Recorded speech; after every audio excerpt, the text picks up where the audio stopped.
high school student turned out to be a hidden powerhouse, subduing a level 4 mutant with a single strike on a rainy night, leaving Special Task Force Captain Ellie utterly astonished. In the narrow alley on a rainy night, the sound of crackling electricity mingled with the rain. Calling Ellie. Calling Ellie. Can you hear me? Hold on for 5 more minutes, we're almost there, came the urgent cry over the communicator. Bodies lay scattered on the ground, and a humanoid creature covered in long hair crouched before them, feasting on their innards. The sound of rain hitting the ground, water rushing into the sewers, the creatures chewing, and the constant electrical noise formed an eerie scene. In the corner, a graceful figure slowly rose against the wall. She had short silver hair and exquisite features that blended the best of East and West. This tall woman, dressed in a tight leather suit that accentuated her impressive figure, held a uniquely patterned blue sword. She was Captain Ellie of the Special Task Force. Just then, the creature reached its claws toward an injured person who was still breathing. The man weakly and fearfully pleaded, "Captain Ellie, save me. Please save me."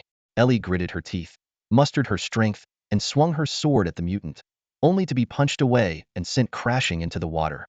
Her wrist monitor sounded an alarm, and the 3 red dots on the display suddenly turned into 4, indicating that the mutant's power had surged to level 4. In despair, Ellie removed her headset and murmured to the dark sky, "It's too late." At that moment, she caught sight of a figure standing beside her. It was a person holding an umbrella, wearing the school uniform of number 2 high school. Ellie urgently grabbed the person's pant leg, weakly and anxiously yelling, "Don't just stand there. Run." The mutant paused its feast, its cold, vertical pupils locking onto the newcomer, its long, blood-red tongue licking its blood-stained lips. It stood up, greedily eyeing this dessert, and lunged at the umbrella-holding teenager. However, the teenager, who introduced himself as Qin Juanhao, didn't move an inch. As the claws were about to reach his chest, he slowly raised the umbrella. Beneath its edge, his dark eyes turned crimson in an instant. Blood-red runes appeared on his raised hand, and he grabbed the mutant by the neck, unleashing a tremendous force that smashed it into the wall. The entire sequence happened so quickly that the rain seemed to pause. The wall shattered, bricks flew, and the mutant spat blood before collapsing to the ground. Qin Juanhao made a gesture, and a streak of crimson energy flew from the mutant's body and into the runes on his hand. His eyes returned to normal, as if nothing had happened. Ellie, lying in the rain, was stunned, her ice-blue eyes reflecting the mysterious, masked teenager. When she asked for help, Qin Juanhao simply grabbed her by the collar and dragged her to shelter at the entrance of a nearby shop. Though the method was a bit rough, Ellie sincerely thanked him. When Ellie asked for his name, the teenager calmly replied, "Qin Juanhao." Ellie pressed further, "Is that your real name?" He responded nonchalantly, "I go by no other name, Qin Juanhao." With that, he disappeared into the rainy night. Moments later, several vehicles arrived in a hurry. A man wearing a hat commander rushed to Ellie and administered a serum. Upon learning that a high school student had defeated a level 4 mutant, Commander Xiao was ecstatic. My god, if this is true, he must have an SS level talent. And among SS level talents, he's top tier. We've struck gold. A genius like this is a terrifying presence not just in the district, but nationwide. Perfect timing, with the first round of talent tests happening soon. I must see it for myself. We can't let other units snatch away such a prodigy. Especially those pesky folks from the 9th Division, they always intercept the geniuses. Qin Juanhao, I'll remember him. Ellie's ice-blue eyes gazed into the vast, rainy night as she rubbed her still slightly sore hip, indeed remembering him. Fong Xion shook off the raindrops from his umbrella. Just as he opened the door, a voice came from inside the room. In the kitchen, Fong Xion's aunt, Fong Xion, sat at the dining table with her family of 4. A few homemade dishes were spread on the table, but the most eye-catching items were 2 vials of light blue potion. Mom, there are 3 of us, so why are there only 2 vials? Fong Huilon's younger daughter, Jiang Xiaoyu, said indignantly, staring at the 2 vials. The talent test is coming up, and my classmate's dad pulled some strings to get her a whole set of 10.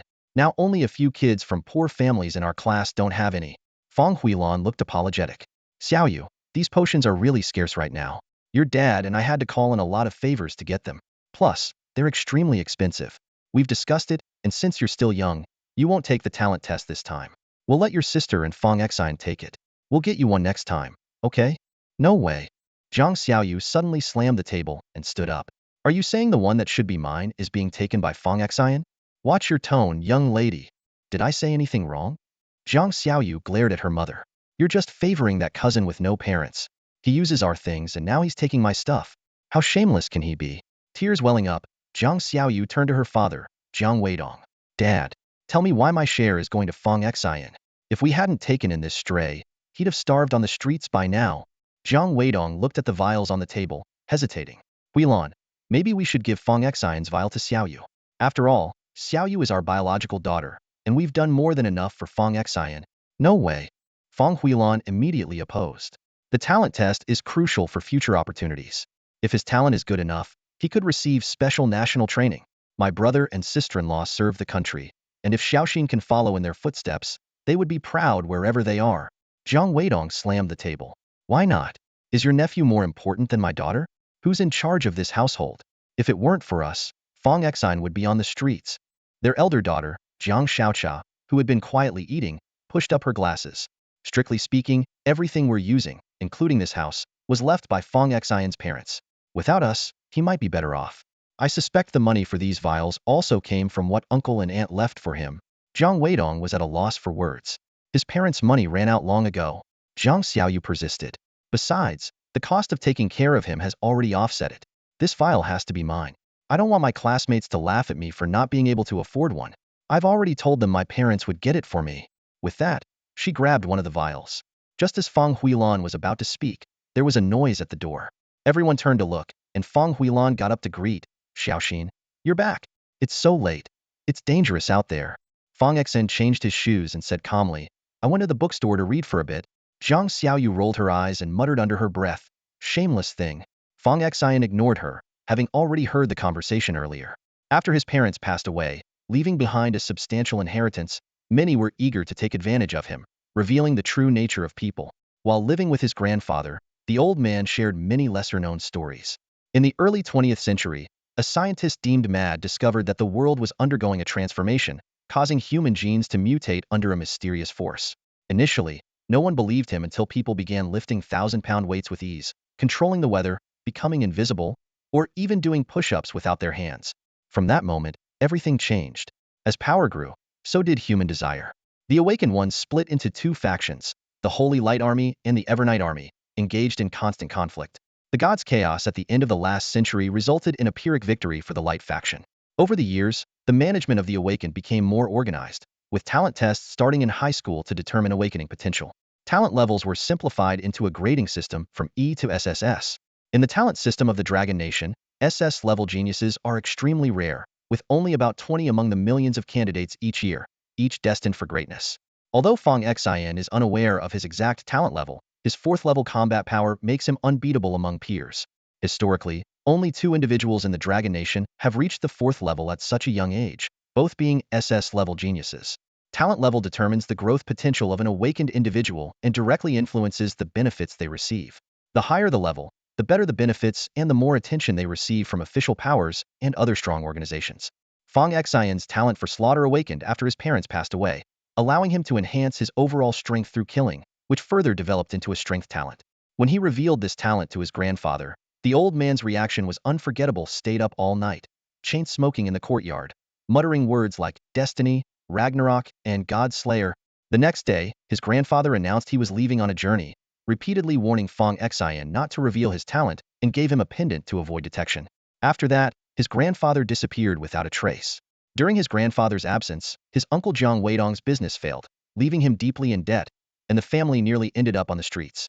At that time, Jiang Weidong was still relatively decent, so Fong Xion helped pay off the debts and lent his parents' house to his aunt's family. At the dinner table, Fong Huilan handed Fong Xion a bowl of rice, gently ruffling his hair. Xiaoxin, I heard you got second place in the monthly exam? Fong Xion responded softly. My Xiaoxin is amazing, Fong Huilan said with satisfaction. Jiang Xiaoyu scoffed. What's the use of good grades? It's the age of awakening now. Talent is what matters. Jiang Xiaocha, who was quietly eating, chimed in. If you're not smart, no matter how strong your talent is, you'll just be cannon fodder. Fong Huilan stopped her daughters from arguing and turned to Fong Xion. Xiaoxin, the talent test is coming up. Your aunt has prepared a potion for you. Xiaoyu, give the potion to your brother Fong Xion. Jiang Xiaoyu tucked the potion into her pocket, stubbornly saying, Why should I? It's mine. Before Fong Huilan could speak, Jiang Xiaocha wiped her mouth and pushed the potion towards Fong Xion. Brother, it's for you. I'm done eating, heading to my room. Jiang Xiaoyu smirked. Mom, if she doesn't want it, then just let it be. Jiang Weidong put down his chopsticks, glaring at Fong Xion with a cold tone. Fong Xion, this potion wasn't easy to get. I pulled a lot of strings. If your test results aren't good, you better move out. He kicked the trash can and stormed back to his room. Fong Xion gritted her teeth and followed him into the bedroom. From inside, Jiang Weidong's roar could be heard. What do you mean? Look at him, like someone raised without being taught. I want to see what kind of talent he can awaken after taking my eldest daughter's potion. Jiang Xiaoyu shook her head smugly. Fong Xion, I've heard that good grades don't guarantee a good awakening. Several top students at our school didn't awaken any talents. If you end up with a lowly level talent, I'll have something to laugh about for the next 2.5 years. Fong Xion ate his meal while pondering quietly. In comparison, he admired his cousin Jiang Shaochai more for her cultured and kind nature, qualities she seemed to have inherited from her mother. On the other hand, Jiang Xiaoyu seemed to have perfectly adopted her father's snobbish tendencies. You can rest assured, even the dead skin on my heel is more talented than you. Fong Xion couldn't help but mock. Jiang Xiaoyu shot him a disdainful look and snorted. I'll wait and see what level of talent you awaken. With that, she grabbed her potion and walked off in a huff. Aunt Fong Huilan emerged from the room, her eyes red and her hands tightly clutching her apron. She looked apologetically at the door of her elder daughter Jiang Xiaochai's room, hesitated for a long time, and then gently knocked. Xiaochai, is it convenient for Mom to come in and have a word? Mom, I'm asleep. Let's talk tomorrow, came Jiang Xiaochai's soft reply from inside. Fong Huilan sighed and returned to the dining table, her gaze falling on the potion there. In this era dominated by the awakened, important positions were monopolized by them, leaving ordinary people like her and Jiang Weidong to scrape by on meager wages. Xiaoxin, don't take your uncle's words to heart. Just focus on showing your capabilities and let him see what my nephew is made of, Fong Huilan comforted. Fong Xion looked at his aunt with compassion. Since his parents passed away, it was this kind-hearted aunt who had cared for him so attentively. Jiang Weidong was truly fortunate to have such a virtuous wife. It's all right, Aunt. I'm full, Fong Xion said as he got up to wash the dishes, but Fong Huilan gently stopped him. Back in his room, Fong Xion found his phone buzzing non-stop. The class group chat was exploding with messages about the homeroom teacher's announcement of the talent test. This year's policy reform allowed high school students 2 opportunities to test before graduation, which was why Jiang Xiaoyu was so eager to participate. The most active in the group was the rich kid Qin Juanhao, who was showing off by posting a bunch of potion photos and even tagged the class beauty Chu Xinyao, offering to give her potions. After being coldly rejected by Chu Xinyao, he immediately turned his ridicule toward Fong Xion, mocking that his family couldn't afford enough potions. Just as Fong Xion was about to respond, Chu Xinyao suddenly messaged him privately, Hey Fong, I happen to have extra potions. You can come pick them up, or I can bring them to you. Her ambiguous tone sparked a wave of speculation in the group. Fong Xion gazed at the round-faced girl in front of him, a classmate since kindergarten, with a slight smile. From kindergarten to high school, they had always been in the same class, a rare bond indeed. The class group chat was buzzing with activity. Qin Juanhao noticed that Chu Xinyao was planning to give something to Fong Xion and immediately chimed in. Xinyao, if he doesn't want it, I do. Give it to me. Before he could say more, the group admin, Chu Xinyao, muted him for half an hour. Everyone knew that the affluent Qin Juanhao had a thing for Chu Xinyao, but unfortunately for him, she never reciprocated his feelings. Whenever he saw Chu Xinyao being friendly with Fong Xion, he couldn't resist the urge to stir up trouble for him. With Qin Juanhao, the show-off, silenced, the chat quieted down. The conversation soon shifted to talent testing. I heard someone at a neighboring school got an A-level mental talent and was immediately sought after by several special departments. I think Fong Xion has the best chance, someone commented. He's such a good student. His talent must be impressive too. Qin Juanhao's sidekick, Su Xiaoqiang, quickly retorted, not necessarily. Some top students don't even reach a level. I believe my buddy Juanhao is the real deal. Their homeroom teacher, Cheng Wenjin, intervened to calm everyone down. Stay relaxed. This is just the first talent test in senior year. Even if it doesn't go well, we have specialized training for the second round. Fong Xion put down his phone and raised his hand. His pupils turned a crimson shade, and a dozen blood-red runes appeared on the back of his hand, 4 of which stood out prominently, resembling a bloodthirsty hand of slaughter. He had awakened this slaughter talent while helping his grandfather butcher chickens at their small restaurant. With each kill, his abilities steadily improved, particularly his remarkable healing powers. Later, he encountered some malevolent beings and discovered that killing them significantly boosted his abilities. Following his grandfather's advice, Fong Xion decided to showcase the power talent derived from his slaughter talent during the test. Though not as formidable as the original, it was still impressive. The next morning, his classmates arrived earlier than usual. As soon as their homeroom teacher, Cheng Wenjin, entered the classroom, she asked, Does anyone still need a potion? Qin Juanhao immediately glanced towards Fong Xion by the window, but before he could speak, Chu Xinyao, sitting in front of Fong Xion, pulled a vial from her backpack, flashing her adorable little tiger teeth with a smile. Teacher, I brought one for Fong Xion. As the class speculated about who might score in S-level talent, the principal appeared at the door with two strangers. One in a trench coat and hat, the other with silver hair and blue eyes. Ms. Chung, could you step outside? The principal requested, gesturing to close the door and then asked through the window. Which one is Qin Juanhao? Chung Wenjin was momentarily taken aback and instinctively turned to look in the direction of Qin Juanhao's seat. She saw Principal Ji bending over, peering through the window with his hands behind his back, accompanied by two personnel from a special department. That's Qin Juanhao. Chung Wenjin pointed towards a direction inside the classroom. Detective Xiao, wearing a bowler hat, followed her gaze and then turned to the beautiful woman with icy blue eyes beside him. Ellie, is it him? Ellie stared at Qin Juanhao. He was wearing a mask before, and I was almost unconscious, so I couldn't see his face clearly. But the height and build match. Principal, who are these people? Chung Wenjin asked in confusion. Principal Ji chuckled. Ms. Chung, these two are from the 7th Division. This is Mr. Xiao Wudong, and this is Ms. Ellie. The 7th Division? Looking for Qin Juanhao? Was he selected early? Chung Wenjin asked in surprise. Xiao Wudong immediately gestured for silence, but his eyes couldn't hide the pride of having discovered a genius. After some brief pleasantries, he left with Ellie. Before leaving, Ellie's gaze lingered on a figure by the window. Fong Xion had muttered, "It's a small world," when Ellie appeared and then lifted his bangs to put on his deskmate's glasses. What's the matter, Ellie? Nothing. Walking down the road, Xiao Wudong was in high spirits. The 9th Division even reported to the higher-ups this time, requesting the test results be delayed by a day, just to snatch up promising talents early. They may have merits and the backing of old Master Yi, but they're too domineering. But luck is on our side. We found a gem. As soon as the test ends, we'll have Qin Juanhao sign with us.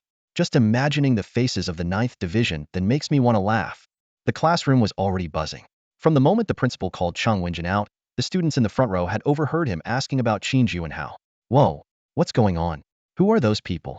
I heard they're from the 7th Division. No way. The 7th Division.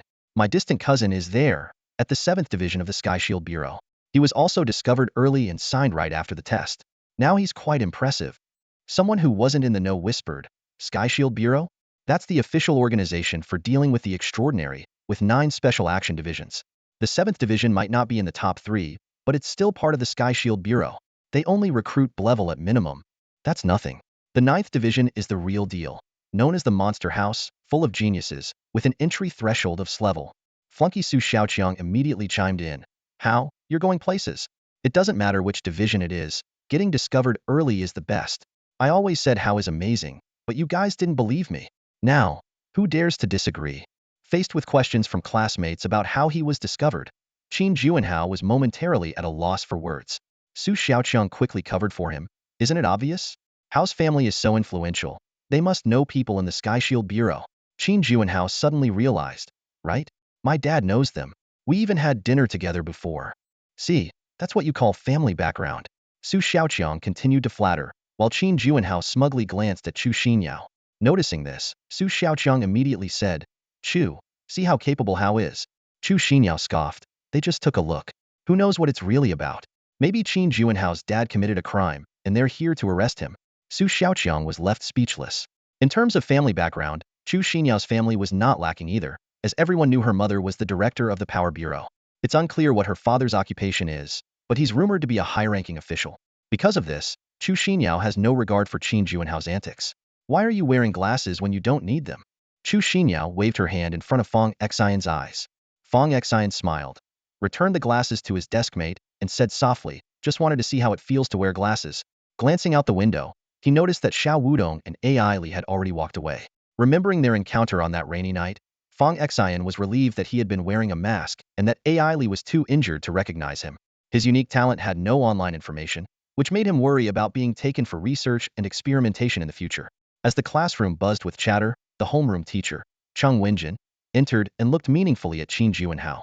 Teacher, what did those people say earlier? Someone asked eagerly. Chung Wenjin just smiled. Did Hao get a special recruitment from the 7th Division?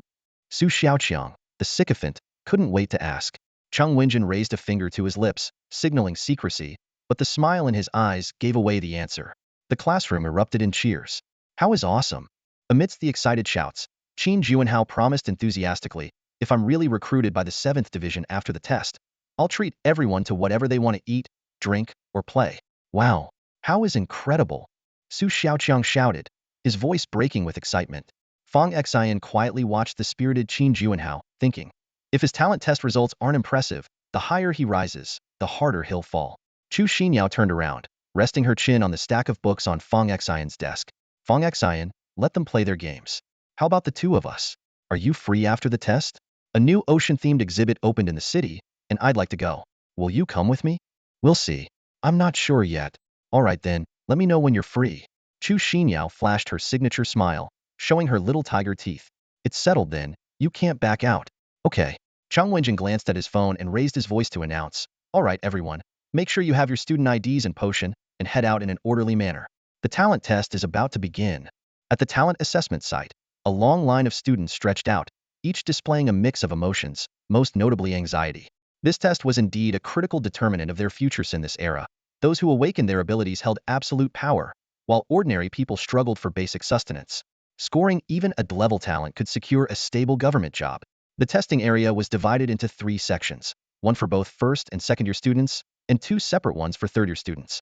At this moment, Chu Xinyao stood behind Fong Xion, her fair fingers constantly drawing on his back, occasionally poking him, prompting him to guess what she was sketching.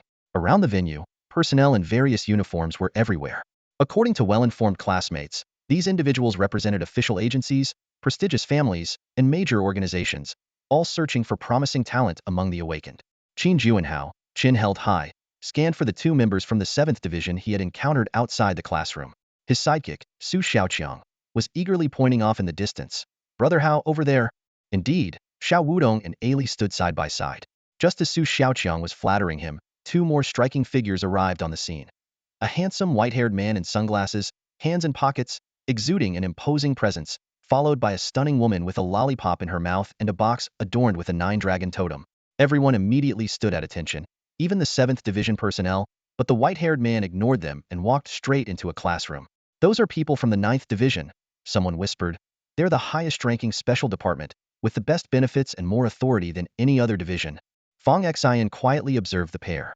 Although they emitted no discernible aura, his seasoned instinct sensed a strong threat, especially from the white-haired man, who seemed capable of erasing him effortlessly. Based on online evaluation standards, Fong Xion estimated he could achieve S-level talent, but this worried him. If the 9th Division discovered his lethal potential, he might be used as a research subject. The testing officially commenced, with staff calling names. Zhang Yuxuan, Wang Zihan, Li Sini. Each exam room was equipped with several Tumor-high testing cabinets, and the process took only 3 to 5 minutes. However, Chang Wenjin announced that this year's results would be delayed by a day, heightening the anxiety for many students. Qin Juanhao exchanged a glance with Xiao Wudong from the 7th Division, who nodded in acknowledgement. Su Xiaoqiang immediately bragged to those around him, only to be reminded by Qin Juanhao to keep a low profile. Observing Fong Xion and Chu Xinyao still playing their guessing game, Qin Juanhao couldn't resist taunting. I heard that smart students tend to get weird talents. Maybe you'll end up with an A-level excavator talent. Fong Xion calmly replied, better than an A-level sycophant talent. With just a few words, Qin Juanhao's expression instantly darkened. Su Xiaoqiang immediately stepped forward, patting Qin Juanhao's chest to calm him and said, Brother Hao, don't stoop to his level. Once you join the 7th Division, dealing with him will be a piece of cake. Qin Juanhao let out a cold laugh. Just wait and see how I handle you then. At that moment, Chu Xinyao nudged Fong Xion's lower back and urgently asked, where's the potion I gave you? I forgot to bring it. You. Chu Xinyao frowned, pouting. How could you be so careless at such a crucial time? She handed her potion to Fong Xion and turned to run back to the classroom. Fong Xion gently grabbed her, speaking softly, it's almost our turn. There's not enough time to go back. If we're late, it'll be marked as a missed exam. How can you be like this? Chu Xinyao said anxiously. No worries, if not this time, there's always next time, Fong Xion reassured. Just then, Chang Wenjin's voice rang out, students with the following names, please bring your IDs and enter the testing area in an orderly manner. Qin Juanhao, Su Xiaoqiang, Zhang Haoyu, Li Bowen, Fong Xion, Chu Xinyao. Fong Xion gave Chu Xinyao a reassuring gesture and headed towards the testing area. In the distance, Xiao Wudong saw Qin Juanhao heading towards the testing zone and immediately smiled, turning to Ellie, quick, prepare the contract. As soon as he comes out, we'll sign him up. Ha ha ha. The 9th Division has been domineering for too long. It's time for us in the 7th Division to assert ourselves. Fong Xion walked into the huge white testing apparatus, placing his student ID on the sensor. After identity verification, a red light began scanning his entire body. He instinctively touched the pendant his grandfather had given him around his neck. In the classroom, a girl with white hair leisurely rocked back and forth on her chair. The girl with a lollipop opened a briefcase, revealing a sophisticated control keyboard and display screen. A camera on one end of the case projected images from various testing areas onto the wall. Time ticked by.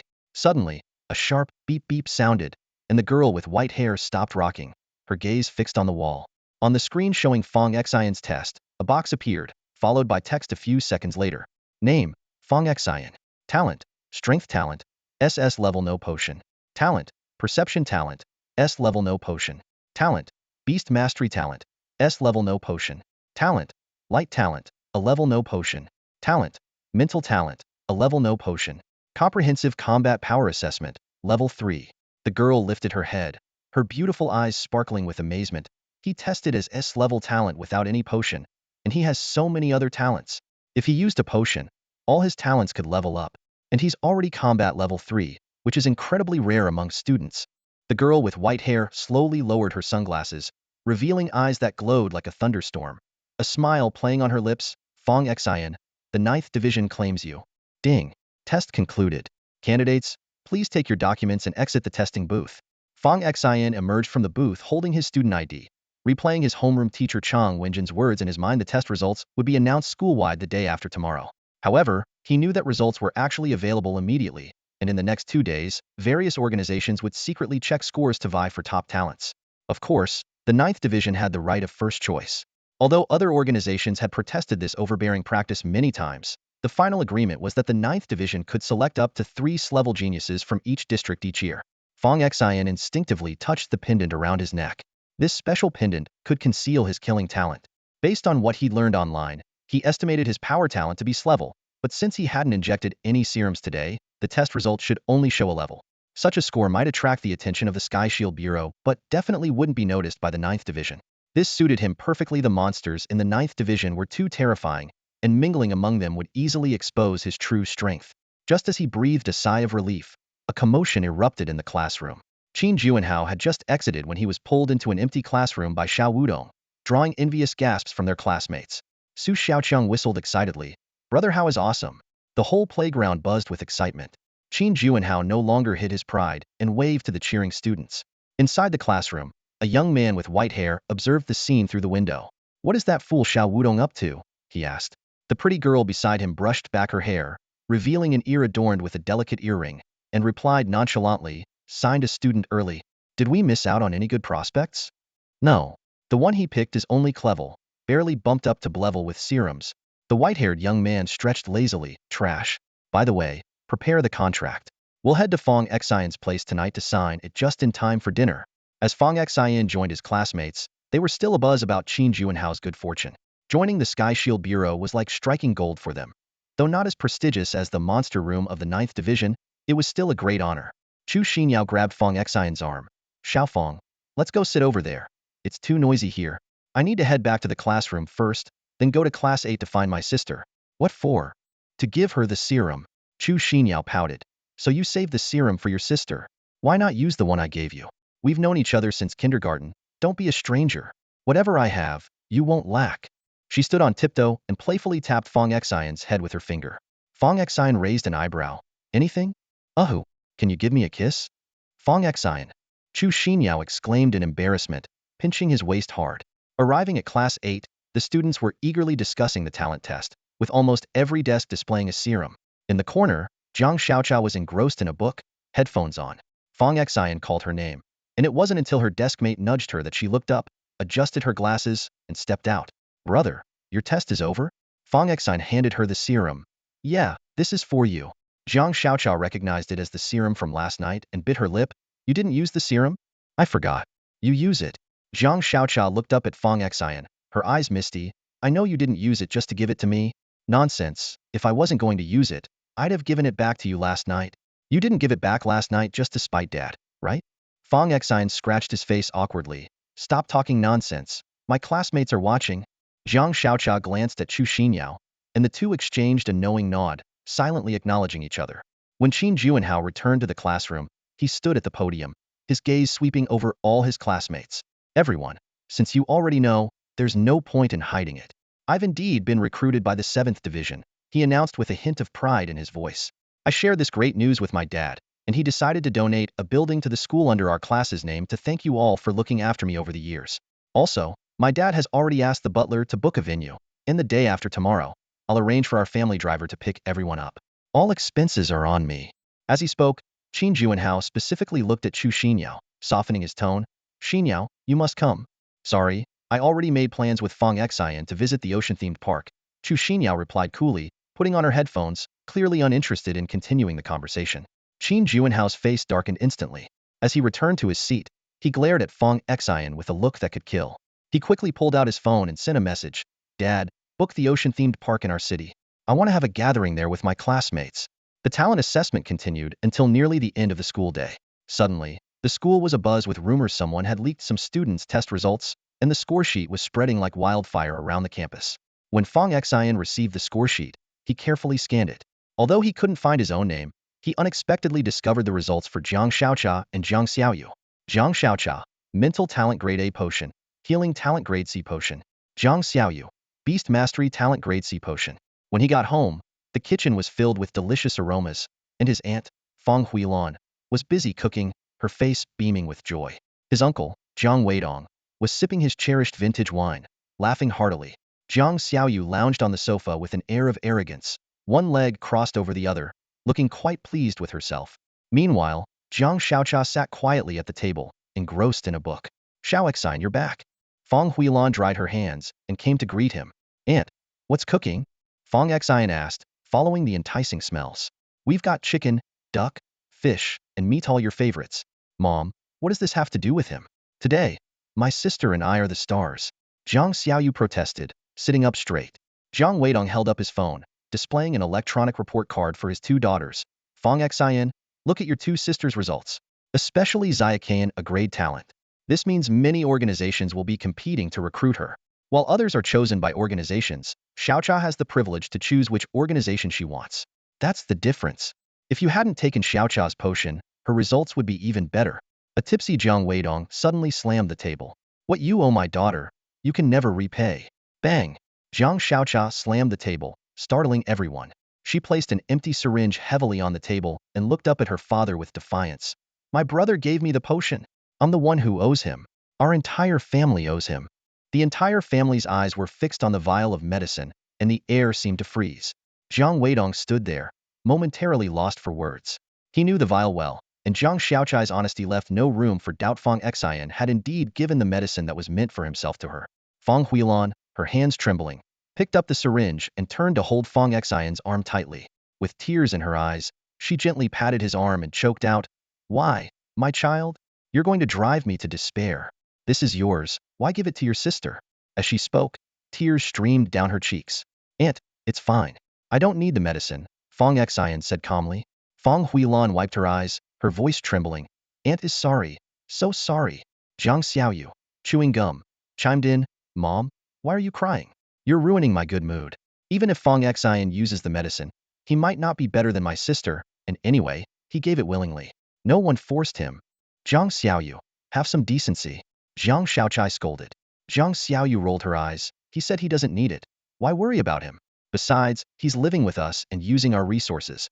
He's the one who should be grateful. Slap. A loud slap landed on Jiang Xiaoyu's face. Jiang Xiaochai's hand was quick and fierce, leaving Jiang Xiaoyu stunned. Moments later, she burst into tears. Dad, do something. She's taking sides against her own. Jiang Weidong quickly embraced Jiang Xiaoyu, soothing her cheek. Xiaochai, what are you doing? How can you hit your sister over an outsider? Jiang Xiaochai stared coldly at Jiang Weidong. Outsider? We're the outsiders. Don't forget, it was my brother who took us in. Now, apologize to him immediately. Xiaochai, I'm your father. Apologize. Jiang Xiaochai insisted. If you don't, I won't join any organizations. This declaration made Jiang Weidong anxious. Xiaochai, you. Seeing his daughter's determined gaze, he knew well that with her current achievements, she was bound to be the family's future pillar. Moreover, he was aware he was in the wrong. I'm sorry, Fong Xion. I spoke out of line. Jiang Weidong glanced at Fong Xion. Please, talk to Xiaochai. Convince her not to give up on joining a major organization. Fong Xion gently flicked Jiang Xiaochai's fair forehead. This sister was worth caring for. Much better than an ingrate like Jiang Xiaoyu. Hungry, Xiaochai? Oh, okay. I'll get you some food, Jiang Shaochai said as she headed to the kitchen. Fong Huilan, her eyes still red, looked at Fong Xion apologetically. Xiaoxin? Aunt, I'm hungry. Let's eat. All right. Aunt will cook a couple more dishes, then we'll eat, Fong Huilan said, holding onto Fong Xion's arm. Meanwhile, Zhang Xiaoyu, still nestled in Jiang Weidong's arms, complained, Dad, it hurts. Jiang Weidong patted her back and massaged her cheek, glaring at Fong Xion. In his mind, Fong Xion was the root of all trouble. He grunted, pulling his daughter to find an ice pack, whispering in her ear, Xiaoyu, your sister is still family. This is all Fong Xion's fault. Remember, this slap is on him. I've never heard of anyone doing well without using the medicine. He's clearly waiting for the next test, and then he'll need me to help him get the medicine. Just watch, I'll make sure he pays for this. Zhang Xiaoyu glared at Fong Xion. Okay, Dad. Just then, there was a knock at the door. Who is it? Andy went to open the door. A chubby man with a friendly face stood outside, holding a pile of gifts. Is this Jiang Xiaochai's home? You must be her mother. We're from the Tian'an Commerce Guild. We're here to discuss inviting Jiang Xiaochai to join us. Before Fong Huilan could invite him in, the man shook her hand and squeezed in with his assistant. Fong Huilan was momentarily bewildered, but quickly called out towards the kitchen, Xiaochai, someone is here for you. Jiang Xiaochai wiped her hands and walked out of the kitchen. Hello, Jiang Xiaochai. I'm Tong Fengwu from the Tian'an Commerce Guild. The man greeted her warmly, extending his hand to shake hers. And you are? Jiang Weidong hurried over to greet them as well. As soon as Tong Fengwu, the plump businessman, saw Jiang Xiaochai's father, he quickly bent over and jogged over with a big smile on his face. Mr. Jiang, right? I'm Tong Fengwu from the Tian'an Chamber of Commerce. You've heard of us, haven't you? We're the largest chamber in the entire district. Jiang Weidong's eyes lit up, and he nodded repeatedly. Hello, hello. Please, have a seat. He eagerly invited. You're here about Xiaochai, aren't you? After sitting down, Tong Fengwu immediately presented an enticing offer. Xiaochai is an outstanding student. We specifically sent me, the person in charge here in launching, to invite her to join us. If she joins, we'll immediately give her a large apartment in Baohuiyuan, complete with a chauffeur-driven car. Her first-year salary will be 800,000, doubling in the second year, and after 3 years, shall receive dividends. Jiang Weidong's eyes sparkled with excitement, and he couldn't stop swallowing. As he glanced at his daughter, he was already dreaming of a prosperous future for the family. Just then, the doorbell rang again. Fong Huilan opened it to find a woman in professional attire and glasses, accompanied by 2 assistants carrying gifts. Hello, I'm Li Yinxiao, the representative of the Li family from the provincial city here in Lancheng. The woman said gracefully, extending her hand. I'm here specifically for Jiang Xiaochai. Once inside, Li Yinxiao merely responded with a cold snort to Tong Fengwu's ingratiating smile. She got straight to the point. Whatever they offer, our Li family will double it. Tong Fengwu's eyes widened. Ms. Li, that's not very fair, is it? Jiang Xiaochai is worth the price, Li Yinxiao replied calmly.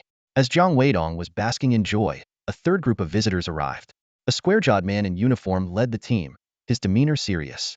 Chu Gang, captain of the 2nd Special Operations Team, 4th Division of the Tiandun Bureau. He introduced himself succinctly, here for Jiang Xiaochai. With 3 parties gathered, Jiang Weidong was so excited that his voice trembled. However, amidst everyone's anticipation, Jiang Xiaochai calmly said, I'll listen to my brother. This statement left everyone stunned. Jiang Weidong quickly interjected. Why listen to him? I'm your father. I make the decisions. He pulled over his younger daughter, Jiang Xiaoyu. Could you take her too? Clever beast master talent, Chu Gang said matter-of-factly. Too low, we won't accept.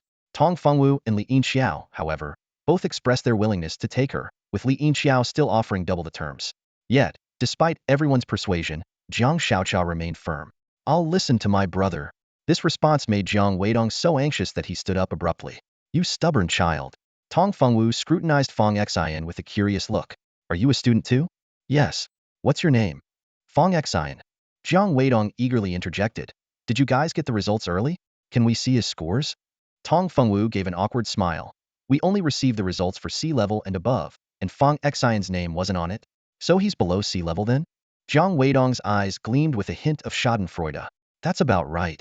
Jiang Xiaoyu immediately burst into laughter, and Jiang Weidong snorted smugly, casting a sidelong glance at Fong Xion. Fong Xion seemed a bit surprised, not expecting to fall below sea level. Jiang Weidong crossed his legs, his tone dripping with disdain. Below sea level, huh? The job prospects don't look too promising. Jiang Xiaoyu, still nursing her slightly swollen cheek, shot a triumphant look at Fong Xion. Just then, Jiang Xiaochai suddenly spoke up, Whoever hires my brother, I'll go to their place. Her words left everyone stunned. Chu Gang, with a stern face, was the first to respond. The 4th Division has high standards and doesn't accept those with low potential. Tong Fengwu's eyes shifted as if he were weighing the pros and cons. Li Yinxiao was about to discuss the Li family's conditions when a knock at the door interrupted her. Huilan, open the door.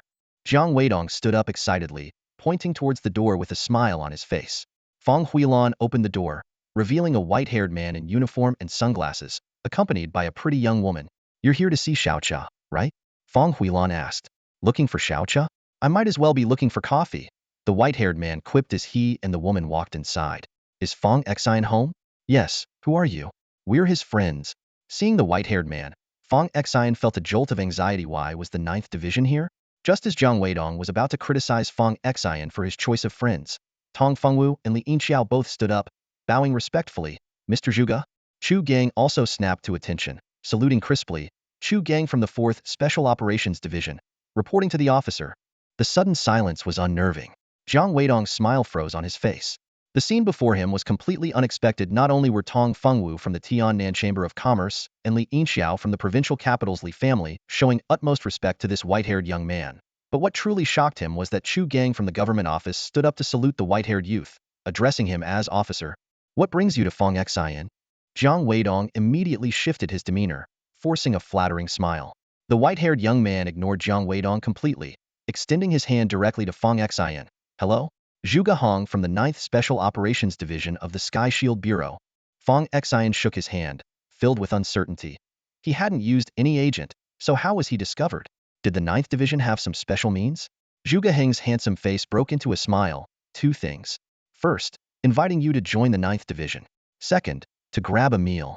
Join the 9th Division? What is the 9th Division? They even recruit those with less than a clevel score. Jiang Weidong fired off questions like a curious child. Tong Fengwu and Li Yinxiao glanced at Jiang Weidong as if he were an idiot. Chu Gang maintained his official demeanor. The 9th Division is the strongest special operations unit of the Sky Shield Bureau, only recruiting members with S-level talents or above. But didn't Mr. Tong just say that Fong Xion wasn't on the list? Jiang Weidong pressed on. Tong Fengwu explained impatiently. Once the 9th Division selects someone, their information is encrypted, and we don't have access to it. So, of course, he's not on the list. This answer left Jiang Weidong speechless, and Zhang Xiaoyu was equally stunned. Fong Huilan and Zhang Xiaochai were so excited they could barely breathe. Does this mean my little Xion has a high talent? Fong Huilan asked with a trembling voice. Zhuge Hong casually sat down as if he were at home. 5 awakened talents, highest S level without using any agents. As he spoke, he produced a black, elongated object like a magician, unfolding it into a shape that displayed Fong Xion's detailed information on a virtual screen. Fong Huilan's hands shook as she took the device. Jiang Weidong peered over and was dumbfounded. 1 S level, 2 S level, and 2 A level talents, all without using any agents. If agents were used, these levels could go even higher. Fong Xion studied the data, his brow furrowed. Jiang Weidong's throat tightened, breathing became difficult, as if someone was strangling him. His trembling fingers clicked to the next page, revealing Fong Xion's family details. Information about his grandfather Fong Yingtai, father Fong Jingping, and mother Yi Ruijia was all encrypted. Fong Xion wasn't surprised by the encryption of his parents' information, but the encryption of his grandfather's details puzzled him. Further down was his current family situation, with obvious annotations. Jiang Weidong, uncle big idiot. Fong Huilan, aunt very kind person. Jiang Xiaochai, cousin kind kid. Jiang Xiaoyu, cousin little idiot. Jiang Weidong and Jiang Xiaoyu's faces turned sour instantly. Zhuge Hong swiftly put away the device, acting as if nothing had happened. Xiaolu. Zhuge Hong snapped his fingers.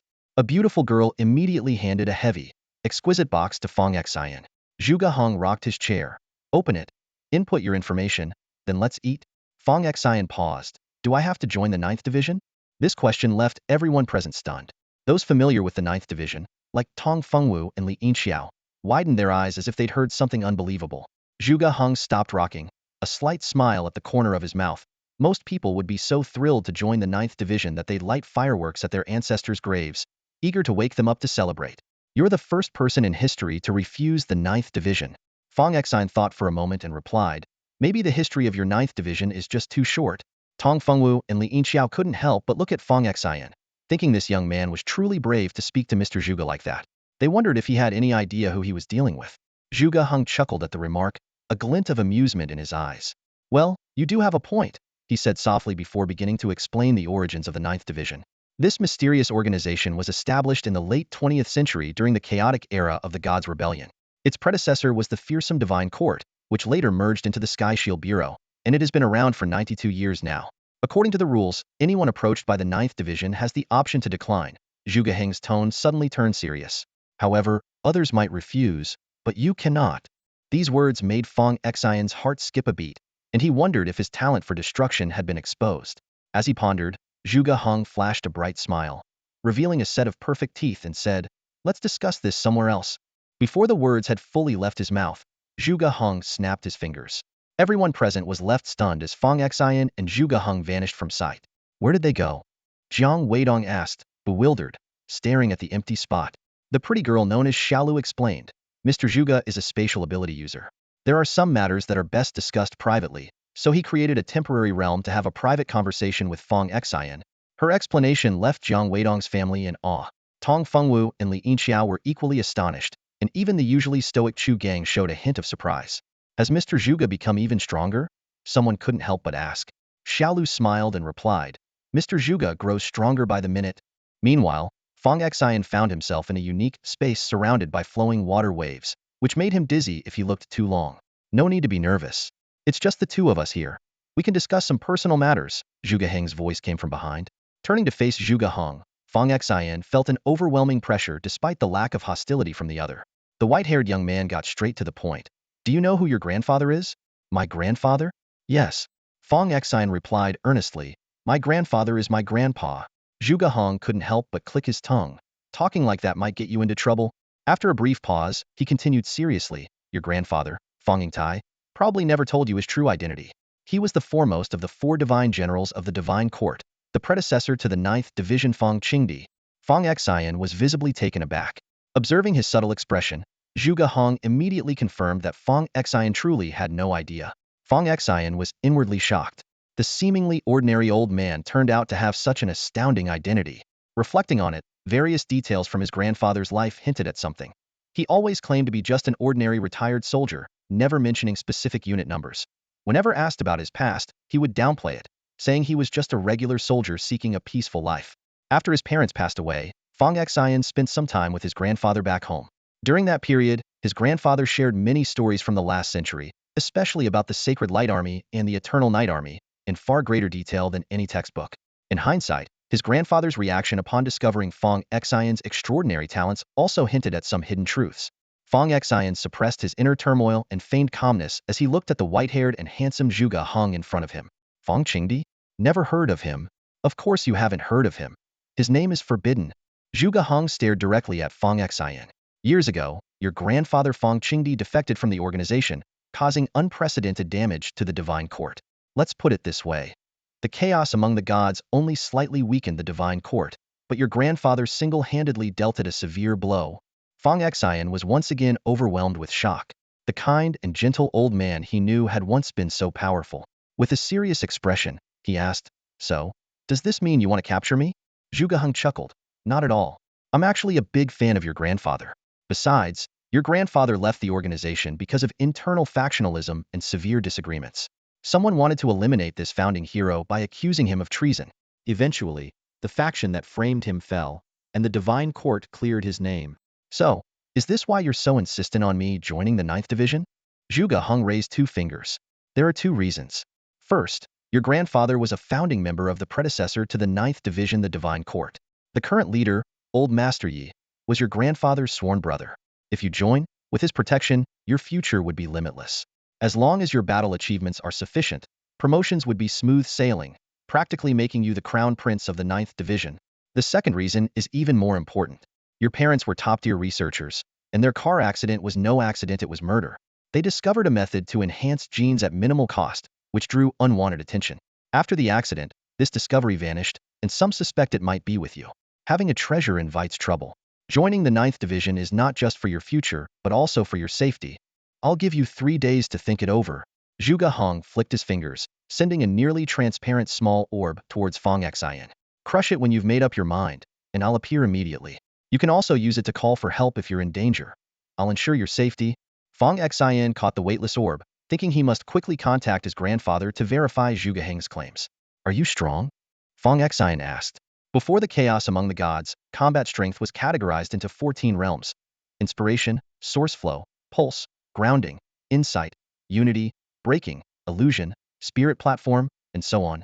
Now, it's simplified into levels. With glasses on, I'm level 11, Zhuge Hong, who always wore sunglasses, explained. And without the glasses? Zhuge Hong, hands in pockets, flashed his trademark confident smile. Very strong. Fong Xion sensed a strong, Sakamoto Disu Ga vibe from this boastful response. Logically, someone as strong as you should hold a high position and rarely make appearances, right? I have a nickname, the 9th Division Street Wanderer. Zhuge Hong grinned, showing his white teeth. But this trip was worthwhile, letting me meet the descendant of my idol, Fong Qingdi. By the way, where did your grandfather go? According to the records, I couldn't find him when I visited your hometown. I don't know. He didn't say anything before he left? No, he didn't. Zhuge Hong casually crossed his arms behind his head and began to explain. What Xiao Lu just gave you is the Sky Shield Bureau's independently developed Sky Shield Smart Connector. It's quite special, only newcomers to the 9th Division get it immediately. The other 8 divisions have to go through a year-long assessment period. He continued with more details. Once you're certified, you can use it to contact teammates, access information, and check others' talent and combat levels. As for the other features, you'll get a detailed introduction once you officially join the 9th Division. Any questions? Zhuge Hong asked. If not, let's head out. I came just in time for dinner. Fong Xion had a question. Why haven't I ever felt my other talents? Because they haven't truly awakened yet, Zhuge Hong explained. It's like a sharpshooter who doesn't know their talent for guns until they actually hold one. After the talent test, the 9th Division will train you specifically to hone your abilities. Seeing that Fong Xion had no further questions, Zhuge Hong snapped his fingers. The scene before them shattered and reformed like a broken mirror, and in an instant, they were back in the living room. Fong Xion was amazed by the magic of such abilities. As soon as they appeared, everyone in the living room turned their attention to them. Zhuge Hong sat down unceremoniously and loudly called out, Fong Xion's aunt, let's eat. Before Fong Huilon could respond, Zhuge Hong had already helped himself to the kitchen for the dishes. Smells great. I knew I had to come right at mealtime. As he placed the dishes on the table, he glanced at Tong Fengwu, Li Yinxiao, and Chu Gang, asking, what are you still doing here? Here to mooch a meal too? Tong Fengwu quickly explained that they were there to recruit Jiang Shaochai. When Zhuge Hong learned he was from the Tiannan Commerce Association, he promptly kicked him out, saying, so you're a swindler from the Tiannan Commerce Association, tricking students from ordinary families with contracts. Get out.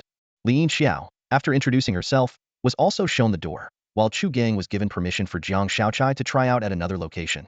Jiang Weidong attempted to secure a spot for his 2 daughters in the 9th Division, only to be shut down by Zhuge Heng's remark. Even the guard dogs at the 9th Division have a level fire attribute talent. At the dinner table, Jiang Weidong was exceedingly attentive to Fong Xion, constantly serving him food and pouring him drinks, his attitude drastically different from before. After the meal, Zhuge Hong left while munching on an apple, leaving a 3-day deadline for Fong Xion's decision. Back in his room, Fong Xion discovered a package on his desk. Inside was his grandfather's phone. After charging and turning it on, he found a video in the photo gallery. In the video, amidst darkness and violent shaking, his grandfather's urgent voice could be heard, Xiao Xion, this is your grandfather. You must remember the 2 things I'm about to tell you. Fong Xion repeatedly watched the video left by his grandfather. In the dim footage, his grandfather appeared rushed, as if evading something. He left 2 crucial instructions. First, to join Division 9, where the head was an old friend of his. Second, for Fong Xion to activate the killing rune in front of a mirror before midnight and maintain it for half an hour. The environment in the video was too dark for Fong Xion to discern the exact location. He meticulously checked every corner of his phone, confirming this video was the only clue left by his grandfather. Glancing at the time, it was just after 8, still a while before his grandfather's specified time. On the table lay the Tian Shield Smart device left by Zhuge Hong, with its L-shaped design projecting a virtual screen. Upon powering it on, 2 options appeared, identity registration and account login. Fong Xion chose to register, completing the facial recognition process, but stumbled at the invitation input stage. The white-haired young man had only mentioned his name as Zhuge Hong, without specifying the final character, and the system allowed only 1 attempt. His phone buzzed incessantly with messages from a lively group chat. Qin Juanhao was flaunting a 7 million luxury car gifted by his father for being accepted into Division 7. Su Xiaoqiang kept flattering him, while Fong Xion merely observed the spectacle. Chu Xinyao sent an invitation to visit the ocean-themed park. Remembering her previous kindness in providing medicine, Fong Xion purchased 2 tickets for the next day. She also informed him that the results would be announced earlier than expected, tomorrow. Meanwhile, Xiao Wudong from Division 7 was in a bind, regretting the recruitment of the wrong person. He and Ellie were discussing Qin Juanhao's situation. His abilities clearly did not match the intelligence they had. More importantly, they received orders to protect Chu Xinyuash was, unexpectedly, the daughter of a significant figure, and remnants of the Eternal Night Army intended to kidnap her for secrets. They had even dispatched a formidable level 8 warrior for this mission. As midnight approached, Fong Xion entered the bathroom and followed his grandfather's instructions to look into the mirror. He activated his energy, causing the killing rune on the back of his hand to glow a sinister red. For a full 30 minutes, nothing changed in the mirror. Just as he was about to leave, he caught a chilling sight out of the corner of his eye. His reflection was standing there, arms crossed, watching him with a sinister smile. At that moment, Fong Xion felt a chill rush up from the soles of his feet to the top of his head, making his hair stand on end. He stiffly turned to look at the mirror, where he saw his reflection quietly staring back at him with arms crossed. Upon closer inspection, he realized the person in the mirror looked exactly like him, except for the pair of crimson eyes reminiscent of when he used his slaughter talent. Suddenly, the figure in the mirror leaned back, and a blood-red throne materialized behind him. He elegantly sat down, propping his chin with a fist, and gazed down at Fong Xion outside the mirror with an innate, regal disdain. A terrifying aura of dominance emanated from him. Surprised? A voice suddenly echoed in Fong Xion's mind, causing his entire body to tense up again. How could I not be surprised? Fong Xion thought, his mind reeling, before he finally asked the first question. Who are you? The figure in the mirror lazily replied. Who am I? That's a question worth exploring. I have many titles. Zero Judge, Leader of the Seven Kings, King of Slaughter, Godslayer, or even Destroyer of the Gods. But I also have a much simpler title, Fong Xion. If you must know who I am you. Fong Xion felt like his brain was about to short-circuit. This was all beyond his comprehension. He incredulously said, You're me? As a model student, the commanding presence of the figure seemed worlds apart from his own. The figure rested his chin on his hand, his tone turning serious. This question isn't worth delving into right now. With your current abilities, you can only see me for 3 minutes. 1 minute and 47 seconds have already passed, so I'll keep it brief. As the Godslayer with the slaughter talent, you don't fully understand your own abilities. It's not just about gaining strength through killing. You can also absorb others' talents. By killing enemies with the same talent, you can enhance your existing abilities. Except for light-based talents, all your current abilities were gained through slaughter. This is the true horror of the slaughter talent. Additionally, you can nourish me through slaughter. I am the king of slaughter with whom you have a contract. In times of danger, you can summon me to take over your body for 3 minutes, currently at a peak level 5 power. To summon me, activate the slaughter rune, place your hand over your heart, and silently chant, Sisia. Oh, and you should be wary of someone, the person who wanted to talk to you today. The voice abruptly cut off, and the mirror's image distorted like a television losing signal. Who? Fong Xion urgently leaned closer to the mirror, asking, but his reflection mirrored his movement, their eyes meeting in mutual confusion. Then everything returned to normal, leaving only Fong Xion's ordinary reflection in the mirror. Leaning on the sink, Fong Xion struggled to process the unimaginable revelations. He washed his face, contemplating the unfinished warning from the mirror figure. Who could it be? He thought of Zhuge Heng's white-haired guy from the monster room he met today, the only one who made him feel pressured. Could it be him he needed to guard against? It seemed he'd have to wait until tomorrow night to find out. Xiao Xion, are you alright? Are you feeling unwell? You've been in the bathroom for a long time. His aunt's concerned voice called from outside. Just playing with my phone. Fong Xion quickly replied. You kids, hurry up and rest. Jiang Weidong immediately chimed in. Look at you. What's wrong with Xiao Xion playing a bit? Xiao Xion has the ability to play. Let him play if he wants. Fong Huilan dismissed Jiang Weidong's fawning with a disdainful humph. Back in his bedroom, Fong Xion's gaze fell on the package from his grandfather. The box only had his address and name, with no return address. He placed his phone in the drawer's hidden compartment and gazed at the full moon outside, pondering the night's events. Looking down at his hands, he marveled at the newfound potential of his talent, something he had never heard of before. Early in the morning, Fong Xion was awakened by Jiang Xiaoyu's crying. The trouble started when Jiang Weidong went out of his way to buy Fong Xion's favorite buns, but forgot to get the milk tea Jiang Xiaoyu had been longing for. Feeling confident after doing well on her exams yesterday, Jiang Xiaoyu pointed at her father Jiang Weidong's nose and erupted. Why do you buy for Fong Xion but not for me? You went so far just for him? Just because his grades are a bit better? Look at how you act when his results come out. I'm your real daughter. What is he to you? Just some orphan. I'm your father. How can you speak like that? Zhang Weidong scolded angrily. You might have fathered me, but that doesn't make you my dad. Zhang Xiaoyu retorted sharply. Smack. A loud slap echoed as Zhang Weidong, unable to hold back, struck Zhang Xiaoyu's face.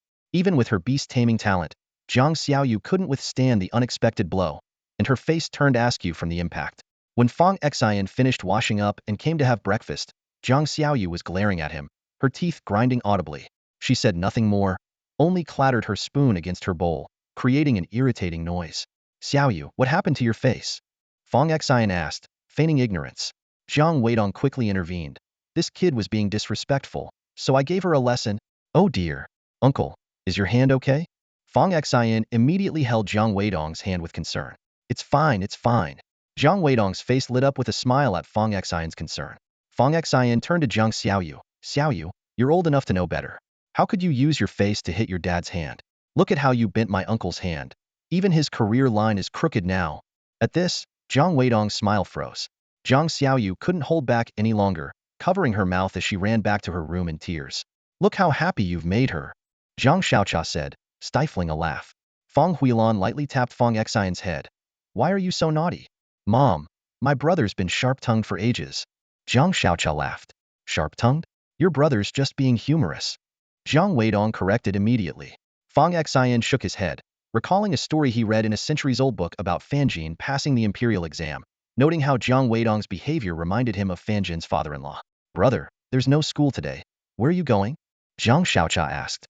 I'm meeting some friends to hang out, Fong Xion replied just as his phone buzzed with a voice message from Chu Xinyao, calling student Fong.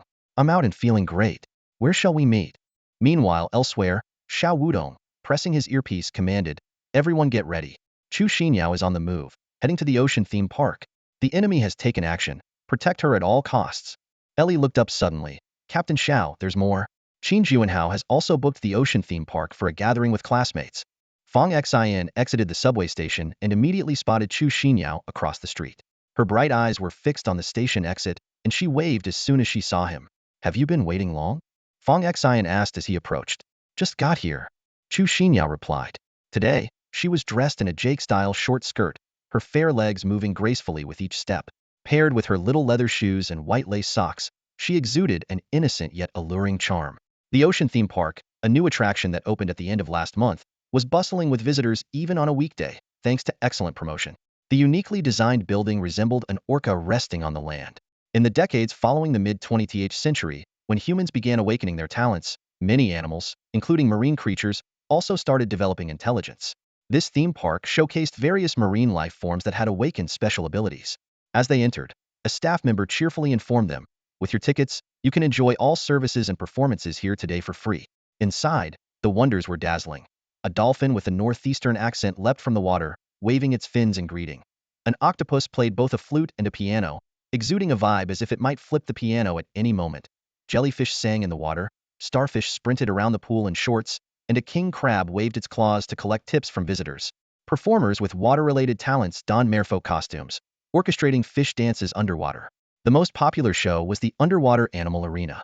At the moment, a fierce battle was underway. An armored seahorse wielding a spear was locked in combat with an eel crackling with electricity. The seahorse displayed incredible strength, battering the eel with several charges, drawing cheers from the audience. Two seals beat drums on the sidelines, adding to the surreal atmosphere. Had Fong Xion not seen it with his own eyes, he would have thought it was a hallucination. What a coincidence. You guys are here too? A familiar voice rang out. Qin Juanhao appeared behind them with a few classmates, feigning surprise. Chu Xinyao frowned, as if she had spotted something unpleasant. Are you following me? Not at all. Qin Juanhao quickly denied. My dad said this place is interesting and rented it out for me to bring my classmates. Fong Xion, what are you doing here? Fong Xion, completely serious, concocted a story. I saw a video about a turtle here that throws its shell, and people started calling it Wangba Shuaigua, so I came to check it out. Qin Juanhao's expression fluctuated, while Chu Xinyao struggled to suppress her laughter.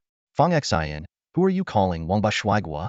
Loyal sidekick Su Xiaoqiang jumped in angrily. Fong Xion pointed to a nearby glass wall. See, that turtle swims so fast it leaves its shell behind and has to swim back to get inside again. It's pretty funny. I'm talking about that turtle. Who else would I be talking about? Is there another Wangba Shuaigua around here? Su Xiaoqiang was at a loss for words, and Qin Juanhao sneered. Fong Xion, the results are out today. Aren't you waiting at home? Instead, You have the time to be here? Exactly. My brother Hao has already been accepted into the 7th Division. It's only right for him to be out celebrating. Su Xiaoqiang chimed in. Fong Xion maintained his serious demeanor. Didn't I just say? I'm here for the Wangba Shui Gua. Results aren't as fun as this. Qin Juanhao clenched his fists, forcing a smile. In 2 hours, the results will be out. I heard you didn't even use the potion yesterday. Let's see if you'll still be laughing then. Yeah, maybe Fong Xion himself will become my brother Hao's entertainment. Su Xiaoqiang added smugly. Just then, a scream erupted from the direction of the arena. The eel battling the seahorse unleashed a brilliant electric flash, instantly turning the front row audience into charred remains. Chaos erupted throughout the aquarium, accompanied by a deafening crash. The turtle, stripped of its shell, glared with a chilling ferocity. It swiftly grasped the shell and hurled it with the force of a discus thrower. With a deafening crash, the glass wall separating visitors from marine life shattered, sending a torrent of water and shards cascading onto the exhibit floor. The turtle caught its returning shell and launched it again without pause. Amidst the resounding crashes, glass walls crumbled one after another. Various sea creatures seized the opportunity to swim freely around the exhibit hall. Panic-stricken visitors screamed and fled in all directions, only to find every exit sealed shut. A seahorse, locked in combat, slowly turned, its spear pointed directly at Chu Xinyao. Xiao Wudong, disguised as a staff member, witnessed the chaos, clutching his head in terror and murmuring, "My God, these remnants of the Eternal Night Army are insane.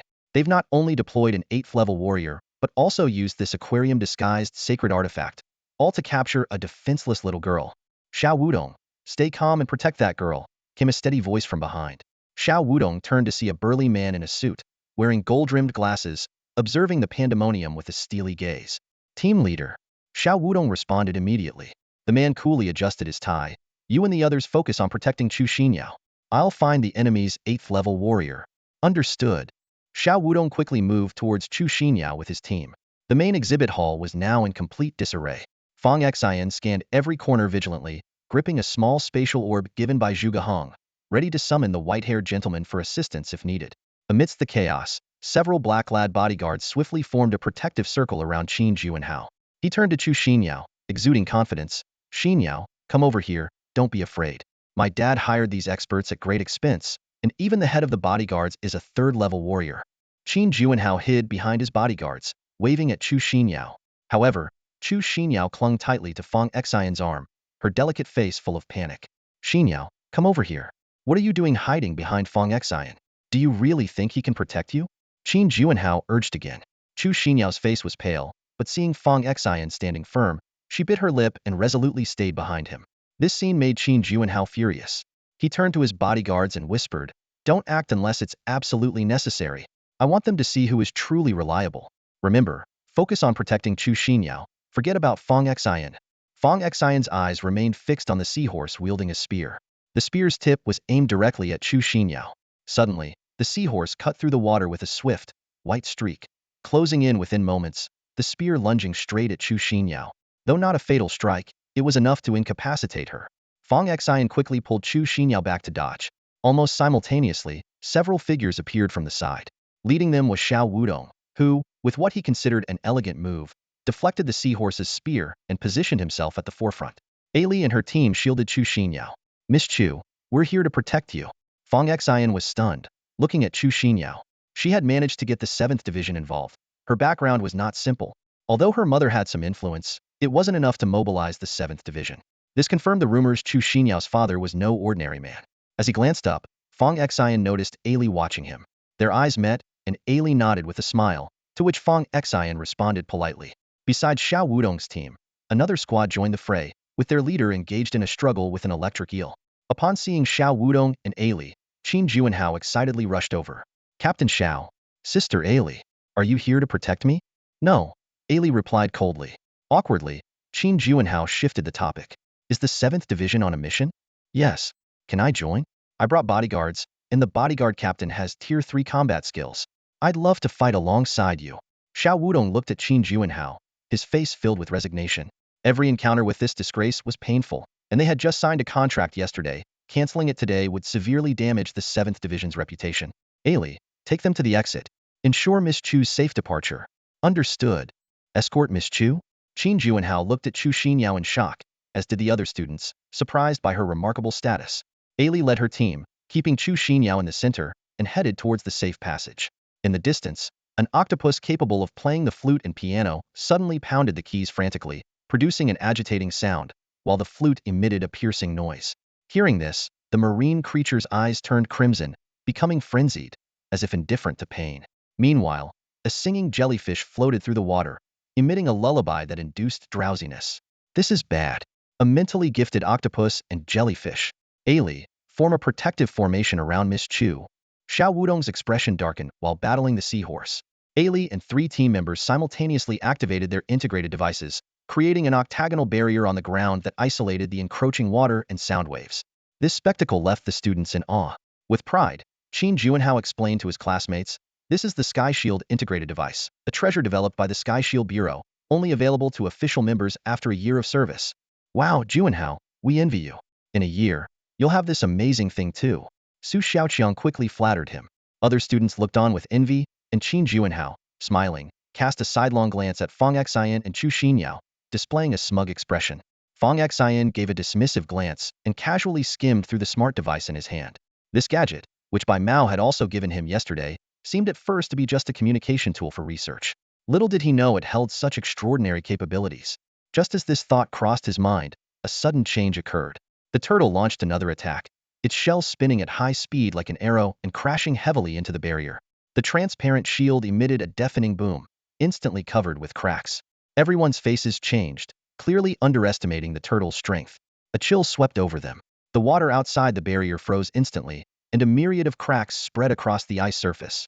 Under this terrifying cold, the barrier shattered. The spinning shell returned to the turtle's side, ready to launch a fatal strike, determined to smash everyone within the barrier to pieces. In the nick of time, a figure appeared. A man in a suit kicked the incoming shell back. The shell collided heavily with the turtle, sending it flying into the wall, where it lost consciousness. The suited man stood firmly before the barrier. With a step, he cracked the entire water surface, creating a vacuum zone. "Get them out through the southeast corner," he ordered in a deep voice, adjusting his glasses. "Understood, Chief." Ellie responded promptly. "Chief." The word thrilled Qin Juanhao as if he had won the lottery. He explained that the ranks in the 7th Division were clear. The director was the highest commander, followed by chiefs, captains, and lieutenants. As a lieutenant, Ellie required level 3 combat power, while Captain Xiao required level 5. A chief, however, needed level 8 combat power. This astonished Su Xiaoqiang, as even a place like launching didn't have an 8th level expert. Fong Xion glanced sideways at Chu Xinyao, pondering her father's identity. To warrant the personal protection of an 8th level chief was no small matter. The suited man removed his tie and wrapped it around his hand, coldly observing the figure in a diving suit behind the school of fish. "Buddy, work is already stressful enough, and here you are playing dirty tricks, making it even worse." The fish dispersed, revealing the diver's smiling face. "Ah, it's Chief Shang from the 7th Division. I didn't expect to alarm someone of your stature. Such a fine saint-level artifact is wasted in your hands." The suited man's tie glowed with golden light. "Let's see about that." The diver's expression turned sinister, and the area around him quickly froze. The surrounding fish transformed into ice-covered spikes, launching at the suited man. The man's tie erupted with dazzling golden light, charging directly at the diver like an icebreaker, splitting a massive crack in the ice surface. "Stop gawking. Move." Ellie's urgent voice snapped everyone back to reality. However, their path was blocked by a dolphin with a northeastern accent, its gaze fixed intently on Qin Juanhao, who was hiding behind his bodyguard. "What are you looking at?" "Looking at you. So what?" Qin Juanhao retorted with false bravado. "You little twerp. Who are you talking to?" The dolphin fumed, turning to charge at the group. Ellie stepped forward, her blue-patterned blade gleaming as she engaged the dolphin, which had the same level 3 combat power. Meanwhile, 2 drumming seals, accompanied by shrimp soldiers and crab generals, launched a side attack, targeting Chu Xinyao. 3 team members surrounded Chu Xinyao protectively, but the sheer number of enemies made it difficult to hold their ground. The 2 peak level 2 seals each spat out a drum, and the deafening sound instantly reduced one team member to a mist of blood, while the other 2 were severely injured. The seals then charged straight at Chu Xinyao. In this critical moment, Qin Juanhao, instead of fulfilling his promise to protect Chu Xinyao, clung to the bodyguard captain who was about to assist. "Why protect her?" "Protect me." Ellie wanted to help but was tightly entangled by the dolphin. Just as the seals were about to succeed, Fong Xion shielded Chu Xinyao, twisted his waist, and delivered a lethal punch. Fong Xion's punch was the culmination of countless life and death experiences. Without any enhancement from drugs, he unleashed a force comparable to an S-level power talent. It was a punch that embodied the principle of simplicity and directness, executed with ruthless efficiency. His fist sliced through the air, emitting a sharp sonic boom, and struck the seal squarely in the chest. With a resounding bang, a bloody hole appeared in the seal's chest, and it staggered before collapsing lifelessly. Without pausing, Fong Xion flashed forward, his legs locking around the head of another seal. His elbow, like a blade, came down hard, accompanied by a sickening crack. Blood oozed from the seal's mouth and nose, and it quickly fell silent. The onlookers were dumbfounded by this lightning-fast spectacle. Fong Xion, expressionless, bent down to rinse his blood-stained fists in the knee-deep water. Nearby, Ellie's icy blue eyes glimmered, and the dolphin emitted a startled exclamation. Whoa!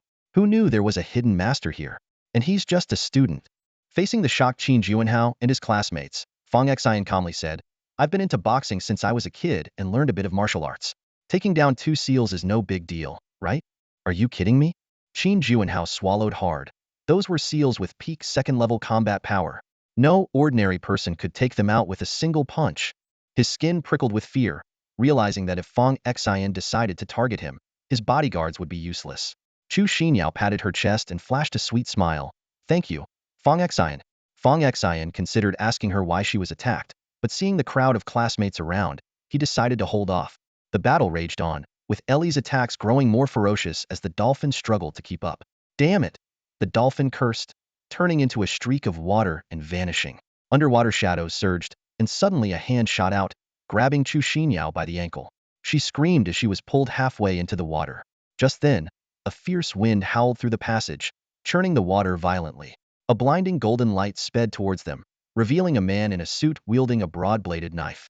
The blade flashed, and a dreadful scream echoed from below as a severed hand surfaced. Nearby, the water swirled as the pale-faced diver emerged, only to be swiftly subdued and bound by the glowing suited man. The suited man elegantly adjusted his tie and tucked it back into his pocket. Other members of the 7th Division quickly gathered, and Xiao Wudong also arrived on the scene. The suited man adjusted his glasses and gave Qin Juanhao a meaningful look. Xiao Wudong, is this the person you wasted a spot on for our 7th Division? Xiao Wudong looked pained. Leader, I misjudged him, but this kid at least meets the standards. This exchange left Qin Juanhao's previous arrogance shattered, and his classmates' gazes took on a new meaning. Leader Shang turned to Fong Xion. What's your name? Fong Xion. Power-type talent, killing a peak second-level combatant. Your talent is at least an A, maybe even S. His words left the classmates astonished, and Qin Juanhao looked utterly dejected. Have you joined any organization? Not yet. Really? No one's approached you? They have, but I haven't agreed. I'm still considering. Leader Sheng paused. Still considering? So none of the organizations that approached you were satisfactory? Has the 9th Division contacted you? No. If they had, given their overbearing nature, they wouldn't have given you time to think. How about joining us at the 7th Division? After the probation period, I can promote you directly to team leader. This offer caused a stir among the onlookers. Being personally invited by the leader of the 7th Division and promised a direct promotion was indeed astounding. Leader, we've filled our quota, Xiao Wudong reminded from the side.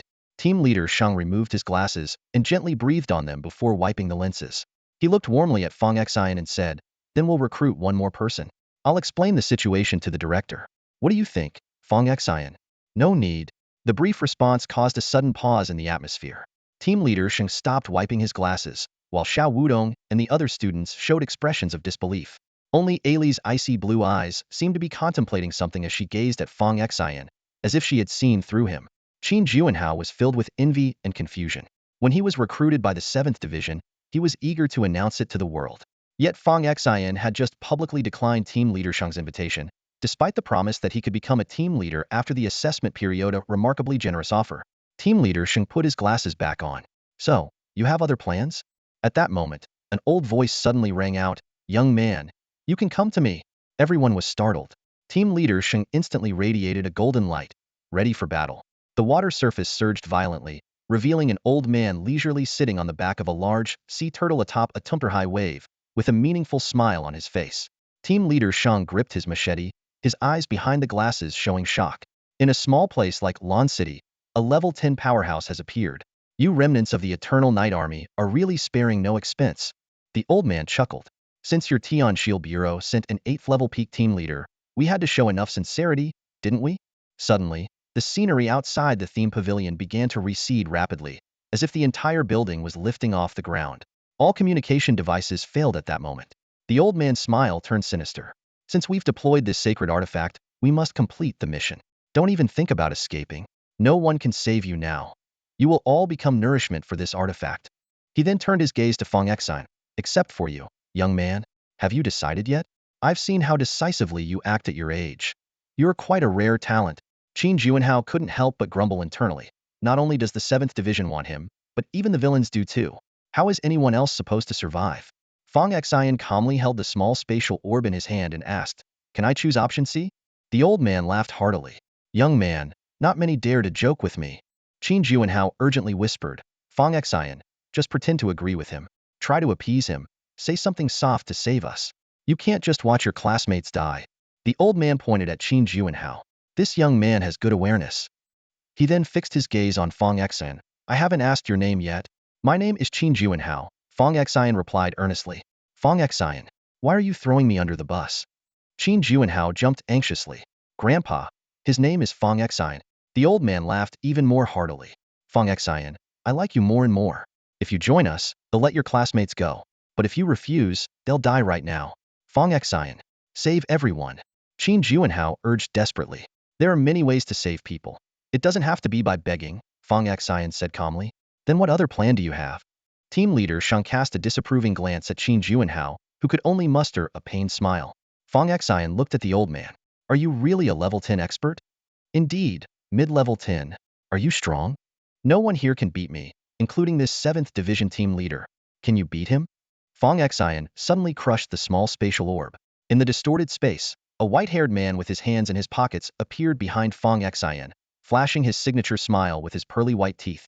The old man's face changed dramatically, and he stood up abruptly, exclaiming, "Zhuge Heng. Hey, old man, no need to be so excited to see me."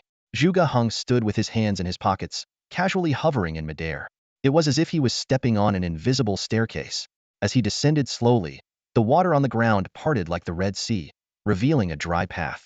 The old man looked panicked, while Qin Juanhao and his classmates were left speechless. They recalled the white-haired man's arrogant demeanor at school, knowing he was powerful, but never imagining he was this formidable, causing even a level 10 expert to be at a loss.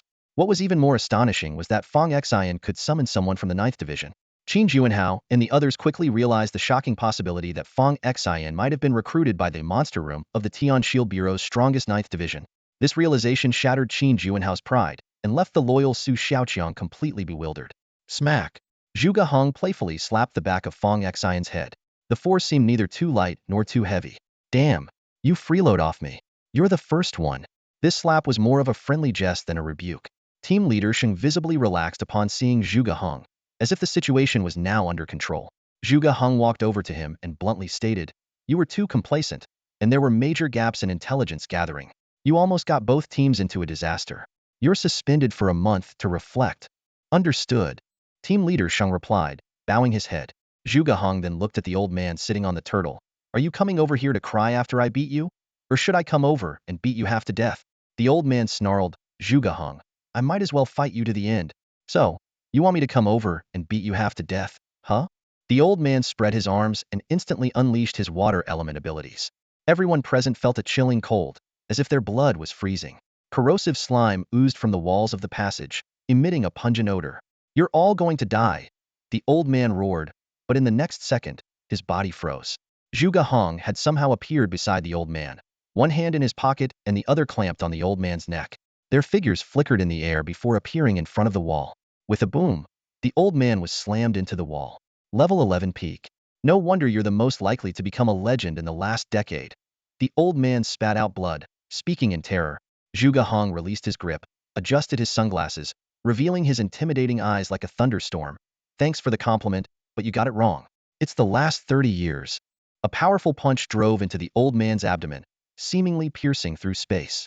The old man bent like a shrimp, vomiting blood mixed with fragments of his organs, and collapsed to his knees. The solid wall behind him was blasted into a massive 2-meter diameter hole, with the walls beyond also perforated, forming concentric circles. "This holy great artifact is nice, but it's wasted on you." I'll give it to the little dragon girl of the 5 Elements Palace later to earn some favor. Thanks, old man. Zhuge Hong clicked his tongue in amazement at the writhing wall. Turning to Fong Xion, Zhuge Hong asked, have you made up your mind? Are you sure you want to join the 9th Division? Yes. The item. What item? The Tian Shield Smart Link I gave you yesterday. I left it at home. Where at home? On my desk. Why? Under the astonished gazes of everyone, Zhuge Hong reached into the void, and when he withdrew his hand, he was holding an apple, which he promptly bit into. Zhuge Hong reached into the void once more, retrieving the Tian Shield Smart device he had handed to Fong Xion yesterday. Casually, he tossed the device back to Fong Xion while leisurely taking a bite of the apple in his hand. When you get home later, help explain to your aunt that I took the apple. I might have startled her just now, Zhuge Hong said nonchalantly. Fong Xion's mind was in a swirl of confusion. He never expected this seemingly streetwise member of the 9th Division to possess such extraordinary abilities. He had already opened the device yesterday, completed the facial recognition, and had Zhuge Hong input his name, which revealed the precise spelling of this white-haired man's name. Ding. Identity verification successful. Member Fong Xion. Welcome to the 9th Division. The device chimed crisply. Zhuge Hong continued munching on his apple and said casually, after joining the 9th Division, someone will naturally reach out to you for coordination. There will be designated personnel to arrange your subsequent training. I'll check on your progress periodically. Fong Xion seized the opportunity to ask, can I have your contact information? Zhuge Hong nodded towards the smart device in Fong Xion's hand. In a bit, Xiaolu will add you to the group chat, and you'll find my contact info there. He then turned to team leader Sheng, saying, mistakes are mistakes, and achievements are achievements. I'll be taking this sacred artifact with me, but I'll report your 7th Division's accomplishments accurately. No objections, right? Everything will be as Mr. Zhuge arranges. Team leader Sheng replied respectfully. Let's go. Zhuge Hong, with the apple in his mouth, snapped his fingers with his free hand. The surrounding scenery shattered like a broken mirror, becoming blurred. When everything reassembled, they found themselves standing in an open space. Looking around, they were still at the ocean theme park, but the orca-shaped building had vanished, leaving only bare ground. The tourists looked bewildered. Fong Xion, you've joined the 9th Division, the so-called monster house. A classmate broke the silence, and others looked on with envy. Team leader Sheng chuckled. Earlier, you said you hadn't made up your mind. I thought you were considering an organization, but it turns out you were contemplating the 9th Division. You're the first student to hesitate about joining the 9th Division. Fong Xion smiled calmly. Someone has to be the first to do everything. Su Xiaoqiang looked at the Tian Shield smart device in Fong Xion's hand with confusion and asked, how good? Didn't you say you can only get this after a year with the Tian Shield Bureau? How did he get it early? Team leader Sheng explained. Because he was chosen by the 9th Division, it's that simple. Qin Juanhao looked deflated, like a wilting eggplant. Captain Xiao. Team leader Sheng adjusted his glasses, his voice stern. Your new recruit chose to compromise when facing the enemy. This is a serious issue, and you need to follow up. We can't have spineless recruits in the 7th Division. Xiao Wudong, on the verge of tears, replied, understood, team leader. He then turned to Fong Xion, his eyes full of admiration. As the 7th Division prepared to leave, team leader Sheng extended his hand. My name is Sheng Tianqi. From now on, we're colleagues. Fong Xion shook his hand confidently. I'm Fong Xion. Nice to meet you. Team leader Sheng glanced at his watch. Danger averted. Prepare to withdraw. Just then, Ellie approached, extending her pale hand. Her beautiful ice blue eyes fixed on him. I'm Ellie. Fong Xion, nice to meet you. The way Ellie emphasized the word, you caught Fong Xion off guard for a moment during their handshake. He stared into her striking ice blue eyes and immediately realized she recognized him.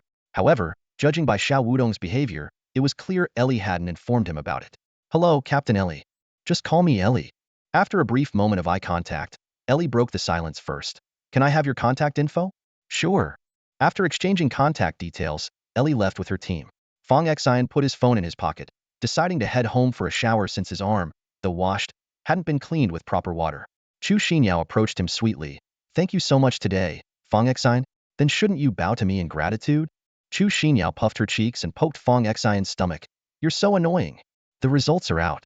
A classmate announced, and everyone quickly checked their phones. Fong Xion's name topped the school's comprehensive ranking, and his impressive scores caused quite a stir. No way. Fong Xion not only awakened 5 talents, but they're all so strong. He's already this powerful without any enhancers. Imagine if he used them. An SS level strength talent. Fong Xion really is the best. Wait, Chu Xinyao is second? SS level light and S level healing talents? Fong Xion looked at Chu Xinyao in surprise, and she proudly lifted her chin. Impressive, aren't I? Impressive. I underestimated you. Fong Xion. Chu Xinyao was annoyed and jabbed his stomach again.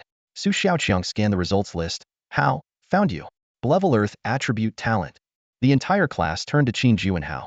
Although his results were quite good, they paled in comparison to Fong Xion and Chu Xinyao. Qin Juanhao was left feeling envious and resentful, while Fong Xion ignored him. On the subway ride home, Fong Xion asked curiously, with such high talents, didn't the 9th Division approach you? Chu Xinyao paused. No, because of my father. I have to go elsewhere. Your father is. Before he could finish, Chu Xinyao covered his mouth. Can we not talk about that, Fong Xion? Seeing his puzzled expression, she explained. My father's identity is quite special, and I can't reveal it yet. But rest assured, when the time comes, you'll be the first to know. Okay? She looked up at him with bright eyes. Okay. Hee. I knew Fong Xion was the best.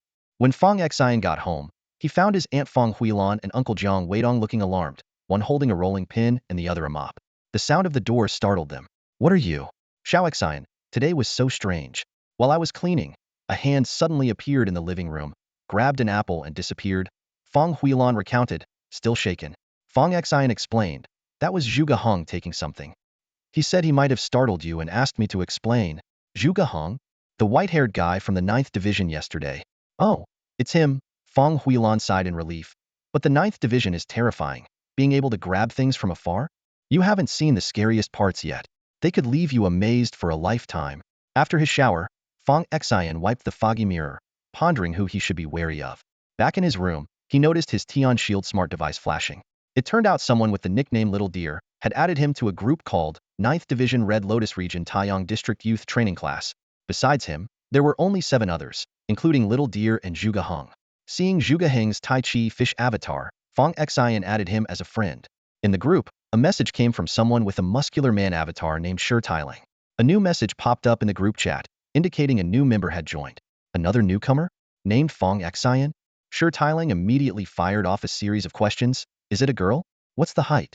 Weight? Measurements? Any special talents? Fatty, that's no way to talk.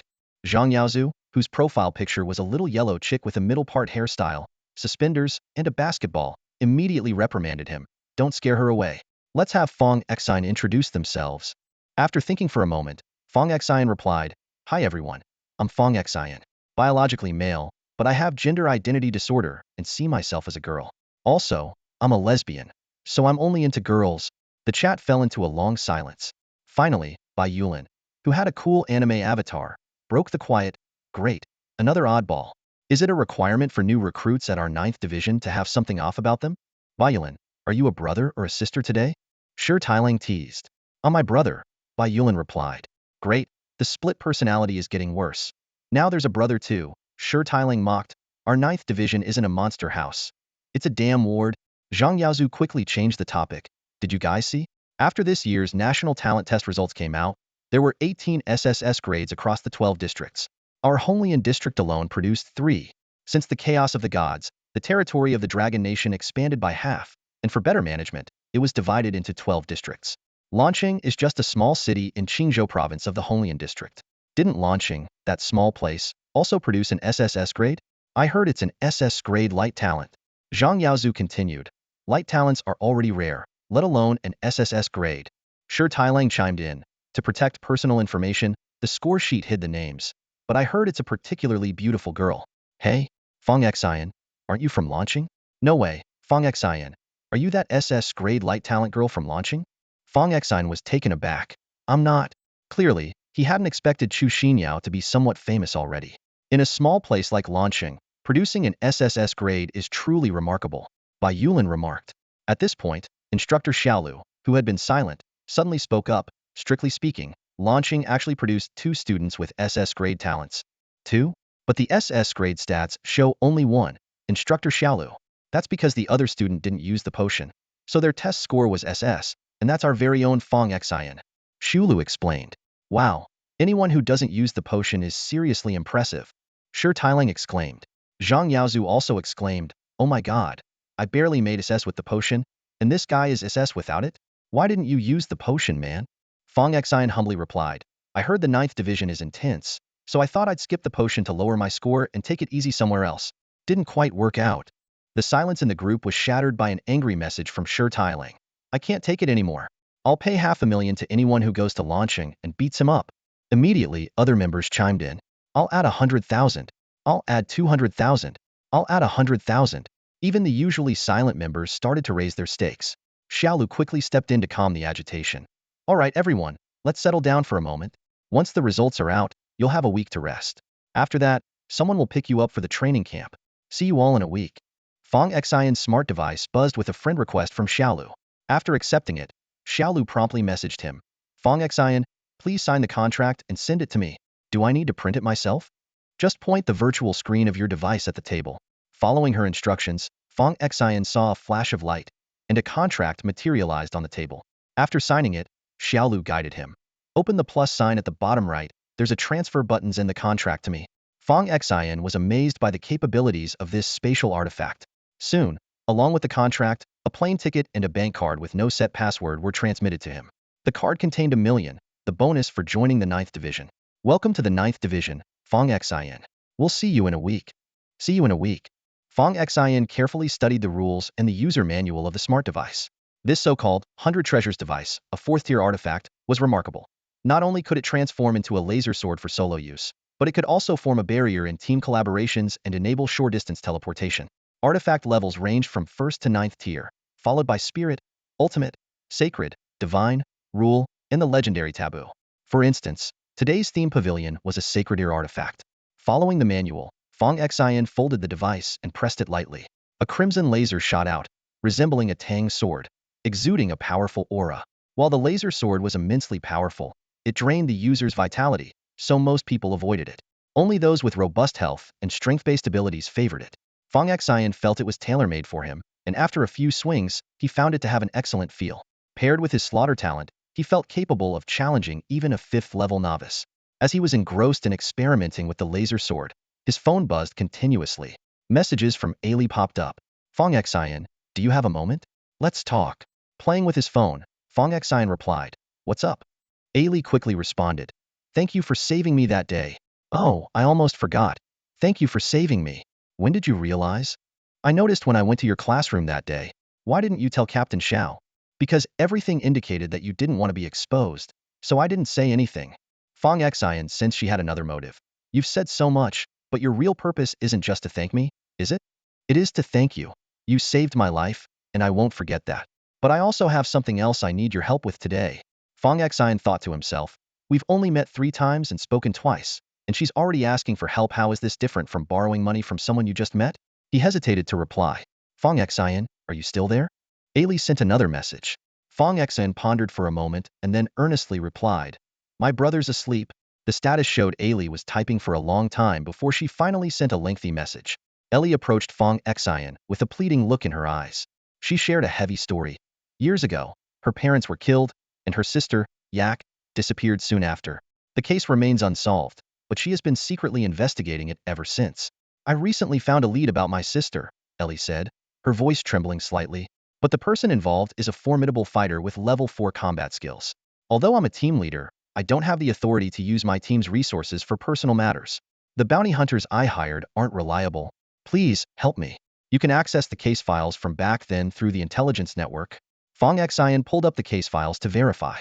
Indeed, the records from over a decade ago clearly stated that Ellie's parents, both doctors, died in a car accident. The files included a photo of Ellie as a chilled little girl with disheveled hair, sitting alone with tear stains on her cheeks, her eyes filled with confusion and helplessness, evoking sympathy. Further review revealed that Ellie's twin sister went missing 6 months after their parents' deaths. Hundreds of children went missing during that period, and the case eventually became a cold case due to the lack of leads. Fong Xion suddenly noticed a detail and quickly compared it with the case file of his own parents' car accident. Although most of his parents' files were encrypted, containing only a brief description and a few photos, upon close examination of the photos from both accidents, his pupils contracted sharply. A strange smiling charm was hanging inside both vehicles involved. This was no coincidence. Questions swirled in Fong Xion's mind. Who was behind his parents' deaths? After careful consideration, Fong Xion replied to Ellie, all right, send me the time and place. Ellie seemed surprised by Fong Xion's quick agreement and immediately replied, 9 o'clock tomorrow morning, at the cafe on 122, Tiannan Road. In return, you can keep all the spoils, and I'll give you a sensory fruit to awaken your sensory abilities before you head to the training camp. See you in the morning. As night deepened, Fong Xion sat in his room, recalling the details of his parents' accident. To access those encrypted files, he would either need to find Zhuge Hong or wait until he had the necessary clearance. He retrieved his grandfather's phone from a hidden compartment in the drawer, but there were no new messages, and he had no idea where his grandfather was at that moment. Approaching midnight, Fong Xion stood in front of the bathroom mirror, channeling his energy. For blood-red symbols of slaughter slowly emerged, reflecting on his tense face in the mirror. At midnight, Fong Xion stood alone in front of the mirror, staring intently at his reflection for a full 45 minutes. Unlike the eerie scene from the previous night, nothing unusual appeared in the mirror tonight.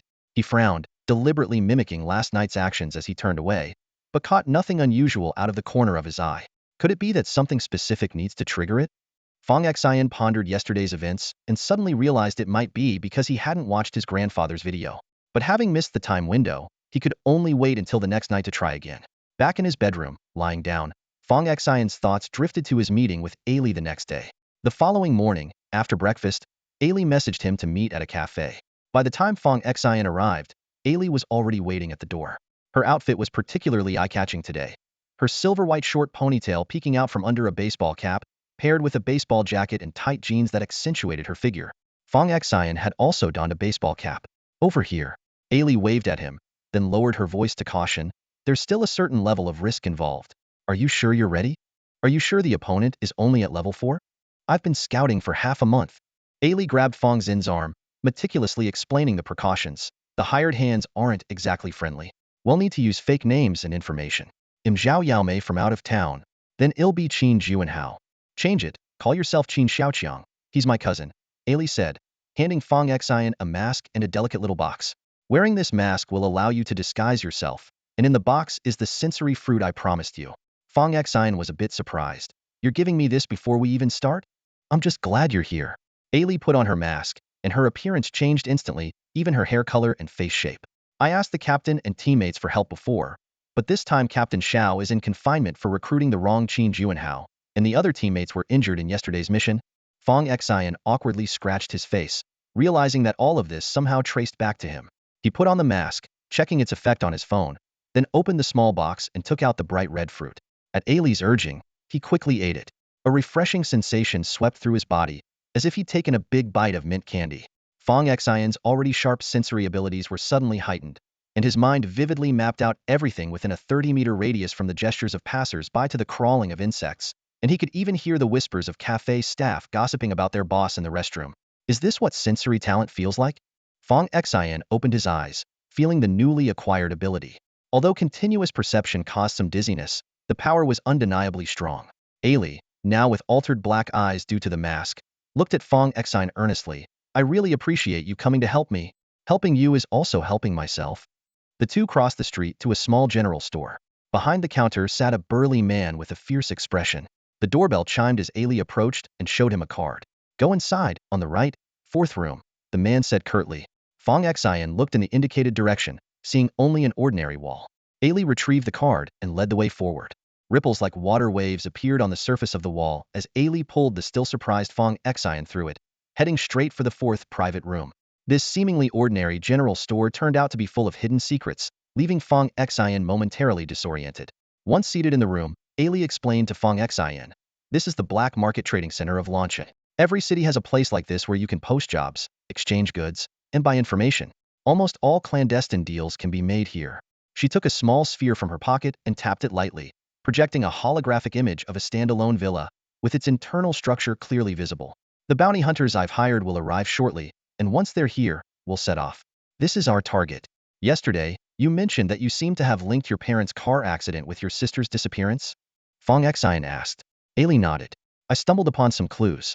Both the driver who killed my parents and the person who kidnapped my sister have the same hexagram tattoo on their arms. Did you find that driver? Fong Xion asked in surprise. He was found a year after my parents' accident, Ailey replied somberly, but unfortunately he was already dead by then, and many leads ended there. As Fong Xion fell into deep thought, the door to the private room swung open. 3 people entered one after another. A towering man standing 2 meters tall, as formidable as a living titan. A middle-aged man with a long face adorned with a golden beard, and finally, a woman with slightly dark skin and wavy hair, dressed in a low-cut top, mini shorts, and fishnet stockings, her figure curvaceous and striking. Why is there someone else here? The giant man asked in a deep voice, his gaze landing on Fong Xion as he sat down. He's my cousin, and he won't be taking a cut of your commission, Ali explained. The giant gave Fong Xion a once-over and scoffed. Your cousin? He looks as frail as a chick. Can he handle this? He better not slow us down. Fong Xion glanced at the three people in front of him, fully aware that his sensory talent had completely awakened.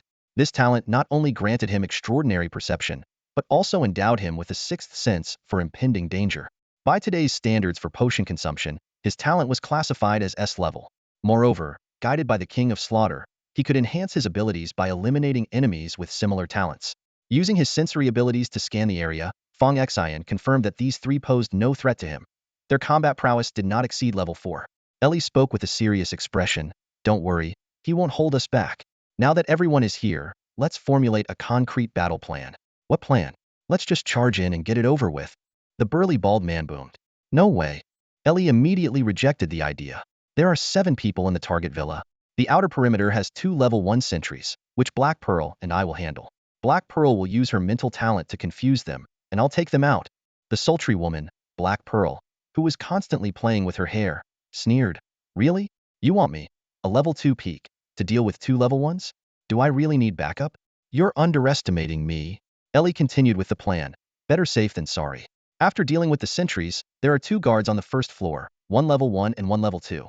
The second floor has 2 more, 1 level 2 and 1 level 3. Black Pearl will continue with mental confusion. You and Qin Xiaoqiang will clear the first floor, while Jean Rue and I handle the second floor. Black Pearl cast a seductive glance at Fong Xion, licking her red lips. Stick close to big sister, little brother. Slut. The burly man spat. Fong Xion chose to ignore the flirtation. Ellie went on. The third floor is where our real target is a level 4 mental talent user. Balu, you'll keep him occupied. We'll join you shortly. Balu rubbed his bald head and asked, the opponent is level 4 mental. Won't Black Pearl's mental attacks be detected? He calls for a lady to relieve stress every noon, at which point his mental defenses are weakest. We attack at that time, Ellie explained.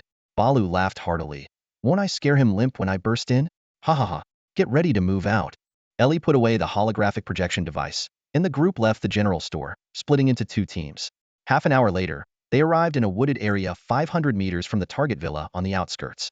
At 11:45, a taxi pulled up in front of the villa. A woman in a stepmother-style dress with big wavy hair stepped out, her red-soled high heels tapping a seductive rhythm that lured the 2 sentries over to inspect her. The sentries ogled her with lecherous grins, but the woman didn't resist. Instead, she giggled and flirted with them. 10 minutes later, Ellie gave the command, move. Black Pearl charged forward first, with Ellie right behind her, seamlessly blending into the shadows on the ground. Fong Xion was quietly impressed by her assassination talent. Kid, don't hold us back. Balu gave Fong Xion a heavy pat on the shoulder before charging ahead, his body gradually merging with the earth, showcasing his powerful earth-based talent.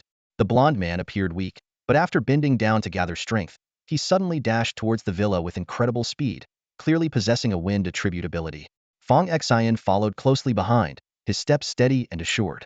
Facing 2 sentinels, Black Pearl gently waved her delicate hand, causing them to instantly fall into a daze, their pupils unfocused. Almost simultaneously, Ailey emerged from the shadows on the ground, a glint of cold steel flashing in her hand as she swiftly and efficiently took down one of the sentinels, then seamlessly disappeared back into the shadows, slipping into a second-floor window. Using his momentum, the blonde man leaped up and landed steadily on the second floor. Suddenly, the ground shook as a dragon made of earth carried Balu, enveloped in an earthy glow, towards the third floor. The sound of shattering glass echoed, followed by panicked cries. Chewing gum and swaying her hips, Black Pearl sauntered towards the first-floor entrance. She glanced back at Fong Xion with a sultry smile. Little brother, stay behind me. If you get hurt, I'll be upset. She playfully bumped him with her hip before leading the way into the villa. 2 enemies on the first floor were about to rush upstairs when Black Pearl effortlessly dealt with the first-level combatant. The second-level combatant clutched his head in agony and crouched down. Little brother, am I fierce or what? She teased, throwing a flirtatious wink at Fong Xion. Suddenly, an unexpected event occurred. A third-level enemy from the second floor charged down the stairs. Seeing the situation on the first floor, he lunged at Black Pearl with a menacing expression. Her face turned pale, and she swallowed her gum in fright, hurriedly launching a mental attack. Although the enemy was momentarily staggered, his third-level strength and power attribute allowed him to continue his charge. Jean Rue, save me! Black Pearl cried out.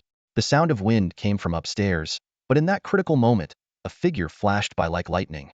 Fong Xion delivered a fierce flying knee strike right to the enemy's face, knocking him down instantly. The sudden turn of events left Black Pearl stunned, and the blonde man paused halfway down the stairs. Fong Xion turned to Black Pearl with a calm smile. Sister, was I fierce enough? Black Pearl stared blankly at Fong Xion. Despite Fong Xion's changed appearance, his youthful face made it hard for anyone to associate him with being a formidable force. However, after he swiftly defeated a level 3 combat expert, everyone's perception of him shifted. Coming back to her senses, Black Pearl instinctively brushed her hand across her chest, casting a seductive glance at Fong Xion. She licked her lips and said, "You're quite fierce, little brother. I wonder if you're just as fierce elsewhere." Fong Xion merely chuckled in response. "You think you can play the hunter with me? Keep dreaming." Sounds of tremors echoed from upstairs. Fong Xion agilely darted past the blonde man and headed upwards. After dispatching another enemy, Black Pearl gracefully approached Jean Rouet. The blonde man spoke in a deep voice. "We underestimated him. To be so young with level 3 combat power and an S-grade strength ability, he must be from some elite organization on a training mission." The third floor was in chaos. Balu was enveloped in an earthen yellow glow, clad in a layer of earthen armor. A beautiful woman on the bed cowered in the corner, her bare skin peeking from beneath the sheets. A fat man in tattered shorts was frantically dodging between emerging earth-colored hands, his face twisted as he repeatedly summoned transparent hands to attack Balu's mind. Ellie held a blue pattern knife, waiting for the right moment to strike from the corner. As Fong Xion and his group arrived, the fat man suddenly rolled over, reaching for a ring on his finger. In an instant, he donned a transparent cloak and vanished. Fong Xion immediately activated his perception ability, detecting the chubby figure aiming a peculiar revolver at Balu's head. "Watch out! He's got a gun!" Fong Xion shouted. As the gunshot rang out, Balu's earthen glow swiftly shielded his vital spots, but the earthen sphere shattered and fell, leaving a gash on his forehead, blood streaming down. Gratefully, Balu glanced at Fong Xion, his previous disdain completely gone. The fat man sneered as he turned toward Fong Xion, another one with a perception ability. He raised his gun to aim. Though unable to see his opponent, Balu summoned an earthen wall to shield Fong Xion just in time. The gun fired again, shattering the wall instantly, but Fong Xion had already dodged to the side, the killing rune on his hand faintly glowing. With Fong Xion's warning, Balu turned the floor to sand, revealing the fat man's footprints. Just as they prepared to attack, the fat man swallowed a forbidden fruit, descending into a frenzied state, releasing a terrifying aura. "Forbidden fruit!" Balu exclaimed in shock. A twisted grin spread across the obese man's face, his eyes gleaming with madness. "I'd rather live 3 years less and gain a temporary level 5 combat power to kill you all. Balu, run!" Before the words were fully spoken, the obese man made a grasping motion through the air. An almost invisible giant hand materialized out of nowhere, clutching Balu's head viciously. Balu let out a piercing wail, stumbled to the ground, and bled from his orifices. Seeing this, the blonde man and the Black Pearl scattered in all directions. Ellie, her expression icy, shouted to Fong Xion, "Run!" However, the obese man was already prepared. A flash of light emanated from the ring on his hand, and he instantly produced a foot-long baton. He pointed it in succession at the fleeing blonde man, Black Pearl, and Ellie, finally aiming it at Fong Xion. The three who had leaped into the courtyard collapsed heavily to the ground as if struck by a paralysis spell, unable to move, their faces filled with terror. The obese man turned to Fong Xion, who was still in the room, and noticed that instead of fleeing, Fong Xion placed a hand over his heart in a strange gesture.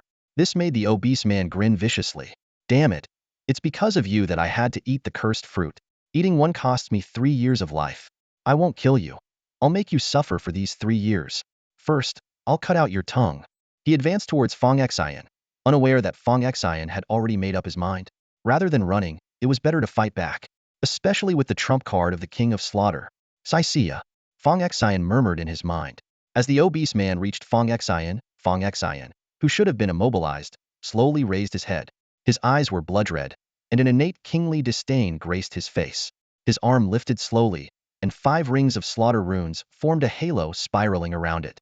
"Mortals, look up to me. Face the judgment of the king." Fong Xion's palm faced the obese man, with the back of his hand emanating a blinding crimson light from the runes of slaughter.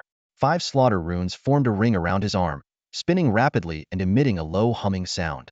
The moment the obese man locked eyes with Fong Xion's crimson pupils, he shuddered. Such unprecedented talent, such a kingly oppressive aura, twisted his features in an instant. He wanted to flee, but his legs felt as if they were filled with lead. Ironically, it was originally he who used a treasure to immobilize Fong Xion. Yet now he was the one trapped by some invisible force. Boom! The ring of slaughter slammed into the man's chest, forcing him back 5 steps. 5 crimson concentric rings appeared on his chest, resembling a deadly target, with the bullseye aimed directly at his heart. Fong Xion raised his hand again, the 5 slaughter rings spinning wildly, expanding from his fingertips to his arm, forming a conical weapon of slaughter. He aimed at the target on the man's chest and struck through the air. The slaughter cone pierced the man's heart in an instant. Blood gushed from the man's mouth, and when he looked down to see the fist-sized hole in his chest, his eyes widened in disbelief. What kind of talent is this? Before he could finish speaking, he collapsed heavily, face down on the ground. Fong Xion made a grasping motion through the air, and a glimmer of blood flew from the man's body into his palm. The crimson hue of the 4th slaughter rune deepened noticeably. A mental-type talent could use some improvement. He turned his gaze to the woman hiding by the bed. Terrified by the bizarre scene, she was in a state of panic. In her desperation, she stumbled into a nightstand and found a handgun.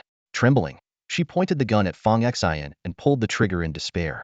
Fong Xion tilted his head slightly, and the bullet grazed his cheek, leaving a scratch. He wiped away the blood, and the wound healed instantly, his astonishing regenerative ability leaving the woman utterly stunned. A cold glint flashed in his crimson eyes as Fong Xion raised his arm, still encircled by the rings of slaughter. Boom! The sound of an explosion echoed, and a hole appeared in the woman's chest as she collapsed limply.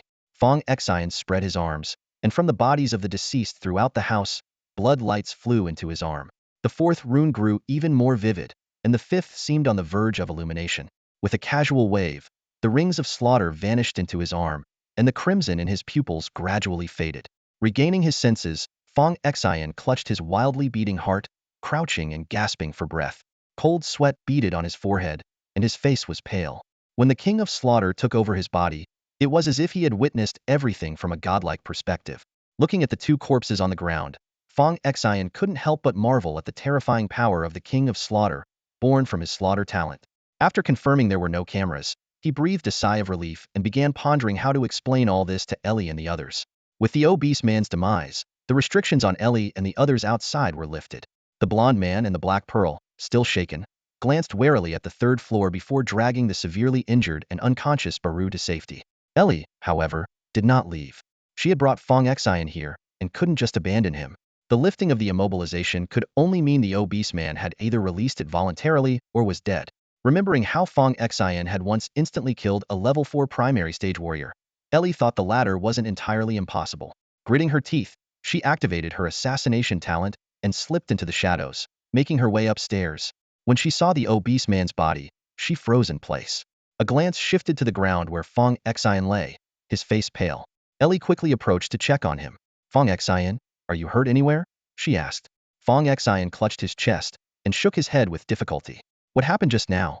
Did you kill him? Ellie pressed for answers. I'm not sure, Fong Xion replied earnestly. I felt a sharp pain in my chest after being immobilized and then blacked out. I have no idea what happened after that. Ellie reached out to feel his chest, confirming his heartbeat was indeed erratic, suggesting he wasn't lying. This left her more puzzled about who killed the man. I'll take you to the hospital. Ellie hurriedly helped Fong Xion up. No need to rush, Fong Xion said. I can go later. A little rest should help. Ellie was momentarily speechless. Ever since meeting Fong Xion, he always had this infuriating way of speaking. Looking at the lifeless, overweight man, Ellie sighed. Although we've lost a lead, it's good that you're safe. Once your psychic abilities awaken and your combat power increases, you'll be able to use mental force to make enemies tell the truth. Psychic abilities can do that? Fong Xion was surprised. Are you implying we'll be teaming up again? Is that all right? Ellie asked softly, her voice tinged with a pleading tone. Fong Xion looked at her, recalling their previous encounters. The first time in an alley where her teammates were all wiped out. The second time at the ocean-themed museum, with 1 dead and 2 injured. And today, with Gower beaten beyond recognition. He couldn't help but wonder if Ellie had some peculiar talent for jinxing her teammates. In 2 weeks, there's another mission. Will you join? Ellie asked. Sorry, my granduncle is getting remarried then, and I have to be the best man, Fong Xion said, rubbing his gradually calming chest. Ellie offered a rueful apology. It's my fault for not having clear intel, almost costing everyone their lives. Don't mention it, just cover the medical bills, Fong Xion replied. Ellie silently picked up the immobilization baton, the gun that nearly killed Baloo, and the invisibility cloak. She removed a ring from the deceased's hand and handed it to Fong Xion. These are yours. As promised, the spoils are yours. Fong Xion hesitated as he eyed the ring. The equipment was tempting, but he had previously suffered because of it. After defeating an extraordinary being and taking their gear, he had been tracked down by the opponent's associates through the residual aura on the equipment. Won't taking these cause trouble with his aura on them? The 9th Division has a special process to erase the aura from spoils. Just scan them with a Jillian device, Ellie explained. Only then did Fong Xion accept the equipment. Black Pearl and the blonde man came in from outside, shocked at the sight of the deceased, and looked at Fong Xion. Did you do this? Fong Xion repeated his earlier explanation, and they were skeptical but accepted it. The group meticulously searched the entire room. Before leaving, Black Pearl slipped Fong Xion a piece of paper with her contact information, gesturing for him to call. Once home, Fong Xion tossed the paper aside. At home, Fong Xion turned on his Jillian device and found the option for handling spoils. He sensed the ring and discovered it contained a space the size of a room, holding the immobilization baton, revolver, invisibility cloak, and about 7 million in cash. Suddenly, he paused, sensing something unusual inside. Fong Xion retrieved an old, worn notebook from his spatial ring. The notebook was so plain it seemed almost shabby, contrasting sharply with the sophisticated items in the ring. Like a goblin awkwardly seated among a group of handsome men and beautiful women. As he opened the notebook, a yellowed newspaper clipping gently fluttered to the ground. Quick to react, he caught the palm-sized piece of paper between his fingers, noticing the burnt edges. It was an article from the mid-20th century, detailing a significant breakthrough by the research team at Leon Corporation in the Great Desolation Project. The article mentioned that their development, Great Desolation 1, could greatly enhance the abilities of animals with awakened talents, with height-ear beasts potentially rivaling the mythical beasts of ancient legends. This was heralded as a groundbreaking advancement for those with beast-taming talents. The report specifically praised Professor Xiang's team for their contributions, but the rest of the content abruptly ended. Turning to the back of the clipping, Fong Xion saw the iconic logo of the now biotechnology giant, Leon Red Corporation. Puzzled, he realized he had never heard of Leon Corporation developing such an animal-enhancing serum. He immediately searched online and consulted the Tiandun intelligence network, but found nothing, as if the Great Desolation Project and Great Desolation 1 had never existed. Filled with doubt, Fong Xion carefully examined the notebook. Pages upon pages were filled with dense biological diagrams and complex formulas. Through sporadic annotations, he was shocked to discover that this was the core secret of Great Desolation 1. In the latter part of the notebook, he found several fragmented diary entries. August 2nd, 2158, overcast. The recorder angrily described how someone threatened their teacher's family, attempting to seize the core formula of Great Desolation 1. The teacher was forced to destroy the most critical lab, which enraged the leaders of those people. September 4th, 2158, cloudy. The teacher was imprisoned for half a month, and these so-called righteous warriors cruelly murdered the teacher's wife. December 1st, 2158, heavy rain. A young man named Fong Qingdi intervened, saving the teacher from being beaten to death. April 12th, 2159, overcast. During a prison visit, the teacher secretly revealed that he had successfully injected a beast with Great Desolation 1 and named it Qilin. He urged the recorder to escape with the young beast. September 19th, 2162, clear to cloudy. A record made 2 years into their escape. If not for Fong Qingdi's mercy, the recorder might have died. The beast had awakened 4 talents: wind, fire, lightning, and thunder. But as someone without beast-taming talents, the recorder couldn't form a contract with it. December 18th, 2162, heavy snow. Near death, the recorder sent Qilin into the divine demon ruins and used the last of his witchcraft talent to place a blessing and curse on the notebook. Those who are kind and righteous could form a contract with Qilin, while those who are evil and deceitful would meet a grim fate. Ow! Fong Xion felt a sudden sharp pain at his fingertip, as if pricked by something sharp. Instinctively, he tossed the notebook onto the table and examined his finger, finding a fresh red on his fingertip. What's wrong with this person? Reading a dumb diary, and it's all blessings and curses, Fong Xion muttered while rubbing his sore finger.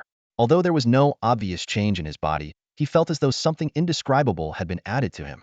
His thoughts drifted back to the diary's contents. The diary mentioned his grandfather's name, indicating that the author knew his grandfather and seemed to have lived longer because of his grandfather's forgiveness. What caught his attention even more was the elusive Honghuang No. 1, which had apparently created a mythical beast known as the Qilin. Relics of gods and demons. Fong Xion used his smart device to search for the location mentioned in the diary, only to find it marked as a forbidden area. The diary's author claimed that one could form a pact with the Qilin by being honest and kind-hearted. This made Fong Xion reflect on his own character. Apart from having a sharp tongue, I think I'm pretty kind. He resolved to improve himself, thinking, starting tomorrow, I'll make sure to help elderly ladies cross the street every day. Everything felt like a tangled mess. The killing talent, his parents' car accident, the car accident of Ailey's parents, Ailey's sister's disappearance, and now this mysterious diary. There seemed to be some connection, but he couldn't quite grasp it. Coming back to reality, Fong Xion began dealing with the spoils. He first used his smart device to scan the invisibility cloak, watching it disappear and reappear, confirming it was now ownerless. He then processed the immobilization rod and revolver in the same way. The smart device's assessment revealed that the invisibility cloak and revolver were both 4th-tier treasures, with the revolver capable of instantly killing any 4th-tier combatant without treasure defenses, despite having only 3 bullets. The most surprising find was the immobilization rod, a 9th-tier treasure, requiring a 5th-tier combatant to use. At the 5th tier, it could only immobilize opponents of the same level or lower, with a usage limit of 3 times, though the number of uses would increase with combat strength. As the clock ticked past 11, Fong Xion got out of bed and retrieved his grandfather's phone from a hidden compartment in the drawer. He watched the videos in the album carefully, then stepped into the bathroom and activated the killing rune in front of the mirror. At 12:30, Fong Xion stood in front of the mirror, intently examining his reflection. He tried various poses, deliberately displaying himself as he did the night before, but the image in the mirror merely mimicked his movements mechanically, showing no sign of anything unusual. Returning to his bedroom, Fong Xion lay on his bed, repeatedly pondering the activation mechanism. He had almost perfectly replicated every detail from the previous day, yet he still couldn't awaken the King of Slaughter in the mirror. Unable to sleep, his thoughts drifted to the journal's mention of the ruins of gods and demons, particularly the qilin that had awakened the 4 great abilities of wind, fire, thunder, and lightning. Opening the journal, Fong Xion carefully studied the accounts of the ruins of gods and demons. This mysterious place, shrouded in fog year-round, had no clear historical records, and few who entered ever returned. Even those who managed to escape often lost their sanity. Among the fragmented words of the deranged, it was revealed that the ruins were filled with ancient, broken statues of deities and held many rare treasures. Fong Xion noticed a key piece of information. The ruins imposed greater restrictions on those with stronger abilities, while being more lenient towards those of lower levels. The midterm and final assessments of the training camp were conducted in the outskirts of the ruins every year. This realization excited him. Weren't these 2 free opportunities to search for the qilin? Re-examining the complex formulas at the beginning of the journal, Fong Xion gradually understood, with the help of annotations, just how extraordinary the qilin was after being injected with the primordial number 1 serum. With 4 SS-level abilities, if it still lived, its power might be beyond imagination. As Fong Xion was engrossed in his plans to find the qilin, his phone buzzed incessantly. In the class group chat, Qin Juanhao was showing off, first sending a few large red envelopes, then debating whether to drive a 7 million sports car or a 12 million supercar to the training camp. He specifically tagged Chu Xinyao for her opinion, even sharing a few photos of the cars. Fong Xion quietly grabbed the red envelopes while responding to the group, saying he was troubled by having too many abilities awakening. His words immediately silenced the lively chat. Moments later, Chu Xinyao privately messaged Fong Xion, saying her father wanted to meet him to thank him for saving her life earlier. Fong Xion replied in a joking tone, "Sure, have him schedule an appointment with my secretary," which prompted Chu Xinyao to send an angry emoji. Chu Xinyao's father has always been a mysterious figure. When he unexpectedly suggested meeting, Fong Xion was indeed surprised and couldn't help but feel curious about this elder whom he had never met. "When will we meet?" Fong Xion asked seriously.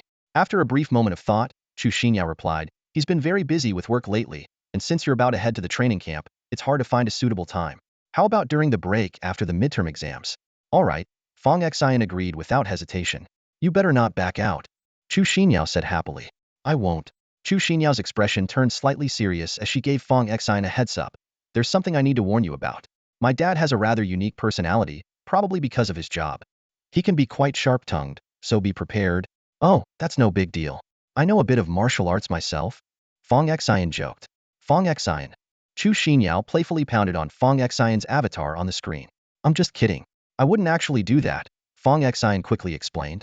Chu Xinyao's tone turned serious. "Fong, my dad has connections in the government and the Tiandun Bureau. Once you're at the training camp, you need to train hard. I'll be keeping an eye on you. When you come to our house, have a good talk with my dad. I'll be there to support you. With his backing, your advancement in the 9th division will be smooth. Otherwise, in that kind of place, without strong connections, it's tough to climb the ranks even with battle achievements." Fong Xion was stunned for a few seconds by her words. They reminded him of what white-haired Zhuge Hong had mentioned before. The head of the 9th division, Old Master Yi, was a life-and-death brother to Fong Xion's grandfather. As long as Fong Xion didn't make any major mistakes after joining the ninth division, and with enough battle merits, he could naturally rise through the ranks without any obstacles. In other words, Fong Xion was practically the prince of the ninth division. In the quiet of the night, Chu Xinyao sent a flurry of messages. Xiao Fong, why aren't you replying? Have you fallen asleep? Fong Pig, humph. Remember to message me back tomorrow. Good night. After a brief pause, Fong Xion replied, no need to trouble your dad. This curt response led Chu Xinyao to mistakenly think his pride was hurt. Xiao Fong, we're about to enter the real world, Chu Xinyao earnestly explained. This kind of thing is actually quite normal. To succeed in society, having connections is crucial. I understand your perspective. You have the capability and pride to want to make it on your own. But if you combine your efforts with some support, it could save you a lot of detours. Fong Xion smiled slightly. He understood the truth in her words. In today's world, to grow big and stay strong, having solid skills is essential, but strong backing is indispensable. Like Zhuge Hong from the ninth division, Chu Xinyao continued, my dad says even a prodigy like him has the mighty Zhuge family supporting him. Fong Xion was taken aback, surprised by the powerful backing of that white-haired guy, and couldn't help but feel a bit envious. As if remembering something, Chu Xinyao added, oh, there's one more thing. Just take it as a suggestion. It's up to you to decide. My dad mentioned that Zhuge Hong might become the director of the ninth division in the future, or even the head of the Tian Shield Bureau, at the very least a third-in-command. His family is a renowned clan in the entire Dragon Nation. If possible, it would be beneficial for your career to maintain a good relationship with him. Reading this lengthy message, Fong Xion fell into thought. He had always disdained the idea of flattering people like Su Xiaoqiang, even though such individuals often fared well in reality. Besides, to people like Zhuge Hong or Chu Xinyao's father, he was ultimately an outsider and couldn't expect wholehearted support without something in return. Rather than relying on their protection, he might as well bow to Qin Shi Huang for blessings. Noticing Fong Xion's delayed response, Chu Xinyao sent another message. Xiao Fong, it's okay if you don't want to compromise. Just know that I'm here for you. If you dislike dealing with these things, I'll handle them. I'm your strongest support. Fong Xion smiled knowingly. He and Chu Xinyao had known each other since kindergarten and shared a deep bond. Back then, Chu Xinyao wasn't as pretty as she was now. She was chubby and often bullied for her love of food, but Fong Xion always stood up for her. During those times, Chu Xinyao's parents were not yet successful and were busy with work, leaving her with little attention. Fong Xion recalled an instance when Chu Xinyao was gravely ill. Her father never visited, and her mother came only once but left quickly due to a phone call. It was Fong Xion's parents who took care of her through that difficult time. Then I'll just focus on being Yaojia's psychic from now on, Fong Xion replied. Hee. All right, Xiao Fong. I'm tired and going to sleep now. Good night. After exchanging goodnights, Fong Xion lay on his bed, gazing out the window. The city of Lan was unusually quiet tonight. Despite the curfew after midnight, due to frequent activities by extraordinary individuals, there were usually some noises, like the occasional patrol by the police. But tonight, it was eerily silent. As Fong Xion stared at the constantly blinking Tian Shield smart device, new messages appeared in the 9th Division's youth training group. Shi Tailang was the first to ask, did you guys hear there's going to be a preliminary test when the youth training starts this year? Zhang Yaozu quickly replied, it's not just this year. It's every year. Damn, Shi Tailang said. My brother told me that in the preliminary test, we'll face level 1 to 3 puppets based on our combat power. But the 9th Division's test is called the Devil's Trial. Each level puppet is the strongest of its kind. Our level 1 puppets can beat level 2 from other places. I heard very few can pass unscathed unless they have level 4 combat power. Level 4 combat power? Isn't that a bit much? Questioned someone named Xinyu. Zhang Yaozu explained, it's not entirely impossible. Those who awaken with an SS grade talent might reach that level. History has examples of such cases. Shi Tailang immediately retorted, Lu, you said it yourself. In nearly 2 centuries since the talent awakening was discovered in Longhua in the early 20th century, only 2 high school students have ever awakened an SS level talent and reached a level 4 combat power. Fatso, can't you stop arguing with me for once? Zhang Yaozu fumed. Shi Tailang chuckled and changed the subject, asking, by the way, have any of you awakened your talents yet? What combat level are you at? I'll go first. I'm at early level 2. Damn it, I'm only at peak level 1. How did you, a fatso, reach level 2? Zhang Yaozu gritted his teeth. I'm also at peak level 1, Xin Yu said calmly. Shi Tailang suddenly became agitated. Oh no, are we all doomed? Remember to bring all kinds of medicine when you go. Fong Xion silently watched the messages in the group. He thought about how the current youth training camp was akin to universities from long ago, except that university life used to be relatively easy, whereas the training camp now is exhausting. The good thing was that after graduating from the training camp, There was guaranteed job placement with generous stipends and excellent benefits. It was said that university graduates used to face unemployment and were treated like beasts of burden once they entered the workforce. Although the previous talent test was just a preliminary assessment, those with higher talent levels did tend to awaken earlier. Fong Xion's strength-based talent allowed him to achieve peak level 3 combat power, while his slaughter talent could push him to peak level 4. If he summoned the King of Slaughter, he could even reach peak level 5. With this, he could barely make it into the top 3 in Longwa's history. Just then, Bai Yulan suddenly sent a message, changing the topic. There's a decapitation operation against the aliens in the Honglian district tonight. Did you know? Fong Xion, Xinga, your launching is also within the operation's scope. How's the situation over there? Fong Xion was taken aback and got up to look out the window. No wonder it was unusually quiet tonight. Just as he was about to respond, a hand appeared out of nowhere, grabbed his arm, and yanked him away. Fong Xion vanished instantly. Fong Xion blinked, and when his vision cleared, he found a white-haired man wearing sunglasses standing next to him, Zhuge Heng. With his hands casually in his pockets, Zhuge Heng wore his signature smile, showing small white teeth, even though it was night. Fong Xion looked down and was immediately startled by the scene before him. They were hovering about 500 meters above the ground. Instinctively, he grabbed Zhuge Heng's arm. Good evening. Zhuge Heng greeted with a grin. Once Fong Xion calmed himself, he couldn't help but complain. Dude, if you wanted to chat, couldn't you just come to my place? Why drag me out here? What if I was in the middle of using the bathroom or taking a shower? I'd be standing here naked. Zhuge Heng gestured below, explaining, I brought you here to help you earn some points by doing odd jobs, so you can buy stuff when school starts. Fong Xion looked down, puzzled, and saw the entire city of launching spread out below him. The city was clearly not quiet tonight. A massive hemispherical barrier enveloped it, with residential areas protected by a nearly transparent film. This setup prevented enemies from escaping and isolated sound to avoid disturbing the residents. Battles of various sizes were taking place throughout the city. Fong Xion immediately recalled Bai Yulan mentioning the decapitation operation in the group chat. Are you in charge of the Red Lotus District's operation against the Inhumans in launching? No, Zhuge Heng replied, standing midair. I'm the chief coordinator for the entire Qingzhou province. Zhuge Heng then explained the background of the Inhumans, the Eternal Night Army, and the point system. Defeating enemies of different levels earns corresponding points, with extra bonuses for capturing wanted criminals. While it's possible to exchange cash for points, the exchange rate is poor. 1 million cash only converts to 100 points. After addressing all of Fong Xion's questions, Zhuge Heng suddenly produced Fong Xion's bank card and Jilly machine from thin air. He explained that every new student has 1 million cash in their account, equivalent to 100 points. After defeating enemies, points are automatically added, but confirmation through the Jilly machine is required. Just as Fong Xion was about to ask to return and put on shoes, Zhuge Heng lightly tapped his back, teleporting him directly into a combat barrier. Inside, 3 second-level Inhumans and 1 third-level Inhuman were confronting a 5-member team from the Sky Shield Bureau. Fong Xion, wearing pajamas and barefoot, stood awkwardly between the two sides. The dirty water on the ground forced him to balance on one foot. A sinister-looking Inhuman glared at him and uttered a code phrase, from the blue sky to the yellow springs. Fong Xion hesitated before responding. In both places, nothing can be found? Incorrect code, the Inhuman sneered, reaching out with a spectral hand that emerged from the dirty water, lunging at Fong Xion. The Sky Shield team leader intervened just in time, slicing through the spectral hand with a laser sword transformed from the Jilly machine. Protect him, the team leader ordered. A team member shielded Fong Xion, asking about his origin. Fong Xion pointed to the night sky, where, under the crescent moon, Zhuge Heng's figure still hovered majestically above. That white-haired guy brought me here. The new recruit from the 9th Division instinctively looked up at the sky, pausing in surprise when he saw the figure. Are you the one brought by Instructor Zhuge? Are you the new trainee from the 9th Division? Yes.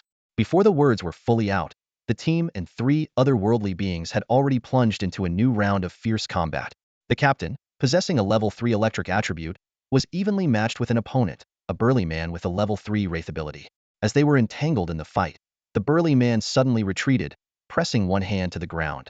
A strange pattern appeared, and as he pulled upwards, the ground cracked open, revealing a corpse oozing foul-smelling slime, also with level 3 strength.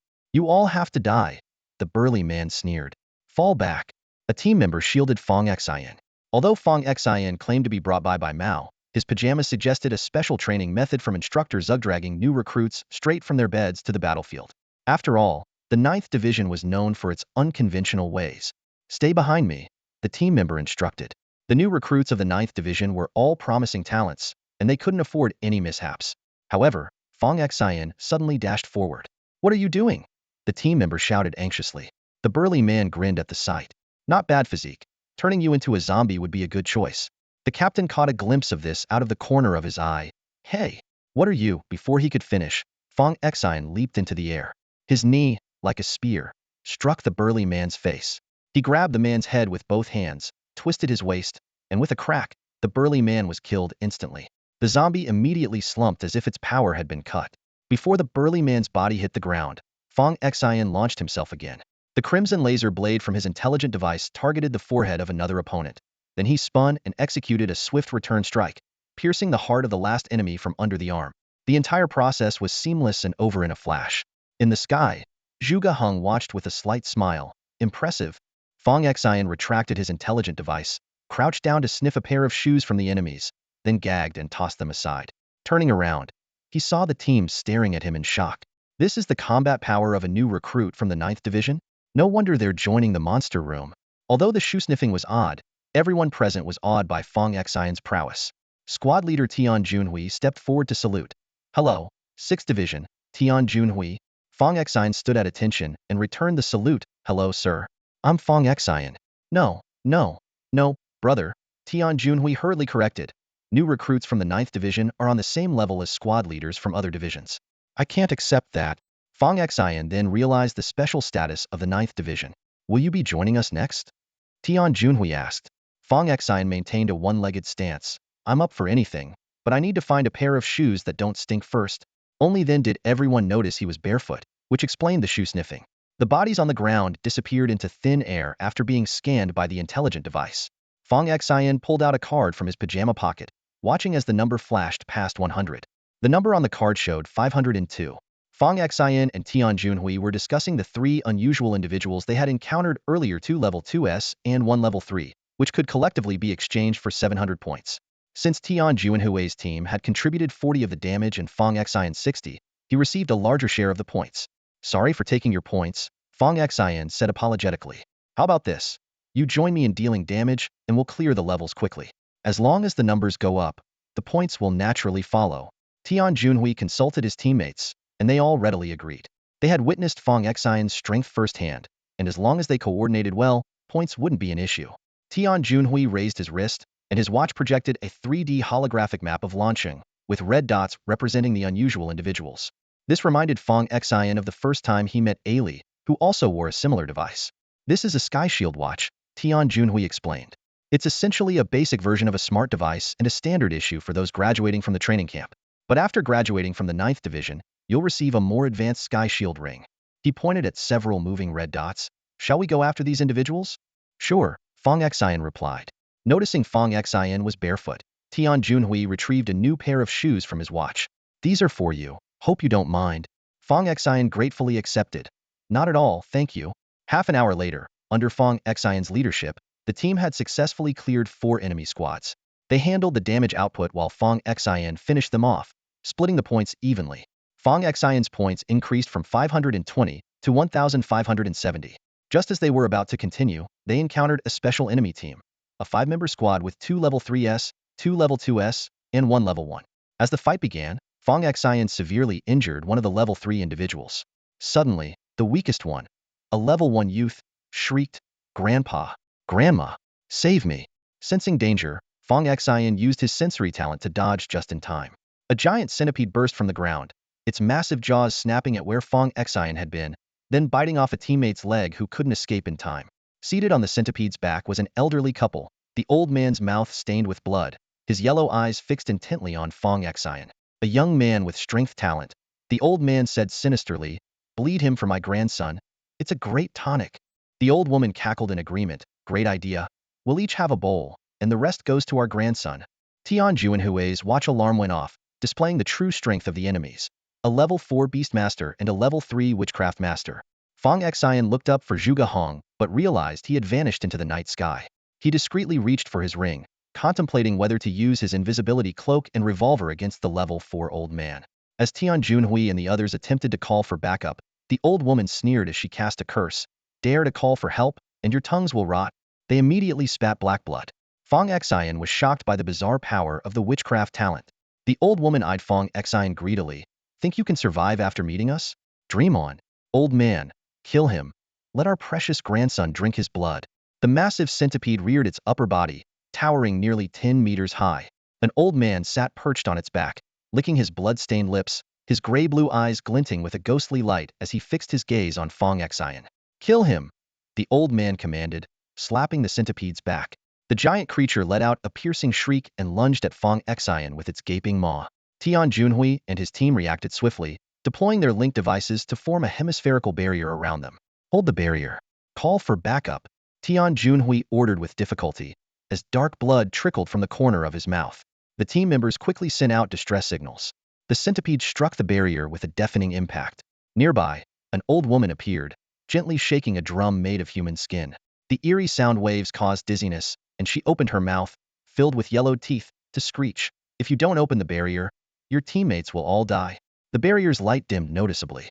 Xiao Chong, your psychic abilities can counter hers attack, Tian Junhui directed calmly. A young man had already locked onto the old woman, launching nearly invisible psychic daggers at her. However, she swiftly pulled out a strange scarf, shielding her head and effortlessly deflecting the attack. Old man, attack from below, the old woman cackled. The old man stomped his foot, and the centipede burrowed underground. Tiles, Tian Junhui shouted. A young man with a simple appearance pressed his hands to the ground, instantly hardening it like iron. Yet, the giant centipede still managed to lift a large section of earth, hurling the barrier into the air. Forcing himself to stay calm, Tian Junhui glanced at the rapidly approaching blue dots on his watch. Fong Xion, backup is almost here, you. His words trailed off in shock as he realized Fong Xion had vanished. Just then, gunfire erupted. The old man's head exploded like a watermelon, splattering the old woman with gore.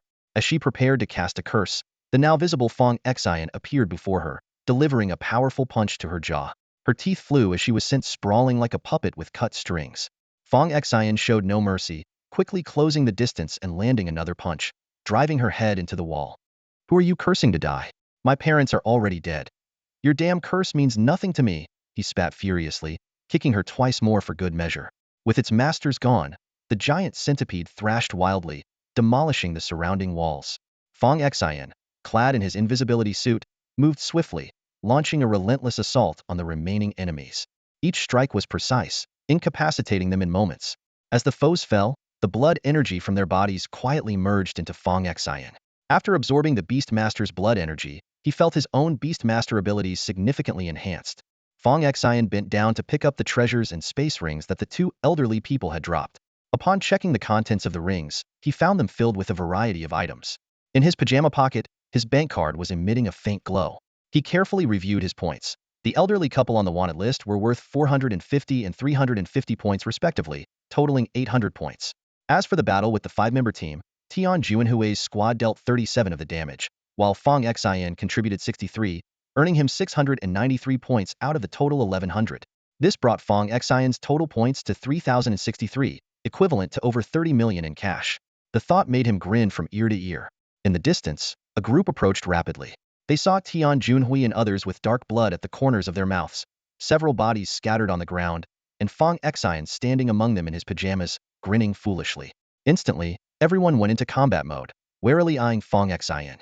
Tian Junhui quickly grabbed the arm of the team captain. Although his speech was slurred, his meaning was clear. Captain Zhang stood frozen, his gaze shifting between the bodies on the ground and Fong Xion.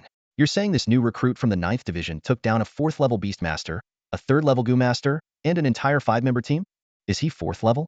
Captain Zhang asked, his throat tightening.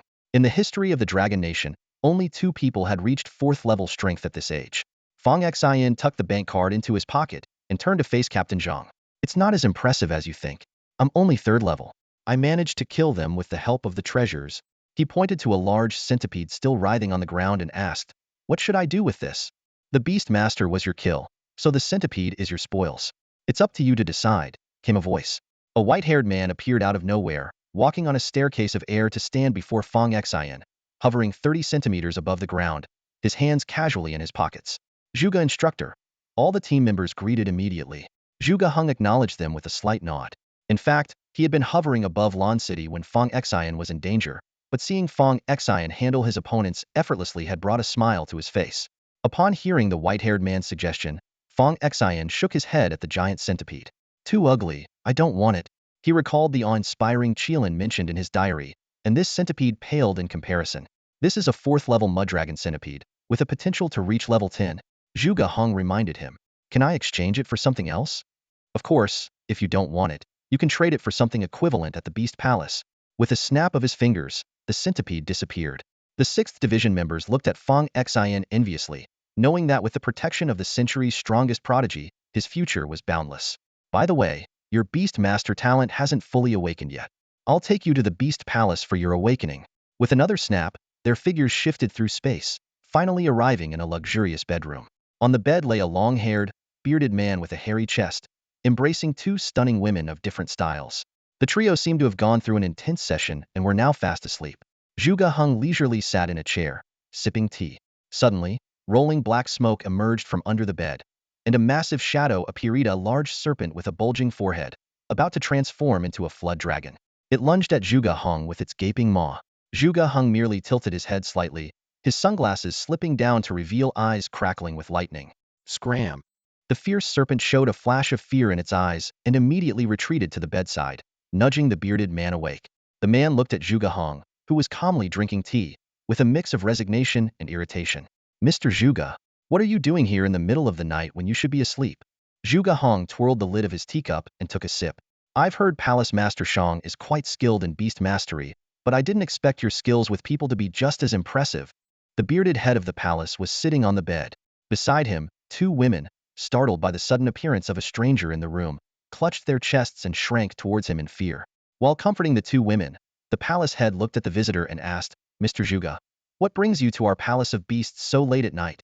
Zhuge Hong adjusted his sunglasses, concealing his eyes, and replied, put the guns away first. I don't appreciate having guns pointed at me. The palace head hurriedly grabbed his underwear from the bedside, put it on, and then donned a golden robe before getting out of bed. Now, can you tell me the purpose of your visit? I've brought a new trainee. He has a beast mastery talent and wishes to fully awaken it at the Palace of Beasts. We'd also like to find him a couple of suitable fierce beasts to form contracts with. The palace head frowned as he scrutinized Fong Xion, who was in pajamas, noticing the bloodstains on his sleeves and shoes. All this in the middle of the night? I have other things to attend to during the day, Zhuge Hong said bluntly. He has an S-level beast mastery talent without using any potion.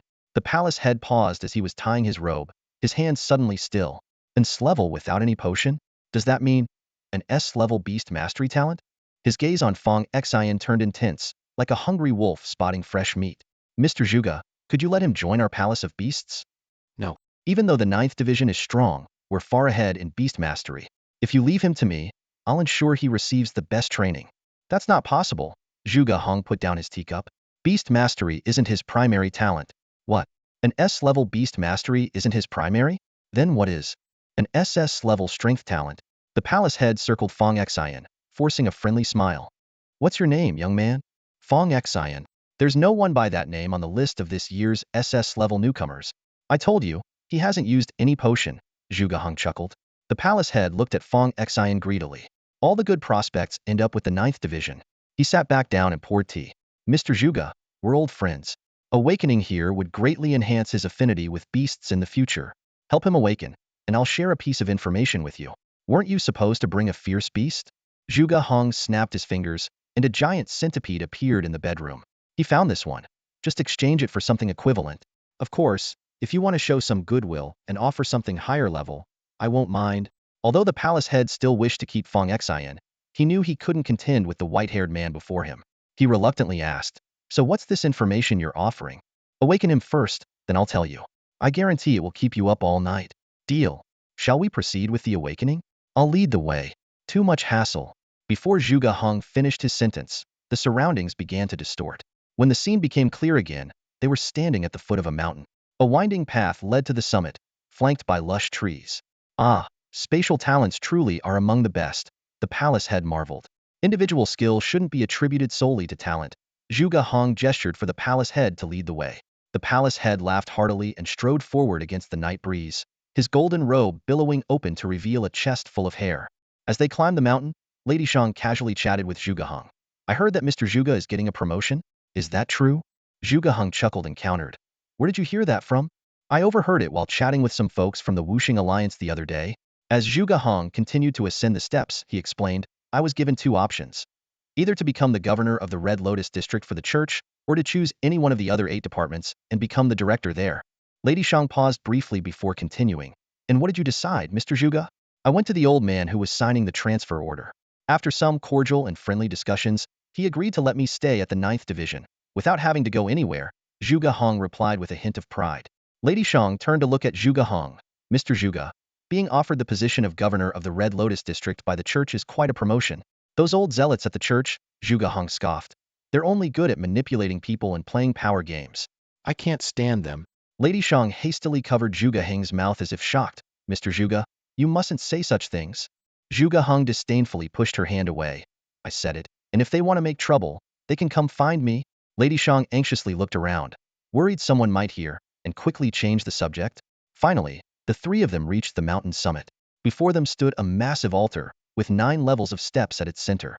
Upon closer inspection, these steps were formed by the sprawling skeleton of a giant dragon, with the 9th level being the dragon's head.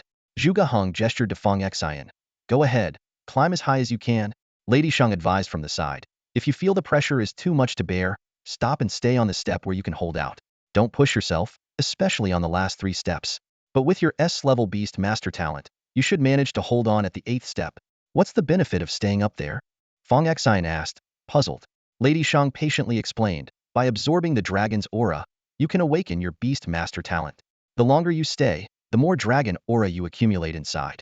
In the future, when forming contracts with spirit beasts or even divine beasts, what takes others 3 hours will only take you 3 minutes. Fong Xion began ascending the steps.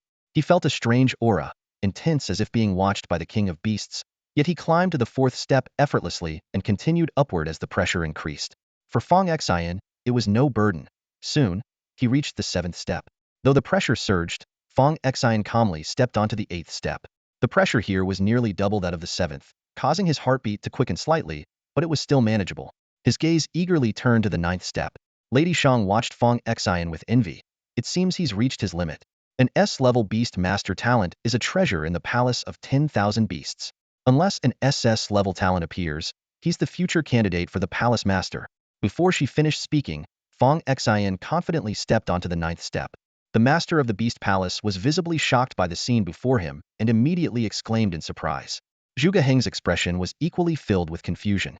If he can't withstand the pressure of the true dragon, he might explode and die. Master Shang warned urgently. Zhuge Hong observed calmly for a few seconds, then said, if he managed to get up there, it means he's prepared. Let's wait and see. Young people at his age love to show off. He probably doesn't even know the power of the 9th level. Master Shang warned again. Zhuge Hong glanced at him. Old Shang, are you worried you'll be held responsible if someone from the 9th region dies here? Don't worry. I'll take the blame if anything happens. Master Shang laughed awkwardly. I'm just concerned, that's all.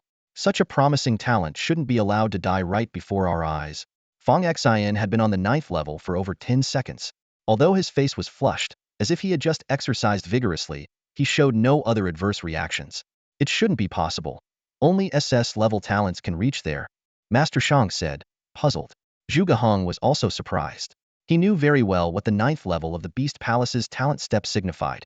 After a moment of thought, he said, it might be a power-type talent. Master Shang nodded in agreement. That's the only explanation. An SS-level power-type talent, with a physical strength far beyond that of ordinary beast tamers, makes sense. As time passed, Fong Xion felt a peculiar energy beginning to merge with his own. His demeanor subtly changed, gaining a touch of wild ruggedness and an indescribable aura of majesty.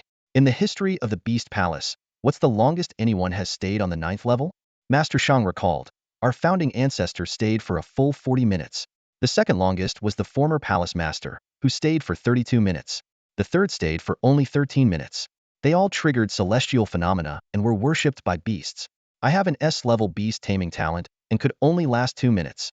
This new student, with an S-level beast taming and top-tier power talent, should last longer than me, but the 9th level's true dragon aura is the purest. Even a strong body has its limits.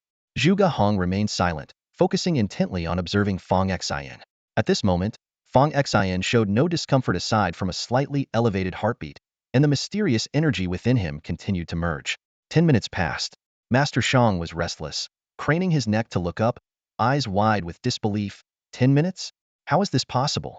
He won't die up there. Will he? Seated in meditation, Fong Xion opened his eyes to indicate he was fine. He can hear us from this distance? Master Shang was stunned. Zhuge Heng smiled calmly. I forgot to mention, he also has an S-level sensory talent without using any potions. Master Shang's eyes widened further, looking at Fong Xion with envy, as if he were beholding a rare treasure. You've really struck gold. He glanced at the time again. It's been 11 minutes, and he's about to match the record of the third strongest in the history of the Beast Palace. A faint purple aura began to swirl around Fong Xion. Inside the Beast Palace, lower-level fierce and spirit beasts started to become restless, letting out low growls. 2 minutes later, Master Shang jumped up from the rock. He surpassed the third strongest in the Beast Palace. The aura surrounding Fong Xion grew denser. Throughout the Beast Palace, the agitated growls of lower-level fierce beasts could be heard. In the wilderness, a deer carrying a monkey hurried over, its gaze fixed on Fong Xion on the 9th step. The deer turned to Zhuge Heng, who greeted it with a friendly smile. Good evening. The deer spoke with a melodious female voice. Mr. Zhuge, is this the new student from the 9th region? Time continued to pass, and Fong Xion had already lasted 20 minutes. The aura around him became even more robust, and the middle-level fierce and spirit beasts in the Beast Palace also began to stir, causing a commotion throughout the palace. In the night sky, clouds gathered, and a massive figure loomed faintly. 20 minutes. Master Shang swallowed hard. A tiger's roar echoed from afar as a majestic white tiger sprinted over, stopping a short distance away, its bright yellow eyes fixed intently on Fong Xion. A brilliantly colored, fierce bird suddenly swooped down from the sky. After circling a few times, it landed steadily on the treetop, its sharp gaze fixed on Fong Xion. Hot on its heels, a wild boar, as tall as an adult human, charged towards the group. Its blood-red eyes locked onto Fong Xion, with one of its tusks broken in half and the other gleaming with a chilling light. Good evening, everyone. Zhuge Heng greeted the crowd politely. A new recruit for the 9th division? The boar asked in a gruff voice. Yes. An SS-class beast mastery talent? The boar pressed further. No, replied the palace master, sounding noticeably more courteous. It's an S-class beast mastery talent, but with an SS-class strength talent. As time stretched to half an hour, the faint purple aura surrounding Fong Xion split into 2 streams, joyfully swirling around him. In the sky, a massive dragon head slowly emerged from the rolling dark clouds, its terrifying presence sweeping across the area. Roar! Instantly, all the fierce and spiritual beasts in the palace of 10,000 beasts became restless, their deafening roars awakening everyone. The palace master widened his eyes, staring intently at the timer. 31 minutes. 32 minutes. 33 minutes. When the time reached 32 minutes, the palace master excitedly clutched his head. He surpassed the second strongest in the history of the palace of 10,000 beasts.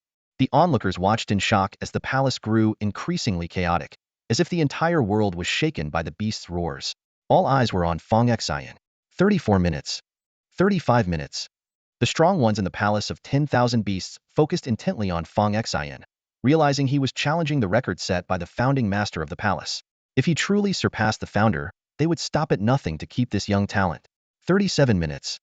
38 minutes. Fong Xion's face flushed red as he glanced at the back of his hand. He could clearly feel that as the auras continued to merge, he could hold on a bit longer, though his innate urge for battle was getting harder to suppress. 39 minutes. Just as he was about to match the founding master's record, Fong Xion suddenly stood up, forcibly ending the entire process. The clouds in the sky churned, the dragon's roar echoed across the heavens, and the terrifying pressure swept through the area, causing all the spiritual beasts in the palace to bow in submission. So close. Just a bit more, and he would have surpassed the founding master. The palace master licked his dry lips, his forehead glistening with sweat. He had thought he was merely doing someone a favor, but it turned into such a monumental event, even causing phenomena in the heavens and a scene of all beasts paying homage. The deer, monkeys, white tigers, colorful birds, and wild boars watching were all stunned. Their expressions varied, especially the wild boar nearest to them, which now had thoughts of claiming the young man for itself. At that moment, a sparrow suddenly flew in, hovering in front of the palace master. He quickly held it in his hands. Old palace master. The sparrow first fixed its gaze on Fong Xion, then tilted its head to look at the white-haired, handsome Zhuge Heng, who stood nearby with his hands in his pockets and a smile on his lips. The next moment, an aged voice emerged from the sparrow's beak. Truly a promising talent. Youngster from the Zhuge family, if you hand this boy over to our palace of 10,000 beasts, I'll gift you a 12th tier divine beast. How about it? Zhuge Heng wore a playful smile at the corners of his mouth. Faced with the offer of a 12th-tier divine beast from the palace of myriad beasts, he shook his head and refused without hesitation. The seemingly ordinary sparrow immediately added to the offer in an aged voice, 13th tier. I'll give you a 13th tier divine beast. This young talent is wasted in your 9th division. Zhuge Hong remained resolute, shaking his head firmly. The wild boar standing nearby had bloodshot eyes, its tusks glinting ominously, exuding a dangerous aura. Old palace master, why waste words with him? Let's just take him by force, it suggested. The massive white tiger, with the character for king on its forehead emanating a murderous intent, tacitly agreed with the boar's proposal. The colorful bird was inscrutable, while the monkey and the sika deer with enormous antlers appeared torn. Zhuge Hong nodded slightly, his sunglasses slipping down to reveal his eyes. In an instant, the sky was filled with lightning and thunder, as if a colossal storm loomed overhead. One hand in his pocket, the other gathering lightning in his palm. The space around him began to distort. He flashed a toothy grin and said, "Care to try?" The sparrow coughed lightly, seemingly weighing the pros and cons. The palace master quickly intervened to smooth things over. "Mr. Zhuge, didn't you mention you had news that would be so exciting we couldn't sleep?" Old palace master, that news not only requires him to awaken his innate talent, but also demands finding a compatible spirit beast for him. Zhuge Hong unexpectedly changed his terms. After a heated debate, the sparrow finally relented. With a wave of its wing, a treasure artifact, a mountain filled with miniature spirit beasts, floated in the sky. "Choose." Fong Xion examined the spirit beasts within the mountain carefully, eventually drawn to a pair of wolves, one black and one white. As he gazed at them, the slaughter rune on his palm resonated, and his beast-taming talent felt a strong affinity. Despite Zhuge Heng's suggestion to choose a more powerful peak 4th-tier bear spirit beast, Fong Xion insisted on the pair of wolves. The sparrow respected his choice and summoned the 2 wolves before him. The black wolf excelled in speed, while the white wolf mastered mental powers. Fong Xion placed his hand on their foreheads and quickly established a contract with them. As he closed his eyes, he was delighted to discover that he could not only control the wolves, but also switch to their perspectives. The scene was silent, with only the sparrows, white tigers, wild boars, and other spirit beasts standing still. Their beast masters were communicating with Zhuge Hong through these creatures. In this world, the growth of a beast master follows strict rules. Upon their first awakening of talent, they can only form a contract with spirit beasts of the first level of combat power. There is a close connection between beast masters and their spirit beasts, and the strength of the spirit beast directly influences the growth of the master. Those with higher talent can contract with more powerful spirit beasts, control multiple beasts simultaneously, and even have the ability to seize contracted spirit beasts from lower-level beast masters. Fong Xion had reached the 3rd level of combat power and effortlessly formed a contract with 2 wolves of the 3rd level. As the ceremony concluded, 2 streaks of light merged into his arm, and a faint wolf pattern appeared. These wolves seemed to resonate with his talent for slaughter, but with so many people around, he decided to examine it further in a quiet place later. Zhuge Hong, observing Fong Xion's choice, made a knowing sound, and the wild boar let out a meaningful grunt. With a gentle flap of the sparrow's wings, the vast beast mountain vanished instantly. An aged voice echoed again. "Young one of the Zhuge family, I have fulfilled your request. Now it's time to discuss the information you mentioned." Zhuge Hong adjusted his sunglasses, concealing his eyes that held the power of thunder. The thunder pool in the sky dissipated as well. He spoke. "Do you all remember Honghuang No. 1? The name stunned everyone in the Beast Palace. Even Fong Xion was surprised. Wasn't this what he had seen in the newspaper fragment and notebook? Someone immediately objected. The core secrets of Honghuang No. 1 have long disappeared. What's the point of bringing it up? Zhuge Hong smiled mysteriously. The professor who developed Honghuang No. 1 had 3 students. When the professor was captured, one student took poison and died. Another fled abroad, and the whereabouts of the close disciple are unknown. Recently, the student who fled abroad was extradited back. According to her testimony, during the development of the Honghuang No. 1 serum, the professor once cultivated a mysterious creature comparable to a mythical beast. Its code name is Qilin. A Qilin? The old voice from the sparrow trembled noticeably. At the mention of these 2 words, the terrifying entities of the Beast Palace became restless. "Go on," the sparrow urged. Zhuge Hong began to elaborate that professor's student, extradited from abroad, was originally in the hands of the church. The mention of the church caused a moment of silence among the entities of the Beast Palace, as they all knew the church was not easy to deal with. But Zhuge Hong smiled. However, the church's people are too incompetent, always busy with their own power struggles. The remnants of the Eternal Night Army took the opportunity to snatch the person during transport. This revelation caused a stir among the entities of the Beast Palace. A wild boar immediately asked, "When and where?" That's another piece of information, Zhuge Hong said leisurely, picking his ear. Want to know? It'll cost you. What do you want? Zhuge Hong pointed to Fong Xion. Have the palace master spend 1 day a week teaching him. Deal. The palace master agreed without hesitation. Only then did Zhuge Hong continue. 4 days ago, at Dangin Mountain, the leader of the Eternal Night Army remnants who took the student is surnamed Ko. Ko. The sparrow paused, then exclaimed, It's him. Zhuge Hong flicked his fingers. I reviewed the interrogation records of that student. She discovered the Qilin by chance, but she's quite certain her teacher entrusted the Qilin to that missing star pupil. As for its exact whereabouts, that's unclear, however. He paused meaningfully. She was fully involved in the development of Honghuang No. 1. I believe you all understand the power of Honghuang No. 1. The entities of the Beast Palace fell into silent contemplation, each with their own thoughts. The wild boar's crimson eyes were filled with a desire to seize, while the white tiger and the colorful bird exchanged questioning glances with the sparrow. Amidst these powerful figures, Fong Xion felt particularly insignificant. What made him most uneasy was knowing that what these figures sought, the complete equations of Honghuang No. 1, were in the diary he'd obtained. At this moment, he truly understood the saying, a man without a guilty conscience needs not fear. The brief silence seemed to stretch on indefinitely until the sparrow broke it.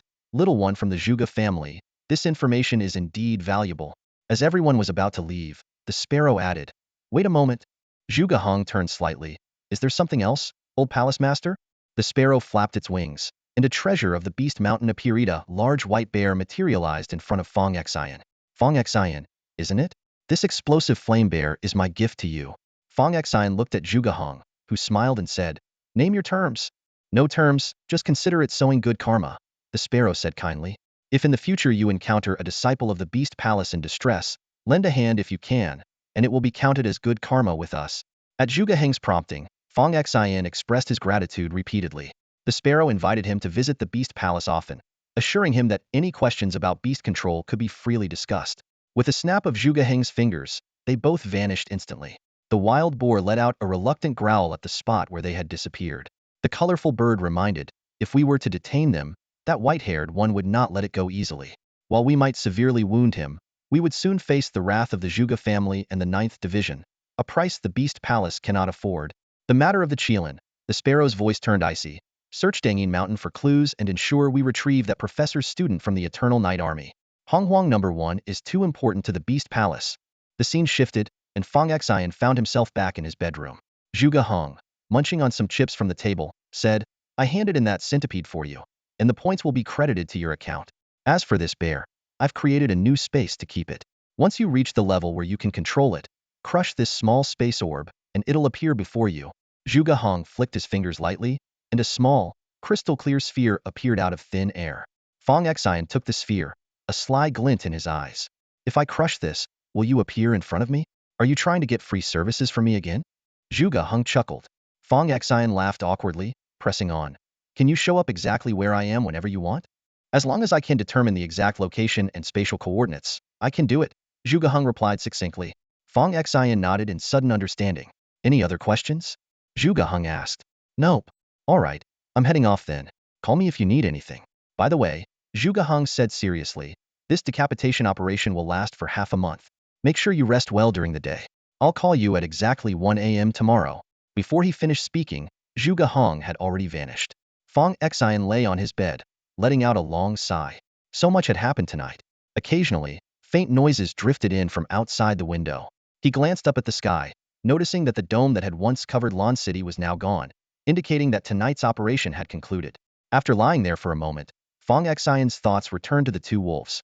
Earlier, he had used his beast control ability to command them, but he sensed that his slaughter affinity had a stronger connection with these wolves. He sat up again, raising his arm.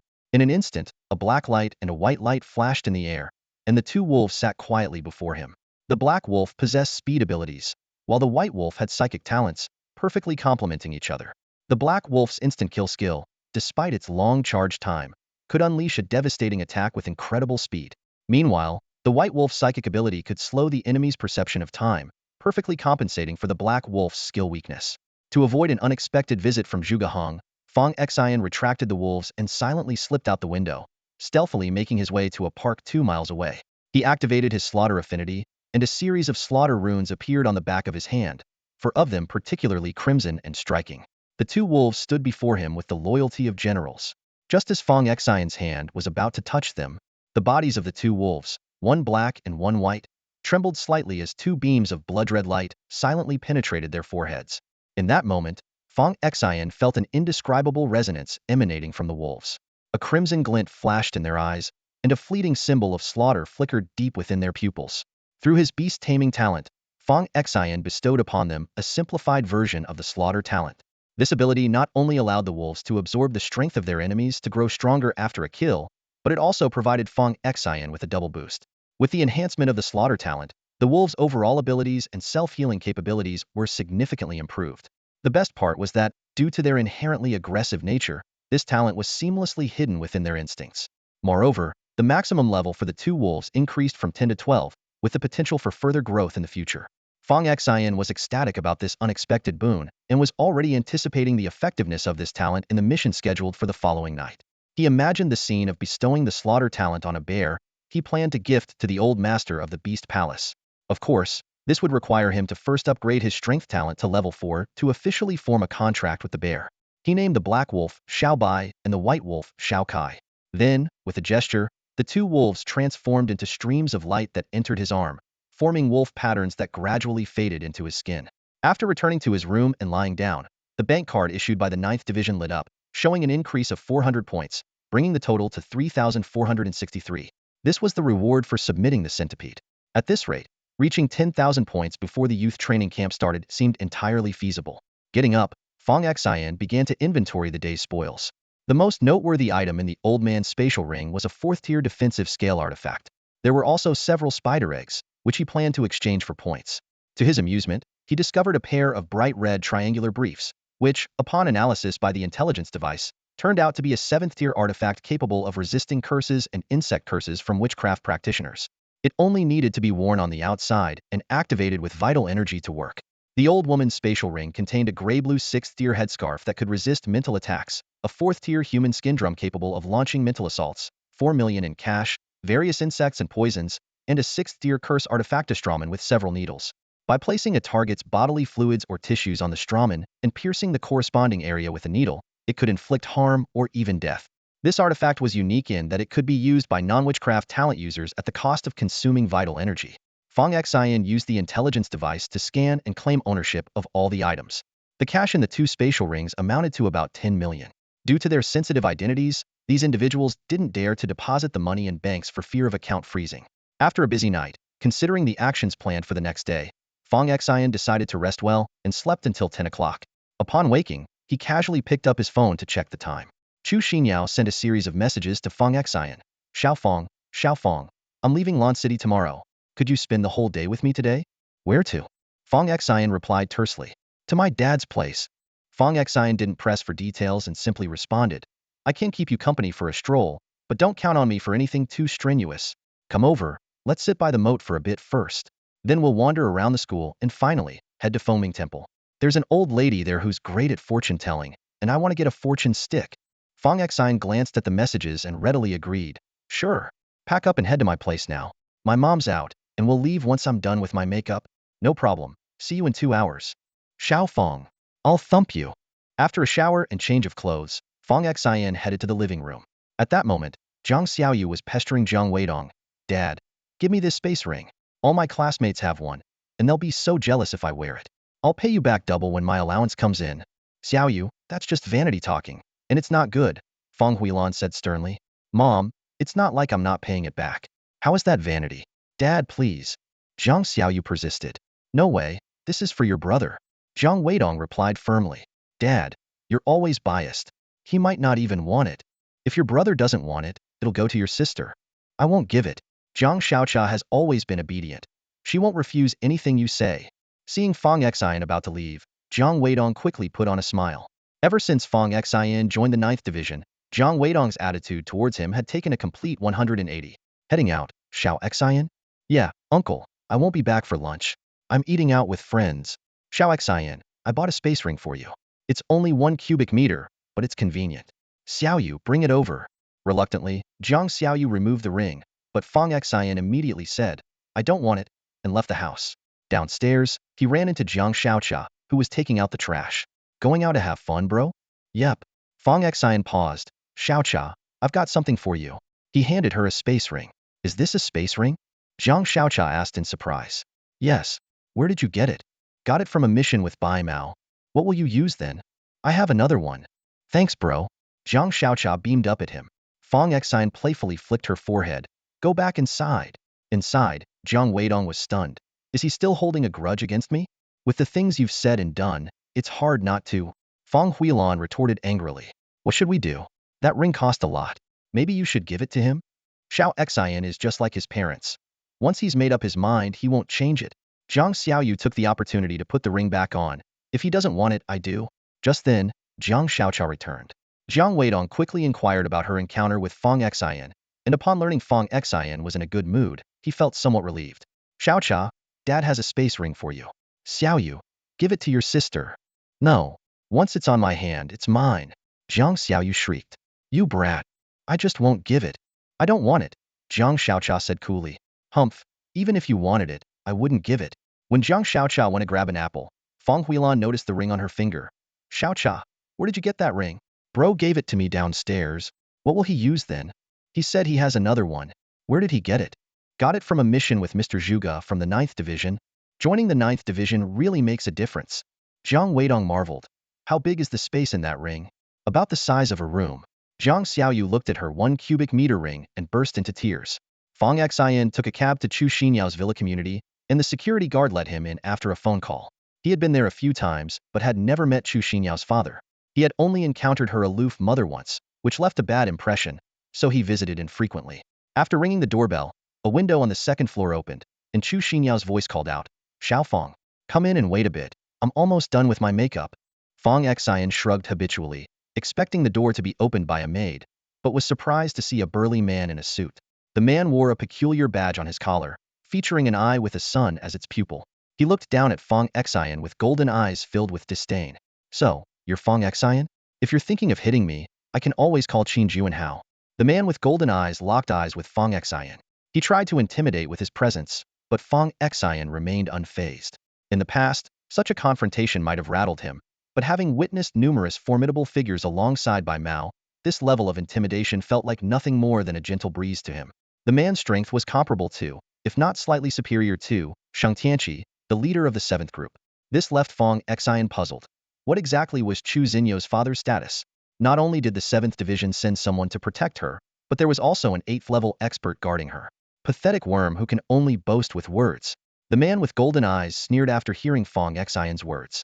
Fong Xian's expression turned cold. Gatekeeper, step aside. This remark infuriated the man, causing veins to bulge on his forehead while his golden eyes blazed. Still, he dared not make a move, choosing instead to exert his aura in an attempt to teach Fong Xian a lesson. However, having withstood the true dragon's pressure at the 9th level of the Myriad Beasts Palace, this was nothing more than a drizzle to Fong Xian. Who sure, let my friend up? Came Chu Xinyao's voice from upstairs. Fong Xian glanced at the man with golden eyes, learning his name was Hu Sure. Hu Sure placed a hand on Fong Xin's shoulder, his golden eyes fixed on him. You'll pay for those words, you lowly worm. And mind your manners when speaking to my lady. Fong Xian smiled slightly, never one to indulge such people. He stepped forward, ramming his shoulder into Hu Sure. Though Hu Sure's level was high, he couldn't match the raw power of someone with a strength-based talent. At such close range, Fong Xin's SS level strength talent sent Hu Sure stumbling.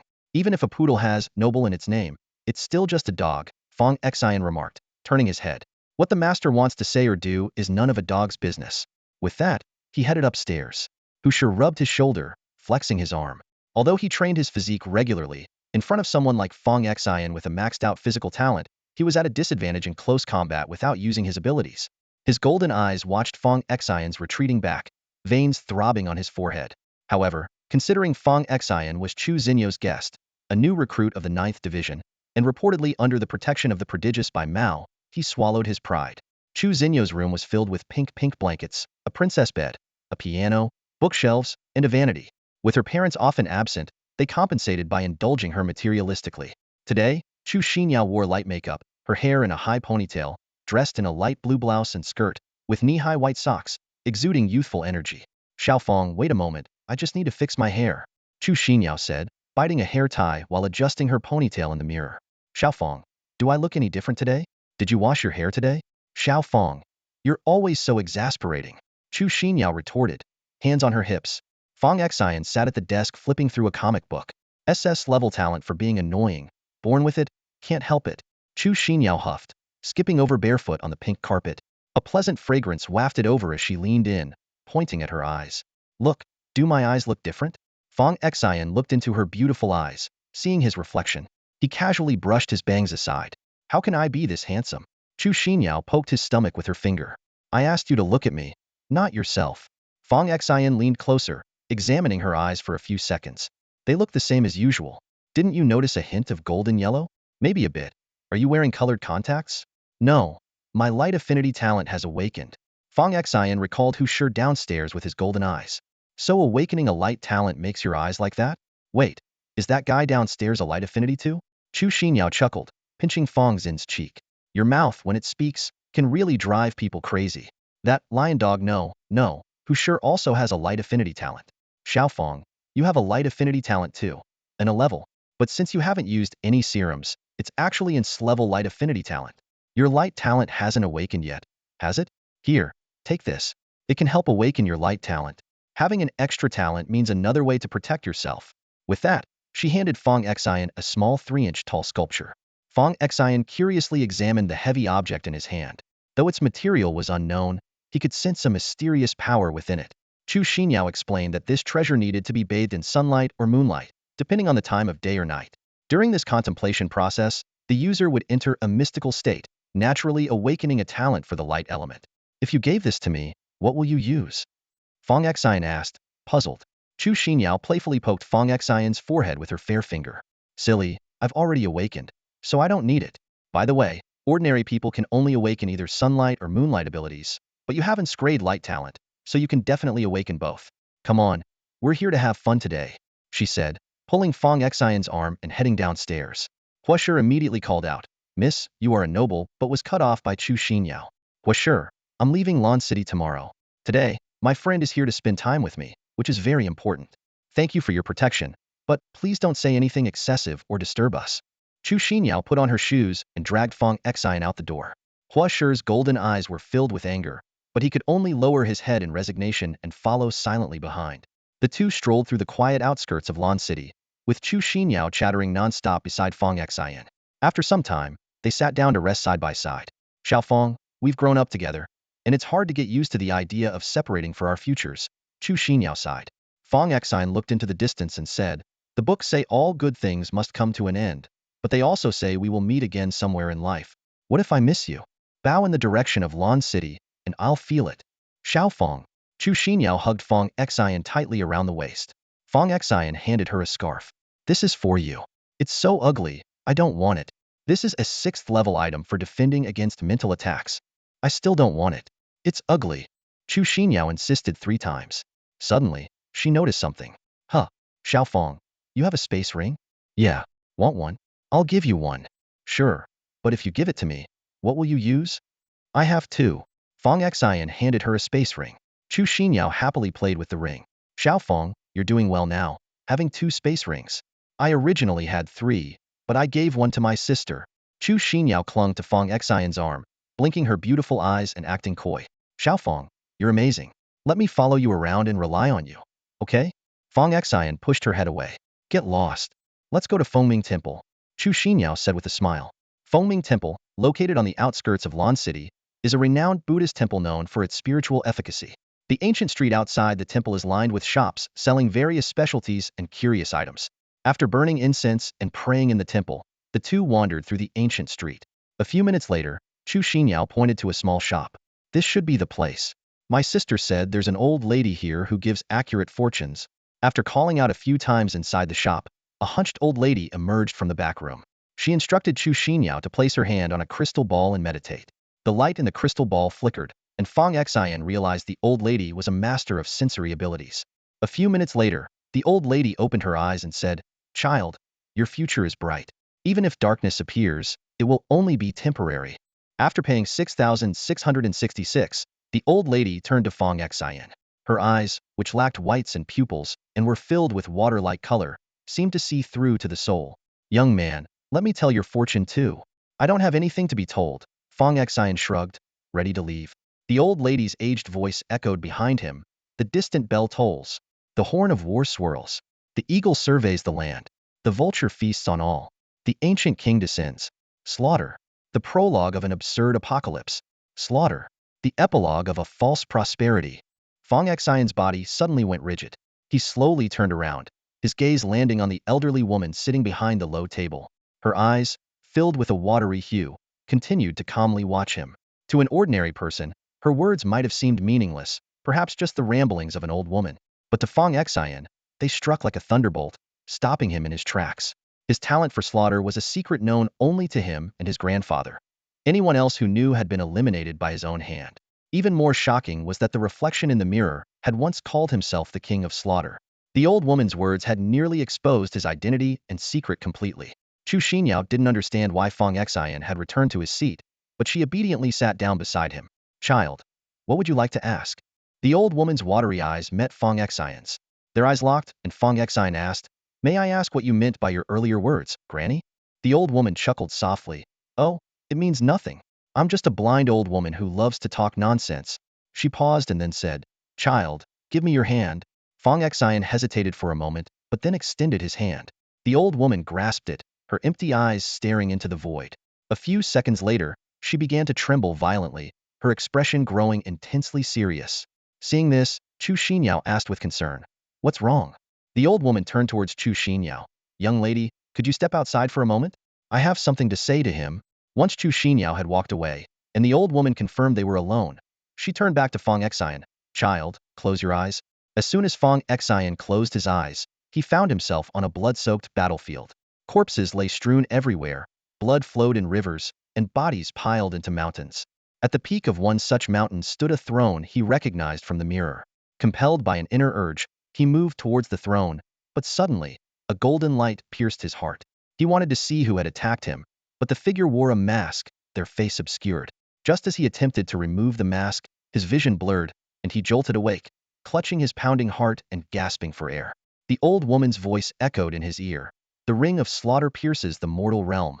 The sword of hypocrisy offers its heart. Eternal night descends. You shall ultimately ascend to the throne. The old woman placed a comforting hand on his shoulder, a wave of warmth calming him down. Granny, what was that? Fong Xion asked, looking up. If you see the future, then it is the future, the old woman replied with a mysterious smile. I'm too dull to understand. Please enlighten me, Granny. The old woman kindly said, Child, I'm someone who's been cursed, so there are things I cannot say. But I can warn you to be wary of someone. This reminded Fong Xion of what his reflection had said. Who? As she wiped the sweat from his forehead with a clean handkerchief, the old woman gently said, I just told you. I'm cursed and cannot say much. But I can give you a hint. That person stands in the light. Fong Xion was stunned and slowly turned to look towards the door. Granny, is it her? Is she the one you saw? Didn't see clearly. So, I don't know. The old woman withdrew her hand, her watery eyes still fixed on him, her smile gentle. You should go back now. That pretty young girl was supposed to leave launching today, but stayed an extra day for you. As Fong Xion stood up, he transferred 6,666 yuan to the old woman. Just as he was about to speak, she said, I'm just a blind woman, speaking nonsense. No one listens to a blind woman's nonsense, nor believes it. Granny, can all strong sensory talents see these things about me? Only 3 people in the entire Long Kingdom can see it. Me, the nation's fate master, and another person whom you will meet. Fong Xion was surprised to find such a remarkable person in a small place like Launching. Just as he was about to ask more, the old woman raised her hand to stop him. All that has passed is but a prologue. What you see is the future. Child, we shall meet again if fate allows. Goodbye, Granny. The old woman nodded slightly. As Fong Xion left the small shop, he felt an unprecedented sense of relief. He glanced back at the shop, remembering clearly that it was the absence of any perceived threat that had allowed him to sit down. Yet the bizarre visions left him unsettled for a long time. Fong Xion keenly sensed that there was something unusual about the old lady in front of him. Although she was clearly a powerful perceptive being, she seemed unusually frail. Considering the curse the old lady mentioned earlier, this abnormality seemed to make sense. Xiaofeng, what did the old lady say to you just now? Chu Xinyao gently poked Fong Xion's arm and asked. Fong Xion feigned seriousness and made up a story. She asked me whether sweet or savory tofu pudding tastes better. Still hiding things from me. Chu Xinyao poked him again. The old lady just said you were supposed to leave today. Wow, how did she know that? Fong Xion asked in surprise. If the old lady's predictions are so accurate, why aren't more people coming to her for fortunes? Walking alongside Fong Xion, Chu Xinyao explained with her hands behind her back. Because the old lady only tells fortunes based on fate. She only comes here when she's in a good mood, and even then, she waits for someone to approach her first. If no one does, she leaves after a while. Besides, the fortune-telling at the nearby Foaming Temple is also very accurate. So many people go there. Hua Shi, trailing behind them, suddenly interjected, Miss, if you want someone to tell your fortune, the most powerful diviner in Longhua is friends with Mr. Chu. You could easily consult him. Could you please not interrupt our conversation? Chu Xinyao stopped and turned around. Keep your distance from us. Miss Chu, I'm here for your safety. Isn't launching quite safe now? Chu Xinyao asked, puffing her cheeks in annoyance. Hua Shi respectfully replied, Miss Chu, after you were attacked last time, Mr. Chu was furious and initiated a decapitation operation. Although launching has been cleaned up once, it's better to be safe than sorry. I'm here to... Stop talking. Chu Xinyao immediately cut him off. Fong Xion's eyes widened in shock. So the decapitation operation was initiated by Chu Xinyao's father? Xiaofeng, let's walk faster and ignore him. Chu Xinyao said, pulling Fong Xion's arm to quicken their pace. Noticing his expression, she asked, Xiaofeng, why are you looking at me like that? Sister Chu, I don't want to struggle anymore. Please take care of me. Chu Xinyao smiled sweetly. All right. From now on, you can stand behind your sister. I'll be your rock, your strongest support. The two spent a delightful day together, and after watching a movie in the evening, Chu Xinyao waved goodbye energetically before getting into her car. Fong Xion waved back. By the time Fong Xion returned home, it was already past 10 at night. After a quick wash, he went to his room, retrieved the phone his grandfather had sent from a hidden compartment in the drawer, and prepared to watch a video before heading to the bathroom to look in the mirror. However, when he turned on the phone, he was surprised to find a new message. Fong Xion quickly opened it to check. Fong Xion stared at his phone screen, repeatedly reading the mysterious message from his grandfather. Xiaoxin, make sure to go to the 9 divine demonic ruins during the midterm test of the youth training camp. Remember, delete after reading, don't contact Grandpa proactively, wait for Grandpa's message. Mentioning the divine demonic ruins immediately reminded him of the Qilin. He recalled seeing notes in a professor's notebook that mentioned his grandfather had once helped them.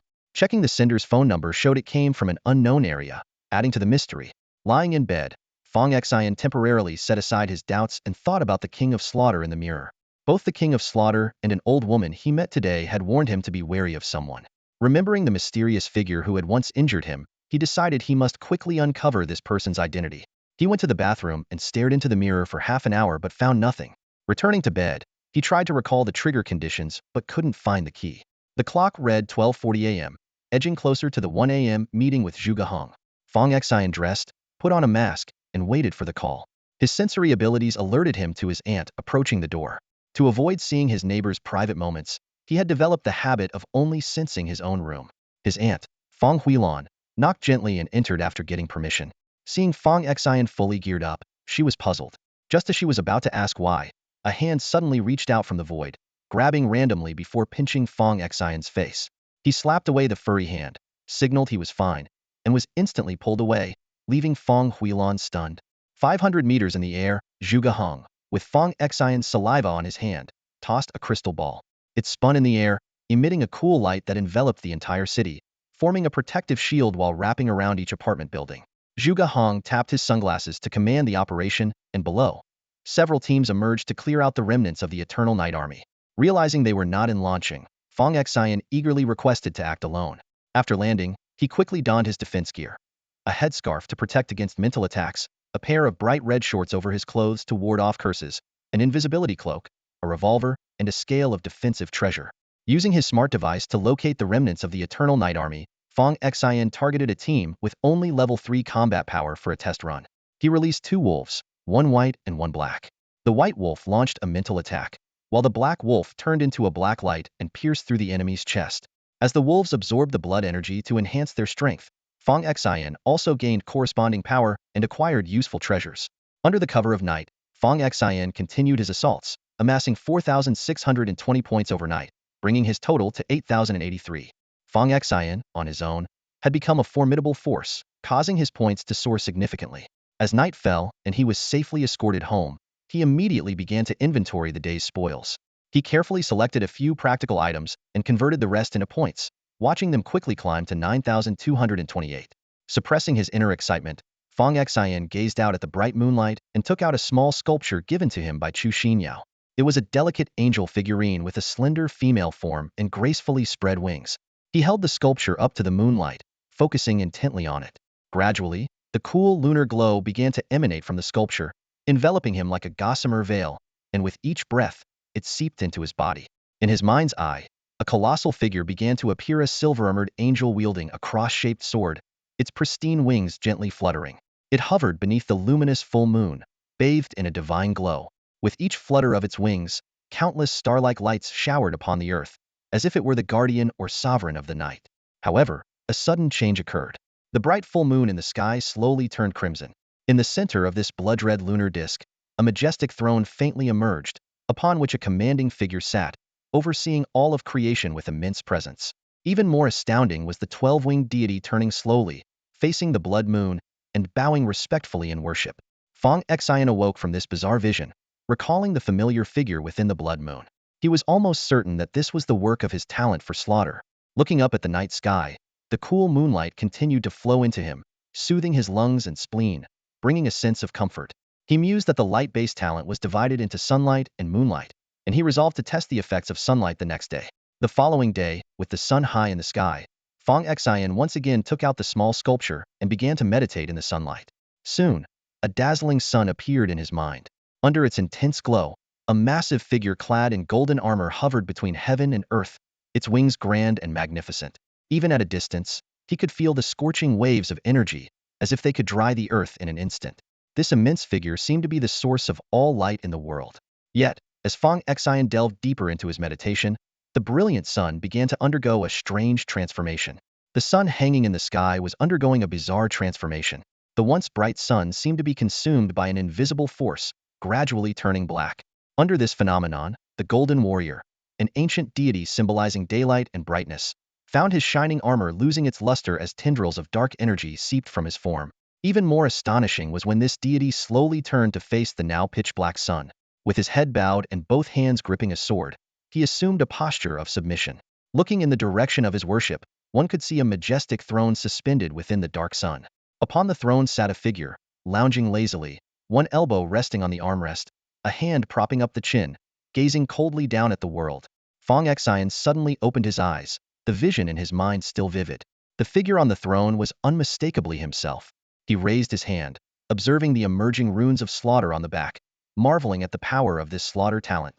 Recalling the leader of the seven kings, mentioned by his mirror self, it was clear that besides the king of slaughter, other talent kings existed. At this moment, he could distinctly feel countless particles of light converging into his body. This indicated he had awakened a light-based talent. Fong Xion quickly turned on his phone's front camera to check, only to find his pupils unchanged. This made him realize that his awakening might be different from others. Through the search on the intelligent device, Fong Xion learned that light-based talents were divided into sunlight and moonlight. Ordinary people could awaken only one, while those with talents above S level could awaken both. During contemplation, one should hold a sculpture of the goddess of light and face the sun and moon to see the deity manifest. The number of wings on the deity represented the talent level, 2 wings below B level, followed by 4, 6, 8, 10, and the highest being 12 wings. This puzzled Fong Xion greatly. Logically, based on his A-level test scores and actual S-level talent, he should have seen at most an 8-winged deity. Why did he witness a 12-winged being? Could it be related to his slaughter talent? What concerned him more was the scarcity of detailed information about light-based talents. Although the intelligent device recorded numerous skills and techniques for various talents, there was no mention of how to utilize light-based talents. The reason was simple. All related resources were monopolized by the church. While browsing the data, a totem caught Fong Xion's attention. It was the emblem of the church, an eye with a sun as its pupil. Wasn't this the same emblem he saw on the lion dog at Chu Xinyao's home? This meant Chu Xinyao's father must have ties to the church. Recalling the conversation between Zhuge Hong and the palace master at the Beast Palace, the church once wanted Zhuge Hong to serve as the governor of the Red Lotus district, but was refused. They even extradited Professor Shang's student, who developed the Honghuang One, back from abroad. These hinted at the church's immense influence and the fierce power struggles within it. More noteworthy was that all individuals who awakened light-based talents, regardless of their level, were forcibly taken by the church. Fong Xion speculated that his escape was likely due to his affiliation with the 9th Division.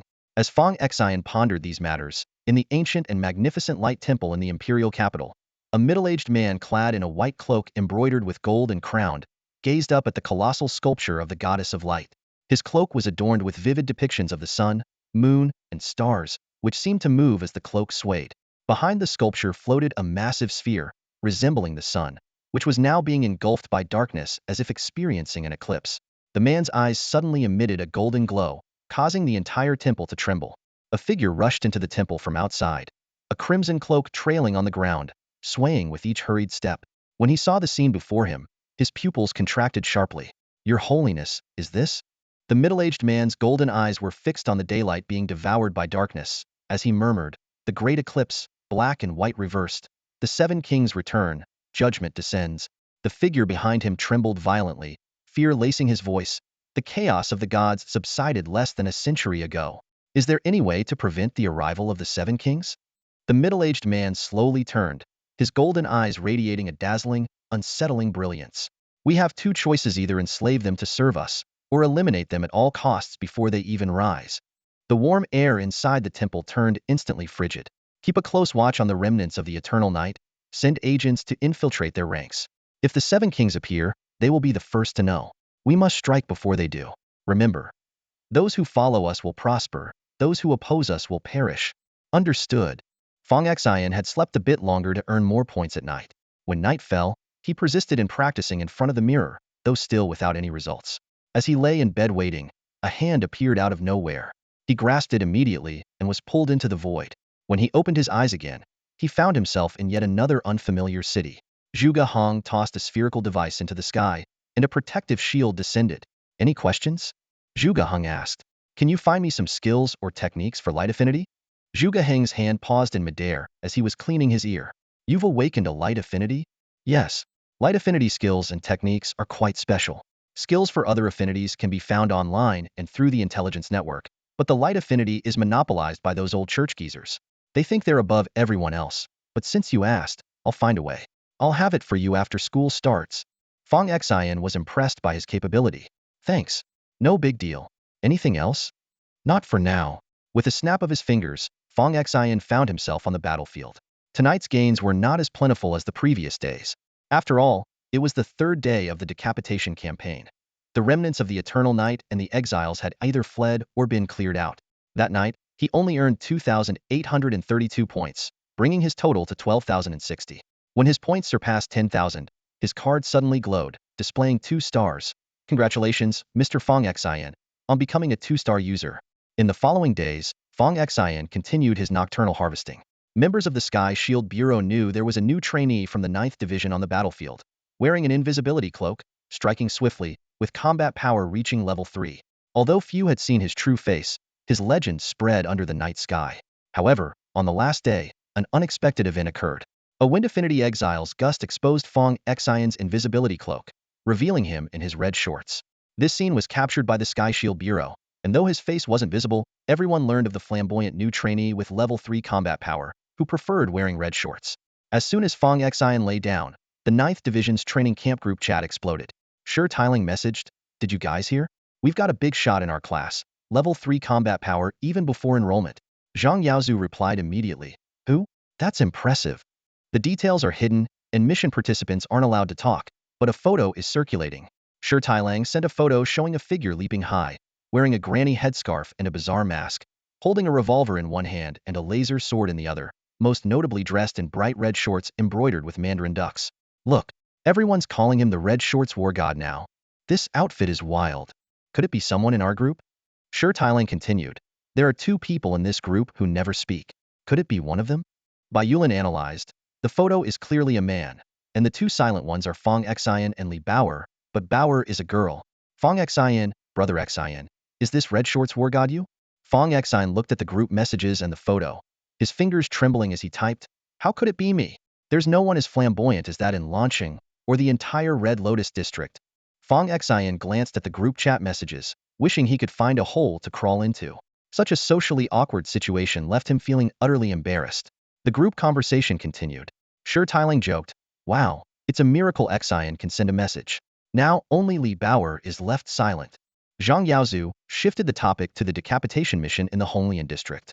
Xin Yu chimed in, explaining, the ninth Division recruited 36 new trainees this time. I heard each team picked only the top performer for an early trial. But don't quote me on that. Who was chosen from our team? Xian or Bauer? Zhang Yaozu pressed on. Bai Yulin replied, it was Bauer. She told me instructor Zhuge sent her to the battlefield. Wow. Our team already has Xian who's so impressive. How strong must Bauer be? Zhang Yaozu exclaimed in surprise. Bai Yulin clarified, Bauer has a rare SS-level sword god talent. We went to the same school. She was the top in the entire Taiyang district. This revelation left Zhang Yaozu astounded. 2 SS-level experts in one team? The ninth division is a monster house. Shi Tailang shifted the conversation, sharing some breaking news. My grandfather mentioned that the master of the Beast Palace is coming to teach at our ninth division. Apparently, we have a new trainee with a beast mastery talent that caused a celestial phenomenon during awakening, second only to the founder of the Beast Palace. They wanted to recruit this person, but backed off out of respect for the ninth division. After some discussion, the group realized no one seemed to have a primary focus on beast mastery, so they decided to wait until the next day's training camp to uncover the mystery. Fong Xion put down his smart device and checked his points, 18,328, which equates to about 180 million. Recently, he acquired 2 significant treasures, a 5th-tier Earth Spirit Pearl that allows subterranean movement, and a 6th-tier Mask of Xie that temporarily blinds enemies. He converted other items into points, and along with cash looted from aberrants, he had over 230 million in total. Finally, he reluctantly spent 2,000 points on 5 revolver bullets. Though expensive, each bullet could take down a level 4 aberrant, offering a substantial return on investment. The next morning, Fong Xion was awakened by the sound of his aunt, Fong Xion, packing. After checking the time, he quickly packed his luggage and took a shower. Meanwhile, his aunt was helping his cousin, Jiang Xiaochai, pack, continuously reminding her of various things to watch out for. As Fong Xion was about to leave, his aunt couldn't hide her reluctance. Xiao Xion, make sure to stay in touch with your sister and look after each other, she said, her eyes filled with emotion. She had woken up at 4 in the morning to prepare Fong Xion and Jiang Xiaochai's favorite foods, packing plenty of clothes and essentials for them. Jiang Weidong, her husband, gently comforted her. They're just going to school, no need to cry. They'll be back for the midterm break. Fong Huilan affectionately patted the children's heads, reluctant to let them go. Their younger daughter, Jiang Xiaoyu, still had to complete a semester of theoretical studies due to educational reforms, but she had already signed a contract with an organization and would receive a decent stipend during her studies. Fong Xian and Jiang Xiaochai took the same flight to Yun City. By the time they arrived, it was already 10:30 a.m. They boarded the special shuttle bus for Tiandun Academy, which was packed with new students from all over the country, chattering away. As soon as Fong Xian sat down, he pulled a travel guide from the seat pocket in front of him and covered his face with it. Seeing this, Jiang Xiaochai kindly handed her brother some earphones and gave him a sweet smile. A sharp-voiced girl in the front row hadn't stopped talking since she got on the bus. I'm Huang Hui. I was having an off day and only scored an A grade, just missed getting into the 9th division. I'm the best from my school and got into the 6th division. She eagerly asked her fellow classmates, which division are you in? What's your name? Let's get to know each other since we're all classmates now. Turning to the back row, Huang Hui said, no one from the 9th division on our bus, huh? Well, it's the monster division, after all. They recruited over 1,800 people this year, but only accepted 36. She noticed Fong Xian and Jiang Xiaochai and reached over to lift the guidebook off Fong Xian's face. Hey, what's your name and which division are you in? Jiang Xiaochai frowned but answered, Jiang Xiaochai, 1st division. 1st division is good. Huang Hui then pressed Fong Xian for his details. Annoyed, Fong Xian opened his eyes and said, Qin Juanhao, 7th division, before covering his face with the guidebook again. Huang Hui scoffed, playing it cool, huh? Who knows, I might be your superior after graduation. Upon arriving at the academy, cars filled the entrance, with registration points set up for all 9 special action divisions. Huang Hui exclaimed excitedly, wow, the seniors are so handsome. Fong Xian's gaze drifted to the 9th division's registration area, where he recognized a familiar face, Xiaolu. Jiang Xiaochai waved goodbye to her brother. Huang Hui was about to say something when Tian Junhui approached. She immediately switched to a sugary tone. Hello, senior. I'm Huang Hui, a new recruit for the 6th division. To everyone's surprise, Tian Junhui suddenly saluted Fong Xian. Fong Xian returned the gesture. Tian Junhui smiled and said, your 9th division is over there. Fong Xian nodded and patted Tian Junhui on the shoulder, saying, I'll head over there first. All right, Tian Junhui replied.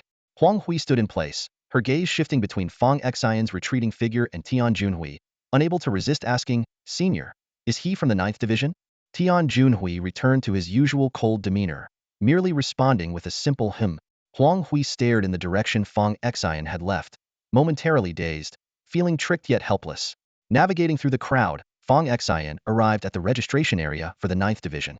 Xiao Lu was dozing at the desk, her chin resting on the table. Sister Lu. Fong Xion called out, waving. Xiao Lu lifted her head and flashed a sweet smile. Fong Xion, you're here. Look at the camera and register. Fong Xion turned to face the camera beside him.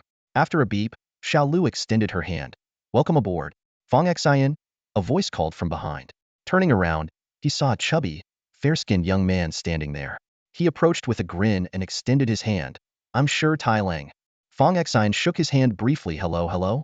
Behind Shi Tailang stood a slightly tan girl wearing a tracksuit with the words, Strive on the front and Youth on the back. Brother Xion, can you guess who this is? Shi Tailang asked mischievously, wrapping an arm around the girl. Fong Xion pondered for a moment. Is it Li Bauer? The girl's dark face flushed, and she punched Shi Tailang in the stomach before shyly smiling at Fong Xion. Brother Xion, I'm Zhang Yaozu. You're Zhang, huh? You're a girl? Fong Xion was taken aback. Wow, your name sounds so grand. My brother's name is Zhang Guangzong. Zhang Yaozu scratched her head and laughed awkwardly. Fong Xion was momentarily speechless. He recalled the group member who frequently bantered with Shi Tailang, always using a middle-parted hairstyle and a little yellow chick avatar. No wonder he always thought she was a guy. Where are the others? He asked. The three of them went to tidy up the dormitory. We stayed here to wait for you and keep a lookout, Shi Tailang said with a slightly sly grin. Keep a lookout for what? Fong Xion inquired. Shi Tailang leaned in and whispered, aren't you curious about who the red underpants warrior is? A lot of people want to know right now. Fong Xion cleared his throat. I'm not that nosy. Even if they showed up, they wouldn't wear their underpants on the outside. It's actually confirmed who it is. Shi Tailang chuckled. It's Zhang Chong from Team 6. He's the top in the team and participated in the Crimson Lotus District beheading operation. Someone asked him, and he didn't deny it. He just came to register, dressed all flashy. It's definitely him. Fong Xion thought to himself, if someone is willing to bear such an embarrassing title, let them have it. Brother Xion, Shi Tailang continued, before going to the dorm, you need to pay the fees.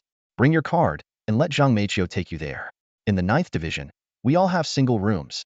Xinyu came early and has already tidied up the dormitory. You just need to drop off your stuff. I'll book a private room at the restaurant for us 6 to have dinner together. Meiqiu, take Brother Xion to pay the fees. I'll send the location to the group. Zhang Yaozu punched Shi Tailang in the stomach again. Get lost, you fatso. You're the coal ball. Your whole family is coal balls. Shi Tailang laughed as he left. On the way, Fong Xion curiously asked, you two know each other? We're family friends, have known each other since we were kids, Zhang Yaozu explained. At the payment area, they ran into another acquaintance. Qin Juanhao was standing among the 7th Division trainees, generously saying, no need to fight over it, we're all from the 7th Division. We'll be good classmates and comrades in the future. First meeting, I'll cover all the fees for everyone. It's not much, just a little gift for meeting you all. My dad topped up this card with 5 million. Told me to build good relationships with everyone. With that, he swiped his card, paying 3,920,000. Fellow students cheered around him. Qin's really generous. Just a drop in the bucket. Qin Juanhao waved it off. Zhang Yaozu shook her head in amazement. I wonder which rich family's foolish son he is. So generous. He's paid for many of the new 7th Division trainees, 2,000 each. Nearly 200 people, roughly 4 million. Rich people really are something. Fong Xion was indifferent, thinking to himself that young Master Qin was still trying to show off with his wealth as usual. The 9th Division had its own payment window, with fewer people and no need to queue. As Fong Xion approached the window, many new students cast envious glances his way. Only geniuses can enter the monster room. At this special moment, Qin Juanhao turned his head and spotted Fong Xion, a shrewd glint flashing in his eyes. Fong Xion. Qin Juanhao waved enthusiastically, deliberately raising his voice. This action immediately drew the attention of many around them, who cast curious glances in their direction. Qin, do you know someone from the 9th Division? Someone nearby asked in surprise. Qin Juanhao straightened his posture, his tone laced with a hint of pride. Of course I know him. We're both from launching, not only classmates but also good buddies. This statement caused the new recruits from the 7th Division to gasp in amazement. With confident strides, Qin Juanhao approached Fong Xion, waving his card. Seeing Fong Xion about to pay his tuition fees, he brightened up. Fong Xion, let me cover your fees. He moved to put an arm around Fong Xion's shoulder, trying to act familiar. To him, forming a connection with someone from the 9th Division was a perfect chance to showcase his network. Fong Xion, however, brushed him off with an elbow, his tone cold. Do I know you that well? He had long seen through Qin Juanhao's little schemes. Qin Juanhao clicked his tongue dismissively, still attempting to drape an arm around Fong Xion. A fake smile plastered on his face. We're fellow townsmen and old classmates. Helping you with your tuition is only natural, right? Besides, after your parents passed away, I bet the inheritance they left wasn't much. Over 20,000 in fees is no small amount for you. Your aunt and uncle's salaries must take a while to save up, I imagine? This comment made the surrounding students look at Fong Xion with sympathy. They hadn't expected the new recruit from the 9th Division to have such a difficult family situation. Zhang Yaozu, standing nearby, frowned deeply, feeling a strong aversion to Qin Juanhao's behavior. Qin Juanhao continued to ramble. Teacher, I'll pay his fees. Fong Xion, my dad topped up my account with 5 million, and there's still over 300,000 left, which is over 300 points. Don't feel embarrassed. We're old classmates, helping you out is no big deal. Zhang Yaozu's brow furrowed tighter, and he was about to pull out his own card when he saw Fong Xion, expressionless, place his card on the payment machine. A clear beep sounded from the machine. Payment of 2 points successful. Account balance, 16,326 points. A long string of numbers flickered on the screen before finally settling on a staggering 5-digit figure. Fong Xion's point balance stood at over 16,000, equivalent to 160 million in cash. Qin Juanhao and Zhang Yaozu, who were about to help him swipe his card, were left dumbfounded, their eyes wide with disbelief. The surrounding new students erupted in gasps of amazement. The news quickly spread across the registration area, and everyone cast incredulous glances at this mysterious newcomer from the 9th Division. Even the registration teacher couldn't help but take a few extra looks as they handed Fong Xion his dormitory supplies. While many wealthy students were enrolling that day, none had points exceeding 4 digits, making Fong Xion's 5-digit balance a first. Where did you get so many points? Qin Juanhao stammered, his own card with just over 300 points seeming particularly paltry. I picked up some odd jobs before school started, earned a bit of pocket money, Fong Xion replied nonchalantly, casually pushing Qin Juanhao aside. After taking a couple of steps, he suddenly stopped, turned his head, and said coldly, it's fine to show off, but don't step on others to flaunt your little bit of virtue. It's tacky. And by the way, we're not close. Qin Juanhao stood there as if struck by lightning, dumbstruck by Fong Xion's words. The surrounding students pointed and whispered, agreeing that Qin's attempt to expose Fong Xion's family background was indeed petty. Even the registration teacher gave him a disapproving look. Despite his thick skin, Qin Juanhao sheepishly retreated to the 7th Division. To add to his humiliation, his peers who were going to help pay his fees chimed in, Qin Juanhao, I don't want your dirty money, and here's your money back. Fong Xion strolled through the vast Tiandun Academy, taking in the sprawling campus. The centerpiece was an enormous steel sculpture depicting 6 figures in a protective stance. One crouched holding an object, another raised a shield as if warding off all darkness. Zhang Yaozu trailed closely behind Fong Xion, curious about the source of his points. Just from grinding small monsters, Fong Xion brushed off the question, secretly relieved that no one knew about his involvement in a beheading operation. The thought of being dubbed the Red Underpants Warrior and potentially being forever called Underpants Bro made him cringe involuntarily. The dorms in the 9th Division were the epitome of luxury, equipped with every amenity. Led by Zhang Yaozu, Fong Xion reached the easternmost room to settle his belongings. Zhang Yaozu enthusiastically introduced him to the neighbors. Xion, I live next door to you. The guy beside me is the fatso, and across from you, from left to right, are Li Baoer, Bai Yulin and Shen Yu. As he spoke, a student with delicate features and flowing hair entered, makeup perfectly applied. Hello, Fong Xion, I'm Bai Yu, the student said, extending a manicured hand. Fong Xion was momentarily taken aback, but Zhang Yaozu leaned in to whisper that this was a case of multiple personalities, Bai Yu, Bai Lin, and He Yulin, each representing different talents. Just then, a towering figure ducked through the door, nearly brushing the Salinga Timeter 6 giant. Xion, I'm Shen Yu, he greeted, extending a hand as large as a fan. And where's Baoer? Zhang Yaozu asked. Here I am, came a soft, sweet voice from the doorway. Fong Xion's gaze landed on the doorway, where he saw a fair and pretty young woman. Her first impression was one of innocence. Yet the 2 machetes tucked under her arm sharply contrasted with this demeanor. She had long hair draped over her shoulders, wore a white shirt and loose sweatpants, with one pant leg casually rolled up to her knee. She was mechanically munching on a bag of chips. Xion, this is Li Baoer. Zhang Yaozu introduced her enthusiastically. Hello. Fong Xion greeted, but Li Baoer just kept munching her chips, seemingly lost in her own world. Baoer, Xion is saying hi to you. Bai Yulin reminded her. Li Baoer snapped back to reality, her eyes refocusing. Oh. Hi. Zhang Yaozu quickly changed the subject. Fatty just sent us the location. Let's head over for lunch.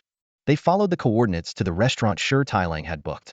Shi Tailang efficiently set up the tableware and tea, then gossiped. I just saw boxer shorts bro Zhang Chong. Over there. He gestured towards the half-open private room door.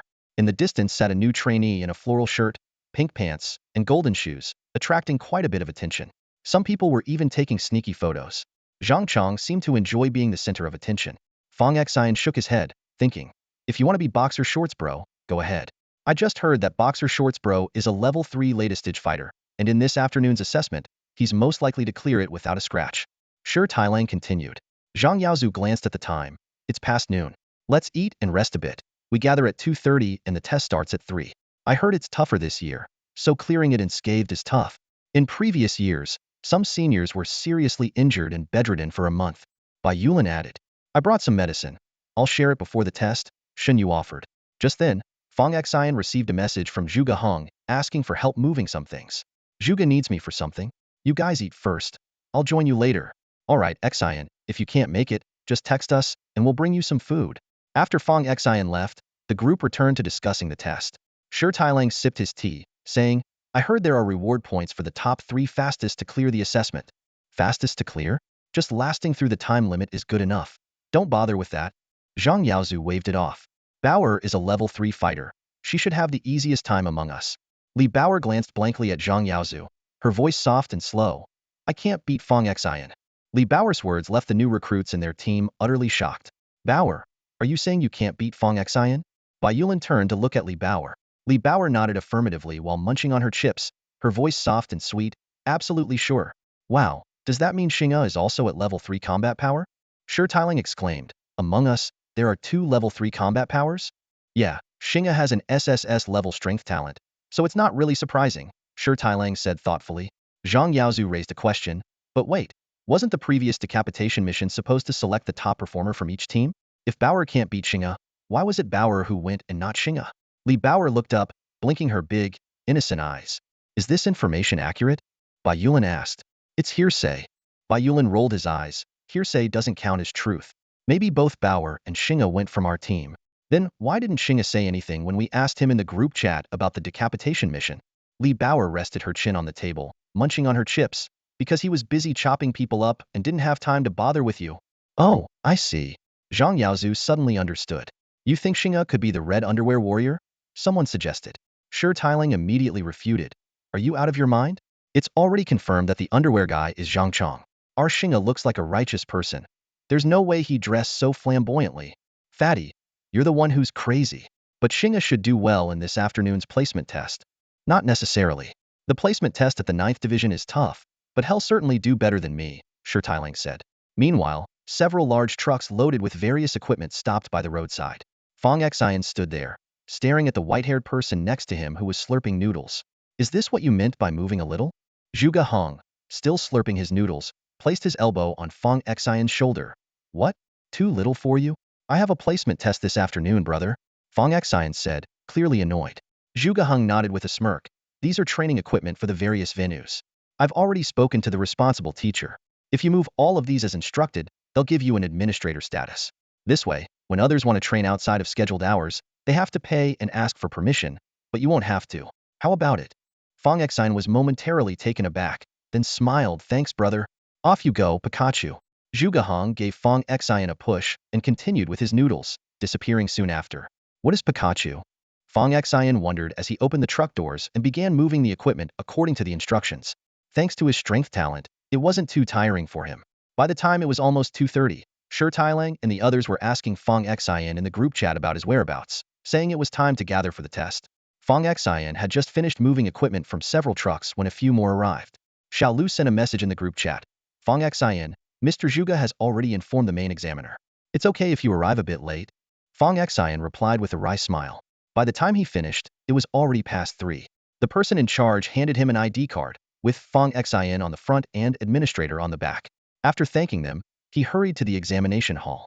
The exam had already started. The venue was divided into 9 huge areas, with a giant screen suspended above, displaying the new recruits' scores. The assessment criteria were based on combat power and the time taken to clear levels or sustain through them. The clearing rules were to first face 1 peak level 1 combat puppet, then 2, and finally 3. After clearing level 1, they moved to level 2, again facing 1 to 3 puppets, and finally, peak level 3 puppets from 1 to 3. If a participant couldn't win, it was about how long they could hold out. The longer they lasted, the higher the score. Each level had a time limit: 10 minutes for level 1, 20 for level 2, and 30 for level 3. The top scorer would receive 300 points, second place 200, and third place 100. When Fong Xion arrived, he glanced at the large screen.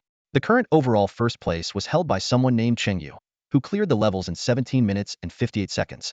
The top 20 were almost entirely dominated by recruits from the 9th division. As more of them entered, this advantage was extending into the top 30, leaving recruits from other divisions far behind. In the distance, a row of leaders sat neatly on the stands, among whom a young man with white hair stood out. Unlike the other middle-aged and elderly leaders who sat upright, he appeared casual and relaxed, his age making him seem even more out of place. Xion, over here. Zhang Yaozu waved at Fong Xion. Fong Xion quickly walked over and took the luxurious hand-grab pancake and a cup of porridge offered by Zhang Yaozu. Just as he took a sip of the porridge, a sudden gasp erupted from the crowd. Someone had broken the record for first place. Whoa, it's Underwear Guy. Zhang Yaozu stared wide-eyed at the screen. The freshman immediately buzzed with excitement, marveling at this flamboyantly dressed yet incredibly skilled competitor. The screen displayed a time of 17 minutes and 42 seconds. Soon after, Underwear Guy emerged from the exam venue, his face visibly bruised. Fong Xion looked around and noticed that almost every student finishing the exam had similar injuries. Nearby, several ambulances and staff with healing talents were on standby. With bruises on his own face, Zhang Yaozu watched the large screen, his rank stuck at 29th. Just as Fong Xion was about to continue eating, a broadcast announced, "Will the following students please enter the exam venue?" His name was prominently displayed on another screen. Fong Xion hurriedly gulped down the porridge and scarfed a couple of bites of the pancake. "Good luck, Xion. I'll heat up your pancake later," Zhang Yaozu said, taking the unfinished food from him. As Fong Xion headed towards the exam venue, the large screen updated again. The crowd erupted in astonishment once more, and Fong Xion couldn't help but look back. Ji Xuanza, 12 minutes and 6 seconds. This time was over 5 minutes faster than Underwear Guy's. But the biggest shock was yet to come. The first place was updated again. Li Bauer, 7 minutes and 1 second. The exclamations swept through the crowd like a tidal wave. Wow, is this the power of the monster room? 7 minutes? I barely held on for 7 minutes before breaking down. Can we list the results from Area 9 separately? This is too demoralizing. It's like they're from another world. This result could rank among the top in the history of Tiandun Academy. 300 points are guaranteed. On the stands, an elderly man sat with his fingers interlocked, leaning back. This Li Bauer is indeed extraordinary. 7 minutes and 1 second ranks in the top 5 in Tiandun Academy's history. "Headmaster, these students are all exceptional," said a middle-aged man beside him excitedly. The elderly man gazed into the distance. Outside the exam venue, a pretty girl with an innocent look was walking out, carrying 2 large knives. "Is that Li Bauer?" "Yes. Remarkable youth," the elderly man said with satisfaction. "This young girl is about the same age as my granddaughter, but her talent and combat skills are far superior." The bespectacled elderly man immediately added, "Headmaster, your granddaughter is not bad either. Don't flatter me, just speak the truth." The elderly man waved his hand dismissively. "This girl is the undisputed first place. She must be the top scorer in this year's Tiandun Academy entrance exam, right?" "Absolutely. 7 minutes and 1 second surpassing her would be nearly impossible." Those around him agreed. Zhu Gahong leaned back with his hands behind his head, rocking his chair. He watched Fong Xion walk towards the exam venue, a knowing smile playing on his lips. As Fong Xion stepped into the examination hall, an owl hovered in midair, its sharp eyes locked onto him. Suddenly, a mechanical voice announced, "Beep. New recruit Fong Xion from the 9th division. Identity verification successful. Preliminary test begins." With the system's prompt, the surrounding scenery shifted instantly. The classroom vanished, replaced by a rundown residential area. A man with a scarred face staggered out, clutching a gleaming dagger. Fong Xion paused slightly, surprised by the puppet's lifelike appearance and the unexpectedly realistic combat environment of the test. Without hesitation, Scarface launched an attack. However, for Fong Xion, a battle-hardened warrior, an opponent at the first-level peak was hardly a challenge. He swiftly delivered a powerful punch, knocking Scarface to the ground. The owl tilted its head, and the assessment escalated.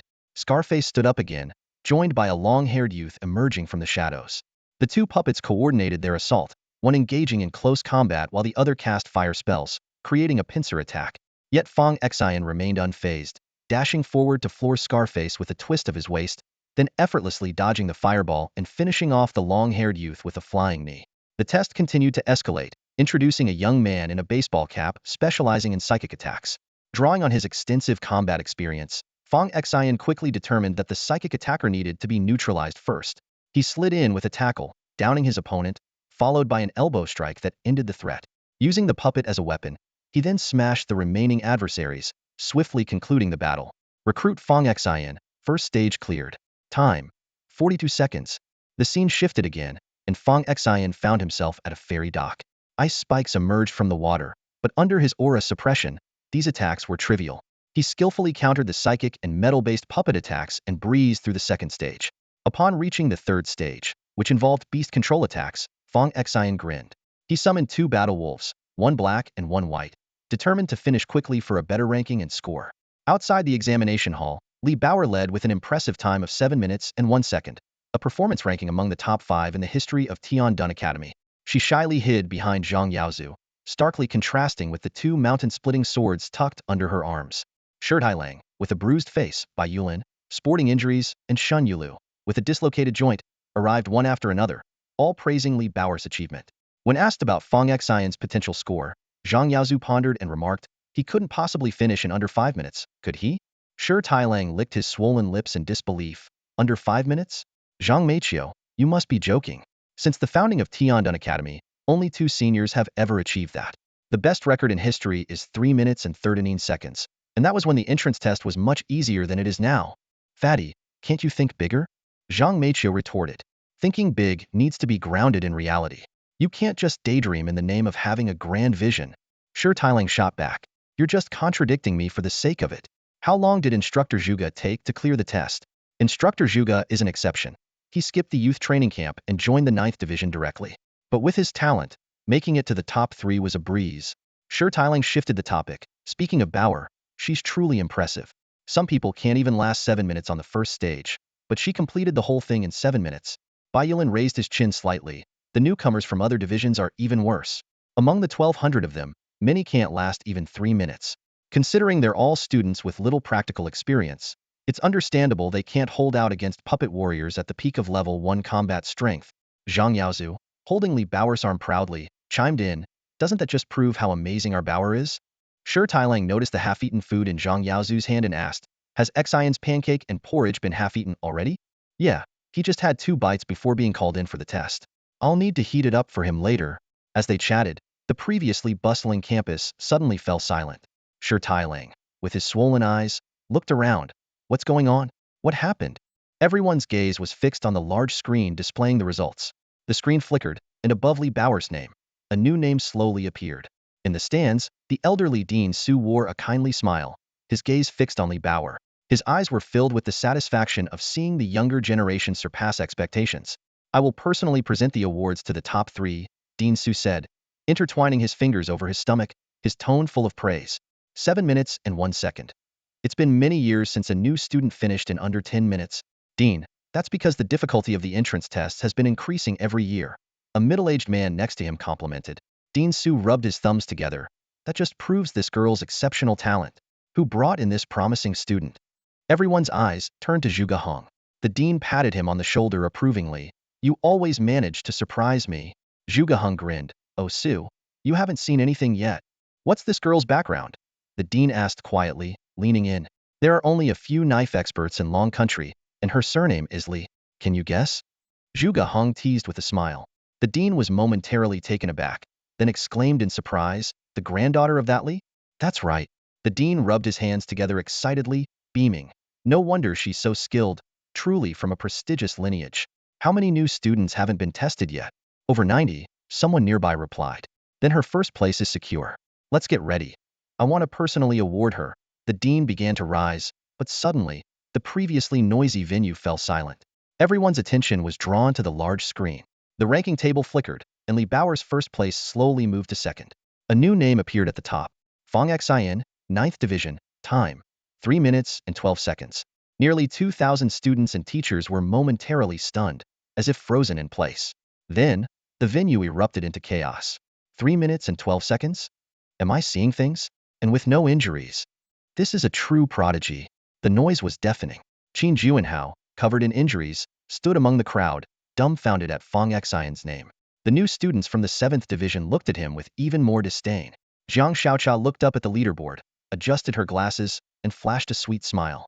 The dean's eyes widened as he repeatedly confirmed the result, wiping his sweat with a handkerchief in excitement. He turned to Zhuge Hong, who remained calm.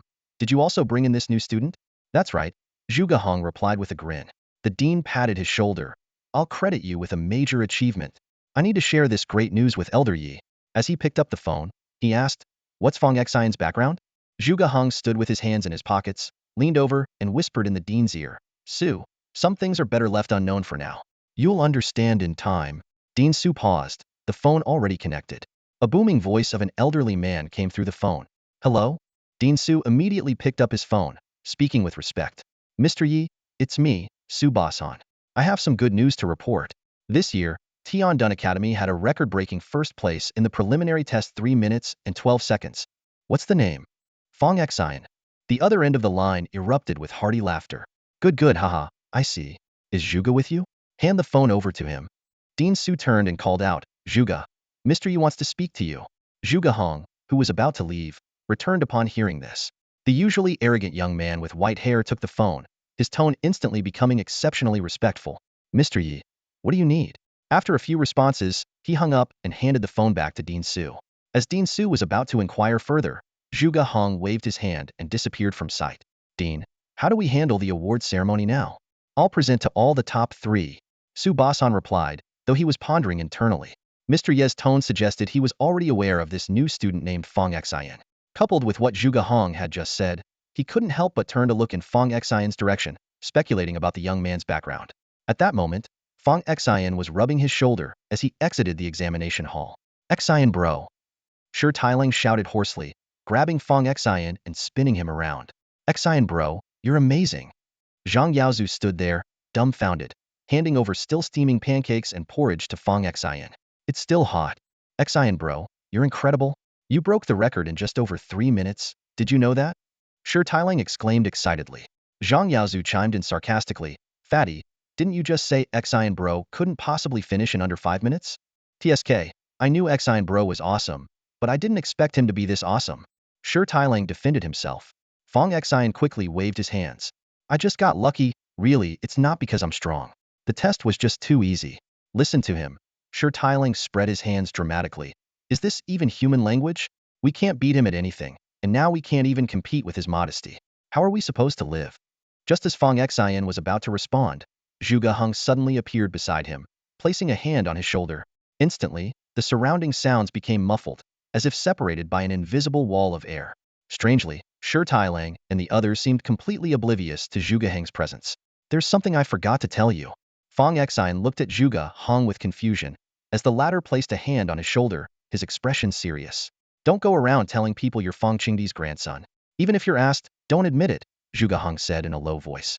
Though your grandfather's wrongful case has been overturned, he left the divine court under contentious circumstances, injuring quite a few people. Those people now hold high positions in the Tiandun Bureau. If they find out who you are, you'll be in for a rough time. Zhuge Hong continued, I've already altered your family's records while checking your information, so it won't be easy for anyone to find out. Currently, only Old Master Yi, Little Lu, and I know your true identity in the 9th Division. However, this secret will eventually be exposed, so you need to quickly improve your skills before that happens. While Yi and I can help you, we can't solve all your problems. Also, you've drawn too much attention this time, so someone's bound to keep an eye on you. During the midterm exams, just keep a low profile and aim to rank in the top 10. Wait. Fong Xion hurriedly stopped Zhuge Hong, who was about to leave. I have more questions. Can I see the detailed records of my parents' car accident? Zhuge Hong was silent for a moment. The authorities didn't find any useful leads. It's all a tangled mess. Your parents' information is encrypted partly because the case is bizarre and linked to other cases from years ago, and partly because their research involves top-level secrets. With your current rank and position, you don't have the clearance to view it. Moreover, this is a multi-agency investigation, and even I can't fully intervene. Even you can't handle it? Fong Xion was stunned. See how complicated it is. Zhuge Hong shrugged. Your priority now is to enhance your skills. Once you're strong enough, you can investigate whatever you want. Also, be aware that people might come asking about your parents. Share what you know, but if you don't know, insist that you don't, especially when dealing with people from the church. The church? How are they involved in this? That's why it's so complex. Fong Xion lowered his head in thought, recalling the pretty girl with ice blue eyes, Ai Li. Her parents' and sister's case seemed connected to this as well. Since they shared the same goal, perhaps he should strengthen his ties with her. Zhuge Heng said, "I'm off," and disappeared. The surrounding noise became clear again, and the chatter of Shi Tailang and others reached his ears. Xian Gu, what are you daydreaming about? Zhang Yaozu waved a hand in front of Fong Xion's face. The announcement just called for the top 3 to receive their awards, and Dean Su is presenting them personally. Fong Xion looked up to see Su Basang, the dean of Tiandun Academy, smiling warmly in their direction, his gaze shifting between him and Li Bauer, evidently pleased with the new students. A somewhat shy Li Bauer followed Fong Xion onto the stage. The third-place winner, Ji Xuanzi, was already there waiting, a burly young man with thick eyebrows and big eyes who nodded politely at them, and Fong Xion returned the gesture courteously. Su Basang personally presented their awards points, trophies, certificates, and space rings. As he handed Fong Xion his trophy, he held Fong Xion's hand and asked, "Where's your hometown?" "Lon City." "Lon City, huh?" Su Basang drawled, as if pondering what kind of influence Lon City had to nurture such a promising young talent. Su Basang gently patted Li Bauer on the head, a kindly smile on his face. "Li Bauer, I knew your grandfather. How has he been lately?" Li Bauer looked up with a cherubic face, holding her newly won trophy in both hands, and replied innocently, "Oh, he's doing great. That's good to hear. I'll definitely pay him a visit soon," Su Basang said with a smile. Maintaining her upward gaze, Li Bauer chirped, "Oh, my grandpa said if I came to Tiandun Academy and someone mentioned visiting him, I should just say, stop pretending, don't be so fake. You know whether you're coming or not." Su Basang's smile became a bit strained, but he managed to maintain it. Old Li is still as straightforward as ever. "They'll visit him this month. Definitely this month." Li Bauer, accepting more prizes, continued, "Oh, Grandpa also said if someone mentions a specific time to visit, I should tell them. My grandpa only sees me now. Everyone else is just a hypocrite and he won't meet them." Su Basang's smile completely froze, but his experience as an elder helped him press on.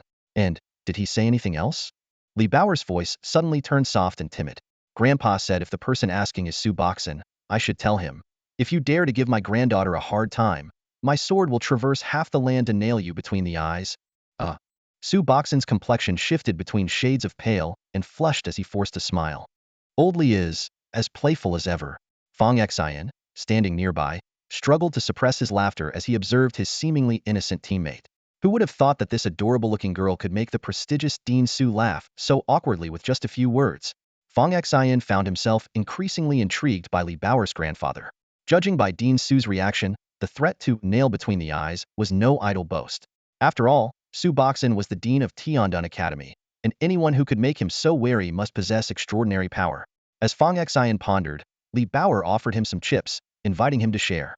He accepted with a smile, thinking how this adorably gifted teammate was truly a third-generation martial artist. At that moment, Su Basang turned to Ji Xuanzi. Ji Xuanzi quickly bowed and introduced himself. "Hello, Dean. I'm Ji Xuanzi." Su Basang paused, studying the young man before him. "From the Ji family?" Ji Xuanzi had a distinct appearance with thick eyebrows and large eyes, giving a fierce first impression due to his slightly upturned brows. Su Basang patted his shoulder, speaking with satisfaction, "Very good, young and talented. Seeing you young people of the new generation being so outstanding gives me great comfort." Ji Xuanzi nodded respectfully. "Thank you, Dean. How is your grandfather's health these days?" Su Basang asked, the words slipping out as he glanced at Li Bauer, who was intently eating chips. Clearly, Li Bauer's earlier remarks had left a significant impression on him. As someone in a high position, it had been a while since anyone had spoken so directly to him. Ji Xuanzi replied appropriately, "Dean, my grandfather is in good health. Before the semester started, he specifically asked me to send his regards to you." Satisfied, Su Basang patted his shoulder again. "That's good to hear." After taking a group photo, all the new students lined up according to their units. During Su Basang's opening speech, Xiaolu approached the new students of the 9th Division and softly conveyed an important message. The exam results are strictly confidential, and nothing within Tiandun Academy, including facilities, mentor information, and teammates' details, should be disclosed. Violators may face expulsion or even prison. It was then revealed that Xiaolu was the counselor for the new students of the 9th Division. According to Shi Tailang, despite her innocent and sweet demeanor, she had a significant background. Her grandfather was one of the founders of Tiandun Bureau. By the time the meeting ended, it was already past 5 in the afternoon. As Fong Xion and the others walked side by side towards the dormitory, Bai Yulin suddenly stopped, twitching slightly, and different voices emerged from his mouth. First, a childish voice pleaded, "Brother, let me come out and play for a while." This was immediately countered by a steady voice, "No, can't you see our sister wants to talk to Fong Xion?" Bai Yulin, what are you talking about? I want to chat with all my teammates, not just Fong Xion. A female voice retorted, and Bai Yulin's cheeks flushed as he glanced coyly at Fong Xion, making Fong Xion's heart skip a beat. Then a rough voice chimed in, "What the hell is there to chat about, you losers? With scores like that, you still have the nerve to play. Let me out, I want to have a showdown with Fong Xion." Shi Tailang leaned in to explain to Fong Xion, "Don't worry, Xion, this guy has a unique talent. When his sister's personality takes over, even his body becomes female." This revelation shocked Fong Xion, explaining why Bai Yulin's female voice had seemed so natural, not at all forced. After a bout of intense twitching, Bai Yulin shook his head vigorously, and his unfocused eyes regained clarity. He extended his hand to Fong Xion. "Hello, Xion. I'm Bai Yulin." As Fong Xion shook his hand, he noticed Bai Yulin's appearance had shifted from previously being delicate and feminine to more androgynous. Shi Tailang suggested they all take a shower and then have a hot pot together in the dorm. After all, the lunch gathering felt incomplete without Fong Xion, and as potential future teammates, they needed to build rapport. In fact, during the selection of students, the complementary nature of each team member's talents was carefully considered.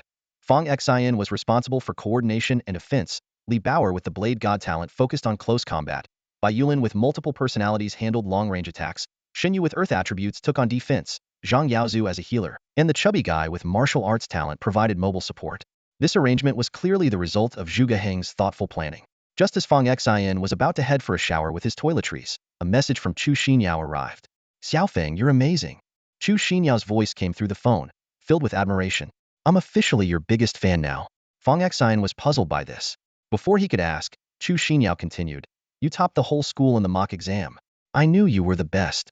This news only added to Fong Xion's confusion. According to Sister Xiaolu's strict instructions, everything that happened at school today was not to be shared. How did Chu Xinyao, who isn't even at Tiandun Academy, find out about this? "Xiaofeng, call me sister, and I'll tell you." Chu Xinyao sent a sweet voice message. Fong Xion paused to think. Based on the information he had, he was almost certain that Chu Xinyao had connections with the church. As far as he knew, the church wielded influence comparable to the 9th division. But as a new student, there was no way Chu Xinyao could access his results directly. "You heard it from your dad, right?" Fong Xion asked directly. There was a long silence on the other end before Chu Xinyao responded. "Xiaofeng, how did you know?"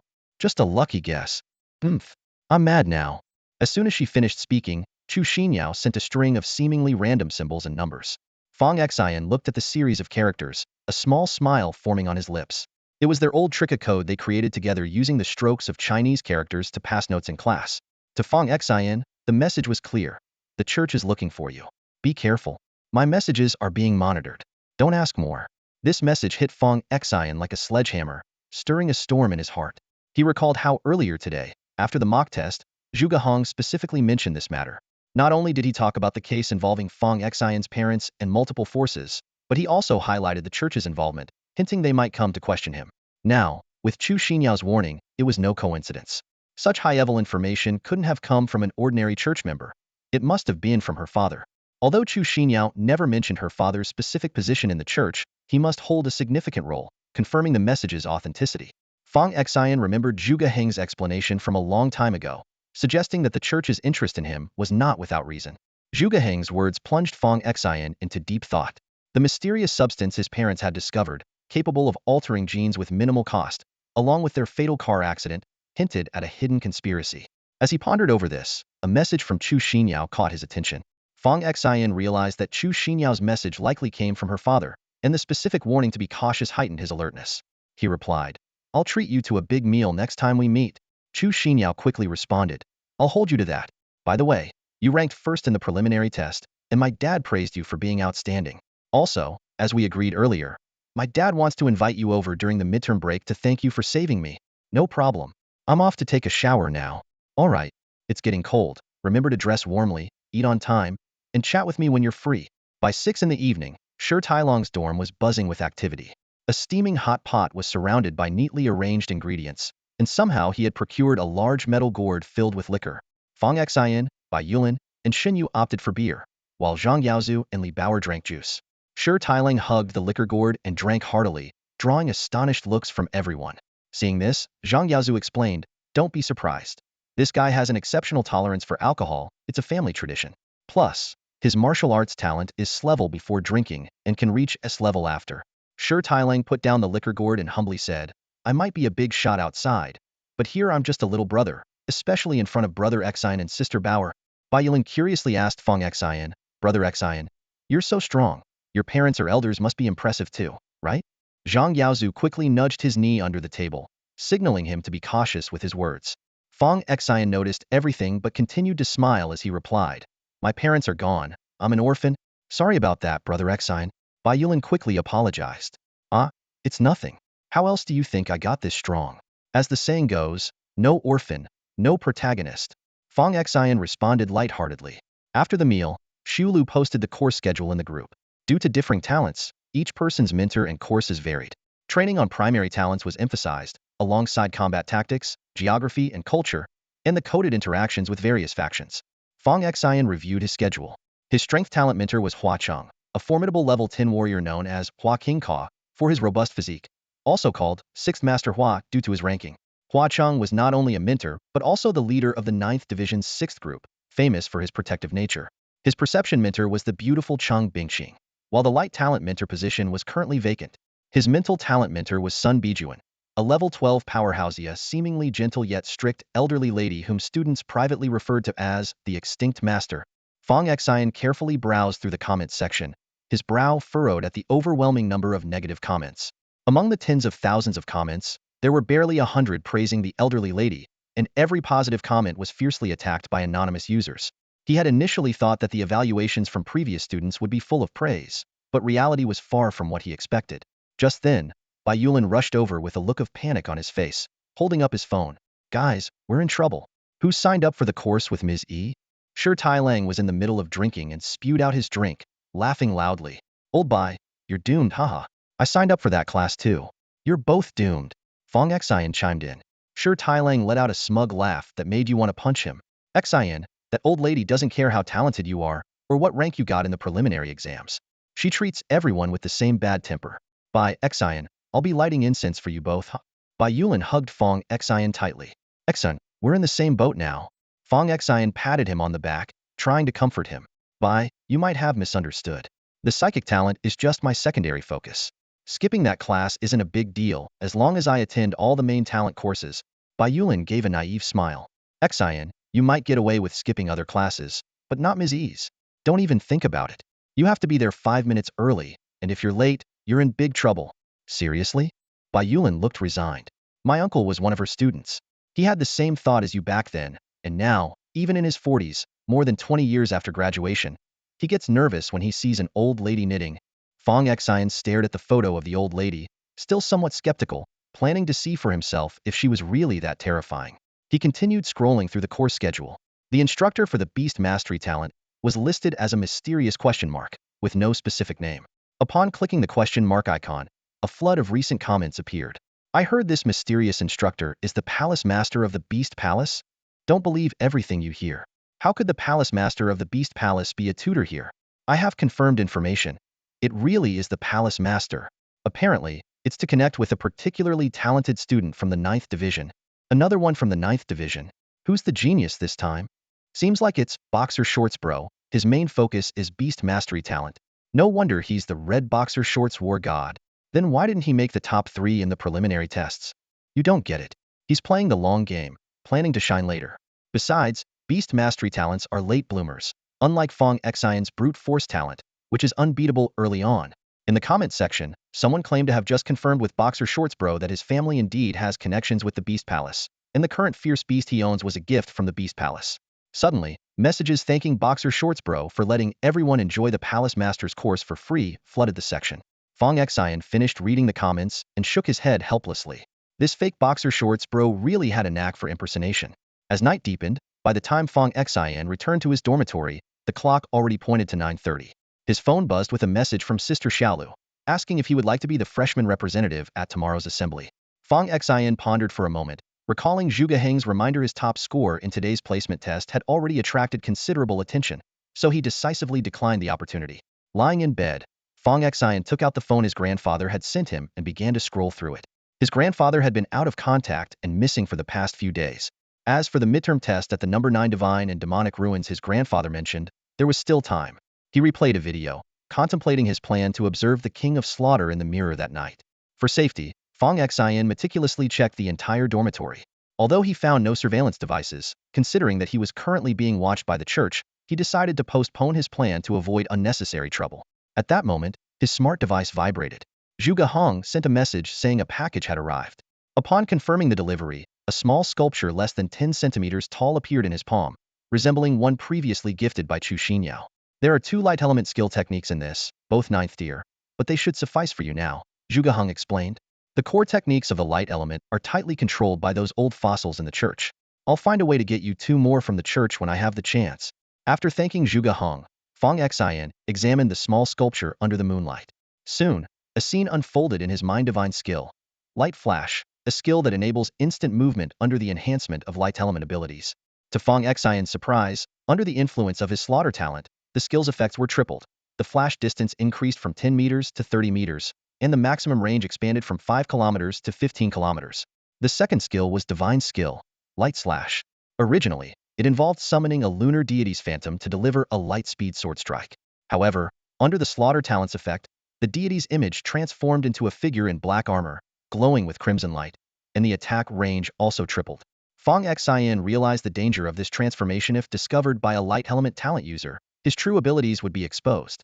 Thus, he resolved that if he ever used these skills, he must ensure all witnesses were eliminated, and their memories erased to prevent extraction by a perception talent user. Before falling asleep, Fong Xion sensed something unusual in the neighboring dormitories. Bai Yulin was speaking to himself in different voices, as if arguing with himself. Shi Tailang clutched a wine gourd, drunkenly muttering unsavory words, and Li Bauer was sleeping soundly with her head on one large machete and her feet on another. Zhang Yaozu's sleepwalking antics were both amusing and bewildering. This grown man was cradling a pillow as if it were a baby, swaying as he walked.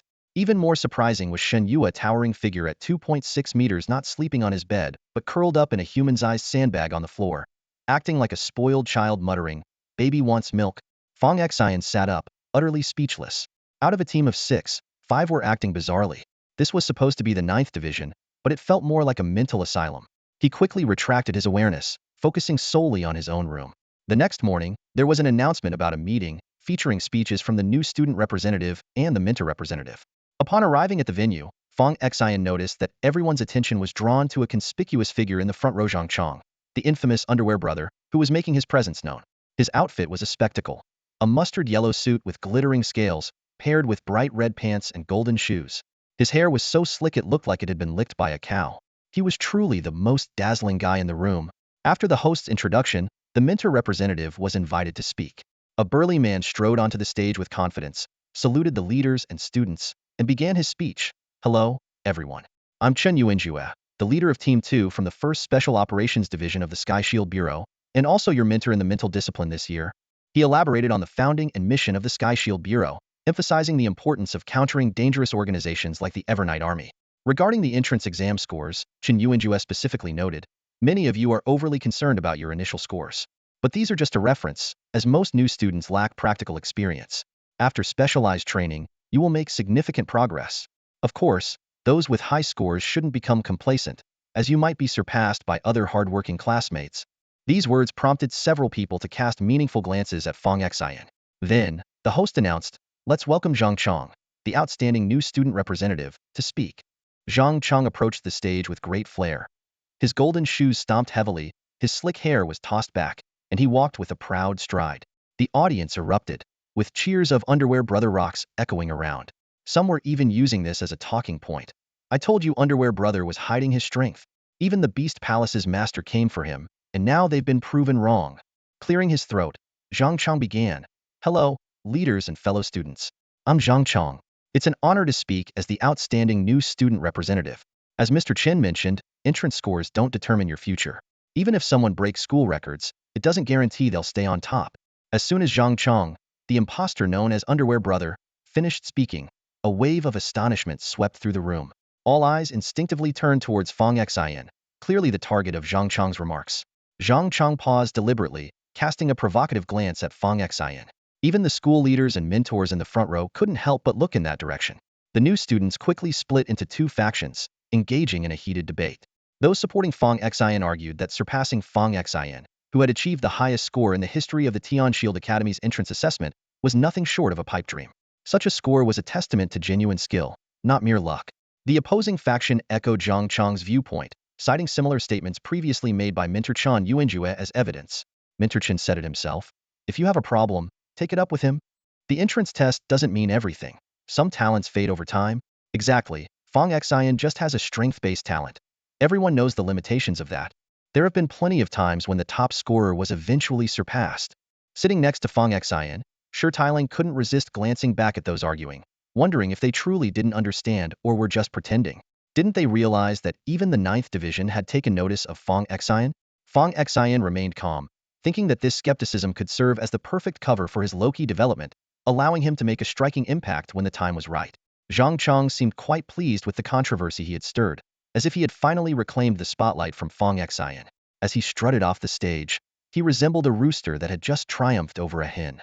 The debate even spilled over onto the Tian Shield Academy's forum, with some boldly claiming that the midterm exams would change the status quo. Fong Xion paid no mind to these contentious posts, focusing solely on his studies.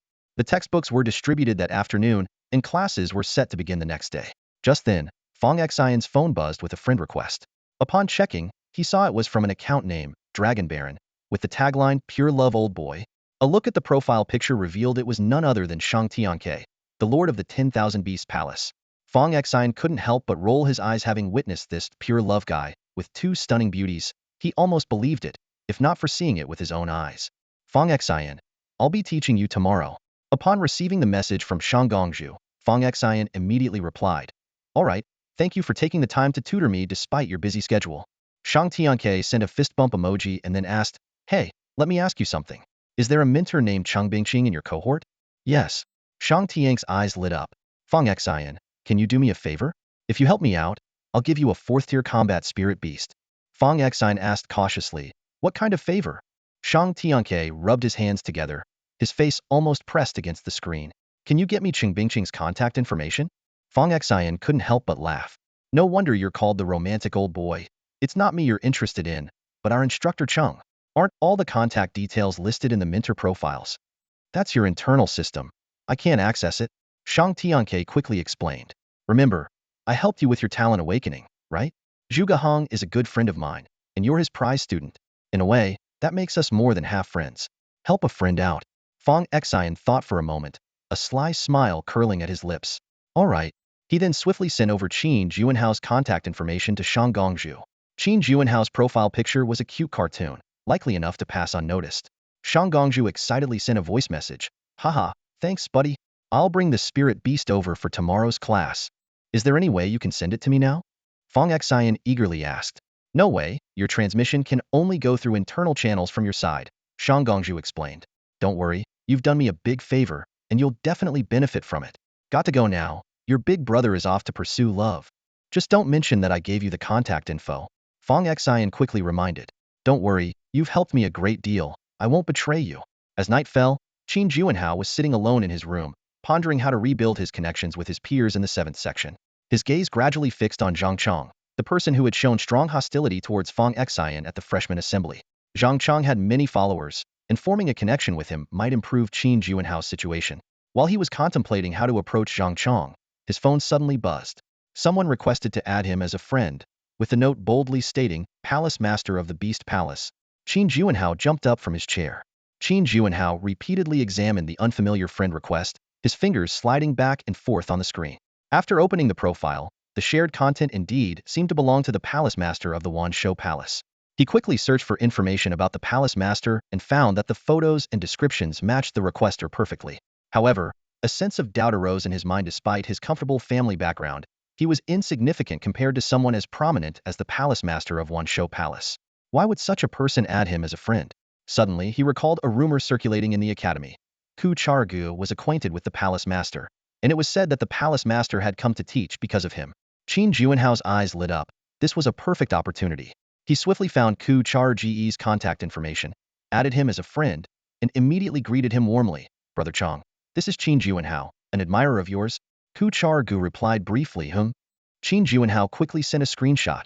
Brother Chong, I need your advice. Someone wants to add me as a friend, but I'm worried it's an impersonator. Can you help me verify if it's real?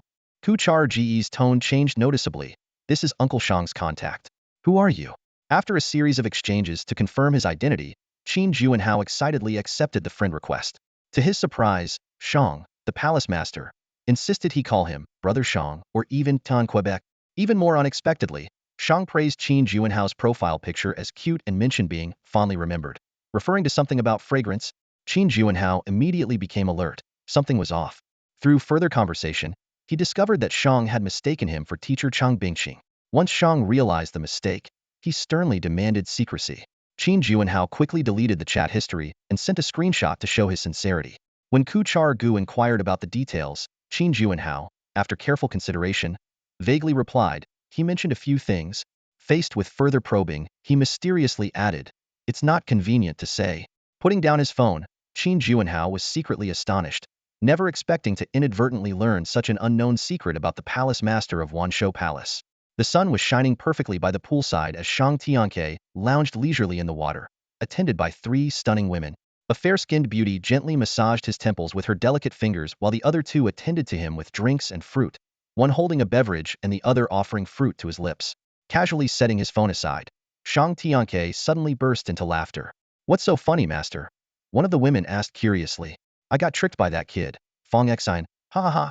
How can you be so happy about being tricked?" A glint of admiration flashed in Shang Tianke's eyes. "This kid is different. Anyone else would have tried to curry favor with me to get a 4th-tier spirit beast by giving me Chang Bingqing's contact. But he didn't even ask for it. I appreciate people with principles like him. They make good friends." He paused briefly, then his expression changed. "However, there's something that needs handling. Later, fetch me a zeroing pearl. They'll need it for Tiandun Academy tomorrow. Just in case, we need to erase Qin Juanhao's memory to avoid any future embarrassment." A sly look crossed his face as he continued. "Tomorrow afternoon, I need to teach Fong Xion a lesson. Darn kid dared to play tricks on me. Against the heavens." The next morning, after breakfast, Fong Xion headed straight to the gravity room. Today was the strength talent class taught by Hua Cheng, known as 6th Master. Only a dozen students were present, all handpicked by Hua Cheng for their outstanding abilities. As Fong Xion entered, he was taken aback by the sight before him. Almost all his classmates were incredibly muscular, with broad shoulders and thick waists, the leanest among them still sporting a muscular build. In contrast, Fong Xion appeared rather slender, although he had a lean, muscular physique hidden beneath his clothes. Upon his arrival, his classmates nodded in acknowledgement. As the top performer in the preliminary test, Fong Xion had sparked controversy due to Zhang Chong's remarks the day before. However, this had only served to unite all the students with strength talents. Being at the bottom of the talent hierarchy, they chose to stand firmly behind Fong Xion. "Xion." The classroom echoed with greetings from the students. Fong Xion nodded in response, and they all introduced themselves briefly. There were 12 of them in total. As they chatted, a tall figure appeared at the doorway. "Mr. Hua," they greeted in unison. They had seen Hua Cheng's photo before class, so they easily recognized the towering instructor, standing at 6'3", with a commanding presence in his distinctive uniform. "We're brought together by fate. Former students like to call me Brother Hua 6. If you don't mind, you can do the same," Hua Cheng said with a hearty laugh. "Brother Hua 6. The students echoed enthusiastically, with Fong Xion joining in. He sensed Hua Cheng's genuine and charismatic demeanor, recalling the praise he'd heard from older students, which reinforced his impression. Hua Cheng draped his jacket over some equipment and got straight to the point. "Those who come to me possess the strength-type talent, often labeled as brute force or laborer talent, typically seen as the lowest on the totem pole. But true power lies in not caring about others' opinions and smashing biases with strength. The phrase, 1 force defeats 10 skills, proves the value of absolute power. If we can combine immense strength with top-tier skills and extreme speed, our combat prowess will be unrivaled." "Fong Xion," Hua Cheng suddenly called out. Caught off guard, Fong Xion quickly raised his hand and responded, "Here, give me everything you've got and attack me." Fong Xion understood this was a demonstration. He charged Hua Cheng with the force of an iron mountain. Hua Cheng remained unmoved, effortlessly stopping Fong Xion with one hand on his shoulder. Fong Xion immediately switched tactics, unleashing a series of rapid attacks honed from the Bejiquan style taught by his grandfather. Fists like cannons, elbows like knives, knees like spears, launching strikes from all angles. To Fong Xion's surprise, no matter how fast or fierce his attacks, Hua Cheng's defense was impenetrable. His strength, which he had always prided himself on, seemed to vanish into thin air. Hua Cheng's lips curled into a slight smile, while the other students watched in awe at the spectacle. When the demonstration concluded, Hua Cheng led the applause, and the others quickly joined in. He patted Fong Xion on the shoulder and praised. No wonder Zhuge values you so highly. You're truly exceptional. As you all saw, Fong Xion's attacks had some gaps, but each strike aimed directly at critical points. This is crucial in life or death battles. It's either you or them, so never miss a lethal opportunity. Someone at the freshman assembly yesterday claimed that level 3 combat power is a turning point, after which other talents can suppress the strength type. That's utter nonsense.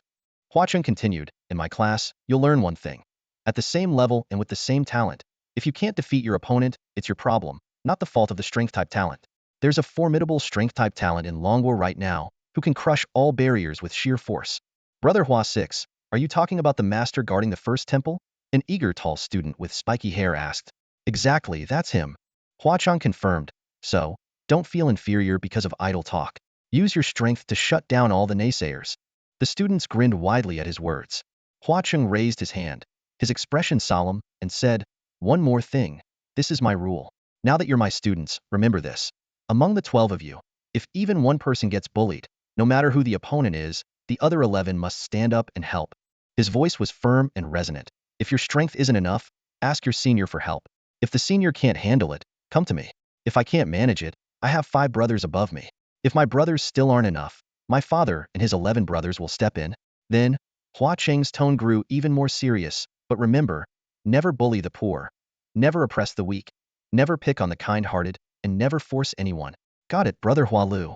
Fong Xion gazed at Hua Cheng, inwardly admiring the trustworthy aura that Hua, the Iron Man, exuded, like a reliable elder brother. Hua Cheng clapped his hands, officially starting the lesson. Many people misunderstand the power-based talents. The most formidable aspect isn't our extraordinary strength, but our superior control over our bodies. In ancient times, levels weren't divided into the first or second, but rather by stages like inspiration, source flow, pulse, standing ground, well observation, union, and mirror breaking. Today, we'll discuss the first 4 stages. He explained in detail. Inspiration is about awakening your innate talent, achievable through awakening. Source flow involves refining the body through talent, allowing energy to circulate through the meridians. Pulse is about condensing energy into force, which explodes through pulse impacts, historically known as hidden force. As he spoke, Hua Cheng gently placed his palm on Fong Xion's chest.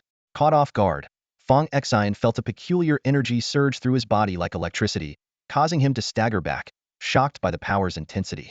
Hua Cheng smiled and commented, your combat prowess is high due to your talent, experience, and skill, but you know very little about energy pulse.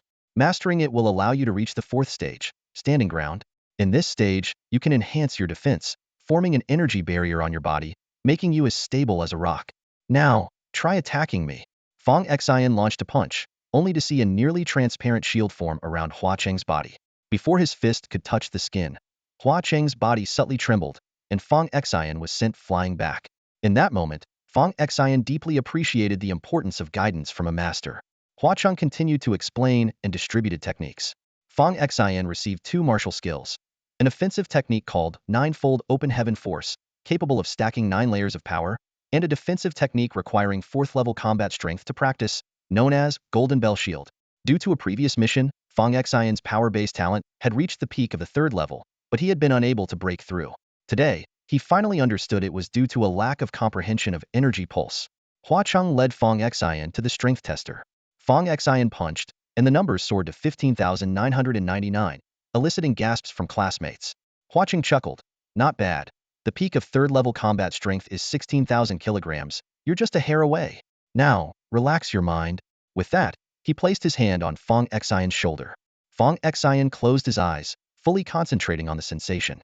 Hua Cheng's palm was firmly placed on his shoulder, and a pulse of energy surged through him. He could clearly feel the ebb and flow of his internal energy, like waves crashing on a shore. This force gradually intensified, his energy coalescing into strength, eventually focusing into his fist. Fong Xion was secretly delighted, knowing that if he were to throw a punch now, it would unleash unprecedented power. Remember this feeling, Hua Cheng said, withdrawing his hand and giving Fong Xion's shoulder a reassuring pat. There's no rush. Take your time to get used to it. With your talent, you'll be able to master it within 2 weeks and reach level 4 combat strength. Even though Hua Cheng had withdrawn his energy, the residual wave still lingered in Fong Xion's body, and the unique sensation persisted. He clung to this feeling, awkwardly yet determinedly trying to harness his internal energy. Turning to the other students, Huaqing said, "Come on, Fong Xion is making progress faster than you. Let him explore the feeling on his own. I'll continue teaching you." Fong Xion kept his eyes closed, focusing on the changes within. Initially, it felt unfamiliar, but thanks to Huaqing's initial guidance, he gradually grasped the essentials. The energy building inside him was like a torrent, ready to burst forth at any moment. Time in the classroom seemed to fly by in this atmosphere. When the bell rang, signaling the end of class, the other students were about to leave, but noticed Fong Xion still standing motionless in front of the strength tester. Huaqing approached him and gently patted his shoulder. "Class is over. This isn't something you can rush. It takes time." Before Huaqing finished speaking, Fong Xion suddenly opened his eyes. With a slight exclamation, Huaqing watched as Fong Xion twisted his waist and delivered a powerful punch to the strength tester. The machine beeped rapidly, the numbers climbing swiftly, breaking past the 16,000 kilogram mark in an instant. Just a second later, the numbers jumped again, finally settling at an impressive 18,000 kilograms. The students who were about to leave were drawn in by the commotion and gathered around. When they saw what was happening, everyone's eyes widened in disbelief. "This is unbelievable," someone exclaimed. "Breaking through in the first class? We haven't even understood the lessons yet." Indeed, Fong Xion's performance was astonishing. Not only did he break the historical record with a significant lead in the entrance assessment, but now he's reached level 4 combat power in the first class, leaving the other students feeling somewhat inadequate. Instructor Huaqing beamed with delight and threw an arm around Fong Xion's shoulders. What teacher wouldn't be thrilled to have such a student? No wonder that white-haired guy always wanted to involve this kid in things. With great talent, strong comprehension, and outstanding combat ability, Fong Xion was the epitome of the perfect student. An SS-level power talent indeed, Huaqing said, patting Fong Xion's shoulder with a wide grin. "I just said you'd break through in half a month, and here you are proving me wrong already." Fong Xion humbly replied, "I owe it to your help, Hualu Ge. Without you, I couldn't have reached level 4 so quickly. As a mentor, it's my duty," Huaqing said heartily. When a student excels, it's a reflection of their teacher too. At this point, Huaqing's expression turned serious as he glanced at the other students present. "For now, let's keep Fong Xion's breakthrough under wraps. As the saying goes, the tallest tree in the forest gets blown down by the wind. He's already topped the entrance test, and attracting too much attention might bring trouble. If word reaches the alien organizations or the remnants of the Eternal Night Army, they might try to recruit him by force or eliminate him." The students nodded in agreement. "Understood, Hualu Ge." Huaqing then turned back to Fong Xion. "But remember, keeping a low profile doesn't mean being a pushover. When it's time to show your strength, don't hesitate to do so. Some people just need a good lesson." Fong Xion grinned, finding this mentor very much to his liking. After class, Fong Xion went to the cafeteria with a few classmates. During the meal, they discussed the afternoon classes. Upon learning that Fong Xion was attending the Beast Mastery class, a student nicknamed Potlid remarked, "Xion Gu, your Beast Mastery teacher is a mystery, right? It must be the master of the Myriad Beasts Palace. I also got into his class. The academy is really taking advantage of his visit by cramming students into his schedule." "Is that for real?" asked Zhang Bing, a tall student in a tank top. Potlid nodded while picking at a fishbone. "It's confirmed. Although some of our classmates look rustic, their family backgrounds aren't simple. Someone's family is connected to the Myriad Beasts Palace, and they've got the scoop. Is it true that the master of the Myriad Beasts Palace is here for Underpants' brother?" Zhang Bing asked after taking a sip of his drink. "Most likely," Potlid replied. "Someone overheard Underpants' brother talking to the master of the Myriad Beasts Palace on the phone, calling him Uncle Da." Fong Xion sipped his drink silently, feeling a bit uneasy. After all, he had just pulled a fast one on Shang Tianke yesterday, but hopefully, in Tian Shield Academy, that old pervert wouldn't dare trouble him. In the afternoon, Fong Xion and Potlid walked into the classroom together. They immediately spotted Underpants' brother, Zhang Chong, sitting flamboyantly in the front row, surrounded by a group of sycophants who were showering him with praise, calling him Changgu, which he obviously enjoyed immensely. The atmosphere in the classroom was distinctly divided due to the presence of Zhang Chong. His supporters gathered around him, echoing his sentiments from the freshman assembly the day before that the results of the placement tests were not definitive and that truly talented students would eventually surpass others. When Fong Xion entered the classroom, there was a subtle shift in the atmosphere. As a prominent figure among the freshmen, his arrival immediately sparked a flurry of whispers. "Why is he here?" someone asked in confusion. A chubby student with a perm and acne smirked and said, "Why else? He's here because of the Beast Palace Master. The higher-ups at the Sky Shield Bureau have placed quite a few people here to ride on Zhang Chong's coattails." Zhang Chong cleared his throat, projecting an air of magnanimity. No need to mind. Uncle Xiong is here to teach as a contribution to the Sky Shield Bureau, and it's also a form of networking. Since everyone is here, Uncle Xiong will naturally teach us all. The murmurs in the classroom continued, with someone deliberately raising their voice to ensure Fong Xion could hear. Look at those people. Now they're all flocking around Fong Xion. Just wait until our brother Chong makes his move. Then we'll see who comes out on top. Guogai glanced at Fong Xion's profile and whispered reassuringly, Brother Xion, don't pay attention to them. They're just jealous of you. The Beast Palace Master has ties to Zhang Chong, and these people are just meddling in others' affairs. Fong Xion merely smiled faintly, seemingly unfazed. At that moment, a figure walked in from the door. Shang Tianke, with his thick beard, exactly as he appeared in online photos, entered the room. The classroom erupted in excitement. Master Xiong. It really is Master Xiong. No wonder Brother Pants managed to get such a big shot to teach us. Zhang Chong suddenly stood up, prompting the entire class to rise in unison and greet. Hello, teacher. Shang Tianke gestured for everyone to sit down, his gaze sweeping the room. Upon spotting Fong Xion, he abruptly called out, Fong Xion. The classroom fell silent. Fong Xion stood up, showing a sincere smile. Hello, Mentor Xiong. Come sit up front. Shang Tianke pointed to Zhang Chong's seat in the first row. Zhang Chong's face turned pale instantly. Fong Xion, however, smiled and declined. Mentor Xiong, everyone's already seated. There's no need to move. I can hear clearly from here. Shang Tianke looked at Fong Xion's innocent smile, recalling the embarrassment of being tricked by him the previous day, and felt a twinge of irritation. He beckoned with his finger, his tone leaving no room for argument. I'm here for you. The others are just here to audit. You, come sit up front. The large classroom was silent. Every student's gaze was fixed on Fong Xion, and the atmosphere seemed frozen. The words just spoken by the master of the palace resonated like a thunderclap, leaving everyone in stunned disbelief. The expressions of the students shifted from shock to realization, and then to regret, changing rapidly. Those who had been mocking Fong Xion now hung their heads in shame, their faces burning with embarrassment. Just moments ago, they had been trying to curry favor with Zhang Chong, thinking Fong Xion was just trying to crash the class. Now they realized they were the ones who had misjudged the situation. Zhang Chong's face was the most troubled. He had always implied a connection with the master of the palace, even intentionally letting people hear him call him Uncle Xiong. He had gambled that the master wouldn't reveal his true purpose in front of everyone, but today he lost that bet miserably. Fong Xion is amazing. Guogai and other new students who supported Fong Xion cheered. The classroom erupted with excitement, the buzzing discussions almost lifting the roof. So Fong Xion is the real deal. What was Zhang Chong pretending for? He thought the master was here for him, but he's just a fraud. Where are those who were sucking up to Zhang Chong? Why aren't they still calling out? Zhang Chong tried to maintain his composure, but when his sidekick with the slicked back hair asked him, he could only feign innocence. When did I ever say the master was here for me? Fong Xion, come over here. Shang Tianke called out, casting an undisguised look of disdain at Zhang Chong. You move to the back. Zhang Chong felt as if he had been struck by lightning. It was a grave humiliation. As he brushed past Fong Xion, he muttered a threat under his breath.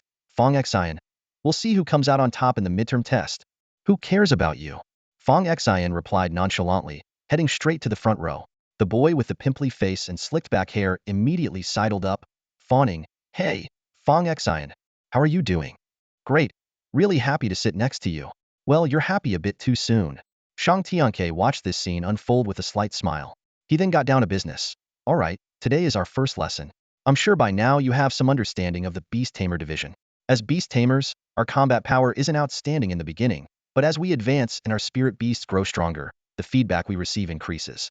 It's well known that our physical bodies, as Beast Tamers, aren't as naturally robust as those of the more brute force inclined individuals. The classroom was completely silent until Fong Xion suddenly made a clicking sound with his tongue, which was unusually loud in the quiet environment. Shang Tianke looked at Fong Xion with a smile. I'm not singling you out as a brute, but rather saying that everyone with a strength-based talent is a brute. This left Fong Xion speechless. It was one thing to be unable to defeat the opponent, but even more frustrating was the fact that Shang Tianke's words were undeniably true. The surrounding new students couldn't help but chuckle quietly, especially since even the headmaster had said so.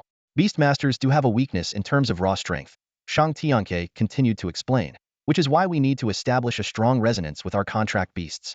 Beasts generally have a stronger constitution than humans, and they are divided into three main categories: fierce beasts of level 5 and below, spirit beasts from level 6 to 10, and high-level beasts above level 10. Among these, level 11 are king beasts, level 12 are emperor beasts, Level 13 are saint beasts, and anything higher are divine beasts. The types, levels, and numbers of beasts a beastmaster can control depend on their individual talent. For today's first lesson, we will learn how to connect with beasts and form contracts. As soon as he finished speaking, Shang Tianke waved his hand, and a giant lizard over 3 meters long and nearly 2 meters tall appeared beside him out of thin air. The lizard opened its massive jaws and let out a deafening roar. This sudden spectacle startled the students in the front row, causing them to jump up and retreat. Only Fong Xion remained unmoved, but when he looked around and noticed that the students in the first 3 rows had all retreated, leaving him alone at the front, he too stood up and casually made his way over the desks and chairs to join his classmates. "Wow, that scared me to death," Fong Xion said, patting his chest, though there was a faint hint of amusement on his face. Shang Tiang's expression was as dark as a storm cloud as he glared at the audacious young man in front of him. The new students in the classroom were initially on edge, but after witnessing Fong Xion's behavior, they were left dumbfounded.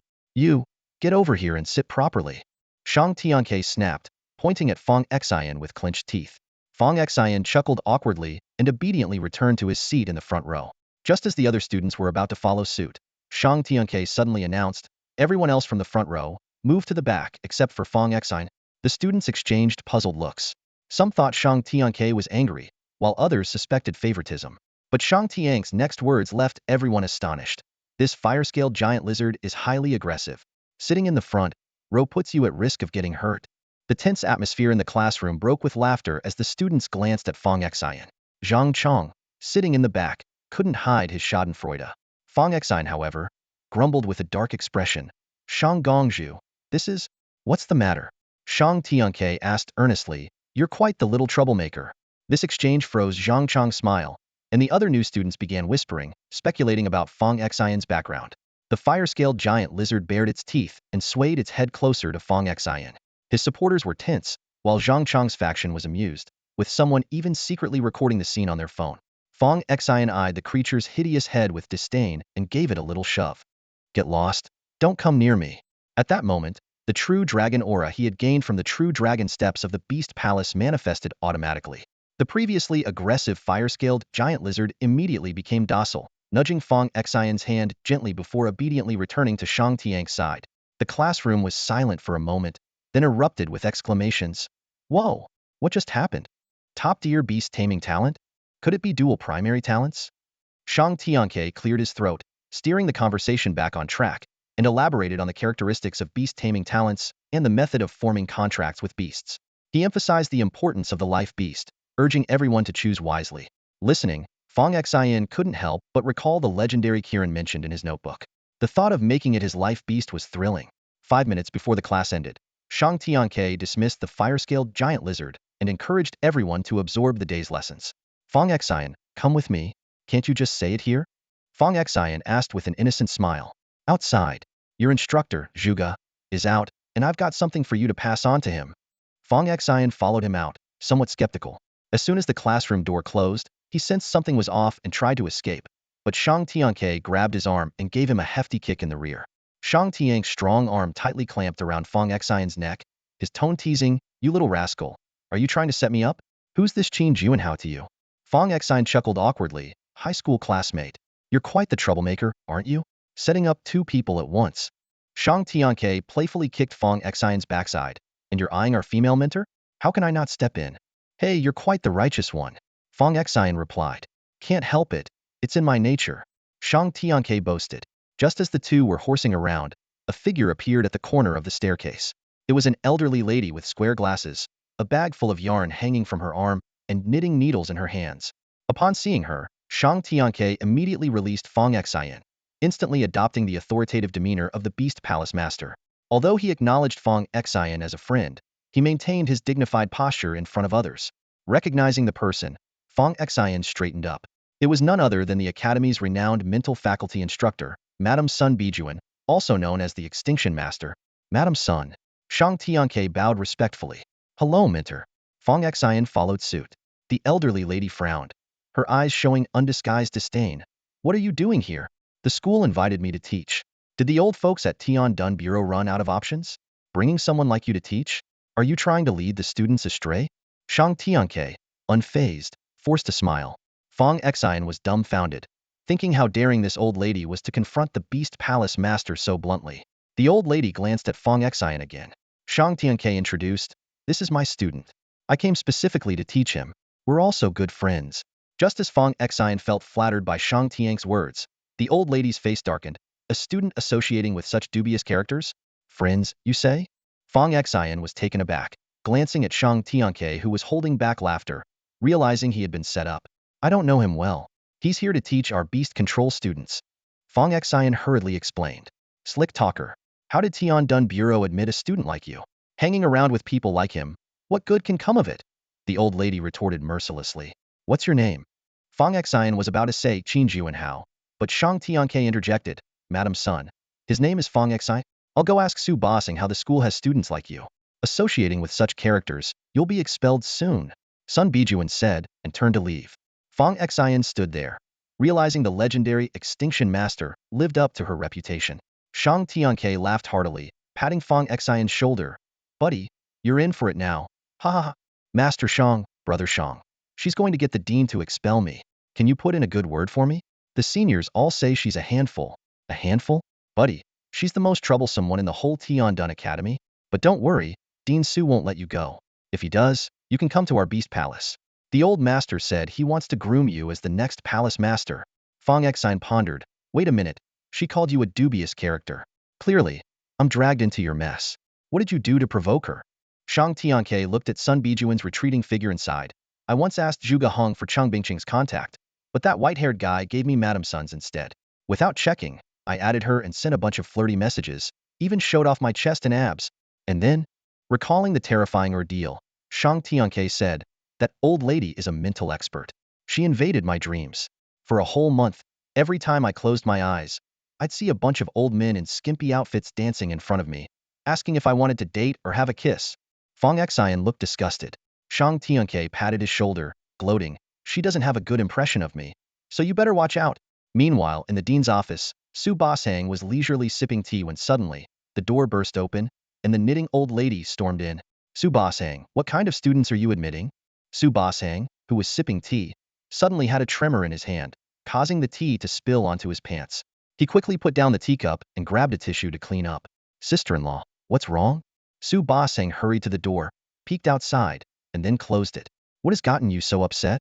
After Sun Bijuan sat down, Su Bossang immediately poured her a fresh cup of tea. "Why is someone as unreliable as Shang Tianke teaching the new recruits?" Sun Bijuan demanded without preamble. Su Bossang explained, "Oh, that? Well, sister-in-law, this year's recruits include a promising talent in the beast-taming field. It's important to learn from experts, so we invited the master from the Myriad Beasts Palace to teach, mainly for that talented recruit. But, as you've seen, many new recruits with beast-taming abilities have joined the class. After all, the master is a professional and has deeper insights, which will ultimately benefit our recruits. Someone like Shang Tianke, do you think he would just let it slide?" Sun Bijuan said coldly. "All these arrangements were handled by Zhuge Hong," Su Bossang replied with a smile. "A loafer and a rogue birds of a feather." Sun Bijuan huffed in disdain. Su Bossang could only grin along. "Also, there's a new recruit named Fong Xion. Expel him.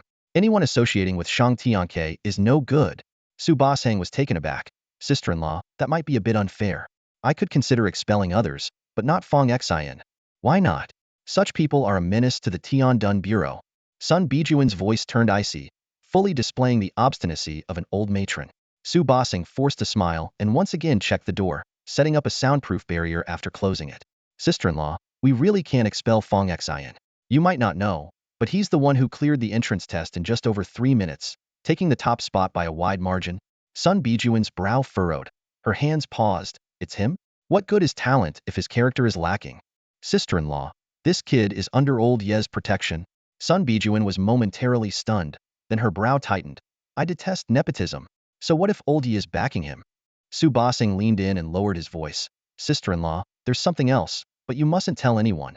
His parents were the couple, Fong Jingping and Rugia, who died in that car accident at the Research Institute." Sun Bijuan's hands trembled violently, and she looked up sharply. The fierce light in her eyes vanished, replaced by a complex mix of shock, bewilderment, helplessness, and sorrow. He's Fong and Ye's child?" "Yes." The old lady's demeanor deflated instantly, like a wilting eggplant, as she sank into the sofa, murmuring, "He's Fong and Ye's child." "Yes, sister-in-law. Su Basang confirmed once more. The old lady bowed her head for a long time before a bitter yet gentle smile appeared. I owe those two a huge debt of gratitude, and then that tragedy happened. I never expected to encounter their child here. Sister-in-law, should I still expel this kid? If you insist, I'll handle it right away. Su Basang joked. Sun Bijuan returned to her icy demeanor, casting a sidelong glance at him. Su Basang immediately sat up straight. Just kidding, just kidding. Tell that kid to stay away from Shang Tianke in the future. He's no good and could lead the child astray. With that, Sun Bijuan got up to leave. Su Basang quickly rose to see her off. Sister-in-law, one more thing. This kid's identity is classified, and his parents' situation is complicated. What you've heard today. I'm not one to blab like a loose pair of pants. Sun Bijuan scoffed disdainfully. Su Basang was about to remove the soundproof barrier when he saw it melt away on its own. Sun Bijuan walked out with a casual grace, knitting a sweater as she went. Su Basang could only smile wryly. After seeing Sun Bijuan off, Su Basang exhaled deeply, closed the door, and returned to his chair, pulling out a file from the folder. It was Fong Xion's dossier.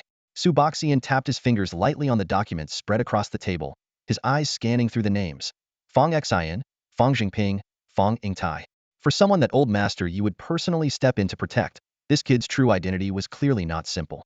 At that moment, Fong Xion was feeling anxious, while Shang Tianke beside him was grinning from ear to ear. He enthusiastically suggested they go out for a meal and invite Qin Juanhao along to help Fong Xion shake off his unpleasant memories. When Fong Xion took out his phone to contact Zhuge Hong, Shang Tianke immediately intervened. Contact Zhuge Hong. That would just make things worse. Don't forget who gave me the old lady's contact. Zhuge Hong would go out of his way to avoid her. Don't worry, he assured, patting his chest. If you get kicked out of Tiandun Bureau, come be the young palace master at our Wanshou Palace. It's quite prestigious. Fong Xion shook his head helplessly. I've got a stable government job, secure in any weather. How can it compare to your private company?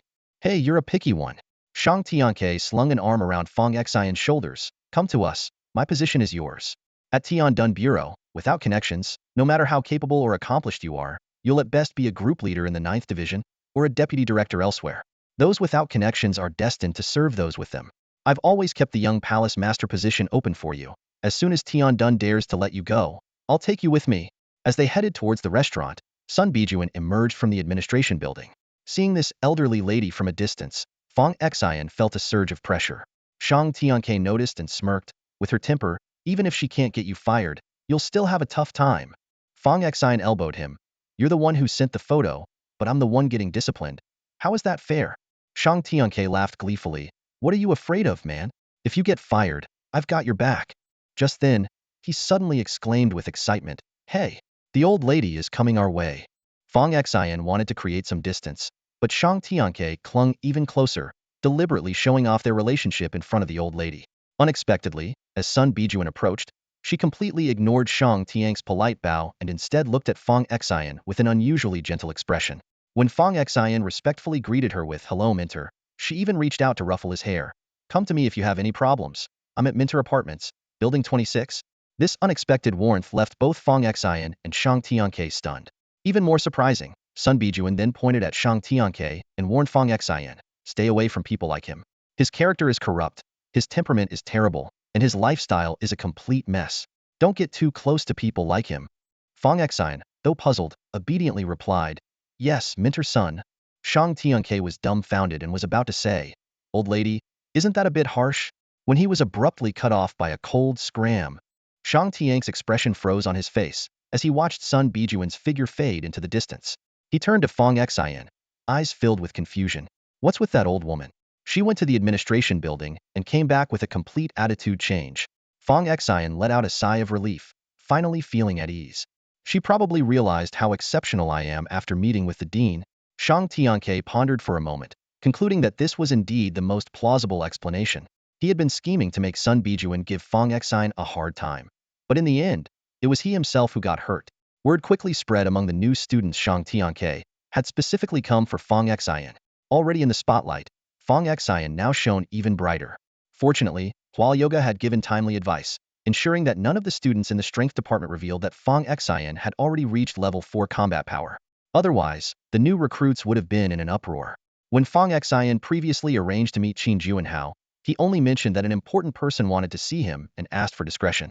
Upon learning that Shang Tianke had come for Fong Xion, Qin Juanhao immediately understood that the important person Fong Xion referred to was Shang Tianke. He felt a mix of excitement and jealousy, had never been able to surpass Fong Xion since their school days, and now the gap had only widened.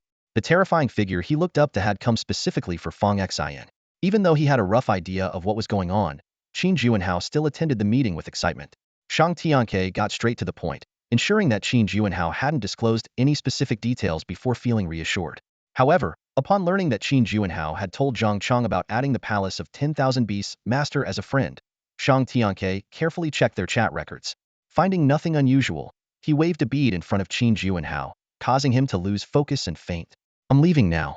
Handle him when he wakes up," Shang Tianke said, patting Fong Xion on the shoulder. Fong Xion looked curiously at the bead. "What is that?" "A memory reset bead, a level 5 treasure." Shang Tianke casually tossed the bead to Fong Xion. "If you like it, it's yours. It can erase some memories of those below level 5 combat power, but it does consume mental energy." After Fong Xion expressed his gratitude, Shang Tianke waved and left, mentioning he had to meet with some leaders from the Tian Shield Bureau. Fong Xion examined the memory reset bead and glanced at the unconscious Qin Juanhao. He deleted their chat history and used Qin Juanhao's phone to call himself. A few minutes later, Qin Juanhao awoke, rubbing his head and warily looking at Fong Xion. After confirming he wasn't injured, he asked, "Where is this? Why are you here?" Fong Xion waved his phone. "You called me, saying you had something to discuss. When I arrived, you were already lying here." Qin Juanhao tried hard to recall, vaguely remembering contacting Fong Xion, but the rest of his memory was hazy. Under Fong Xion's skillful guidance, Qin Juanhao only remembered reaching out to Fong Xion, leaving the ambiguous conversation with Zhang Chang up to them to interpret. On the way back to the dorm, many new students greeted Fong Xion, and his contact requests exploded, including some from attractive female classmates. His phone vibrated incessantly until he adjusted his friend request settings for some peace. When Fong Xion returned to the dormitory, he found Xiao Pang, Shi Tailang, and others gathered together, eagerly chatting. As soon as Shi Tailang saw him, he rushed over with excitement written all over his face. "Xion, how much more do we not know about you?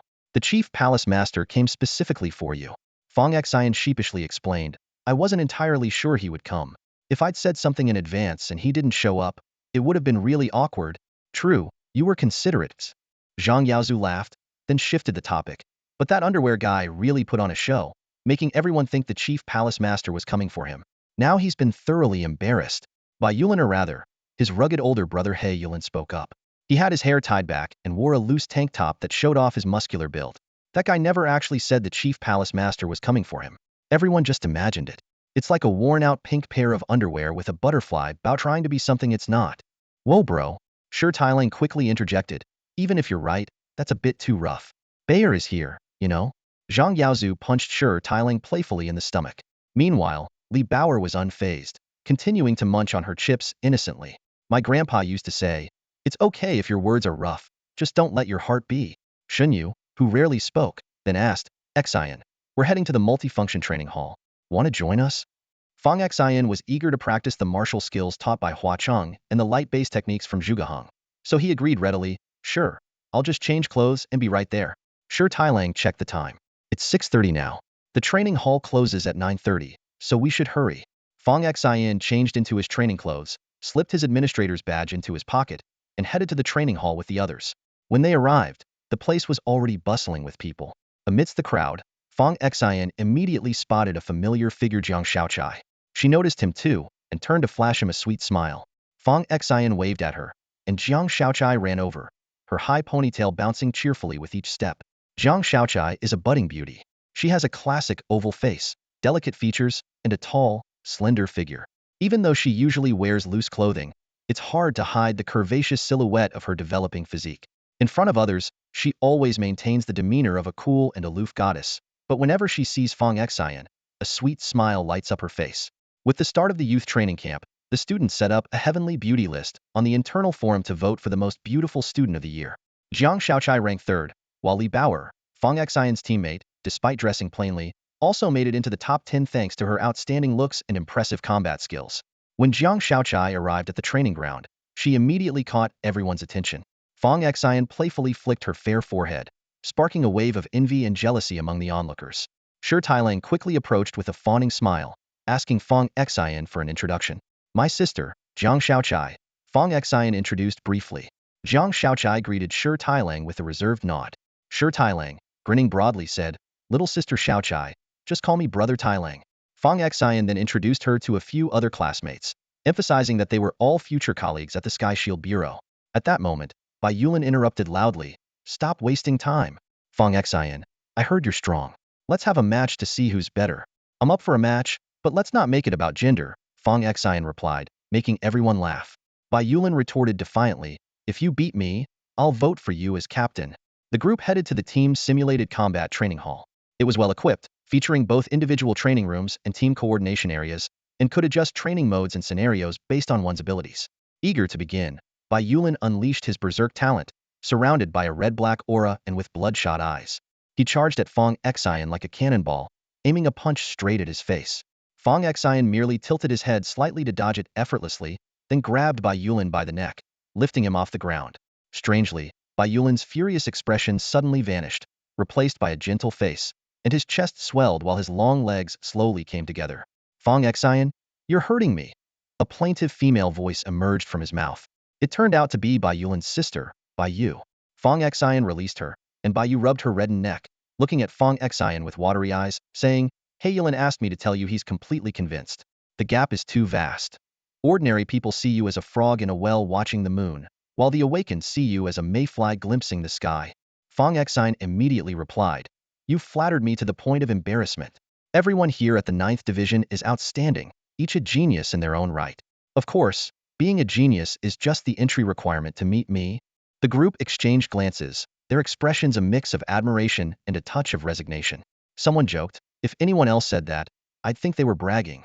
But when you say it, Xion, I actually believe it. As Brother Hyulin puts it, you're like a top-tier space ring others want to show off but can't, while you genuinely can." Fong Xion smiled slightly and changed the subject. "All right, everyone, let's get to training." Zhang Yaozu looked worried. "The place closes at 9:30. We should make every second count.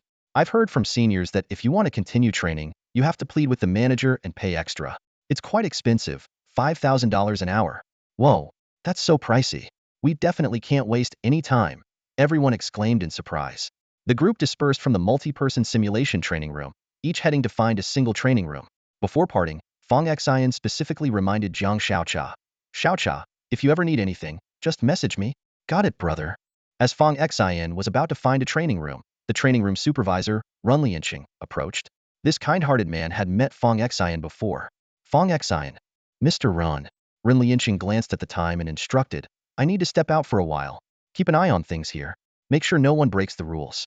If there's any trouble, you can use the smart device to handle it and ban them from using the training room for 3 days to a month.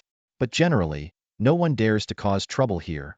He continued, "After 9:30, if anyone wants to continue using the facility, charge them 5,000 each, with 10% as your administrator fee. You can also let people in for free, but no more than 10. "Understood, Mr. Run." Run Lianqing patted Fong Xion's shoulder and left.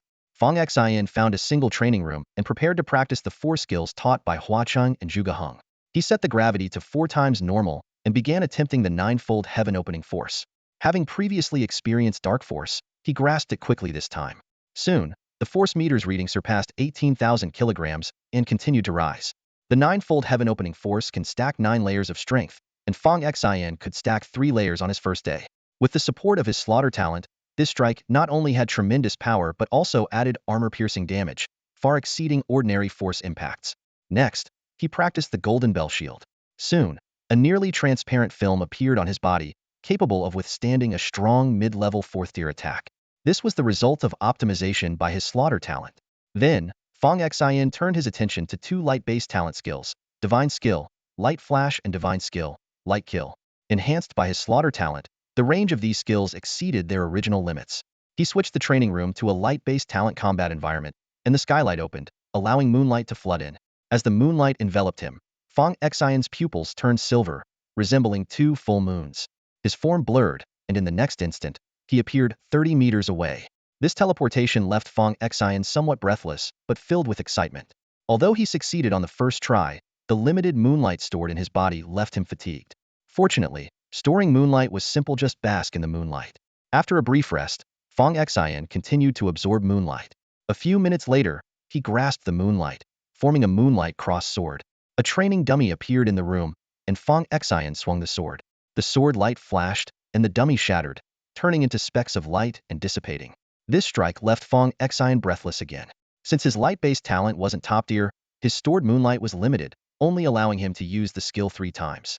Fong Xion stood at the entrance of the training hall, contemplating his situation. Without relying on potions, his power, based solely on his level light affinity, was indeed limited. To enhance his capabilities, the most direct method was to hunt down other awakened individuals with the same affinity and seize their powers. He glanced at the clock. It was already 9:26 p.m.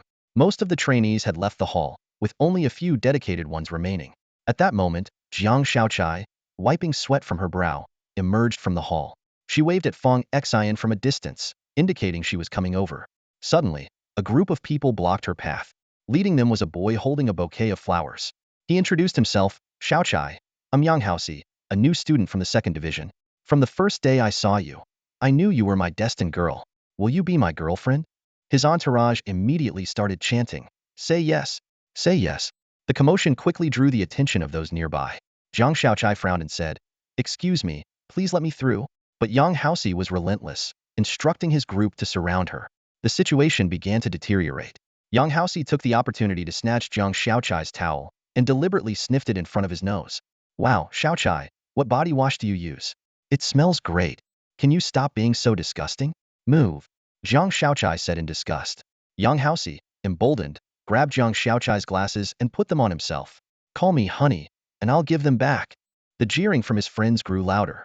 Seeing Jiang Shaochai's eyes start to well up with tears, Yang Haoxi pushed further. I heard your family isn't well off, and neither of your parents are awakened. You still want to keep training, right? I'll pay 5,000 per session for you. Just call me honey. Before he could finish, someone suddenly clamped down hard on his wrist. In pain, the glasses slipped from his hand, and Fong Xion deftly caught them, returning them to Jiang Shaochai. If you can't say anything decent, keep your mouth shut, Fong Xion said, patting Yang Haoxi's face. She's my sister, stay away from her. This is your first and last warning. Unfazed, Yang Haoxi laughed loudly. Warning me? Who do you think you are? Even if she were your mother, I'd take her if I wanted to. So what if your talent is great? Out here, it's all about power. His followers chimed in. Kid, do you even know who our young Master Yang is that you dare to bark? Yang Haoxi provocatively leaned his head towards Fong Xion. Want to hit me? Go ahead, try it. Fong Xion grinned. Is that a request? All right then. Fong Xion clenched his fist tightly, his muscles tensed, and with lightning speed, he delivered a powerful punch to Yang Haoxi's face. The impact was loud and precise, shattering Yang's jaw instantly. The force of the blow burst his eardrums, causing blood to gush from his mouth, nose, and ears. He staggered, his pupils dilated and consciousness slipping away, before collapsing heavily to the ground, his body convulsing. A few of Yang's cronies hurriedly helped him up. One of them pointed at Fong Xion, his voice laced with menace. You're done for. Do you even know who young Master Yang is? His family is among the elite, and his uncle holds a position in the church. Don't think you can act so high and mighty just because you have instructor Zhuge backing you. This time, even he can't save you. Yang Haoxi struggled to retaliate, but Fong Xion easily brushed aside his weak attempt, following up with a resounding slap across his face. Fong Xion showed no regard for their so-called background, pulling out a smart device and scanning Yang Haoxi. You're banned from the multifunctional training hall for a month. Despite the blood in his mouth, Yang Haoxi sneered. Who do you think you are? His lackeys chimed in. You think you own this place? You can't just ban us. Fong Xion responded with another slap, knocking out half of the lackey's teeth. He pulled out his ID and pinned it to his chest. I may not own this hall, but I'm in charge of it now. He then scanned the talkative lackey. You, banned for a month? The rest of you, 2 weeks. After finishing the scans, Fong Xion coldly commanded, get lost. Yang Haoxi's group hurriedly carried him away in panic. Turning to Jiang Shaochai, Fong Xion asked, are you all right? With tear-filled eyes, Jiang Shaochai expressed her concern. Brother, what if they come after you? Don't worry, they're in the wrong. As long as I'm in the right, I'll be fine, Fong Xion replied nonchalantly. The surrounding students buzzed with conversation. Shi Tailang and others approached to check on the situation. While Xin Yu expressed concern, Yang Haoxi is not someone to mess with. His grandfather is the deputy president of the White Lotus Society, and his uncle works in the church. This might escalate to the 9th Division, and you could face disciplinary action, Xion. Shi Tailang interjected. What's there to fear? Doesn't Xion have the support of the Beast Palace? Xin Yu remained worried. But they're up against the White Lotus Society and the church. Jiang Shaochai was on the verge of tears. Fong Xion gently wiped them away. Don't be scared. The head of the Ninth Division is my grandfather's old comrade. As Zhuge Hong puts it, I'm the prince of the Ninth Division. This is my territory. They're the ones overstepping. Li Bauer, who had been quiet, suddenly spoke up. Munching on potato chips, Fong Xion, tell your sister not to cry. If Yang Haoxi's family dares to cause trouble, I'll have my grandpa take down the White Lotus Church. Fong Xion chuckled. Bauer, is your grandpa that powerful? Li Bauer continued munching, resembling a little rabbit. He's all right, but not as strong as I'll be in 30 years. Everyone was momentarily speechless. As one of the top freshmen, Li Bauer's potential in 30 years was unimaginable, and her grandfather's abilities were undoubtedly formidable. Bai Yulin shifted the topic. So, are we continuing training or heading back? Fong Xion waved his administrator card. Anyone who wants to train, come to me. He ruffled Jiang Xiaochai's hair. Stop crying. With Bauer around, what do we have to fear? Jiang Xiaochai lowered her head. I'm sorry, brother, for causing you trouble. They're the ones who should apologize. Let's go train. I'll walk you back later. That night, 400 students continued their training, each paying 5,000, totaling 2 million. Fong Xion earned a 10% commission, pocketing 200,000, and his smart card gained 20 points. Fong Xion glanced at the points displayed on his Jillian device, 16,646. This number made him pause and reflect. In this place, it's possible to earn hundreds of thousands of points in a single night, but for students from different family backgrounds, these points hold vastly different meanings. For students from ordinary families, 5,000 points is a considerable expense. Even with allowances and subsidies, it's hard to sustain frequent training. In contrast, the wealthy students don't concern themselves with such expenditures. To them, points are just numbers. This disparity only widens over time. Students from affluent backgrounds can practice here without limits, while those from ordinary families must carefully budget their time and resources to improve their skills. As a result, when those with connections put in even a little effort, combined with the resources their families pour into them, they quickly pull ahead in terms of ability.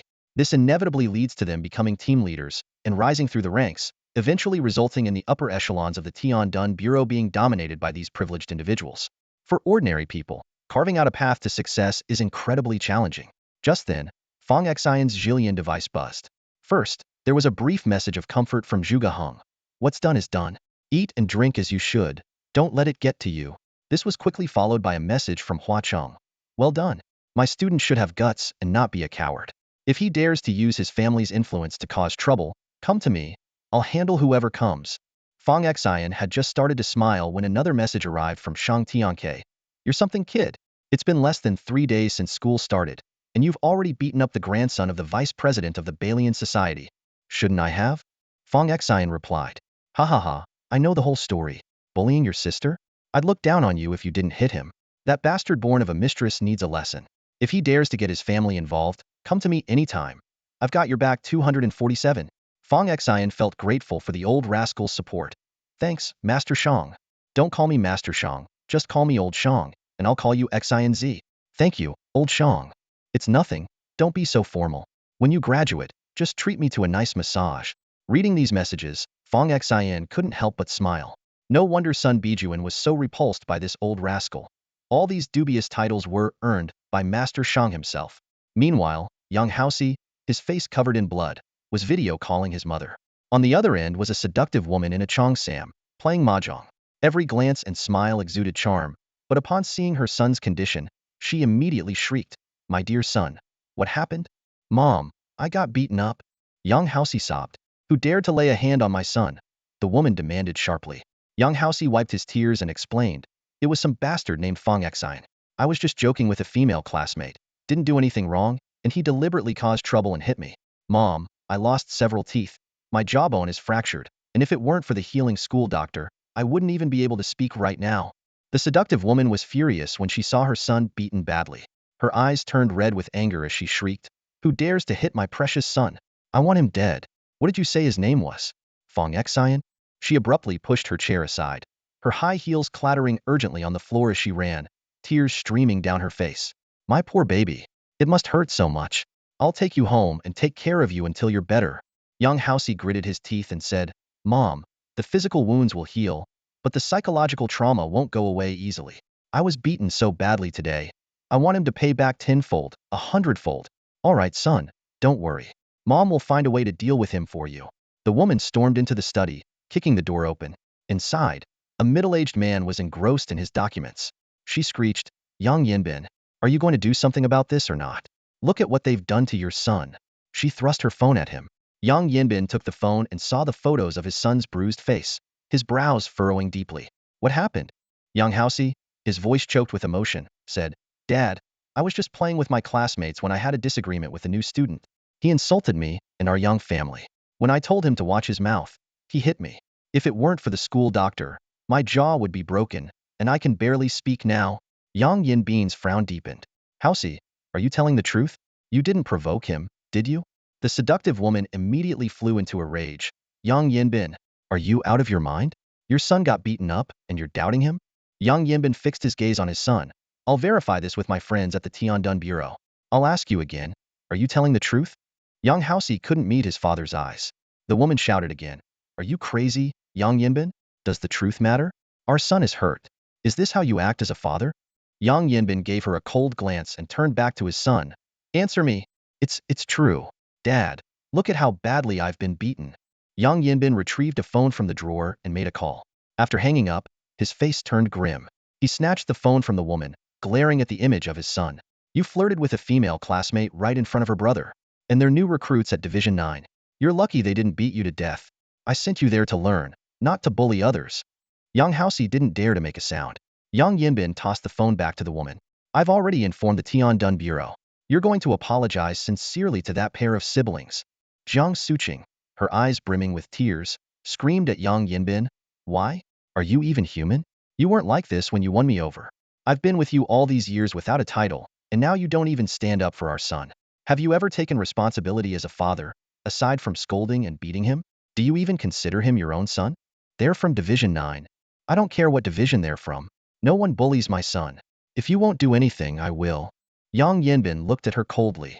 Suqing, his behavior is a result of your indulgence. If you continue like this, it will only lead to disaster. I don't care. All I know is my son was beaten by someone who doesn't know their place. Jiang Suqing turned to leave, and Yang Yinbin warned, the old master is in seclusion. Don't disturb him. Jiang Suqing paused, turned back with a chilling glare at Yang Yinbin, and sneered. If the Yang family won't help, I'll seek help from my own family. With that, she slammed the door and left. With trembling fingers, Jiang Suqing pressed the send button and sent a comforting message to Yang Housey. Don't worry, sweetheart. If your father won't help, I'll ask your uncle to step in. Immediately after, she dialed a number, and her voice broke into a sob as soon as she spoke. Brother, your nephew has been bullied, nearly beaten to death. Who did it? Came a deep voice from the other end of the line. Yang Yinbin. Jiang Suqing blurted out instinctively, then quickly corrected herself. No, it was a new trainee at the youth training camp. What's his name? Fong Xion. The other end of the line fell silent for a moment. Fong Xion? The tone carried a hint of intrigue. Yes, what's up, brother? A cold chuckle echoed through the phone. Perfect. The church is already investigating someone named Fong Xion, who's at Tiandun Academy. There's only one new student with that name, so it must be him. His voice grew colder. Don't worry, I'll take care of it. How dare he lay a finger on my nephew? A nobody without any background, just flaunting his talent? I'll show him that without backing, even the most gifted can be crushed beneath our feet. I'll have him locked up, and let Housey take his revenge personally. Jiang Suqing wiped her tears away, feeling a surge of vengeful satisfaction. Thank you, brother. It's good to have my family on my side. After hanging up, she immediately contacted Yang Housey to share the good news. Upon hearing that his uncle would intervene, a sinister smile spread across Yang Housey's previously gloomy face as he excitedly pumped his fist. A few of his cronies gathered around after hearing the news. So, what's the plan, young Master Yang? Yang Housey proudly announced that his uncle would help him get revenge. Wu Zhishuan, who was nursing a mouth beaten by Fong Xion, eagerly chimed in. Young Master Yang is truly formidable. A real man shows no mercy. We have to teach that bastard a lesson. What good is talent or test scores if he's got no backing? He's nothing. The incident quickly spread through the academy, with Fong Xion becoming the center of attention once more. Many initially sympathized with him, believing Yang Housey deserved it. However, as time passed, the tone of the discussions began to shift. Fong Xion's in big trouble this time. Young Master Yang has the support of not only the Yang family but also two other major organizations. But doesn't Brother Xion have the backing of the Beast Palace Master? Don't kid yourself. That's only because of his talent, and he got connected through Instructor Zhuge. Do you really think the Beast Palace Master would risk offending two major organizations for a new student from the 9th Division? Fong Xion was the top scorer in the entrance exams. Surely the ninth division will stand up for him? You're too naive. When has the church ever given the ninth division any respect? Besides, entrance scores don't mean much. Fong Xion has no background. Even if he survives this, he'll be in for a world of hurt. Fong Xion quickly skimmed through the comments, maintaining a calm demeanor. With the backing of three influential figures Zhuge Hong, Hua Cheng, and Shang Tianqi and the support of the venerable Elder Yi from the ninth division, he felt no trace of nervousness. When he took Jiang Xiaocha home, he noticed her tear-stained eyes and showed her a message from Zhuge Hong, which seemed to ease her worries a bit. On his way back to the dorm, he ran into Zhang Chong, the faux underwear brother. I was planning to compete with you in the midterm tests, but now it seems like you might not even make it to the tests, Zhang Chong sneered as he passed by. Fong Xion shot him a cold glance. If you keep barking like a brainless villain, forget about making it to the midterm. Sia might not make it through the night. In that moment, Zhang Chong felt an intense aura of menace emanating from Fong Xion, causing his hair to stand on end. As someone who had been through a decapitation operation, he was all too familiar with that kind of presence, the aura of someone with blood on their hands. He swallowed nervously and hurriedly ran downstairs. Just as Fong Xion settled into his dorm room, Shi Tailang, Bai Yulin, Shin Yu, Zhang Yaozu, and Li Bauer burst in. Brother Xion, we've all called our families. Shi Tailang grinned. If that punk young housey tries to cause you trouble through his family, our families will step in to help. If my dad doesn't help, I'll smash my two happy beans and let him miss out on the joys of being a grandpa. Fong Xion felt a warmth in his heart. Thank you, everyone. We're all comrades in the same squad. Supporting each other is what we do, Shi Tailang said, thumping his chest. We're your backing. They shared a group hug, and Fong Xion simply said, no need for sappy words. Let's prove ourselves through our actions. After his friends left, Fong Xion pondered alone. Despite the support from Zhuge Hong and others, he understood that they valued his talent and potential. For lasting protection, he needed to strengthen his own abilities. He took out a spatial orb given to him by the old master of the Wanshou Palace, and a massive white bear emerged.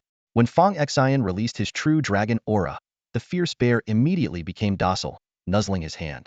This was a fourth-tier peak blazing inferno bear, possessing fire attributes and a berserk talent. During battle, its body would be engulfed in flames, growing stronger as its health waned. When they formed a contract, Fong Xion was surprised to see a crimson light flash in the bear's eyes, granting it a simplified version of the slaughter talent. The next morning, while practicing the golden bell shield technique, Fong Xion heard Bai Yulin knocking on the door. Brother Xion, we're going to be late for the abbot's class. We need to hurry and grab seats at the back. Shi Tailang, toothbrush in mouth, joked. Safe travels, you too. I'll cherish your memories. Zhang Yaozu and Li Bauer exaggeratedly made the sign of the cross, praying, Umitba, farewell to you brave warriors heading west. The Lord will bless you, amen. Bai Yulin flicked Zhang Yaozu's forehead in annoyance. Move aside. On their way to the classroom, Bai Yulin handed Fong Xion a small wooden token. Bai Yulin pulled a small wooden charm from his pocket, one blessed by a senior with voodoo talents, and handed it to Fong Xion. Take this. It'll greatly reduce the chances of being called on by the dreaded Professor Sunday. If she calls on you and you can't answer, this semester will be a nightmare. Fong Xion took the charm, fiddled with it briefly, and then casually slipped it into his pocket. He recalled his encounter with Sun Biju in the previous day. She had seemed quite intimidating at first, but during their second meeting, she showed a hint of kindness. Professor Sun might be terrifying, but surely she has a gentle side too. Xion, are you okay? Did something happen to you? Bai Yulin looked back at Fong Xion in disbelief. A gentle side to the dreaded Professor Sun? That's as likely as pigs flying. They joked as they entered the classroom, only to be taken aback by the scene. The large lecture hall was empty in the first 3 rows, with all the students crammed into the back. The early arrivals had claimed the last few rows, forcing the latecomers to sit closer to the front. This peculiar seating arrangement was unique to Tiandun Academy, a testament to Professor Sun's formidable reputation. As one of the top students at Tiandun, Fong Xion's entrance immediately drew attention. The classroom buzzed with murmurs. Isn't that Fong Xion? Why is he attending this class? I heard he awakened 5 talents, the weakest being rank in the psychic category. Talent won't help him now. He's crossed young Master Yang. He's in for trouble. Yang said his uncle would send someone to deal with him by tomorrow morning at the latest. Just as the whispers grew louder, a figure appeared at the classroom door. Sun Bijuan, wearing square-framed glasses, a sweater, and carrying a briefcase, walked in. Instantly, the room fell silent.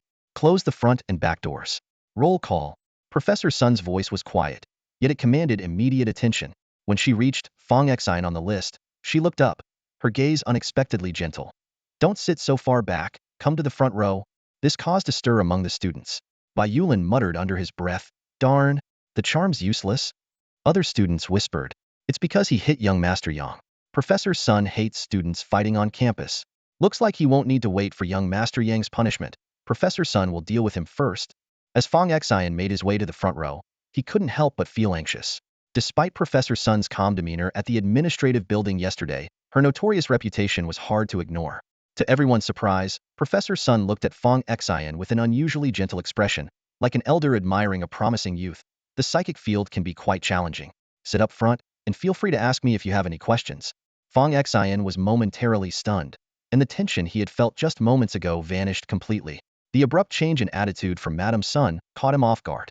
The elderly woman on the podium suddenly seemed warm and approachable, drawing curious glances and whispers from the students in the classroom. "What's the deal? Xion's got great grades." Talented people are always the center of attention. Even the stern Madame Sun is impressed. The students who had been gloating just a moment ago now felt as if they had been slapped in the face, their cheeks burning with embarrassment. Bai Yulin, who had been keeping his head down, secretly felt a sense of relief as he clutched his small wooden plaque. However, the pleasant moment was short-lived. Sun Biyun's expression suddenly turned cold. "All students who have brought items blessed by the witchcraft department, listen up. If you dare bring these low-grade items to the next class, be prepared to fail this semester." This announcement left Bai Yulin and the other students who had purchased these blessed items in shock. They had all bought them based on recommendations from upperclassmen, only to find them ineffective against the formidable Madame Sunday. Sun Biyun resumed her seat and continued knitting, while beginning her lecture. Psychic abilities possess powerful long-range attack capabilities, capable of controlling others' minds, emotions, and even dreams. These abilities are mainly categorized into auditory, visual, and psychic wave control methods. Now, take out a common item to use as a reference. I will use my psychic power to immerse you in an illusion. Focus your attention and use the reference item to pull yourself out. As the irritating sound of her knitting needles filled the air, Fong Xion gripped his phone. Suddenly, everything went black, and he was plunged into an endless void.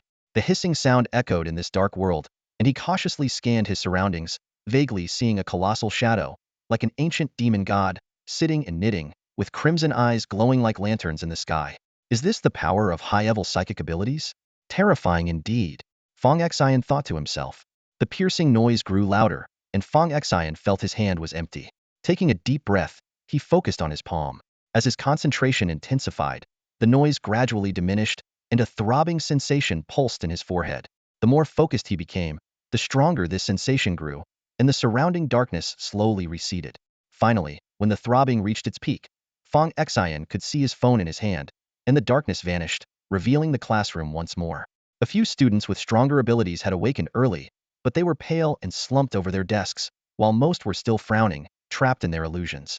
This experience gave Fong Xion a profound understanding of the terrifying nature of psychic abilities in a real battle. One could be controlled in an instant. No wonder teams always include a psychic ability user. Fong Xion looked up at Sun Bijun, who was intently knitting. The elderly lady had a gentle smile on her face as she spoke warmly. "For a secondary ability, awakening your mental talent in such a short time is beyond my expectations." Very impressive. The recently awakened students around them were visibly surprised. In their minds, this elderly lady was known for being strict. According to the seniors' tales, she was like a loaded gun at work, often scolding students and even unleashing mental attacks when in a bad mood. Why was she so kind to Fong Xion today? Could Fong Xion be her son's illegitimate child? Do you feel a tingling sensation between your eyebrows? Sun Bijun continued to ask gently. Yes. Hold on to that feeling. It's the source of your mental power, and you'll need it to launch a mental attack, the elderly lady patiently explained. The more energy your mental source has, the stronger and longer lasting your attacks will be. This source is also called the divine spring. Having it means you've stepped into the first level of mental talent, known as the summoning realm. Do you know what the subsequent stages are called? Fong Xion replied. I've heard from Zhuge Hong and Hua Cheng that the stages are called source flow, pulse, grounding, well observation, unity, mirror breaking, void response, and spirit platform. Sun Bijun's eyes lit up with satisfaction as she smiled. Very good. After acquiring the mental source, you're in the summoning realm. But in the mental talent field, this realm requires you to summon not only your own mental strength, but also that of others. Through constant practice, when the mental power overflows from the divine spring, you've reached the second stage. In the source flow stage, the overflowing mental power must cover your entire body. Once it fills your body, you enter the third stage, which is the true entry level for mental talents. She continued to explain. Only at the third stage can your mental talent launch a decent attack, using sound, eye techniques, or mental waves to strike enemies. The fourth stage allows you to form a protective shield with mental power. Don't bite off more than you can chew. Your physical talent is already top-notch among your peers, very strong, but your mental talent is just at the threshold. Take it slow, no rush. Focus on strengthening your divine spring first, and I'll teach you more as we go. All right, Fong Xion replied, and a blindfold appeared on the desk. Wear this to train your mental power. Thank you, mentor. No need. Sun Bijuan's knitting needles resumed their rhythmic clicking, while several students behind them slipped back into a trance. Did you get into a fight with a rich kid? Sun Bijuan suddenly asked. Fong Xion smiled sheepishly. He was bullying my sister, so I stepped in. If they give you trouble, come to me. Even the president of the White Lotus Society would give me some respect, let alone a vice president's grandson. Thank you, mentor son. No need to be formal. I know your parents. They call me Aunt Sunday. You can call me Grandma Son in private. Fong Xion suddenly understood why the elderly lady was so kind to him. All right, keep feeling the divine spring. Fong Xion closed his eyes, focusing on the tingling sensation between his eyebrows. As time passed, he seemed to enter a strange space, where a spring appeared before him, with threads of mental power slowly flowing out. The bell rang to signal the end of class, and Sun Bijuan gathered her things and left. The students in the classroom were all pale-faced. Bai Yulin approached Fong Xion. Hey, Xion, let's go. The two of them walked out together, and their classmates watched Fong Xion's back with a mix of envy and jealousy. Xion, why is the strict teacher showing favoritism? Bai Yulin asked, rubbing his head. Fong Xion thought for a moment and joked. Maybe because my name is Fong Xion, so she favors Xion? Damn, then I'll change my name to Bai Yusin. Bai Yulin said, rubbing his forehead. What class do you have this afternoon? Sensory studies. Wow, the class with the goddess of shield, Teacher Chung. Bai Yulin's eyes sparkled. Xion, you have no idea. I saw her in person at the start of the term, and she's the most beautiful woman I've ever seen. How beautiful could she be? Let me put it this way, using my brother He Yulin's words. If the goddess Chung spat, my brother could mix it with water and drink it for half a year. Fong Xion curiously looked at Bai Yulin. Old Bai, do you blame your siblings for all the wrong things you say or do? Bai Yulin laughed awkwardly. You caught me. As they ate in the cafeteria, their classmates pointed and whispered around them. Some looked on with sympathy, while others seemed to relish the situation. A few voices deliberately spoke louder. Someone's in for it this afternoon. Young Master Yang's family is coming this afternoon. Church people, there's going to be a show this afternoon. The restaurant was buzzing with chatter, and Fong Xion couldn't help but become the center of attention. Bai Yulin shot a glare at the loudest student nearby, and then reassured Fong Xion. Don't mind them, Xion. Fong Xion calmly swallowed a bite of his meal and said casually, I just wanted to be a regular wallflower, but it seems I've become the hottest topic among the new students. Even celebrities aren't this talked about. Seeing Fong Xion so composed, Bai Yulin felt relieved. As they finished their meal and headed back, the new students continued to whisper while glancing at Fong Xion. He took a deep breath, recalling Zhuge Heng's earlier warning to keep a low profile to avoid unwanted attention. Reminding himself that it's the nail that sticks out that gets hammered, Fong Xion resolved to lay low during the midterm exams. Back in the dorm, Fong Xion lay on his bed, ignoring the outside world. He retrieved the eye mask gifted by Sun Bijuan from his space ring and put it on as a reference point. As darkness enveloped his vision, Fong Xion focused, drawing on the day's classroom experiences. A tingling sensation pulsed between his brows as his mental energy countered the harsh noise and darkness. With prior experience and some accumulated mental strength, Fong Xion gradually adapted to the eye mask. When he emerged from the illusion, the sensation between his brows persisted.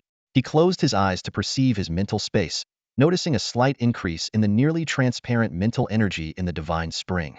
Just as Fong Xion was about to remove the eye mask, the previously transparent mental energy in the spring turned blood red, making the spring resemble a demonic eye. Fong Xion was startled. This was the influence of his slaughter talent.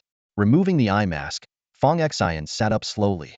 His awakened talent strength, light, perception, mental, and beast mastery were all affected by the slaughter talent, undergoing a transformation that seemed more like a qualitative change than mere enhancement.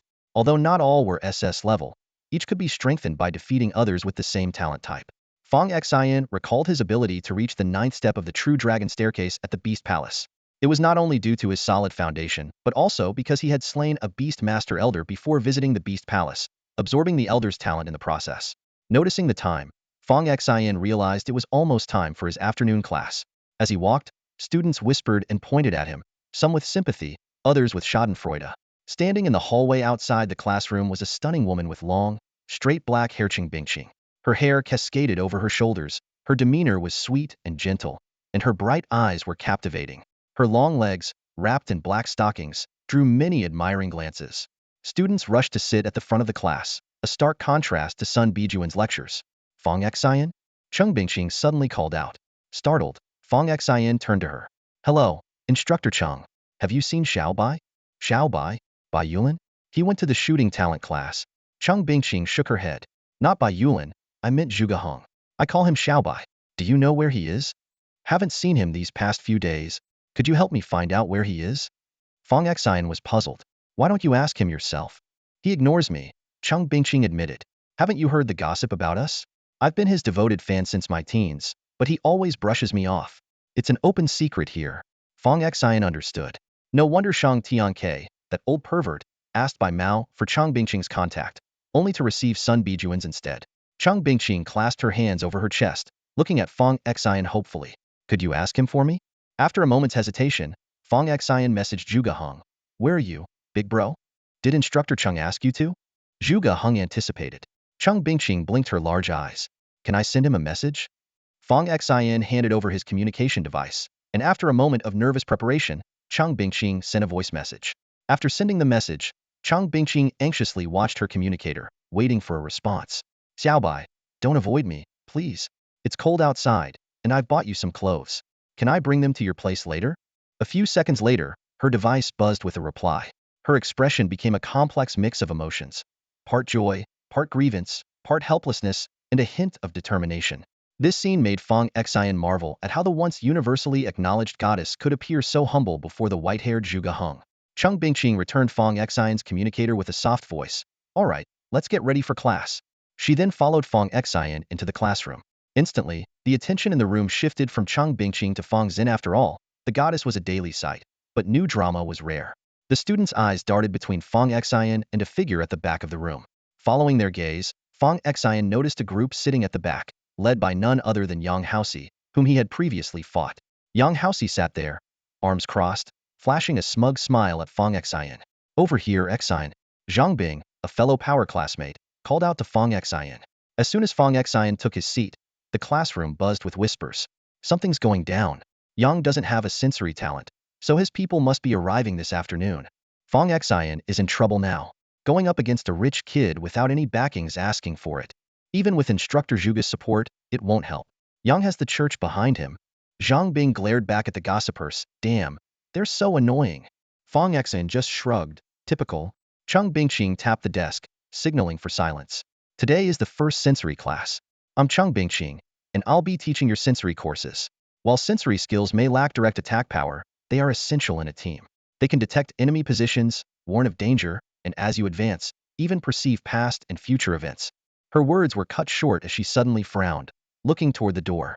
The next moment, a loud crash reverberated as the classroom door was violently pushed open. Several individuals in special uniforms, with Ianson totem badges on their chests, stormed in the church's people. They all wore haughty expressions. The middle-aged man with triangular eyes slightly tilted his head, prompting the blonde youth, Huasher, to step forward. Fong Xion instantly recognized him as the lion dog he had seen at Chu Xinyao's house. Huasher pulled out a device resembling a communicator and scanned the room, its beeping sound zeroing in on Fong Xion. The entire class's attention converged on him.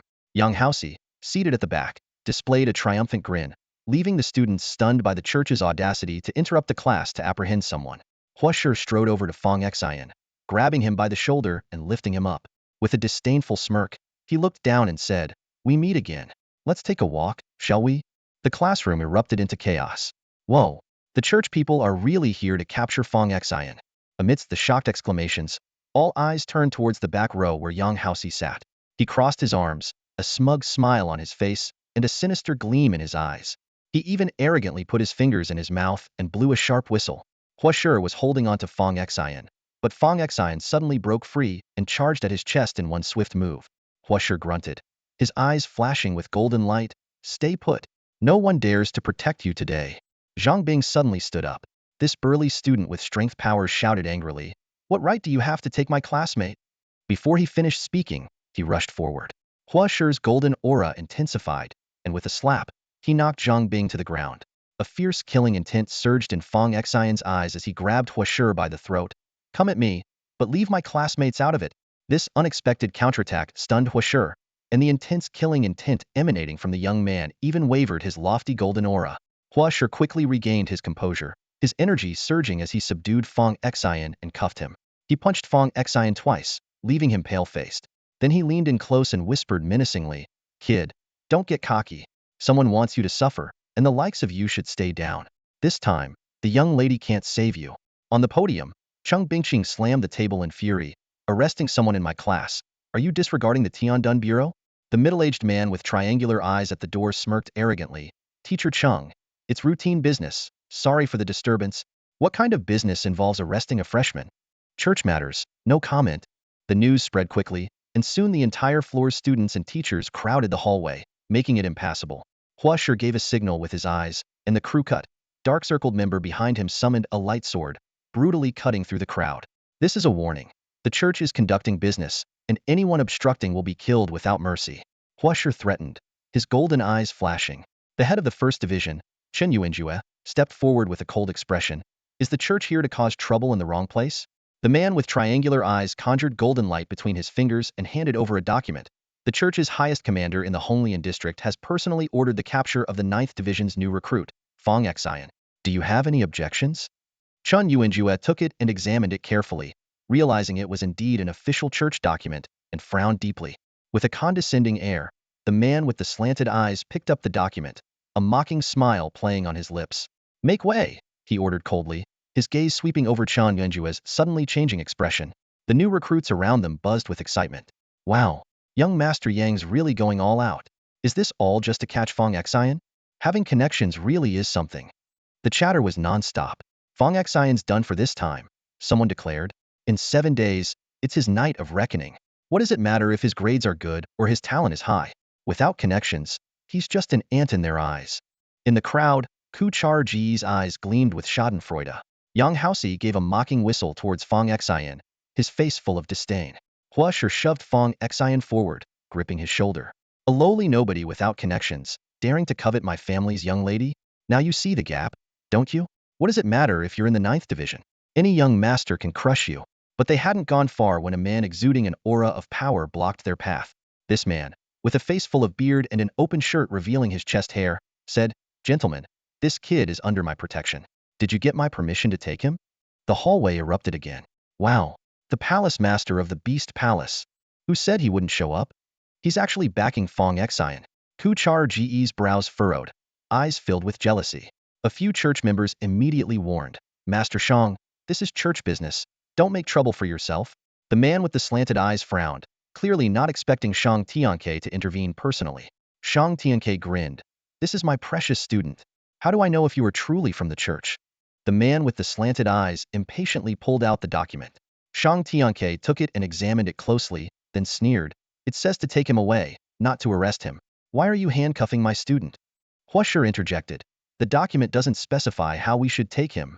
Shang Tianke's expression darkened, a terrifying black aura spreading instantly, and a massive one-horned serpent appeared behind him.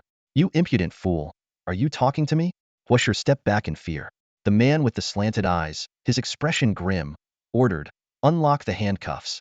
Reluctantly, Huashur removed the handcuffs. The man with the slanted eyes faced Shang Tianke. "Master Shang, I've given you face, but I must take him. No one can stop me today." Before he could finish, a chair flew through the air, striking Huashur in the face, causing blood to gush out. Hua Chonghua, 6th Master Hua, strode forward, patting the chest of the man with the slanted eyes, and said coldly, "Jiang Weiqi, he's mine. Try taking him and see what happens." With the appearance of Hua Cheng, known as Hua Luyi, the entire scene erupted in excitement. The crowd buzzed with exclamations. "The legendary Hua Luyi of the 9th Division has arrived." Onlookers whispered among themselves with awe. Hua Luyi is no ordinary figure. His grandfather, Hua Mo, is a legendary figure in history books, commanding great forces and achieving remarkable feats during the chaos of the gods. As a mentor in the Strength Division, Hua Luyi is known for protecting his own. Fong Xion, possessing a talent for strength, is his student. How could he stand by idly? Even the church would have to think twice. The Hua family army is famous for their unity. Touching one means taking on the whole family. Yang Haoxi, hiding in the crowd, wore a sinister expression. He hadn't expected the church's intervention to meet such formidable resistance. Not only were there people daring to intervene, but they were also two heavyweight figures. Jiang Weiqi's triangular eyes glinted coldly, and he spoke with a gloomy tone. Hua Lao Lu, I'm just doing my duty. Hua Cheng grinned. Duty? What duty? Jiang Weiqi stepped forward, lowering his voice. This is a directive from above to bring him in for questioning. Even your old man might not be able to protect you. These words thoroughly enraged Hua Cheng. I'm determined to stop you today. What can you do about it? Just as tensions were about to boil over, a calm voice interrupted. Duty? Is it really just duty? Everyone turned to see an elderly lady with square-framed glasses, knitting a sweater as she walked slowly towards them. Her presence seemed to carry an invisible pressure, causing the crowd to part like the sea. Even the usually defiant Shang Tianke hurriedly straightened his attire and respectfully made way. Sun Senior. Hua Cheng set aside his arrogance, bowing respectfully. Auntie Sun. Sun Bijuan stood before Jiang Weiqi, her gaze piercing. Who gave you the right to misuse your official position for personal gain? Jiang Weiqi's tone softened slightly. Madam Sun, this matter doesn't seem to concern you, does it? This child is my student. You're here to arrest my student. How could it not concern me? The crowd erupted at this declaration. Even the formidable Madam Sun is stepping in? She's protecting Fong Xion as well?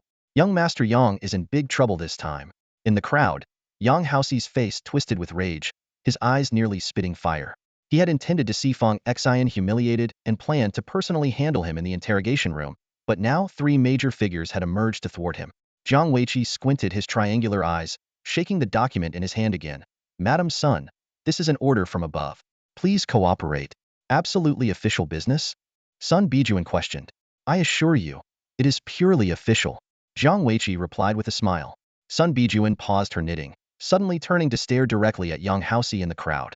The elderly woman's eyes, peering through her rectangular glasses, coldly fixed on Yang Haoxi as she icily commanded, tell the truth. Under her stern gaze, Yang Haoxi's pupils dilated, and he confessed with a trembling voice. After I harassed Fong Xion's younger sister and got beaten up, I asked my mom for help. She contacted my uncle, who agreed to use the church's name to capture Fong Xion and lock him in a secret room for me to take revenge.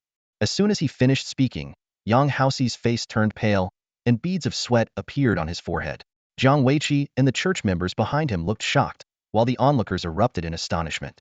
Sun Bijuan's hands knitted faster, her gaze behind the glasses growing more chilling. She coldly questioned. Repeat that, and tell me this is official business? Hua Cheng pointed angrily at Jiang Weiqi, his voice filled with fury. Jiang Weiqi, explain yourself. Is the church your personal property?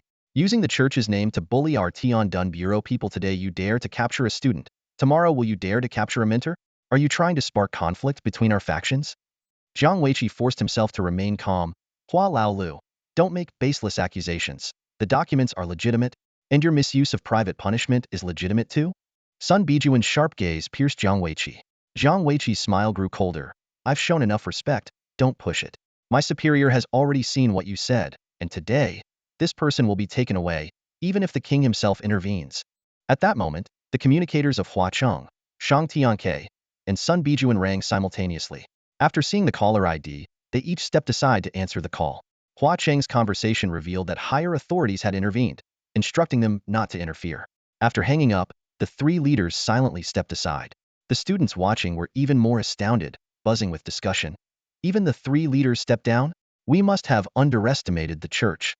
Fong Xion witnessed this power struggle and, for the first time, truly felt the helplessness of having no backing. He secretly vowed to build his own influence and eliminate those who abused their power. As the church members were about to take Fong Xion away, a cute, fair-skinned girl emerged. Munching on chips it was Li Bauer. Jiang Weiqi disdainfully raised his hand to push her aside, but Li Bauer immediately fell to the ground, dramatically pulling out her phone and shouting, Grandpa, I've been hit. I'm in pain all over and can't breathe. Su Basan arrived late, and upon seeing this scene, his face changed drastically, urgently warning, don't mess with her. Jiang Weiqi ignored the warning and was about to step over Li Bauer when a terrifying aura suddenly descended over the entire Tiandun Academy. Thunder roared in the sky, the void shattered like a mirror, and a nearly transparent blade pinned Jiang Weiqi to the wall. Who dares to touch my granddaughter? A thunderous voice echoed through the sky. Blood trickled from Jiang Weiqi's mouth as he finally showed fear. Mr. Li, please let me explain. The fierce energy of the sword swept through the hallway like a tidal wave, causing everyone present to tremble with fear. The overwhelming pressure from the unknown source was suffocating. Within Tiandun Academy, Several terrifying auras immediately rose, trying to discern the identity of the newcomer. The onlooking students were dumbfounded, whispering among themselves, "What level of powerhouse is this? Their combat strength must be at least level 13. In all of Longhua, they can't be an unknown figure." They looked at Li Bauer in astonishment, finding it hard to believe that this seemingly ordinary girl had such a powerful background. Even more surprising was the sudden change in the expression of Jiang Weiqi from the church, who was evidently intimidated by Li Bauer's grandfather. Brother Pant's mouth hung open as he scrutinized Li Bauer, struggling to associate this innocent-looking girl with such formidable connections. Not only the students, but also Hua Cheng, Shang Tianke, Sun Bijuan, and Cheng Bingqing all showed expressions of shock. Shang Tianke seemed to recognize the identity of the newcomer, gasping in disbelief. "It's that venerable elder." Su Basang, the only one aware of Li Bauer's true identity, watched the scene with a helpless expression, as if he'd lost the will to live. At this moment, Jiang Weiqi was pinned to the wall by a transparent giant sword, his face pale and forehead beaded with cold sweat. "Mr. Li, it's all a misunderstanding. I didn't touch your granddaughter." A thunderous voice boomed from above. "Didn't touch my granddaughter? Nonsense. My granddaughter is honest by nature. How could she falsely accuse you?" Jiang Weiqi was as anxious as an ant on a hot pan. "Mr. Li, I really didn't touch your granddaughter. Ask her yourself if you don't believe me." Li Bauer lay on the ground, her eyes unfocused, her voice soft and sweet. "I can't move. My head's spinning, and I'm in pain all over." Seeing Jiang Weiqi eager to defend himself, she added, "Your words insulted me. Your presence overwhelmed me. Your gestures offended me, and your actions attacked me." Jiang Weiqi turned to Su Basang for help, his eyes vacant. "Dean Su, you have to vouch for me." Su Basang cursed inwardly but only said blandly, "I arrived late. There were too many people in front, so I didn't see clearly." In desperation, Jiang Weiqi tapped the badge on his chest. "Bishop, save me." Sunlight streamed through the window, casting a golden halo around him, and the badge on his chest shone like a small sun. The eye within the badge seemed to come to life, and soon, a golden apparition appeared. A voice emanated from the golden light, "Deputy Commander Li, after all these years, you haven't changed a bit." A thunderous response echoed from the sky, "No wonder your subordinates are so blind. It's because of you, the one-eyed man." The golden apparition chuckled, "My subordinate offended Deputy Commander Li, and I offer my apologies on his behalf. As for your granddaughter, how about I present her with a supreme-grade artifact? Whether I'm satisfied doesn't matter. What matters is if my granddaughter is satisfied." The golden apparition turned its gaze to Li Bauer, who was lying on the ground. Her adorable face paired with a weak, pitiful, and helpless expression explained why Mr. Li was so furious. Li Bauer pointed to Fong Xion. "Grandpa, this is my friend." A steady voice emerged from the golden light, "Deputy Commander Li, we mean no harm to your granddaughter's friend. This matter is complex and connects to the incident from over a decade ago. I'm sure you know what I'm referring to." For the first time, Li Bauer's grandfather fell silent. After a moment, he spoke in a solemn tone. "You must promise me not to harm him in the slightest." "No problem," everyone replied. "Bauer, get up." "Ow." Li Bauer stood up and brushed the dust off her clothes. A fist-sized ball of golden light flew out of the golden glow and directly entered her spatial ring. "It's for you. Deputy Commander Li, I've fulfilled my promise." The knife that pinned down Jiang Weiqi quietly disappeared. He slowly slid down the wall, leaving a striking bloodstain. A cold command echoed from the golden light, "Take them away." Jiang Weiqi struggled to stand, took a potion from his spatial ring, and drank it all in one go. He then signaled to Hua Shi with a glance. Hua Shi immediately grabbed Fong Xion's shoulder roughly. Hua Cheng was furious and stepped forward swiftly. Energy flowed through his arm, enveloping it with a dragon scale-like aura. He delivered a powerful punch straight to Hua Shi's abdomen. Instinctively, Hua Shi raised a golden protective shield, but it was shattered instantly by Hua Cheng's punch.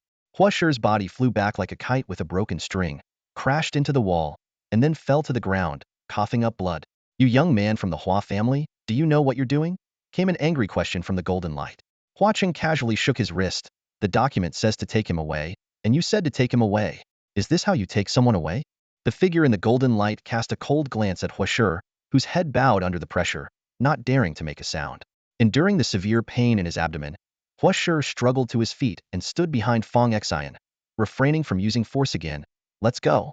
Just as Fong Xion was about to move, Hua Shi's voice suddenly echoed in his mind. "You insignificant ant. Soon, you won't even need the Yang family's young master to handle you. I'll make you wish for death over life. I'll torment you until you're half dead, then find a healer to restore you, and repeat." So you'll know the despair of offending the powerful. The onlooking students watched Fong Xion, understanding that despite the support of many influential figures, he would ultimately still be taken away. Verbal promises are hard to trust, and Fong Xion would undoubtedly face torment, only to be healed afterward as if nothing happened. However, at that moment, ripples suddenly appeared in the void, and a figure emerged, a person with white hair, hands in pockets, flashing a trademark smile with gleaming white teeth. Good afternoon, everyone. The crowd erupted again. Wow, even the prodigy from the ninth division has shown up. Who would have thought Fong Xion could attract so many big shots? Who dares say he has no backing now? A voice came from the golden light. Zhuge Hong, are you here to block our way too? Zhuge Hong kept his hands in his pockets, leisurely standing midair. I'm not blocking, but you can't take him away. You can only question him at Tiandun Academy. Are you determined to oppose our church? Came an angry shout from the golden light, which intensified, causing the air to tremble and the window frames to rattle. Zhuge Hong calmly raised his hand, holding a token between his fingers. Elder Yi has spoken.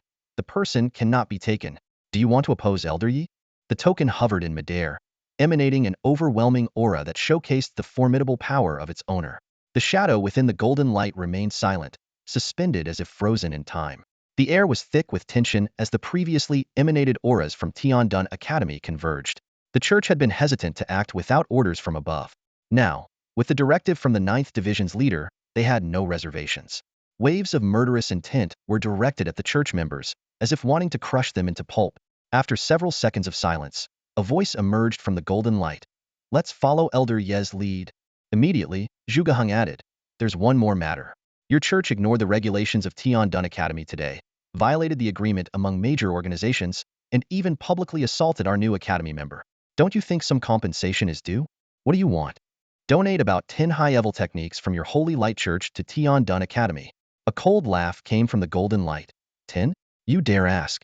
We can negotiate. One technique. Zhuge Hong shook his head. 10 high-level techniques. A furious voice erupted from the golden light. You white-haired brat, don't push it. We haven't settled our personal scores yet. The white-haired young man, unfazed, flashed his signature toothy grin. Bishop Wu, it's work hours now. Please use my title. I'm the chief instructor of Tiandun Academy. Call me Instructor Zhuge. The figure in the golden light trembled slightly, clearly enraged, and after a moment of silence, responded, 3 techniques? Deal. But with 2 conditions. Speak. First, the techniques must not be shared externally. Second, Tiandun Academy will not make things difficult for him. The figure indicated Yang Haoxi. No problem. 3 orbs of light flew out from the golden glow. Zhuge Hong inspected them and nodded with satisfaction. The meeting room is ready, let's go now. With a snap of his fingers, they vanished instantly. This display left the new students in awe. Many had heard of a formidable white-haired street rogue from the ninth division, but witnessing the power firsthand was truly impressive. Numerous female students gasped in admiration, their eyes shining with reverence. Chang Bingqing gazed in the direction Zhuge Hong had disappeared, looking every bit the infatuated fan, her large eyes filled with admiration. The group reappeared in a spacious, bright office. Zhuge Hong, with his legs crossed, sat on a leather sofa. Ask whatever you need. Jiang Weiqi glanced around, and with a nod from the figure in the golden light, took out an eye-shaped artifact. The artifact hovered, emitting light that enveloped Fong Xion. Answer whatever I ask, understood? At Zhuge Heng's nod, Fong Xion agreed. Okay. Where were you when your parents had the car accident? At school. After the accident, did any strangers approach you or give you anything? No. Never? Never. Did your parents give you anything strange? No. Did they secretly take you for any vaccinations? No. Jiang Weiqi glanced at the floating eye, seeing no anomalies, then asked, before the accident, did you notice anything unusual about your parents? Fong Xion pondered briefly. No. The eye suddenly emitted a blinding light, and the golden glow surged, filling the room. Jiang Weiqi's pupils turned gold. Tell the truth. After a moment of silence, Fong Xion spoke. My father never touched alcohol, but the night before the incident, he came home drunk and collapsed as soon as he entered. And then? The voice in the golden light pressed urgently. The next morning, he was gone when I got up. There was a note on the table saying he and my mother had to attend an important seminar and that I should eat on my own. I never heard from them again until the police asked me to identify their bodies. After a brief silence, Jiang Weiqi asked, after your parents' passing, did any strangers approach you? Or did anyone try to harm you without reason? Yes. This answer once again drew the church members' intense focus on Fong Xion. A paintbrush and a canvas emerged from Jiang Weiqi's spatial ring, signaling Fong Xion to start describing. Blonde hair, shoulder length, Fong Xion recalled carefully. His face is somewhat square and large, with light brown eyebrows. His eyes are quite big, his nose is high but the nostrils are a bit thick, and his lips are also on the thicker side. Overall, he's more on the unattractive side of ruggedly handsome. As he described, the paintbrush moved on the canvas automatically, gradually forming a lifelike portrait. Jiang Weiqi looked at the image, his brow furrowed, and he couldn't help but glance to the side. His name is Huashi, Fong Xion added. He's the one sitting right next to you. Upon hearing this, Huashi's face darkened, and he glared at Fong Xion with a fierce look, as if he wished to tear him apart. Bang! Jiang Weiqi slammed the table in anger. Are you messing with me? Weren't you the one who asked? Fong Xion replied innocently. Jiang Weiqi suppressed his anger. Is there anyone else? There's another one. His name is Yang Haoxi. This answer left Jiang Weiqi speechless. He packed up his art supplies, his eyes blazing with fury. If it weren't for Zhuge Heng being present, he might have already acted. Gentlemen, are you done with the questions? If so, you can leave now, Zhuge Heng interjected at just the right moment. Jiang Weiqi gave Fong Xion one last look, and then glanced at the shrinking golden light until it completely vanished into his badge. Before leaving, he said, "Let's go." It seems he knows nothing. Zhuge Heng got up to see them off and snapped his fingers, making Jiang Weiqi and his group disappear instantly. Today's lesson was quite enlightening, Zhuge Heng said, draping an arm around Fong Xion's shoulders. Do you feel your own insignificance? I do, Fong Xion replied. In that case, you should find a way to enhance your abilities. Since the dawn of humanity, this world has always been about the survival of the fittest. Regardless of how civilizations evolve, this law simply changes its form, Zhuge Heng continued. Do you want to take down that Huashi? I do. Fong Xion grinned. Did you see Hua Lalio's punch today? Zhuge Heng asked. Fong Xion remembered the scene where Hua Chang shattered Huashi's entire golden shield with a single punch. Even with the difference in their levels, that punch left Huashi with no chance to retaliate. That technique is called the Tai Ascending Dragon technique, specifically designed to counter someone like Huashi, who uses light-based powers. Given Hua Lalio's character, he's sure to teach you this technique. During the midterm tests, you'll all go to the divine and demonic ruins, where power above level 5 will be suppressed. Huashi will only be able to exert level 5 power there, so whether you can take him down will depend on your skills. Fong Xion was stunned. An unexpected piece of information echoed in his mind. Killing church members in the ruins of gods and demons would not be held accountable. Zhuge Heng explained in detail that when the ruins of gods and demons opened, not only were there major righteous organizations, but also remnants of the Evernight army and various other groups mixed in. In such a chaotic environment, as long as you didn't target your fellow agents from the Sky Shield Bureau, collaborating with other organizations or fighting them was within permissible bounds. A sharp glint of killing intent flashed in Fong Xion's eyes. Non-students can enter during the test? Fong Xion asked further. Of course. The ruins of gods and demons are filled with natural treasures, and many are willing to take the risk to go treasure hunting, Zhuge Heng replied. Can you choose which ruin to go to? Yes. Do you have something in mind? I want to go to the 9th ruins of gods and demons. Zhuge Heng tilted his head, scrutinizing Fong Xion. Why choose the 9th? 9 is my lucky number, Fong Xion replied casually. No problem, Zhuge Heng made an okay gesture. I guarantee that Huashi will definitely be there. By the way, aren't you the chief instructor? Why haven't I seen you in class? Fong Xion suddenly asked. Zhuge Heng, hands in pockets, flashed his trademark white-toothed smile. Because, my friend, I'm the street rogue of the 9th division. He handed Fong Xion 3 glowing orbs. Check out these 3 techniques first. Remember to return them after you're done. I need to hand them over to the Sky Shield Bureau.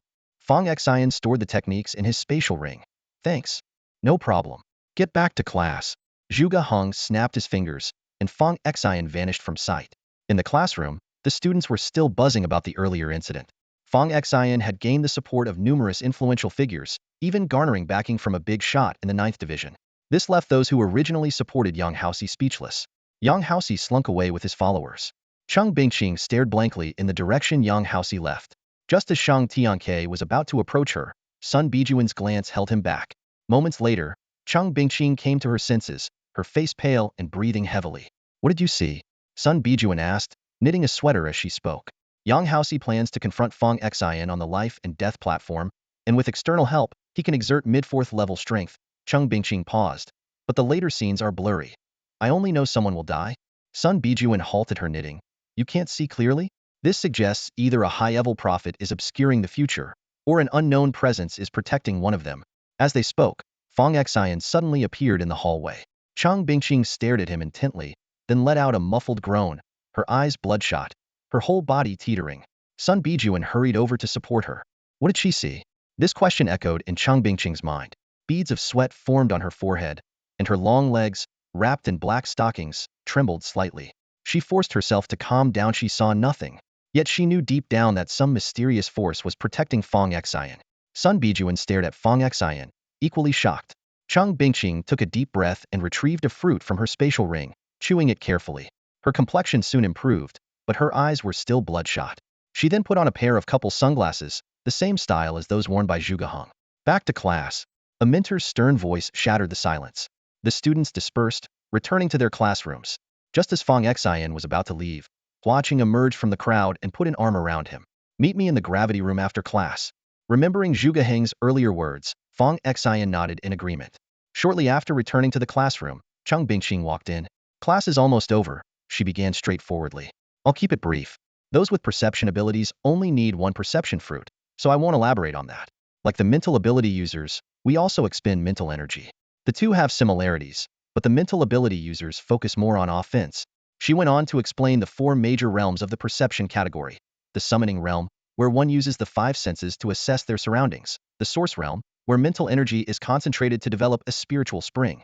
The pulsation realm, which allows mental energy to resonate with the airflow. And the grounded realm, where one can weave a web-like grid of perception. Since you're beginners, we'll start with these four realms. Don't underestimate the perception category. No team can do without us. With perception abilities, a team's success rate can multiply. No matter how strong you are, being unaware of the enemy is useless. What's wrong with the strength category? Fong Xion couldn't help but protest. We're just the muscle. When will we ever rise up? A curious student asked, Teacher, what realm do you need to foresee someone's past and future? Chang Bingqing chuckled softly. That would be the fifth realm. Her gentle voice and friendly demeanor made the class pass quickly. As the bell rang, students gradually left, many glancing back at Fong Xion. Today's events had shown everyone how much the 9th Division valued Fong Xion. Housey had tried to use his connections to deal with him, only to meet an unexpected end. Those who had once flattered young Housey now faced ridicule. Fong Xion didn't head straight back to his dorm, but instead made his way to the gravity room as agreed. As he pushed open the door, bang, bang, bang. In the training room, Hua Chang was intensely focused on sparring with an advanced puppet. His upper body was bare, revealing well-defined muscles that exuded immense explosive power. Most striking was the dragon scale aura armor covering him, enhancing both his defense and attack capabilities. As footsteps approached, Hua Chang swiftly twisted his arm. His muscles writhed like a coiled dragon, and the dragon scale aura flowed over his arm, transforming into 9 small dragons entwining it. He launched a powerful punch. Boom! The punch tore through the air with a deafening sonic boom, followed by a resounding dragon's roar. The high-level puppet was immediately blasted away by the immense force, ricocheting through the air like a skipping stone. Hua Chang turned and flexed his fist. Did you see that? I saw it. Want to learn? I do. Hua Chang grinned. Good. If you didn't want to learn, I'd have to beat you up. Those bastards from the church, my people suffered so much today, I can't let it go. We need to find a way to get back at them. He took out a bamboo scroll. This technique is called the Tai Ascension Dragon Technique, something my old man stumbled upon. But before I teach you, you must promise me. Do not use it to bully the weak, harm the innocent, or turn against your comrades. Fong Xion nodded solemnly. I promise not to use the Tai Ascension Dragon Technique to bully the weak, harm the innocent, or turn against my comrades. Great. Hua Chang patted Fong Xion's shoulder. Starting today, dedicate 2 sessions a day to practice. When you face those church people during the midterm test, give them hell. Fong Xion studied the Tai Ascension Dragon Technique, excitement surging through him. Hua Yuye was indeed straightforward, teaching a 13th level technique just like that. This technique was not only balanced in offense and defense, but could also condense dragon scales from aura. When mastered, one's physical strength could rival that of a true dragon, with a special advantage against the light element. Hua Chang added, the 2 techniques I taught you before have similarities with the Tai Ascension Dragon Technique. Mastering this one will help you integrate the others. But before practicing, you need to sense the true dragon's aura. He handed over a palm-sized dragon bone. As soon as Fong Xion touched the dragon bone, the true dragon aura within him erupted. Hua Chang was astonished. Where did the true dragon aura in you come from? I got it when I awakened my beast-taming talent at the Palace of Beasts. Hua Chang beamed. No wonder that old pervert Shang Tianke from the Palace of Beasts came to back you up. You've got the innate holy body for the Tai Ascension Dragon Technique. Train well, and if you have questions, ask me. Fong Xion followed the technique to guide his blood and aura, quickly enveloping a finger in aura, transforming it into a dragon claw. Huaqing adjusted the gravity to 6 times normal, and Fong Xion gritted his teeth, throwing punches. Memories of the church people's arrogant faces flashed in his mind, and his gaze grew colder. I will become strong, the strongest. I will break all the powers of this world. I will annihilate every bully and oppressor. Initially, even lifting his arm was difficult under the gravity, but Fong Xion's determination was unwavering. He endured the discomfort, continuously channeling his blood and aura, punching again and again. Huaqing watched with a satisfied smile, thinking that if Fong Xion maintained this perseverance, reaching a level 5 combat power by the midterm test was not impossible. Meanwhile, on the other side, Yang Haoxi dialed a number. Yang Haoxi clutched his phone tightly, his voice filled with anger and frustration. Mom, that Fong Xion is still doing just fine.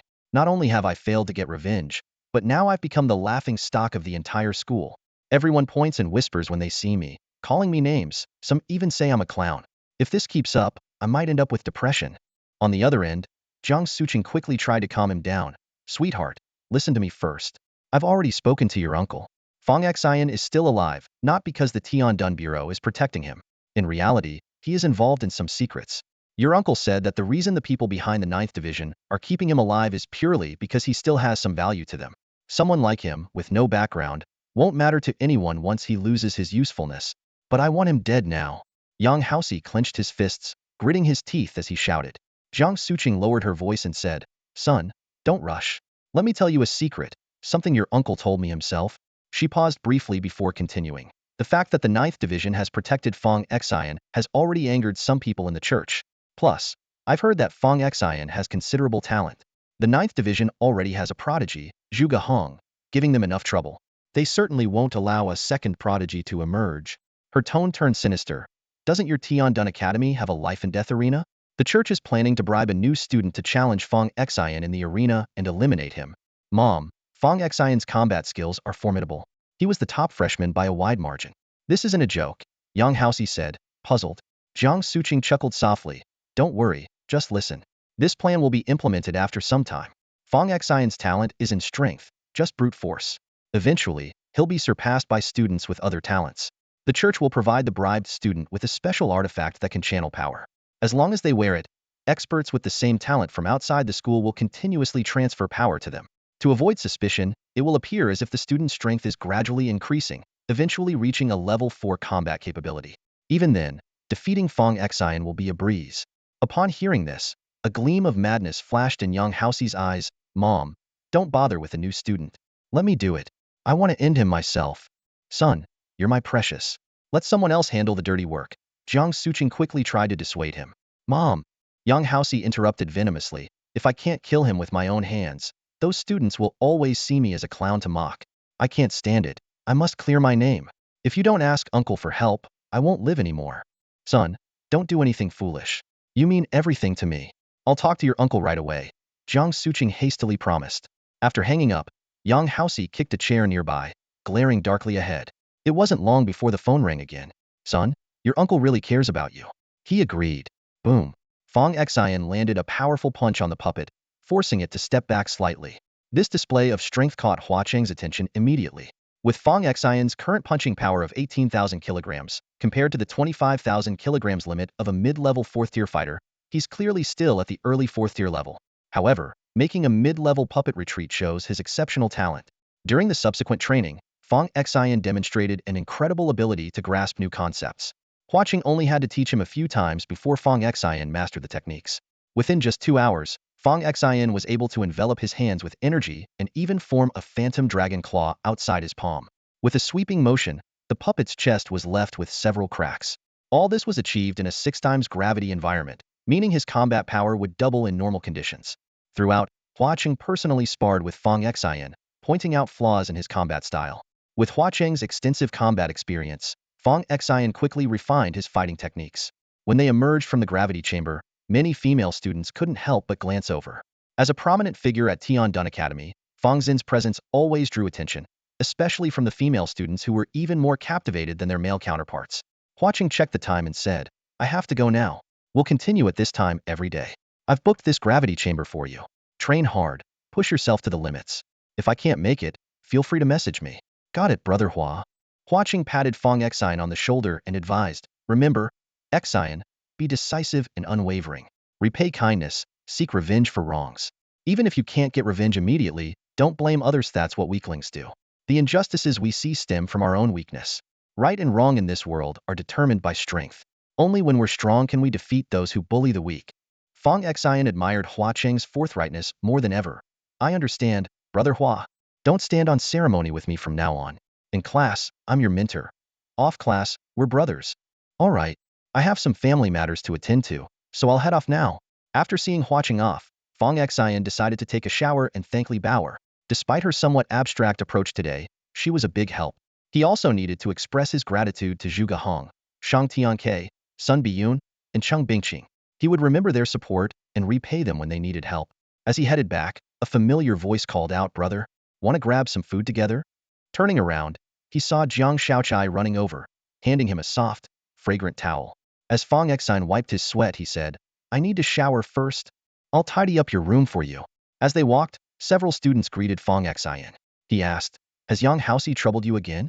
Jiang Shaochai shook her head with a wry smile. I used to think doing well in studies was enough, and a good score on the talent test meant a perfect life. But today made me realize how insignificant I am. In the face of power, those of us without background or support are like ants, easily crushed. Even if we're the victims, we get trampled. After a moment, she lifted her head and declared, brother, I don't want to be an ant. I don't want to be stepped on anymore. As long as we're strong enough, even without a background, we can be each other's support. Fong Xion looked at her determined eyes and replied with a smile, all right. Jiang Shaochai raised her hand. Pinky promise. After they sealed their promise, Fong Xion took out the eye mask given by Sun Biyun from his spatial ring. This is for training mental strength. While I train other talents, use this to train your mind. Okay. Back at the dorm, Fong Xion knocked on Li Baoer's door.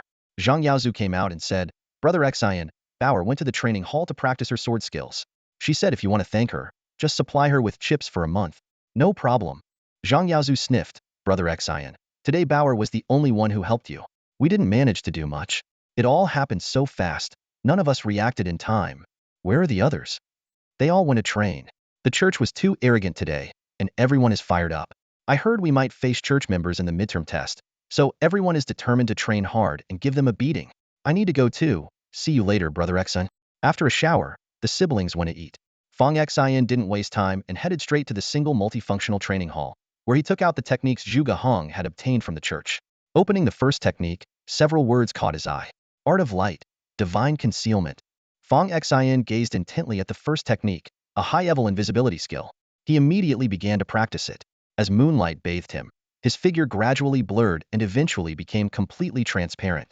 3 minutes later, his body reappeared, and he gasped for breath. His internal reserves of light energy were clearly insufficient. Compared to ordinary cloaking devices, this skill was far superior in evading detection. The second skill was Art of Light, Scorching Sunday. This was an extremely powerful offensive technique, capable of harnessing the power of the scorching sun to launch attacks. It was most potent during the day, while at night it relied on the sun's energy stored within. While absorbing light energy, Fong Xion discovered a special orb of light floating above the divine spring, the divine source. This was a refined version of his light-based talent, modified by his affinity for combat. It could absorb the essence of both the sun and the moon, and even draw in dark energy in the absence of light.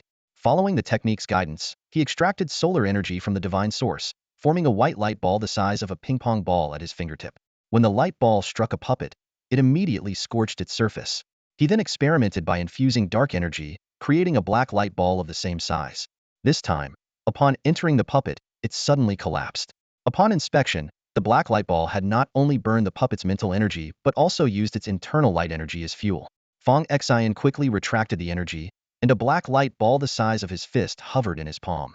This mutated light talent was incredibly powerful, capable of simultaneously attacking an opponent's light and mental energies, making it a nemesis for both light and psychic talents.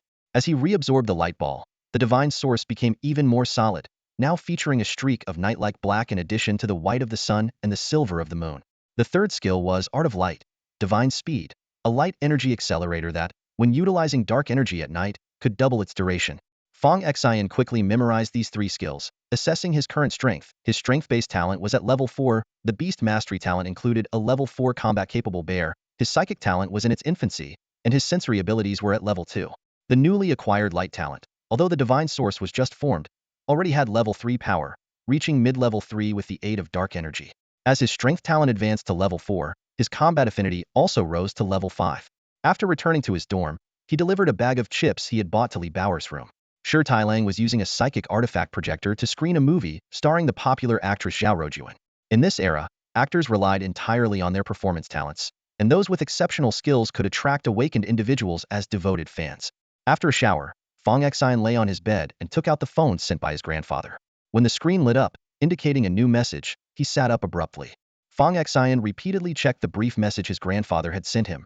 Xiaoxin, if someone with the surname Ko approaches you, don't be afraid, they are one of us.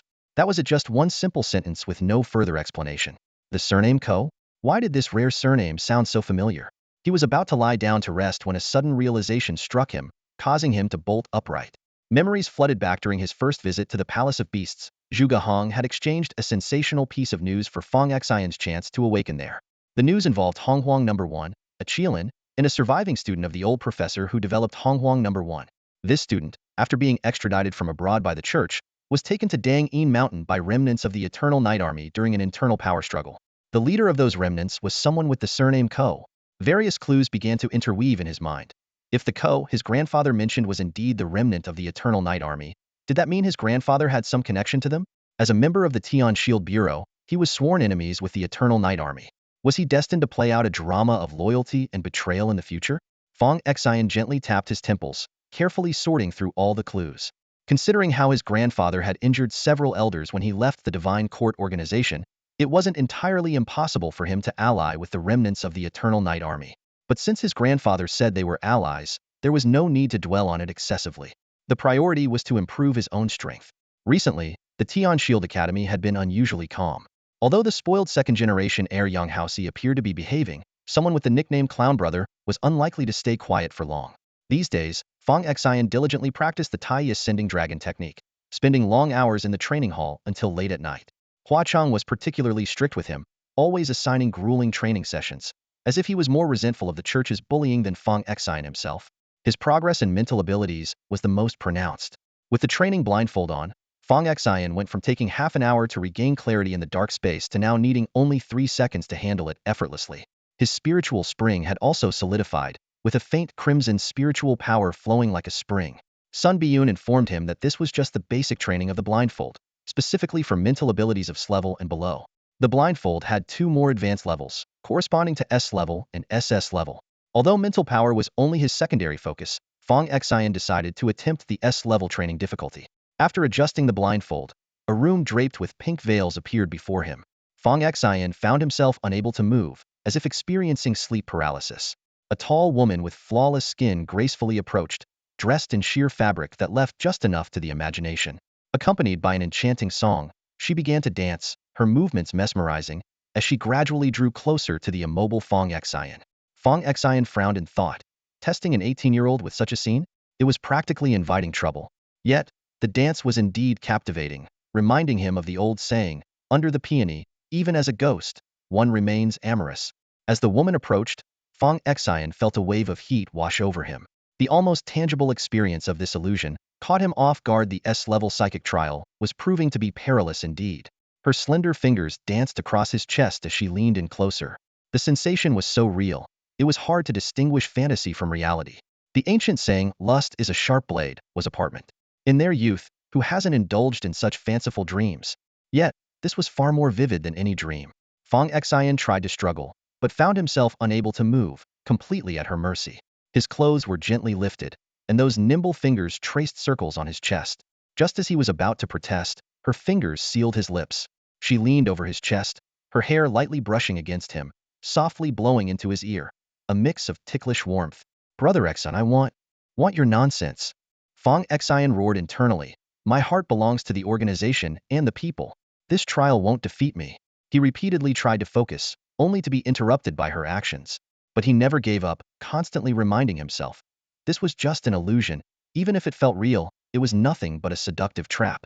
Lust is a bone-scraping knife, and this strong body was meant for building a beautiful longwa, not for indulgence in the arms of temptation. Audacious enchantress, daring to disturb my cultivation. Remembering an incantation he'd seen in an ancient video, Fong Xion decided to chant it, whether it worked or not. Great mighty heavenly dragon. Great Luo incantation. Prajna Buddhas. Prajna Bamahum.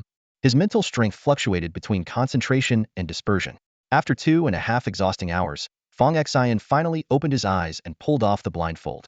He gasped for air, feeling utterly spent, with sweat soaking the sheets, leaving a human-shaped imprint.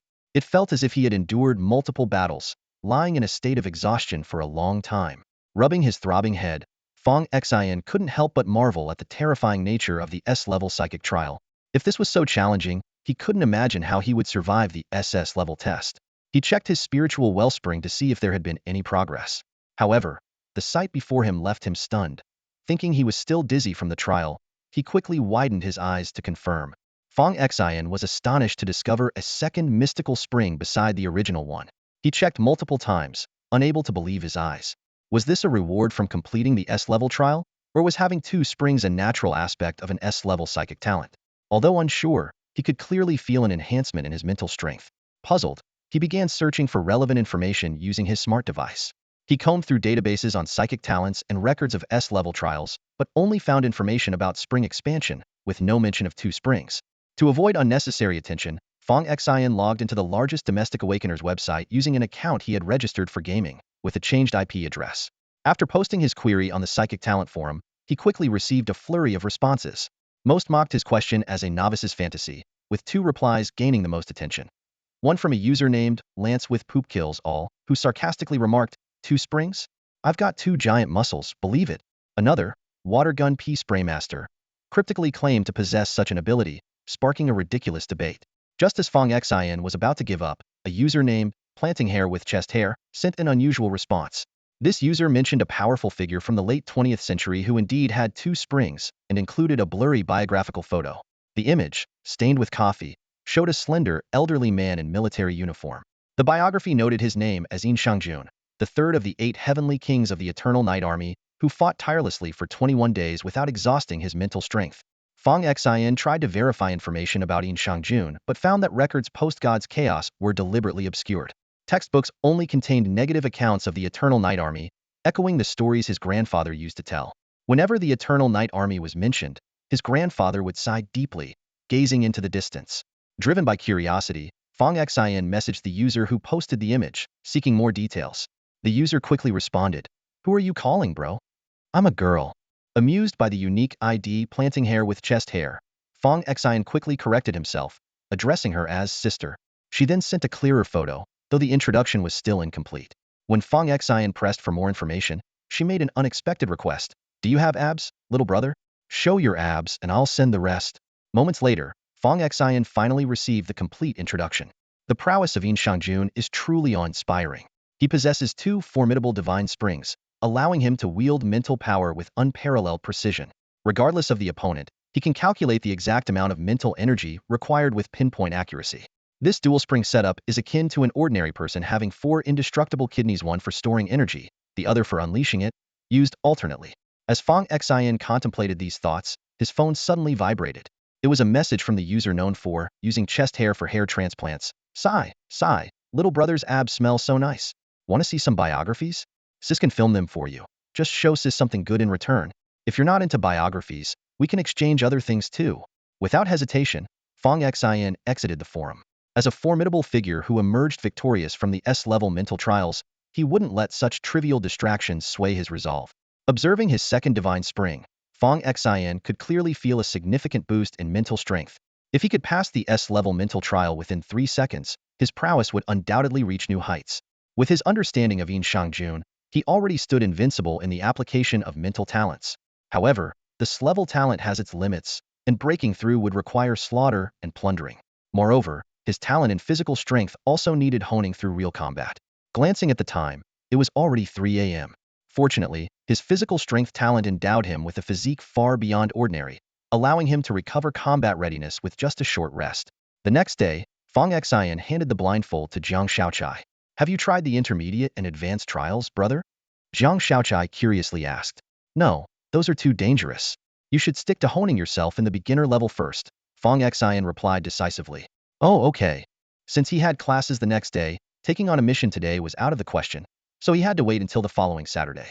These days, Fong Xion's life was exceptionally fulfilling. Apart from attending classes, he focused on training. With the start of team collaboration courses, there was a practical task every 2 weeks to assess team coordination. If issues arose, teams would be reorganized.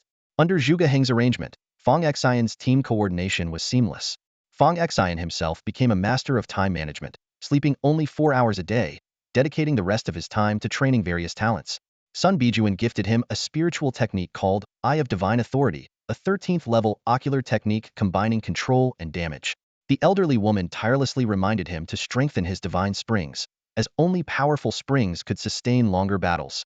Fong Xion kept the secret of his 2 divine springs and the S-level trial to himself. One reason was to avoid unnecessary trouble from potential mutations of the springs. Another was the trial's content was too embarrassing to disclose. Each day's S-level trial featured different scenarios, from mature women to young girls, from the girl next door to catgirls, from nurses to secretaries, and even aloof CEOs. Fong Xion insisted this wasn't due to personal preference, but rather to elevate his state and protect humanity. Initially, it took him 2.5 hours to break through the illusions, but gradually, the time reduced to under 2 hours. Then, a remarkable change occurred. His divine springs increased from 2 to 3, and other mutations began to manifest. Fong Xion sat on his bed, his eyes fixed on the unbelievable sight before him. The original 2 divine springs had mysteriously become 3, and to his astonishment, the light affinity divine source above the first spring had split into 2. This phenomenon left him momentarily unsettled. 3 divine springs, 2 divine sources? Fong Xion murmured to himself. He vividly remembered that Yin Shangjun, with just 2 divine springs, was ranked 3rd among the 8 heavenly kings of the Evernight army. With his current setup, could he possibly rank at 2.5? As he closely observed the changes within himself, Fong Xion noticed that these divine springs and sources were unlike those of ordinary people. According to textbooks, divine springs should be nearly transparent, while divine sources should resemble the colors of the sun or moon. However, his divine springs had a faint blood-red hue, and his divine sources were entwined with black energy clearly linked to his slaughter affinity. Feeling the surge of mental and light power within, Fong Xion realized that his slaughter affinity was like a super cheat code. His perception had already reached level 3, and he was not far from forming a level 4 perception net. He raised his hand and conjured a black sphere. It had grown from the size of a ping-pong ball to that of an apple. This sphere, capable of using light power as fuel and burning mental energy, had become his most potent weapon. Although his light affinity was merely at its grade, his progress was far beyond the norm. He had reached level 3 combat power in a short time, and with the black sphere, he could achieve mid-level 3 combat power. Reflecting on this, everything pointed back to the mysterious slaughter affinity. As the night drew late, Fong Xion put away the black sphere, took one last look at the 3 divine springs and 2 divine sources, and fell asleep with hopes of further growth in the future. The next morning, Fong Xion began checking the task list on his smart device. His goals were clear. His perception affinity was currently S-grade, while both his light and mental affinities were S-grade. Since light affinity users were mostly monopolized by the church, he planned to enhance it at the Godiman relics during the midterm tests. For now, he focused on his mental and perception affinities. While browsing the task board, Fong Xion noticed a substantial number of mental affinity fugitives, whereas perception affinity ones were relatively scarce. These fragile types were well aware of their lack of offensive power and opted for a cautious approach. Ultimately, he targeted a fugitive named Shimin Boguang, a level 4 early-stage mental affinity criminal, notorious for preying on attractive, isolated passersby of any gender, earning the nickname Multifunctional Plug. After confirming the task details, Fong Xion accepted the 36-hour limited task. The rewards were generous, 500 points plus 10 mental affinity fruits. Although the fruits had limited benefits for someone with 3 divine springs, the overall reward was quite substantial. To avoid attracting attention, Fong Xion chose to take the task anonymously. Besides completing the task, he planned to find another opportunity to seek the trace of the King of Slaughter in the mirror. Meanwhile, he sent a message to Ailey inquiring about the case progress. Ailey quickly replied. They had apprehended a suspect based on the clues, and the interrogation revealed that the organization responsible for kidnapping her sister was connected to a group called Nelidian. However, that organization had been wiped out in the last century, with thousands of members killed. Fong Xion immediately began searching for information about Nelidian. Fong Xion was browsing through historical records about the notorious organization, Enlightenment. This infamous human trafficking group from the last century was eventually eradicated by order of the Pope, but the details were sparse. As he continued to flip through the pages, his eyes suddenly stopped on the last photograph, the execution of the Enlightenment leader. The figure, dressed in white, was suspended high, resembling a Teru Bozu doll from a distance. This image instantly triggered Fong Xion's memories. Similar Teru Teru Boza dolls were hanging in the vehicles where both his and Ailey's parents had met their tragic ends. This realization plunged him into deep thought. The history before the chaos of the gods seemed to have been erased by an invisible hand, and modern society's understanding of the past was limited to the official narratives. Considering the church's recent interest in him and Zhuge Heng's mention of his parents' case being far-reaching, Fong Xion realized he might have only scratched the surface of the truth. He messaged Ailey back. "I'll try to find out more on my side too." "Thanks." "No problem," Ailey replied succinctly. They indeed shared a common plight. Helping her was like helping himself. To carry out a mission outside the academy, Fong Xion contacted Sister Xiaolu. She quickly responded and informed him that he could use his credentials to mobilize any special operations team except the 9th unit. Sister Xiaolu specifically reminded him to disguise himself to avoid attracting trouble from Yang Haoxi. She explained that the Sky Shield Bureau was not short of well-connected individuals. After all, working for the state allowed them to gain power through achievements, and higher-ups often turned a blind eye, using it as a way to exchange interests with various factions. She added, "If you can't complete the task, you can return early. There's no shame in that." Fong Xion initially intended to send an "okay" emoji but accidentally sent a cat face one instead, quickly retracting it and sending a new one. Sister Xiaolu replied with a husky pointing emoji. Wearing the disguise mask obtained from Ailey, Fong Xion left the Sky Shield Academy and arrived at Xingchuan City, the base of Simon Multiplug Boguang, by noon. This third-tier city was rumored to be one of the main battlegrounds during the chaos of the gods. Considering Simon Boguang's tendency to operate at night and the current curfew in most areas, which made nighttime activities scarce, Fong Xion decided to wait until evening to act. As night fell and the full moon hung high, the streets grew quieter nearing the 10 o'clock curfew. During this time, Sky Shield Bureau and police patrols were still active, with anomalies usually appearing after 10. A concerned elderly woman, rushing home, noticed Fong Xion walking alone and kindly advised, "Young man, it's late. Why aren't you home yet?" "I'm heading back soon. You should hurry home too." Fong Xion replied politely. The woman looked around nervously. "You're not from here, are you? Find a hotel quickly, or you'll have to pay a ransom if the patrol catches you." As Fong Xion was about to comply, several police officers with large hats emerged from around the corner. The leader, with a long face, pushed up his cap with a baton and began questioning him. Just then, the elderly woman dashed out from a convenience store, claiming Fong Xion was her nephew. The long-faced officer was skeptical and was about to search Fong Xion's documents when Fong Xion swiftly grabbed his wrist. Fong Xion, with an icy expression, firmly grasped the wrist of the man with the long face. When the man tried to pull away, he was shocked to find that this seemingly ordinary teenager possessed incredible strength. "Whoa, what the hell? An awakened one? Are you trying to defy the law?" The long-faced man barked. "I have reason to suspect you're an anomaly. Show me your identification." Several officers quickly surrounded Fong Xion. An elderly woman nearby hurried forward to mediate. "Officer, this child has been stubborn since he was young. He's not trying to defy the law. Quick, let go of the officer and apologize." "Apologize, my ass," the long-faced man shouted angrily. "I suspect you're all in cahoots with the anomalies. Take them all in for questioning." He moved to kick the elderly woman aside. Fong Xion, expressionless, pulled out his Jillian device and scanned the long-faced man. "Yu Chong, chief of police at Xingchuan City, badge number." Before he could finish, Yu Chong was visibly startled.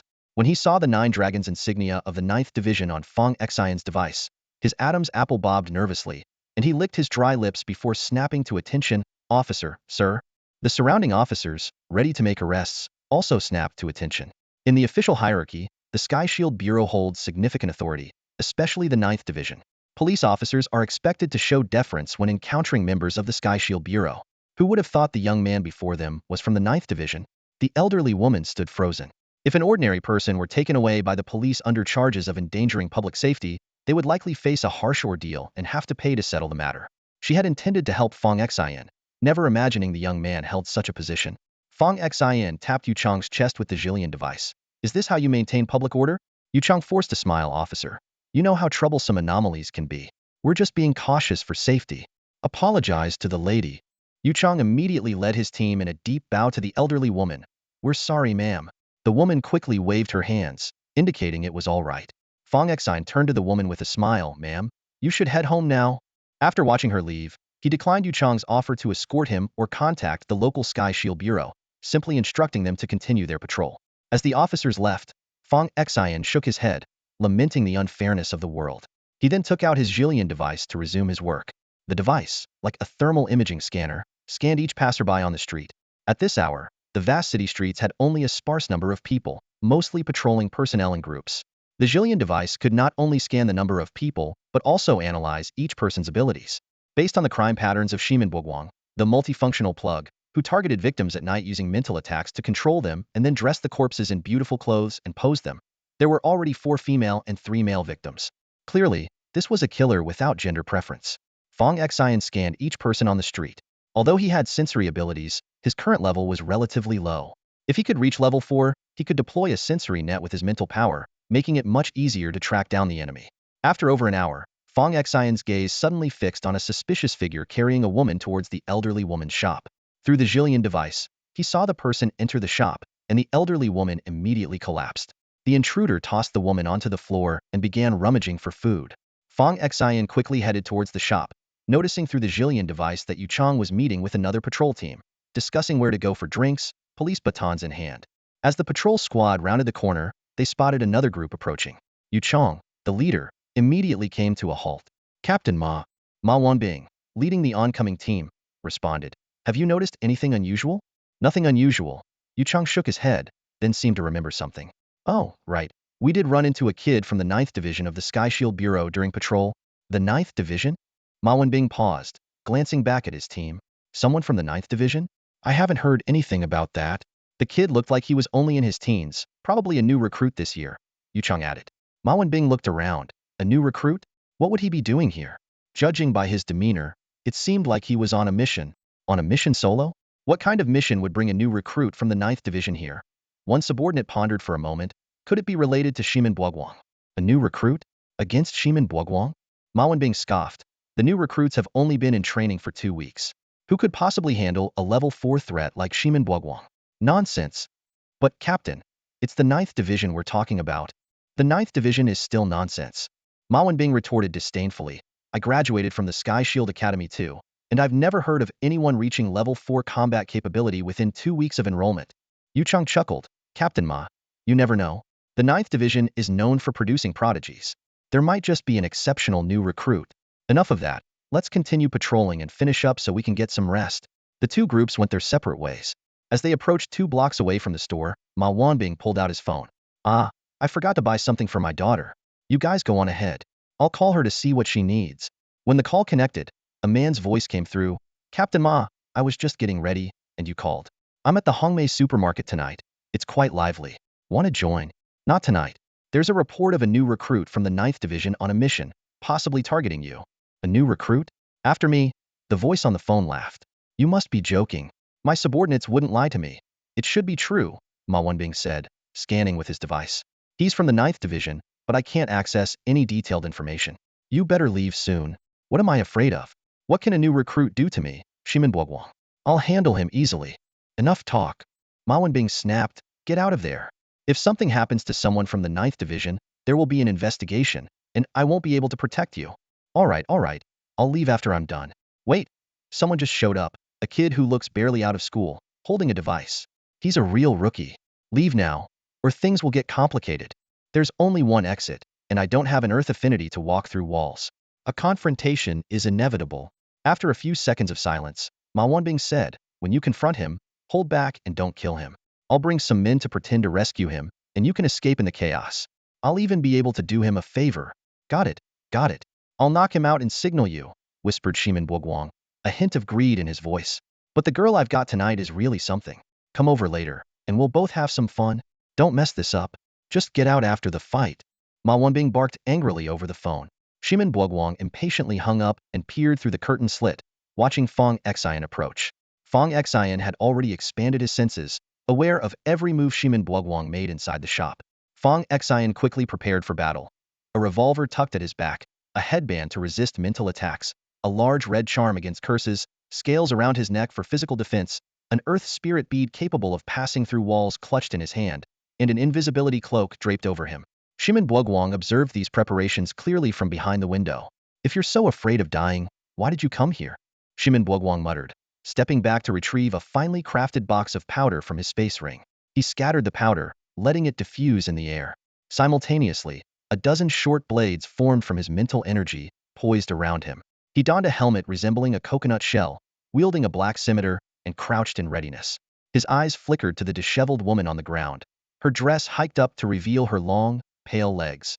He licked his lips, a wicked glint in his eyes. Damn new recruits from the Sky Shield Bureau, ruining my plans.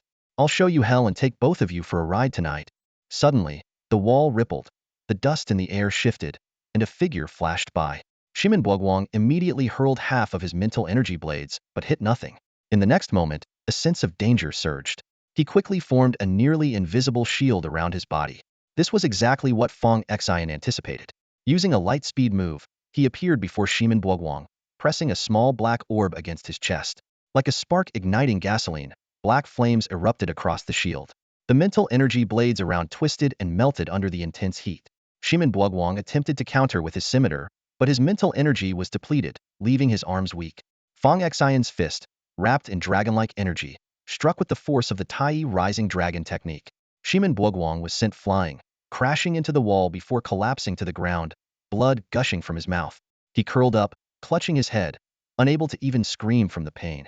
With a cold expression, Fong Xion stepped on Shimin Bogang's neck and twisted with force. A sharp crack echoed as Shimin Bogang's eyes bulged and blood oozed from his mouth, dying in a twisted position. This swift victory was largely due to his opponent's underestimation. A streak of blood-red light flew from Shimin Buogwang's forehead into Fong Xion's palm. Fong Xion shuddered, feeling the capacity of his 3 spirit wells double, significantly increasing both his mental energy storage and production limits. He understood this enhancement came from absorbing Shimin Buogwang's abilities. After confirming the changes, he took Shimin Buogwang's space ring. Fong Xion bent down to pick up Shimin Buogwang's helmet, which looked like a coconut shell. This physical defense artifact was casually slipped into his spatial ring. The small curved dagger on the ground also found its way into his collection. This weapon, with its piercing attribute, shared the same fate. According to the rules, the body must be handed over. The sensory division needs to investigate the deceased's final memories, but this requires the body to retain some mental energy. Unfortunately, Shimin Buogwang's mental energy had been completely incinerated by the black energy, leaving only evidence of a mental attack, with no other clues. Just as Fong Xion was about to transport the body, danger struck suddenly. His body was enveloped in black light, and he was instantly teleported to a corner of the shop. Several psychic daggers whistled past where he had just stood, tracing elegant arcs in the air before vanishing. As Fong Xion exhaled in relief, his heightened senses picked up an even greater threat. Several psychic daggers appeared out of nowhere, aimed directly at his head. He tried to use his lightspeed dodge again, but found his powerful body immobilized. A figure closed in at lightning speed, wielding a crescent moon blade that swung towards Fong Xion's neck. To his shock, the assailant was none other than the dead Shimin Buogwang, whose body still lay on the ground nearby.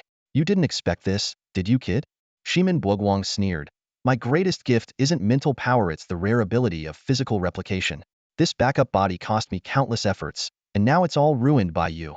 The curved blade was inches away as Shimin Buogwang roared. "You insolent fool, dare to kill me? Die." Fong Xion, watching the approaching enemy, smirked, a villain monologuing so much in one breath. "Aren't you afraid of dying?" Before he finished speaking, a crimson blood rune appeared on the back of his hand, and his eyes turned a bloodthirsty shade of red. The crescent moon blade grazed Fong Xion's neck, its sharp edge slicing the skin, causing blood to trickle down slowly. Yet, the blade could advance no further. Fong Xion had caught Shimin Buogwang's crescent moon blade between 2 steady fingers. Despite Shimin Buogwang's efforts, the blade didn't budge an inch. Fong Xion's crimson eyes coldly fixed on Shimin Buogwang as he tilted his head slightly. Even more astonishing was the wound on his neck healing at a visible speed. This sight left Shimin Buogwang utterly flustered. He had disregarded Ma Wunbing's earlier warnings, thinking he could do as he pleased after subduing Fong Xion. To him, Fong Xion was just a green recruit from the Tiandun Bureau. Who could have imagined this newcomer would be so strange? What kind of talent was this? Shimin Buogwang decisively abandoned the crescent moon blade and turned to flee for his life. But Fong Xion had already raised his arm, and 5 rings of blood-red slaughter appeared on it. Ever since being possessed by the King of Slaughter, this skill seemed to be etched into his mind. The rings expanded, lengthened, and thickened, layering onto Shimin Buogwang's back. Shimin Buogwang staggered forward, a fist-sized bloody hole appearing in his chest. Disbelievingly, he looked down at the wound, then stiffly turned to glance back at Fong Xion. His lips moved, but no words came out before he collapsed heavily into a pool of blood. Fong Xion approached and delivered several more strikes, cautiously scanning his surroundings. Only after confirming his safety did he finally relax. A streak of blood-red light flew from Shimin Buogwang's forehead into Fong Xion's hand, and he felt the divine spring within him grow stronger. After looting Shimin Buogwang's spatial ring, Fong Xion couldn't help but feel disdain. This was the most bizarre collection he'd ever seen. A mere 2 million in cash, the crescent moon blade and a small black knife, a coconut shell helmet, and a powder compact. The 2 spacious rings, each about 100 square meters, were filled with various aphrodisiacs, adult products, and unsavory magazines. Among these items, only the powder compact labeled Rang piqued Fong Xion's interest. The powder could be manipulated with mental power to accurately locate and control others. Fong Xion stored the compact in his own spatial ring and thoroughly searched Shimin Buogwang's body. Considering he had exposed his slaughter talent, he decided it was unwise to submit the body, lest it arouse suspicion. He stored the body in his spatial ring and sent the initial slain Shimin Buogwang back. Just then, he heard a noise behind him. The young woman Shimin Buogwang had captured awoke and shrank back in terror until she hit a shelf, causing snacks to tumble onto her head. Although she was lovely, she was so frightened she curled up into a ball, trembling as she pointed behind Fong Xion. The mirror. Fong Xion turned to see his reflection in a distant mirror facing him. The moonlight streaming through the window made the eerie scene even more chilling. The reflection was none other than the King of Slaughter. To prevent any loose ends, Fong Xion immediately activated the Eye of Divine Authority, putting the young woman into a stupor, and then used the clearing orb to erase her memory. She promptly fell unconscious. "Why do you appear like this?" Fong Xion asked. "On the night of the full moon," the reflection answered promptly. Fong Xion couldn't help but laugh and cry at the same time, recalling how he used to video chat with his grandfather every night, lingering in the bathroom for a long time, which made Fong Huilon suspicious and prompted Jiang Weidong to explain it as a young man's special phase. The reflection of Fong Xion shrugged and said, "What else? Do you expect to stand in front of a mirror every day waiting? You can't be that foolish, right?" "Of course not, I wouldn't do that," Fong Xion quickly denied. "I am you, and you are me. Do you think I don't know what you've done?" The reflection laughed. Fong Xion was about to retort when the reflection continued. "My mom is your mom. Think before you speak." The mirrored Fong Xion extended his hand, indicating Fong Xion should press his hand against the mirror.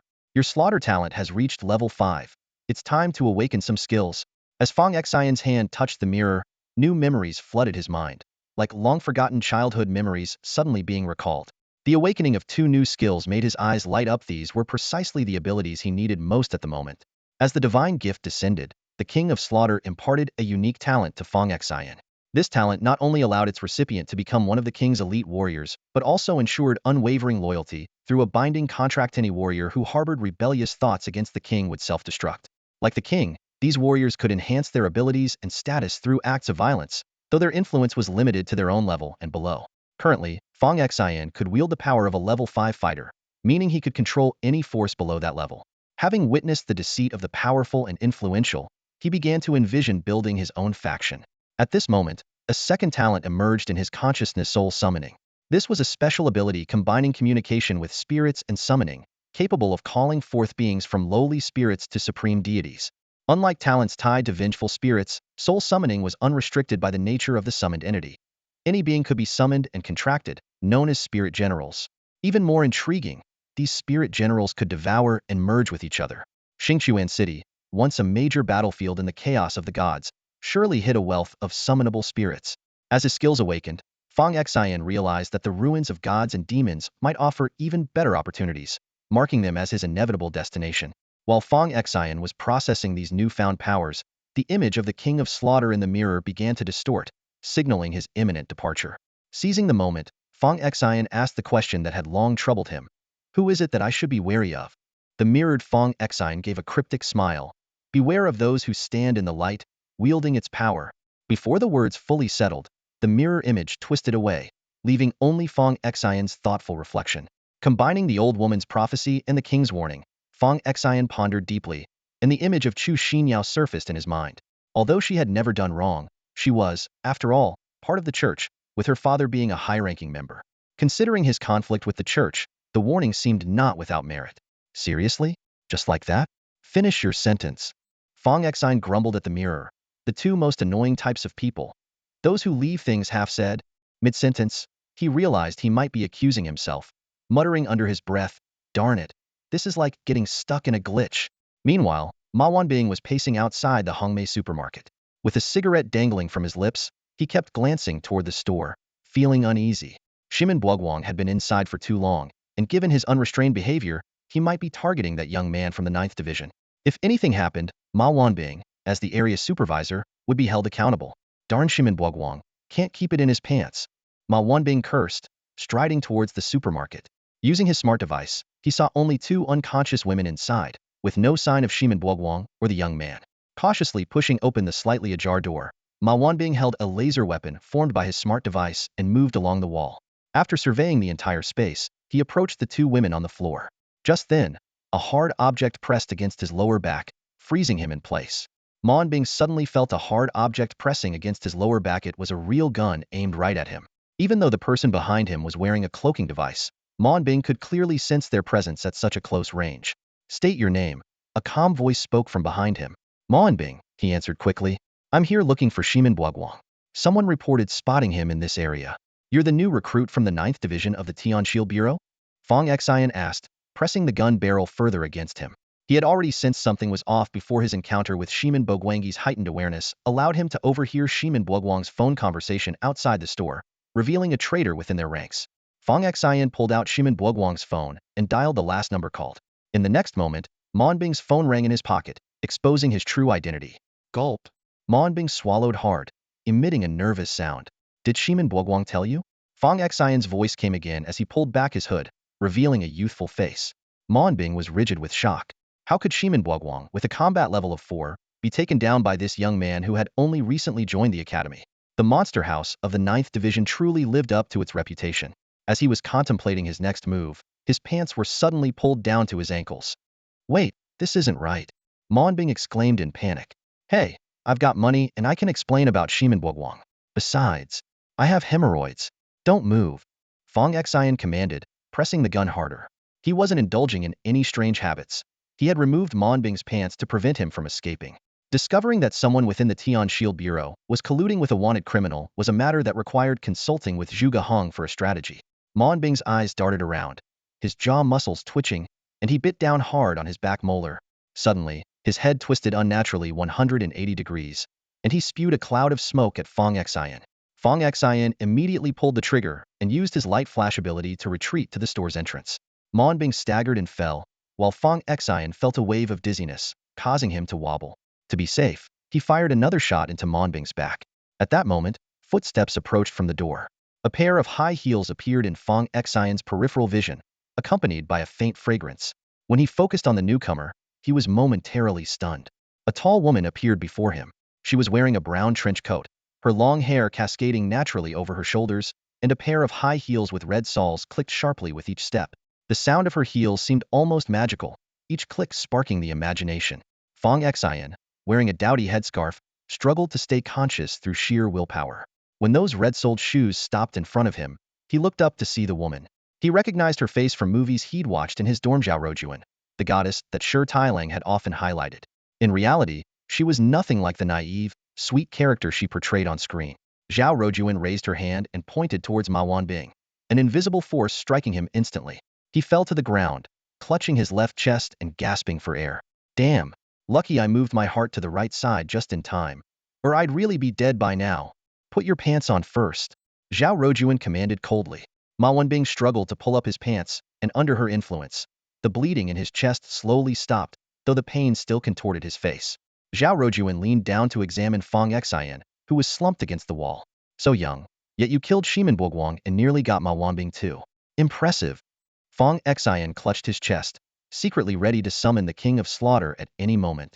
While the woman in front of him wasn't overly powerful, the bald, muscular man with a rose tattoo behind her exuded a formidable aura. Miss Xiao, this kid is a new recruit from the 9th Division, Ma Wanbing said respectfully after swallowing a few fruits, his complexion gradually recovering. Zhao Rojuan looked at Fong Xion with interest. A new recruit from the 9th Division? Little brother, what's your name? You can call me brother, but please drop the little part. Fong Xion stared directly at the woman just inches away. Zhao Rojuan chuckled softly and leaned in, their faces nearly touching. She blew gently at Fong Xion, her eyes seemingly filled with an enchanting power. Fong Xion immediately became alert, realizing this was a demonstration of her innate ability to make others submit to her allure. Zhao Rojuan's demeanor subtly shifted, becoming more mature and sophisticated. Brother, your face is dirty. Shall I clean it for you? Zhao Rojuan raised her hand to touch Fong Xion's face. Slap. Fong Xion grabbed her wrist. This doesn't look like cleaning, more like crossing a line. Zhao Ruojuan's eyes were full of charm. You're hurting me, brother. Just as Fong Xion was about to use her as a hostage, the rose-tattooed brute sensed his intentions, his eyes wide and his head turning red. Let go of Miss Xiao, the brute shouted, looking ready to explode at any moment. Fong Xion pondered that such followers might have been considered fanatics centuries ago, while their opposite, the haters, were typified by a group called Kunmen. Zhao Ruojuan pinched Fong Xion's cheek. Tell Brother Ko we caught a new recruit from the 9th Division, and ask how he wants to handle it. The brute glared at Fong Xion, quickly snapping a photo and sending it. Upon hearing Brother Ko, Fong Xion hesitated, recalling his grandfather's words about not fearing anyone with the surname Ko, as they were allies. Is the Brother Ko you're talking about surname Ko? Of course, little brother. With the treasure radical? What else? Zhao Ruojuan's voice softened. Brother, do you want to follow me? I'm on the rise right now. Stick with me and I won't let you down. Let's talk about it later. How dare you be disrespectful to Miss Xiao? The rose-tattooed brute roared, ready to pounce. Zhao Ruojuan turned around and cast a cold glance at the burly man covered in rose tattoos. Her voice was icy. Abeo, who gave you permission to speak like that? Kneel down. Surprisingly, the fierce-looking man immediately dropped to his knees, looking up at Zhao Ruojuan like a devoted puppy, his eyes filled with fervor. Miss Xiao, I'm all you need. I'm willing to give my life to protect you. You don't need any other followers. Fong Xion, now fully awake, scrutinized the tattooed man and chuckled to himself. Who would have thought this hulking brute was a submissive type? Zhao Ruojuan ignored Abeo's display and turned to Fong Xion with a sweet smile. Little brother, if you follow your sister, I'll let you give me foot massages every day, okay? What do you take me for? A foot fetishist? Fong Xion scoffed inwardly. You might fool some old perverts, but my heart belongs to the people. Abeo, watching this exchange, turned red with anger, his eyes filled with jealousy and hatred, as if Fong Xion had taken his rightful place. Just then, Zhao Ruojuan's phone rang. She answered, and a man's voice came through. Is the guy in red shorts there? Ask him if he's Zhang Chong. Zhao Ruojuan asked softly. Is your name Zhang Chong, little brother? Fong Xion instinctively fabricated an identity. Yes. The voice on the other end immediately issued a cold command. Kill him. No. My name is Fong Xion. Fong Xion quickly corrected himself. Make him prove his identity with his smart device. The voice chuckled. Fong Xion pulled out his smart device to verify his identity, and Zhao Ruojuan promptly reported back. Brother Ko, he is indeed called Fong Xion. Take him to the hotel and treat him well. I'll be there soon. Zhao Ruojuan responded, understood. She gently shook her wrist, still held by Fong Xion. Little brother, you've been holding on for so long. Sister's really in pain. How about a foot massage instead? Fong Xion released her wrist in disgust. Zhao Ruojuan looked at him in confusion, seemingly unable to comprehend why Brother Ko had given such instructions. Fong Xion glanced at Ma Wanbing, calculating in his mind. Brother Ko is a remnant of the Eternal Night Army, and it seems Zhao Ruojuan and Ma Wanbing are too. It appears the infiltration of the Eternal Night Army is deeper than I thought. Under Ma Wanbing's arrangements, they smoothly checked into the hotel. Zhao Ruojuan sat on the bed, took off her high heels, and massaged her feet clad in stockings, instructing Abeo to prepare some food. Before leaving, Abeo shot a fierce glare at Fong Xion. Are you deaf? Go prepare. Zhao Ruojuan snapped. Only then did Abeo nod in satisfaction and leave. Zhao Ruojuan tilted her head, smiling at Fong Xion, wiggling her stockinged feet. Little brother, do you want to? Get lost. Fong Xion interrupted her directly, leaving Zhao Ruojuan in disbelief. Fong Xion was filled with suspicion. Encountering someone like Brother Ko right after starting a mission, was it a coincidence or a setup? If it's a coincidence, it's too coincidental. If it's a setup, it's terrifying. Only a few people knew he left Tian Shield Academy. Over an hour later, there was a knock at the door. Zhao Ruojuan immediately went to open it, and a tall, well-dressed man in a trench coat walked in. Abeo saw the newcomer and bowed respectfully. Second young master. The man in the trench coat immediately focused on Fong Xion and greeted him warmly. You must be old Master Fong's grandson. Upon hearing the opening remarks from the other party, Fong Xion immediately realized that his grandfather must have had prior contact with this person. He cautiously asked for the man's name. The visitor, with a confident and lively demeanor, warmly introduced himself. My name is Ko Tianlin. People in the business call me second young master, but those close to me call me Brother Ko. Since you're the grandson of old Master Fong, feel free to call me Brother Ko if you like. Fong Xion carefully assessed the man before him.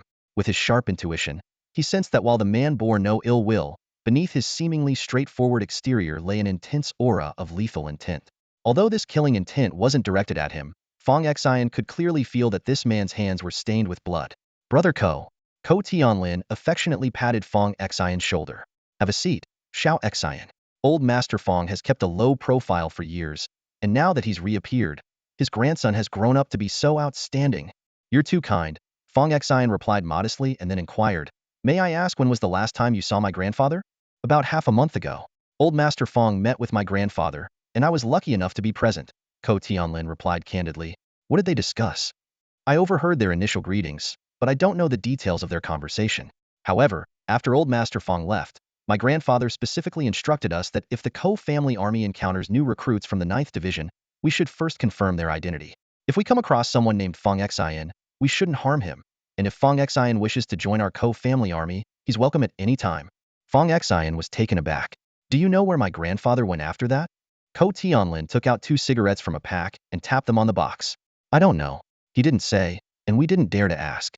After all, your grandfather was once the renowned chief god of war in the divine court. Smoke? Fong Xion shook his head. Mind if I do?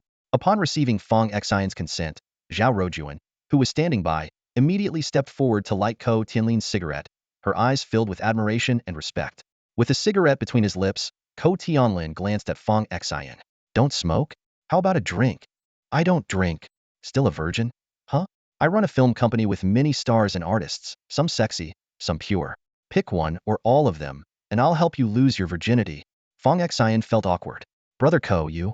Ko Tianlin, holding his cigarette, shrugged and said earnestly, for any awakened individual, dealing with desires is a hurdle.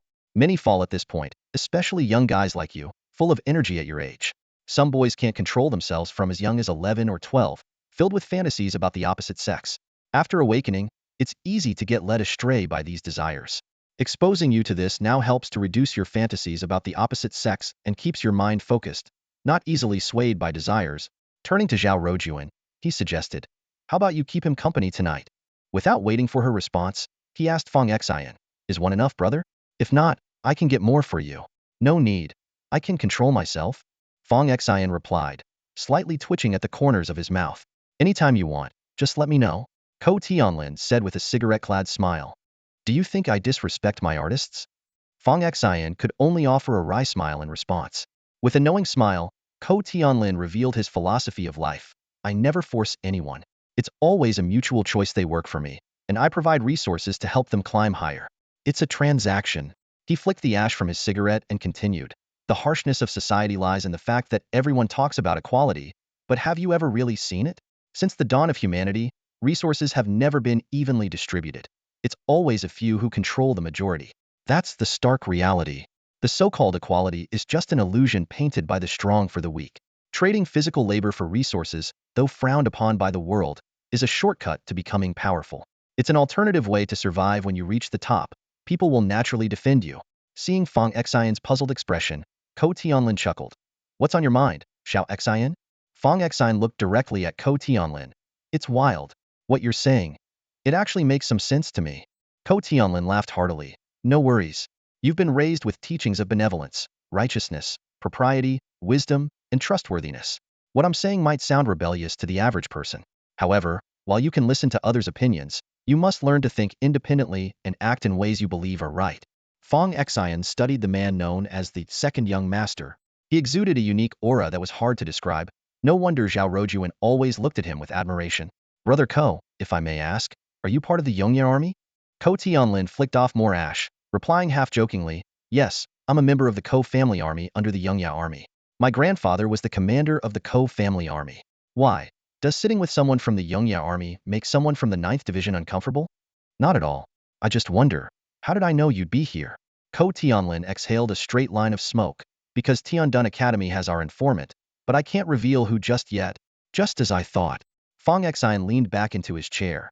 So, you didn't invite me here to become your informant, did you? Not quite. Ko Tianlin flicked his thumb, sending a smooth jade token inscribed with the character Ko towards Fong Xion. Your midterm test at Tiandun Academy will be held in the ruins of gods and demons, and the Yongye army will be there too. When you encounter them, show this to avoid conflict. Even if you run into other paranormal organizations, the Ko family badge will earn you some respect. That's all.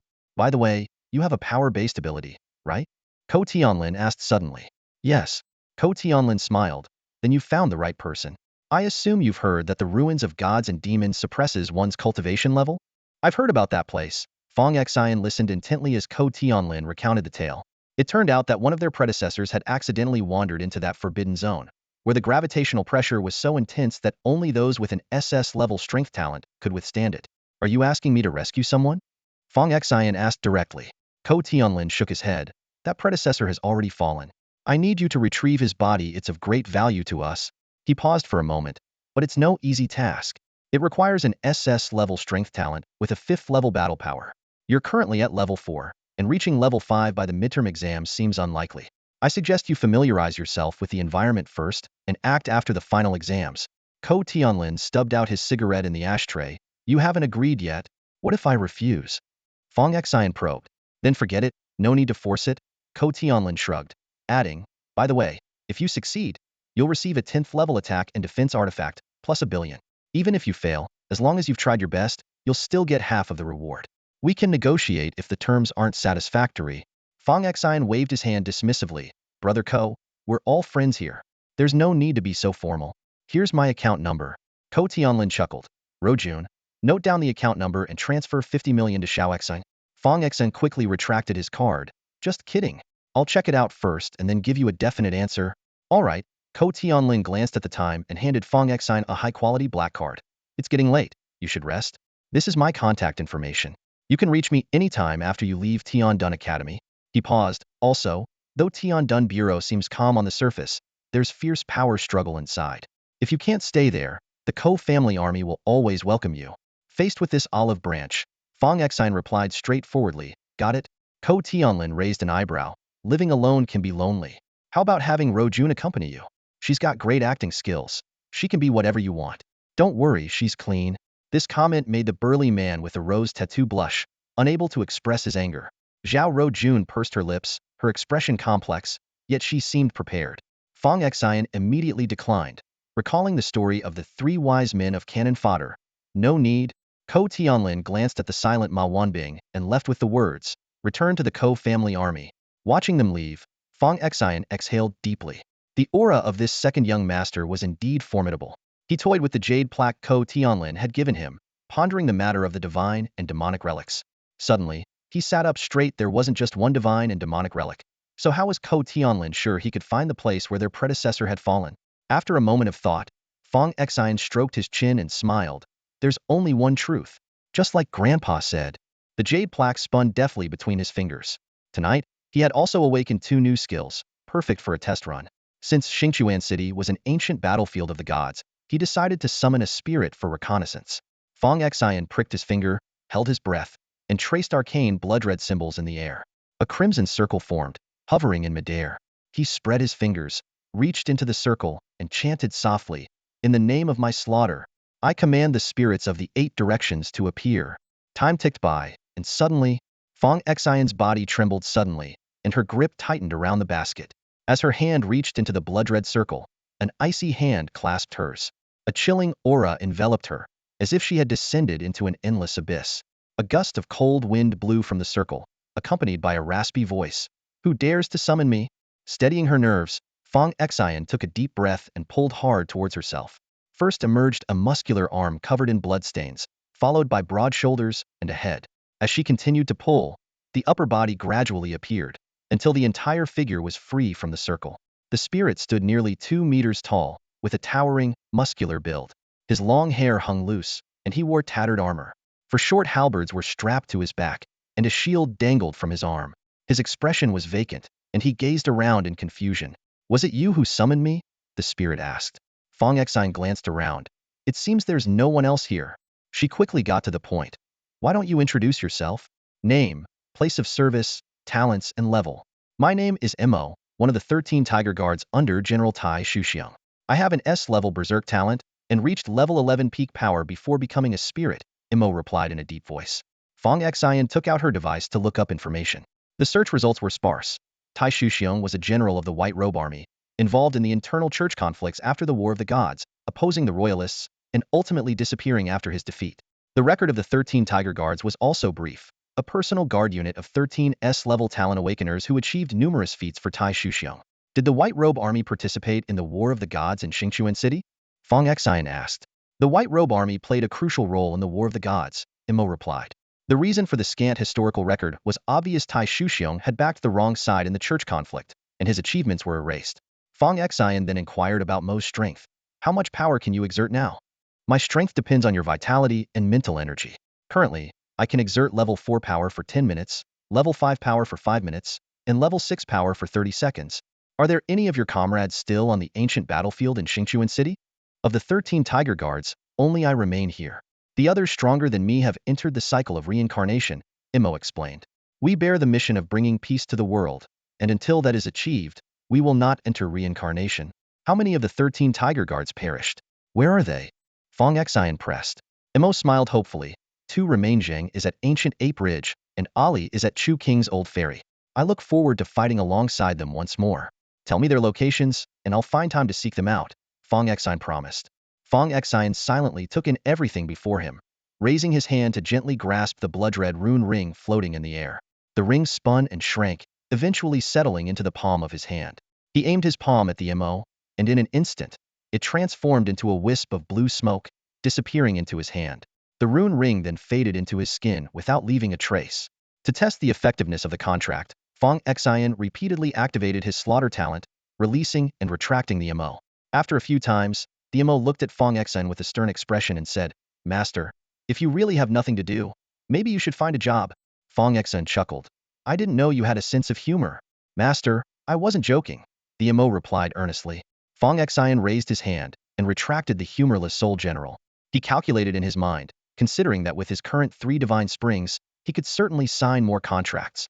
However, it seemed that only 3 SS-grade Soul Generals could be contracted, which might be related to the number of divine springs. Having more Soul Generals would distribute the battle time. But if 10 Soul Generals could unleash 6th level power simultaneously for just 3 seconds, it would be quite formidable. Moreover, having just absorbed Shiman Buoguang's talent, with continued practice, the divine springs would surely grow, possibly extending battle time from 30 seconds to 3 minutes. The contract signing exhausted a significant amount of physical and mental energy, and Fong Xion rested for over an hour to recover. Night fell, marking the time when the different beings became active. He planned to develop his own forces, and those rootless and drifting individuals were the ideal choices. Once he returned to Tiandun Academy tomorrow, he could have the Soul Generals continue scouting for talent, and next time he ventured out, he could recruit them, allowing his forces to grow like a snowball. Fong Xion stepped out of the hotel, strolling down the street shrouded in night, constantly scanning his surroundings with his smart device.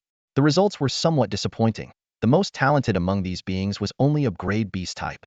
Although this level might not seem impressive in the 9th realm, the ability to enhance oneself by absorbing fierce beast energy was still noteworthy. Moreover, Soul Generals who received divine gifts would also gain slaughter talents, enabling them to quickly enhance their strength through battle. He locked onto upgrade being who was currently fleeing. Although his talent was higher than his pursuers, his strength was only at the 2nd level peak, while among the pursuers, 1 had 3rd level strength and 2 had 2nd level strength. After about 10 minutes, Fong Xion stood on the man's path. He got a closer look at his appearance. Curly hair and a face full of wrinkles, resembling a sentient Shar-Pei.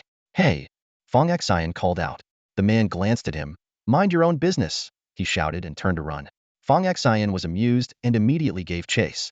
The man was clutching something, and although he ran swiftly, he couldn't quite match Fong Xion's speed and endurance, thanks to his divine movement skill. Running alongside him, Fong Xion said, I see you have extraordinary potential, a natural martial arts talent. Stick with me, and I'll help you with your troubles. I can even get those chasing you to follow you instead. What do you say? The man glanced at him disdainfully, snorting. You think you're something special, kid? I'd rather get hit by a car, or beaten to death by them today than follow you. Hey! Fong Xion was amused. The chase was heating up, with the 3 pursuers closing in on the Shar-Pei dog, reducing the gap to just 50 meters. Though the Shar-Pei had a natural gift, its combat power was only at the peak of level 2, while among the pursuers was a level 3 powerhouse. As the distance narrowed to 30 meters, one of the pursuers suddenly made a move. A vine burst from the ground, wrapping around the Shar-Pei's ankle. The Shar-Pei let out a roar, its fur suddenly shimmering golden, with distinct tiger stripes and a twisted king character on its forehead. However, its Shar-Pei-like appearance overshadowed its transformation, making it look more like a crossbreed of a tiger and a dog, far from the majesty of the king of beasts, and instead adding a comical touch. It struggled to break free from the vine, but this brief pause allowed the pursuers to catch up. The level 3 pursuer, a crank psychic, formed a sword gesture, sending a ghostly claw of psychic energy towards the back of the Sharpei's head. In a rush, the Sharpei threw a tiger punch, but it was no match for the psychic attack. Its head was immediately squeezed, eyes bulging and tongue lolling out, resembling a poor dog sedated for neutering. The last pursuer wasn't to be outdone, placing both hands on the ground to unleash a chill that encased the Sharpei in ice. In a flash, the three were less than 10 meters away. In this critical moment, the Sharpei shattered the ice shell and pulled out a jade plate, threatening, "Stay back. Come any closer and I'll destroy it. None of you will get it." Seeing the anger flare in the pursuer's eyes, it gritted its teeth and hurled the jade plate like a discus towards Fong Xion. "Brother, I'll hold them off. You take the jade plate and meet at the usual spot." Sure enough, the three pursuers redirected their focus to Fong Xion. The Sharpei seized the opportunity to whistle and laugh. "Kid, if you survive, come find me. I'll make you my little brother." With that, it dashed off, frequently glancing back. However, in the next instant, it witnessed Fong Xion taking down the pursuers with 3 punches, appearing behind it in a flash. Shocked, the Sharpei scrambled to flee, only to collide with Fong Xion's chest. Fong Xion chuckled. "Watch where you're going." The Sharpei attempted to run in another direction, only to be blocked again. Before Fong Xion could speak, it promptly knelt. "Boss, please accept my allegiance." "What's your name?" Fong Xion asked. "Boss, I'm Huang Debao," the Sharpei replied, its eyes fixated on the totem on Fong Xion's smart device. Fong Xion scanned the wrinkled face. "You're not Huang Debao. You're Huang Xiao?" "I'm Huang Debao," the Sharpei shouted as if its tail had been stepped on. "Huang Xiao is the name my old man gave me. I didn't get a chance to change it before becoming an alien." Fong Xion reviewed the records, finding no homicides linked to the Sharpei, but a history riddled with theft. It had once worked for an organization, only to be expelled after stealing a treasure from its superior's safe, becoming an outcast. "Got kicked out for stealing from your boss, huh? Are you addicted to theft, Huang Xiao?" Fong Xion lightly kicked the Sharpei. "I'm Huang Debao." A gaunt man suddenly dropped to his knees, shouting angrily with wide eyes and an intense expression. "Call me Huang Xiao again, and I'll bow until you're scared." Fong Xion looked at the man, who resembled a wrinkled Sharpei, with a cold gaze, finding him amusing. Clearly, this was an abstract character. "And," Huang Debao hurriedly explained, his fingers trembling slightly with agitation, "that treasure was left to me by my late father, the old fossil, on his deathbed. It was snatched by my lousy boss. This isn't theft. It's the rightful redistribution of societal resources." Fong Xion raised an eyebrow at this self-proclaimed, abstract master, originally named Huang Xiao, and calmly asked, "And how do you explain your other thefts?" Huang Debao immediately knelt again, slapping his right hand into his left palm anxiously. "Do you think I won't sue you for slander? I'm a scholar. I wouldn't stoop to petty theft. Let me clarify one last time, those actions were for the optimal allocation of societal resources, for the positive development of society." "Interesting point," Fong Xion smirked slightly. "So, following me now would be the optimal use of talent resources?" Huh. Huang Debao was momentarily speechless, then tilted his head to scrutinize Fong Xion. "You're an officer from the 9th Department, and you want me, a special person, to be your informant? That's gonna cost extra. My fellow special folks are like family to me." "It's not about being an informant," Fong Xion replied seriously. "I'll teach you a skill that will enhance your training efficiency, but you must follow my orders and help recruit new members." Just then, 3 people who had been knocked out nearby began to regain consciousness and staggered away. Fong Xion's eyes flashed crimson as he raised his hand to form a blood-red rune circle. A tiger guard, Mo, leaped out, swiftly subduing and bringing them back. Without hesitation, Fong Xion granted the 3 individuals the gift of slaughter, turning their eyes crimson. Under the intimidation of the tiger guard, they offered no resistance. Finally, Fong Xion turned to Huang Debao, still kneeling, and sent a blood-red rune into his forehead. Huang Debao shuddered as a mysterious power surged through him, allowing him to break through the long-standing barrier at the 2nd level, reaching the 3rd level of strength. Huang Debao looked up at Fong Xion, eyes filled with disbelief and joy, exclaiming, "Father, you're my real father. Stop. I don't need a filial son like you," Huang Debao said, eyes closed, feeling the tumultuous changes within him, a grin stretching from ear to ear. Fong Xion, with a serious expression, admonished, "You should sense it now. Don't go against my wishes or else." "Father, how could you say that? What son would defy his own father?" Huang Debao interrupted promptly. "Weren't you just calling your own father an old lantern? Do you think I'm deaf?" Fong Xion scolded. Huang Debao quickly adopted a fawning expression. "That's a term of endearment. From now on, you're my little lantern dad. Just call me leader." Sure thing, little lantern leader.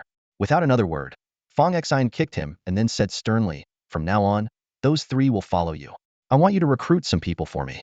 Give me your contact information, and next time we meet, I'll give you a location. Bring them there. Understood, leader. Huang Debao remained in his ingratiating stance, rubbing his hands together. Leader, can I have that jade disc back? Fong Xian held the contested jade disc in his hand. What is this thing? If you shine a light on it, you can see a treasure map. Huang Debao explained with a smile. This is just part of the map, but once it's complete, it leads to a huge treasure trove. Do you know about the Tianqian army? During the chaos of the gods, they were a large force. It's said that after a major battle with the Eternal Night Army, they secretly moved a batch of treasures to arm themselves. When they were discovered, the treasures disappeared, and they're located where this jade disc indicates. The silent Hu Weimo nodded in confirmation. This is indeed true. Fong Xian carefully memorized the map's patterns on the jade disc before tossing it back to Huang Debao. Keep looking for it, and inform me if you find anything.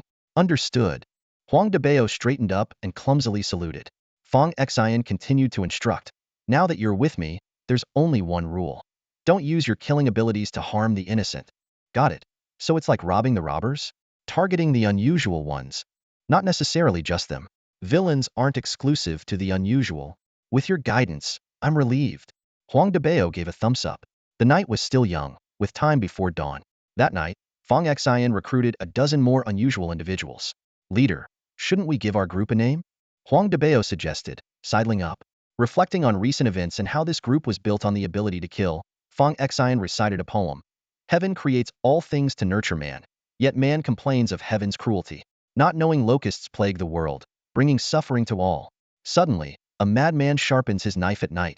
The emperor's star wavers, Mars rises high. From now, the world turns upside down. Why spare any effort in killing? The disloyal may be killed. The unfilial may be killed. The unkind may be killed. The unjust may be killed. The impolite may be killed. The unwise, untrustworthy. Kill, kill, kill. 7 kill sect. Fong Xian decided. Great name. Huang Debao applauded. You're the leader, so what about me? I'm an elder. I should have a title, right? How about Huang Xiao? You son of a... Fong Xian raised his hand, and a blood-red rune circle retracted Hu Weimo into his palm. We'll decide your title based on your performance. Remember what I said. Got it. Huang Debao replied reluctantly. After dawn, Fong Xian returned to Tiandun Academy. This mission pushed his points to 17,146. He sent a message to Sister Xiaolu to assure her of his safety, but recalled that Ko Tianlin mentioned there was an insider in the academy. Not many knew of his movements, and Sister Xiaolu was one of them. Could she be the insider? Meanwhile, Yang Haoxi opened his eyes, a cold light flashing. Before him hovered an irregular light cluster, emitting an eerie purple glow. Level 3. My combat power is level 3. Yang Haoxi exulted. It won't be long before I catch up to Fong Xian's peak level 3 power. Give me a few more days, and I'll make sure you meet a miserable end. Fong Xian lay on the bed, wearing a specially designed mental training eye mask. In the world beneath the mask, a beautiful purple-haired girl and a pair of creamy white snow spirits danced enticingly before him. He constantly reminded himself, all of this is an illusion, and he must not be deceived. He held firm to the belief, with no women in my heart, my sword becomes divine, and always remembered the creed. The wise do not fall in love, they build a beautiful dragon kingdom. An hour and 50 minutes later, Fong Xian removed the eye mask, utterly exhausted and drenched in sweat. He had been eager to test his mental strength since returning. After killing Shimin Buoguang, he had clearly felt a significant improvement in his talent and mental power. He thought to himself that he should find more opportunities to take on tasks in the future. This world is a survival of the fittest, and the gift of killing vividly demonstrates humanity's most primal survival instincts. Fong Xian raised his hand towards an open space and instantly summoned 2 wolves, one black and one white. Since he had killed Shimin Buoguang, Luo Jian, and their subordinates, and absorbed their essence blood, these wolves had also benefited, reaching the peak of level 3 combat power, just a step away from advancing to level 4. With a few more level 3 beasts to devour, their breakthrough was imminent. As for the white bear, it was already at the peak of level 4, but the amount needed to advance to level 5 was much greater. During this mission, he intentionally refrained from using his beast control abilities for a simple reason. Over-reliance on external forces is not a long-term solution. Only by enhancing his own strength could he secure his future. After dismissing the 2 wolves, Fong Xian took a shower, changed into fresh pajamas, and lay down to rest. The next morning, the class of the most notorious flirt in the Beast Palace, Shang Tianke, was about to begin. As Fong Xian entered the classroom, he noticed that the factions within the class were still distinctly divided, stemming from a conflict during the entrance assessment. The seating arrangements in the classroom clearly reflected two major camps, one led by the self-proclaimed underwear brother Zhang Chong, who believed that entrance scores were insignificant, and the other comprised Fong Xian's supporters. Just as Fong Xian reached the doorway, he overheard Zhang Chong boasting loudly, "I always said entrance scores mean nothing. Look, young Master Yang is already at level 3 combat power. That matter is far from over. With young Master Yang's spoiled nature, how could he let it go?"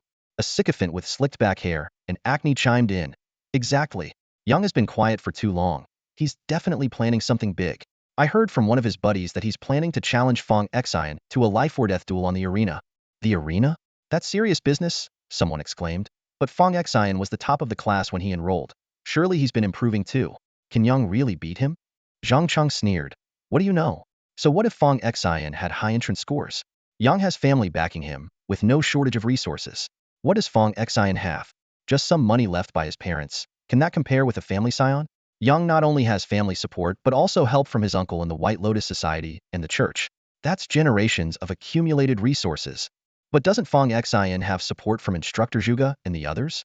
"Think about it," Zhang Chong retorted with disdain. "No matter how good their relationship is, Fong Xian is still an outsider. Instructor Zhuge and Elder Hua can't possibly support him as wholeheartedly as the Yang family does." The atmosphere in the classroom suddenly became tense. Is young Master Yang really capable of handling someone as strong as Fong Xian? Boxer Short's brother asked with a hint of provocation in his eyes. This brings us back to the original question. Soon enough, young Master Yang will prove to everyone that entrance exam scores mean nothing. He'll deliver a resounding slap to Fong Xian's followers and show them what it means to rise above. The followers around him quickly chimed in. Besides, when young Master Yang steps onto the life and death stage, his family will surely equip him with a lot of high-grade treasures. With the Yang family, the White Lotus Society, and the church backing him, what does Fong Xian have to compare? A 3-turn victory is practically guaranteed. Strong bro is right. A round-faced chubby kid joined in.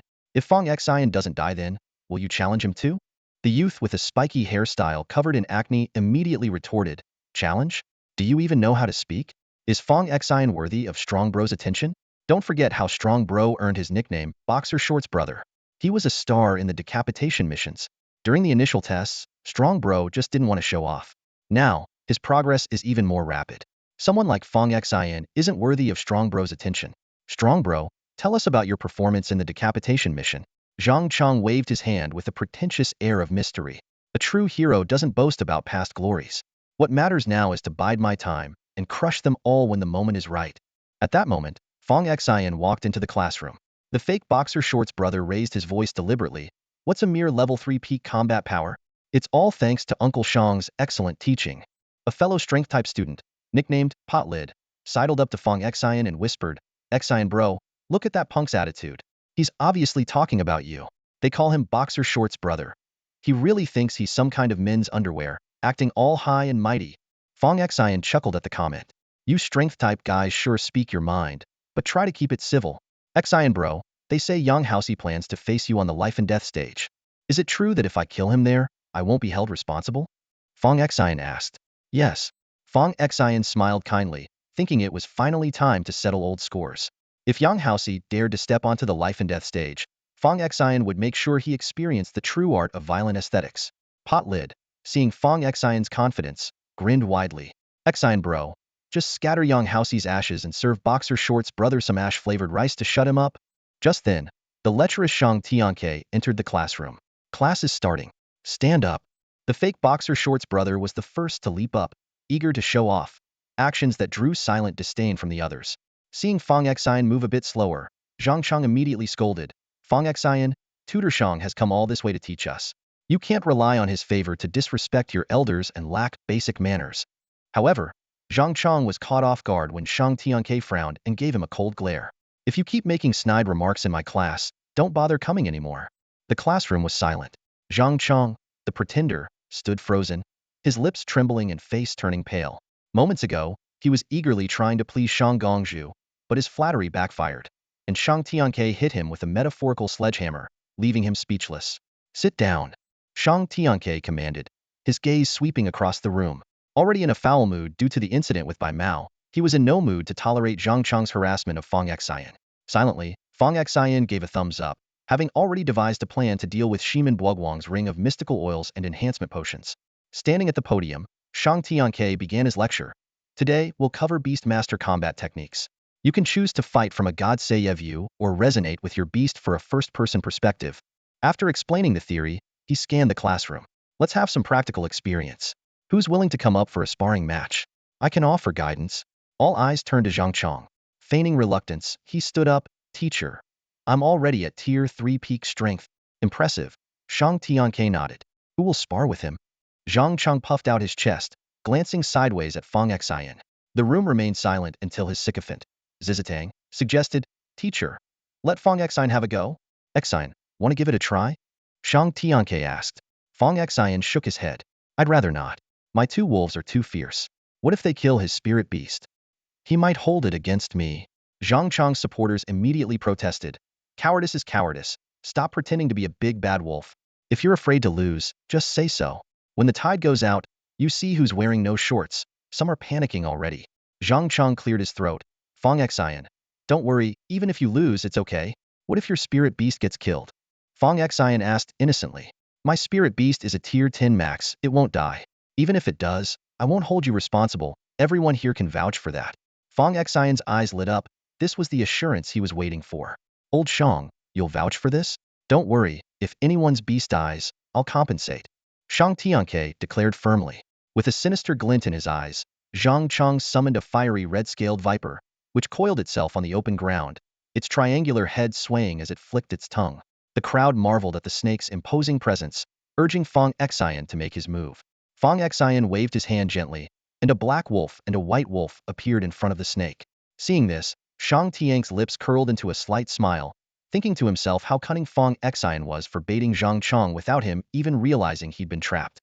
Zhang Chang raised his hand, pointing at the scarlet-scaled viper with a smile on his face but a fierce determination in his heart. Finish them off. The viper immediately secreted a thick venom and sprayed a deadly mist towards the two wolves. The black and white wolves, both at the peak of level 3 combat power, dodged to the sides in perfect harmony. The white wolf let out a powerful howl that disrupted the viper's senses. In that brief moment of distraction, the black wolf, known for its speed, charged forward like a shadowy flash of lightning. By the time everyone realized what had happened, the black wolf already had half of the viper in its mouth and swallowed it in a few quick gulps. The white wolf swiftly dealt with the remaining half. With their innate killing prowess, the two wolves effortlessly annihilated their equal-level opponent, leaving the spectators utterly stunned. Wow! Fong Xion's wolves are also at peak level 3. Chang's viper couldn't dodge in time. Zhang Chang let out a heart-wrenching scream, his anguish akin to Yuan Hua standing outside a phone booth on a cold night. Meanwhile, a protective membrane began to form on the wolves' bodies. Damn, they're about to advance to level 4. Chang just became a stepping stone for someone else. Xion is clever. This was all a setup? Wasn't Zhang Chang acting all tough earlier? What's he doing now? Fong Xion casually recalled the two wolves. Zhang Chang, in a fit of rage, shouted, Fong Xion, I'll kill you. Give me back my spirit beast. Guogai was the first to step up and rebuke him. Come on, can't take a loss, huh? You were the one who provoked him. Didn't you say losing a spirit beast didn't matter? Why are you barking now? Zhang Chang's eyes widened as he defended himself. I was just being polite.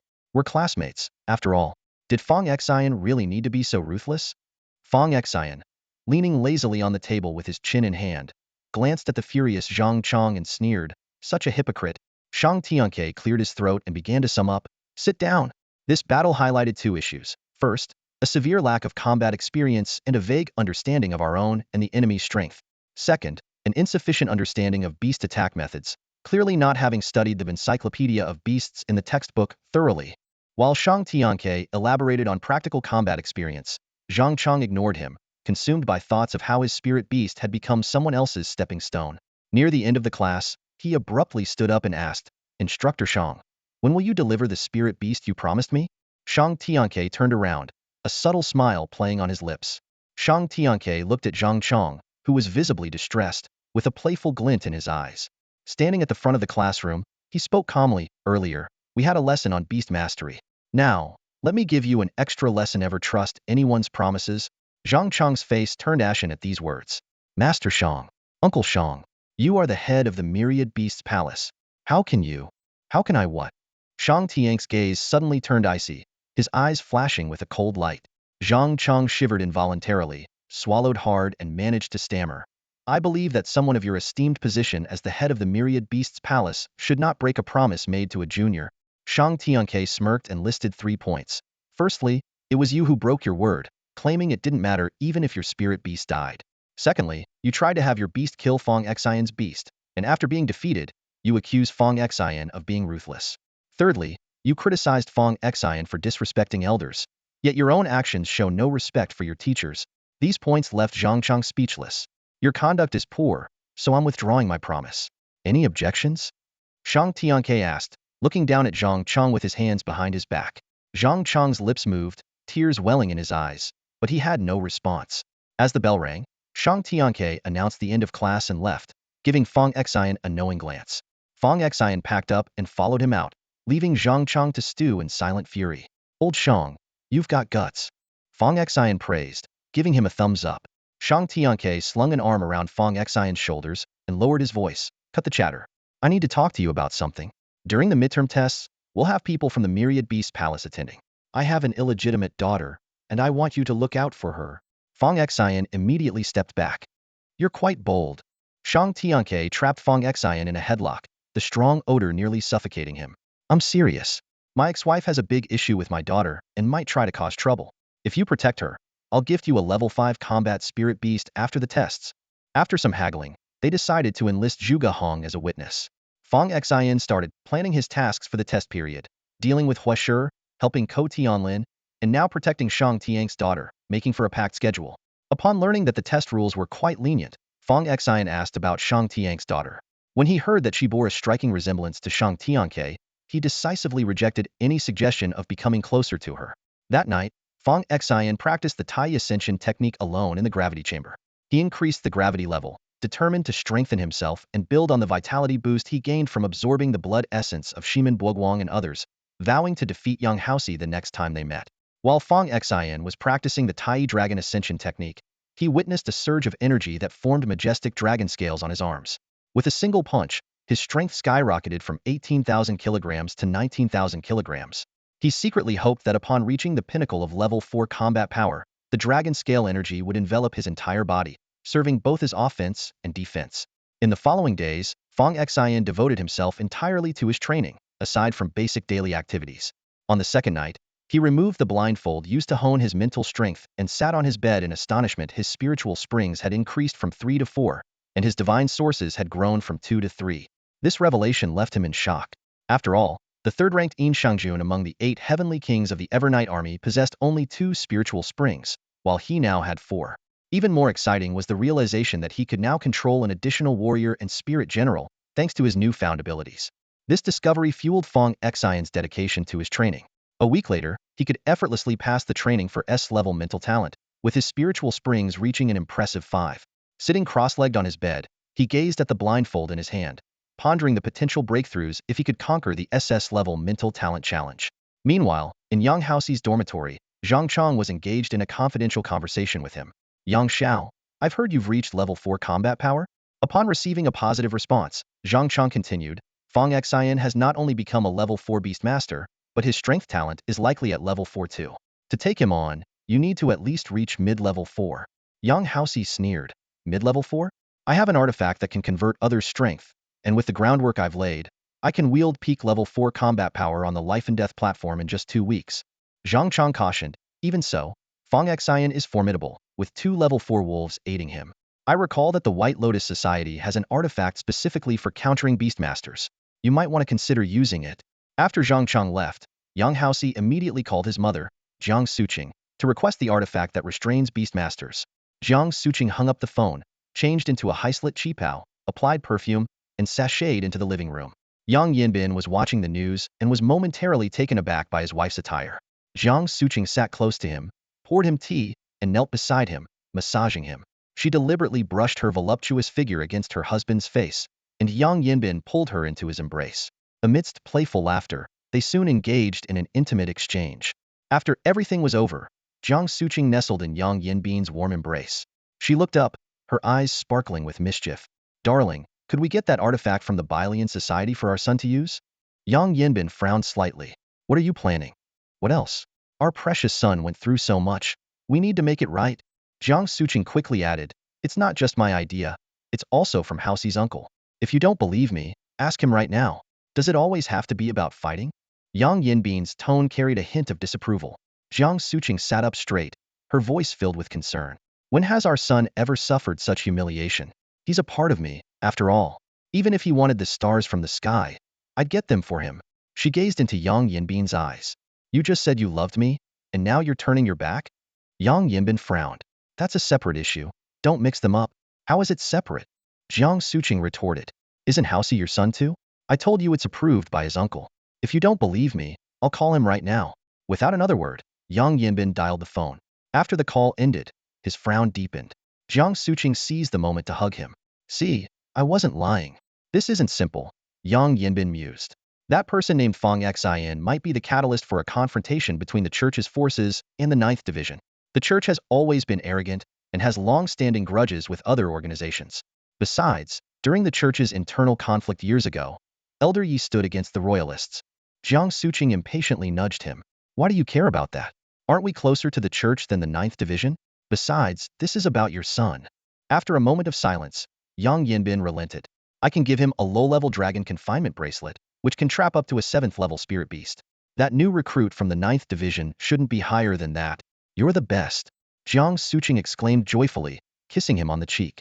I knew you still cared about our son. Yang Yinbin was about to offer some cautionary words when Jiang Suqing kissed him, and the sofa began to shake vigorously once more. Meanwhile, Fong Xion, drenched in sweat, had just sat down when he noticed a distortion in the space around him. In an instant, a white-haired figure appeared beside him, slurping noodles. I've got good news and bad news. Which one do you want to hear first? Fong Xion was already accustomed to Bai Mao's sudden appearances. Bai Mao got straight to the point, saying, let's start with the bad news. Reliable intelligence suggests that Yang Haoxi's actions against you are being secretly orchestrated by the Church. Fong Xion was slightly taken aback and asked, and the good news? The good news is that Yang Haoxi has some pretty good gear on him, Bai Mao replied with a sly smile. If you take him down, all that gear will be yours. Plus, Yi Lao will use this as a pretext to challenge the Church and the White Lotus Society, forcing them to take a hit silently. At least for a considerable time, they won't dare to act recklessly. Fong Xion took a sip of his energy drink, frowning as he asked, why is the Church so fixated on me? They've already confirmed that my parents didn't leave behind anything they wanted. Zhuge Heng grinned, showing his small, white teeth, and said, that's just how the Church operates. It's a long story that goes back to the end of the War of the Gods. At that time, the Church's power was supreme, which caused widespread dissatisfaction. Many wanted to reform the Church's internal system. With the involvement of various forces, the Church was divided into reformists and royalists. Yi Lao firmly stood with the reformists, but ultimately the royalists prevailed, marking the beginning of the strained relations between the 9th Division and the Church. He continued to explain, the struggle between factions is not only a test for the strong, but also a trial for the new generation. The young generation of the 9th Division already has me, a prodigy, and they won't allow another one to emerge. I have the Zhuge family backing me, so the Church has to think twice before making a move against me. But you have no background, so they want to crush you before you can grow. However, due to the treaties between major powers, they can't be too blatant, which is why they pushed Yang Haoxi as a pawn. Fong Xion downed his energy drink and crushed the bottle with a fierce glint in his eyes. Got it. Zhuge Heng patted him on the shoulder. Train hard. If you have any questions, just ask me. Will do. After finishing his noodles, Zhuge Heng vanished into thin air. Fong Xion stared at the empty space, his murderous intent lingering, before throwing himself into more intense training. Time flew by, and 2 weeks passed. Fong Xion's various innate abilities improved across the board, with the most significant progress in his light and psychic attributes. His sensory abilities also made great strides, spurred on by his psychic talents. In a strength test, Fong Xion delivered a punch that sent the machine's reading soaring to the peak of 4th-tier power. The dragon scales from the Tai Rising Dragon technique could now fully cover his body. His other abilities also reached 4th-tier power. However, the most astonishing changes occurred in his psychic and light abilities had condensed 7 divine springs in his psychic attribute, and his light attribute's divine source also reached 7, hovering above the springs. He could now control 7 SS-level soul generals and kill generals. These changes brought him abundant mental and light power. Fong Xion scoured the records and found no mention of anyone ever condensing 7 divine springs and sources.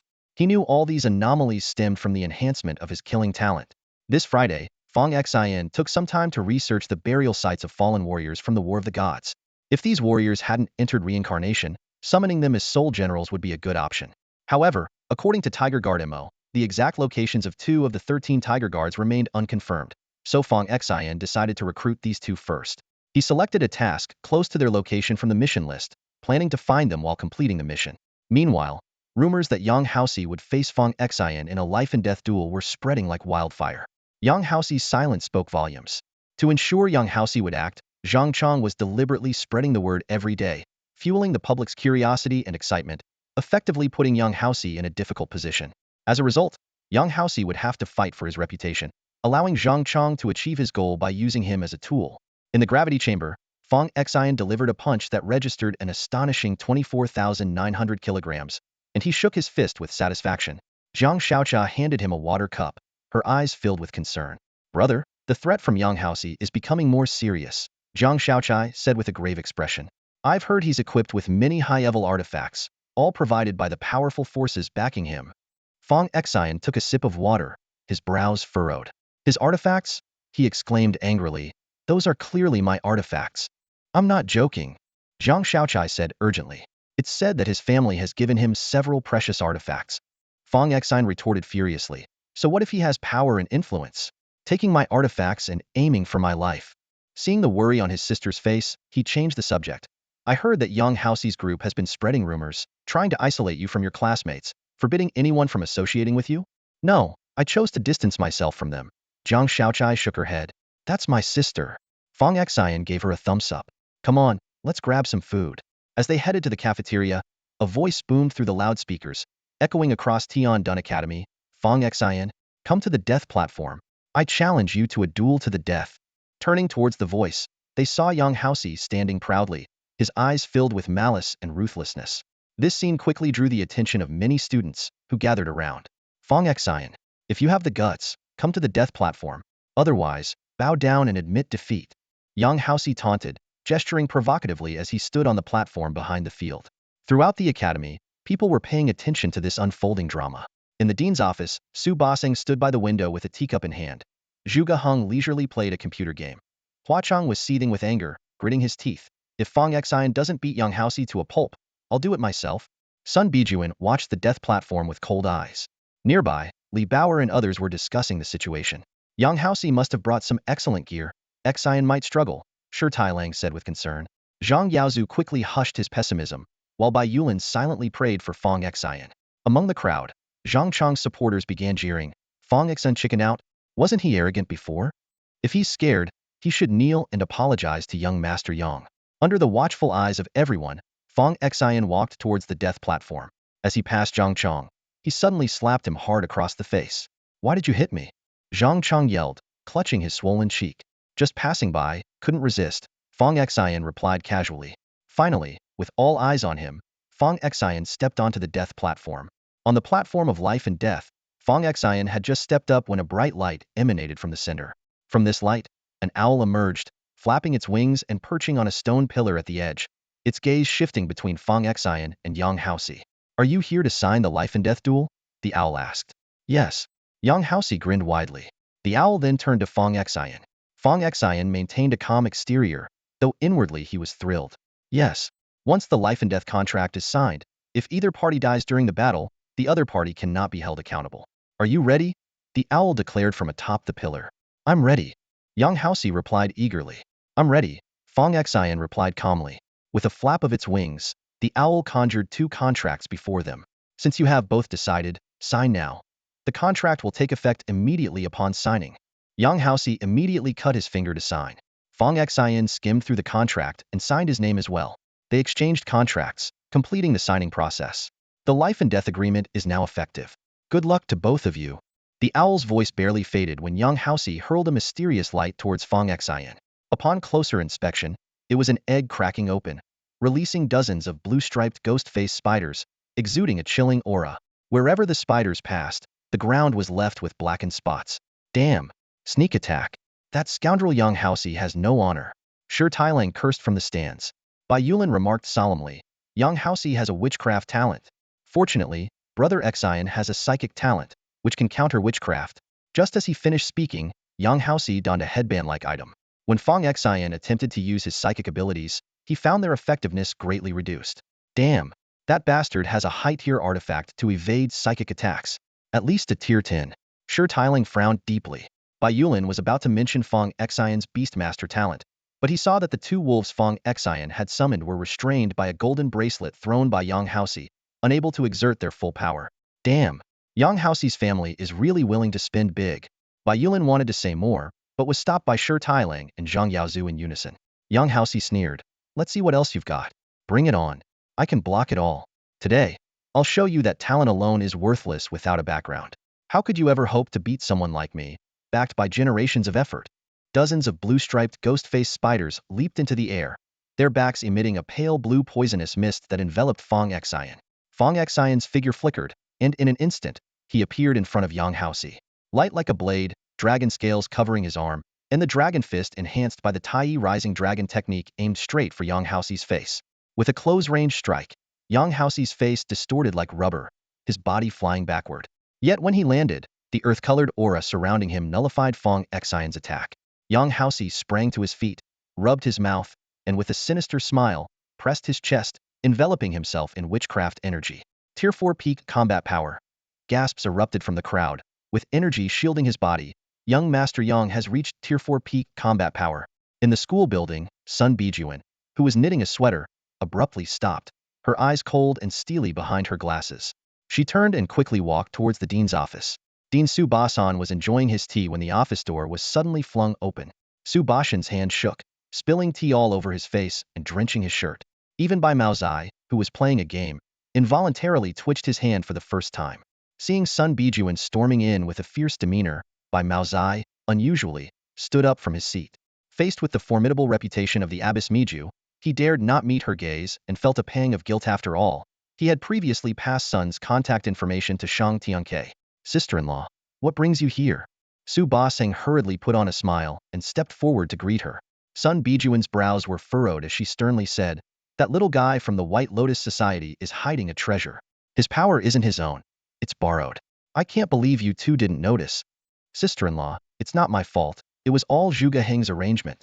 Su Basang laughed awkwardly, trying to shirk responsibility. Huh. Bai Mao Zai's eyes widened behind his sunglasses. Sun Bijuan coldly stared at Zhuge Heng, who smiled and explained, Fong Xion is also at the peak of the 4th level, so defeating someone of the same level shouldn't be a big deal. Not a big deal? Sun Bijuan's voice rose sharply. Can't you see how many treasures that kid from the Yang family has? And he's hiding a trump card, a sorcerer-related treasure that I can't believe you didn't notice.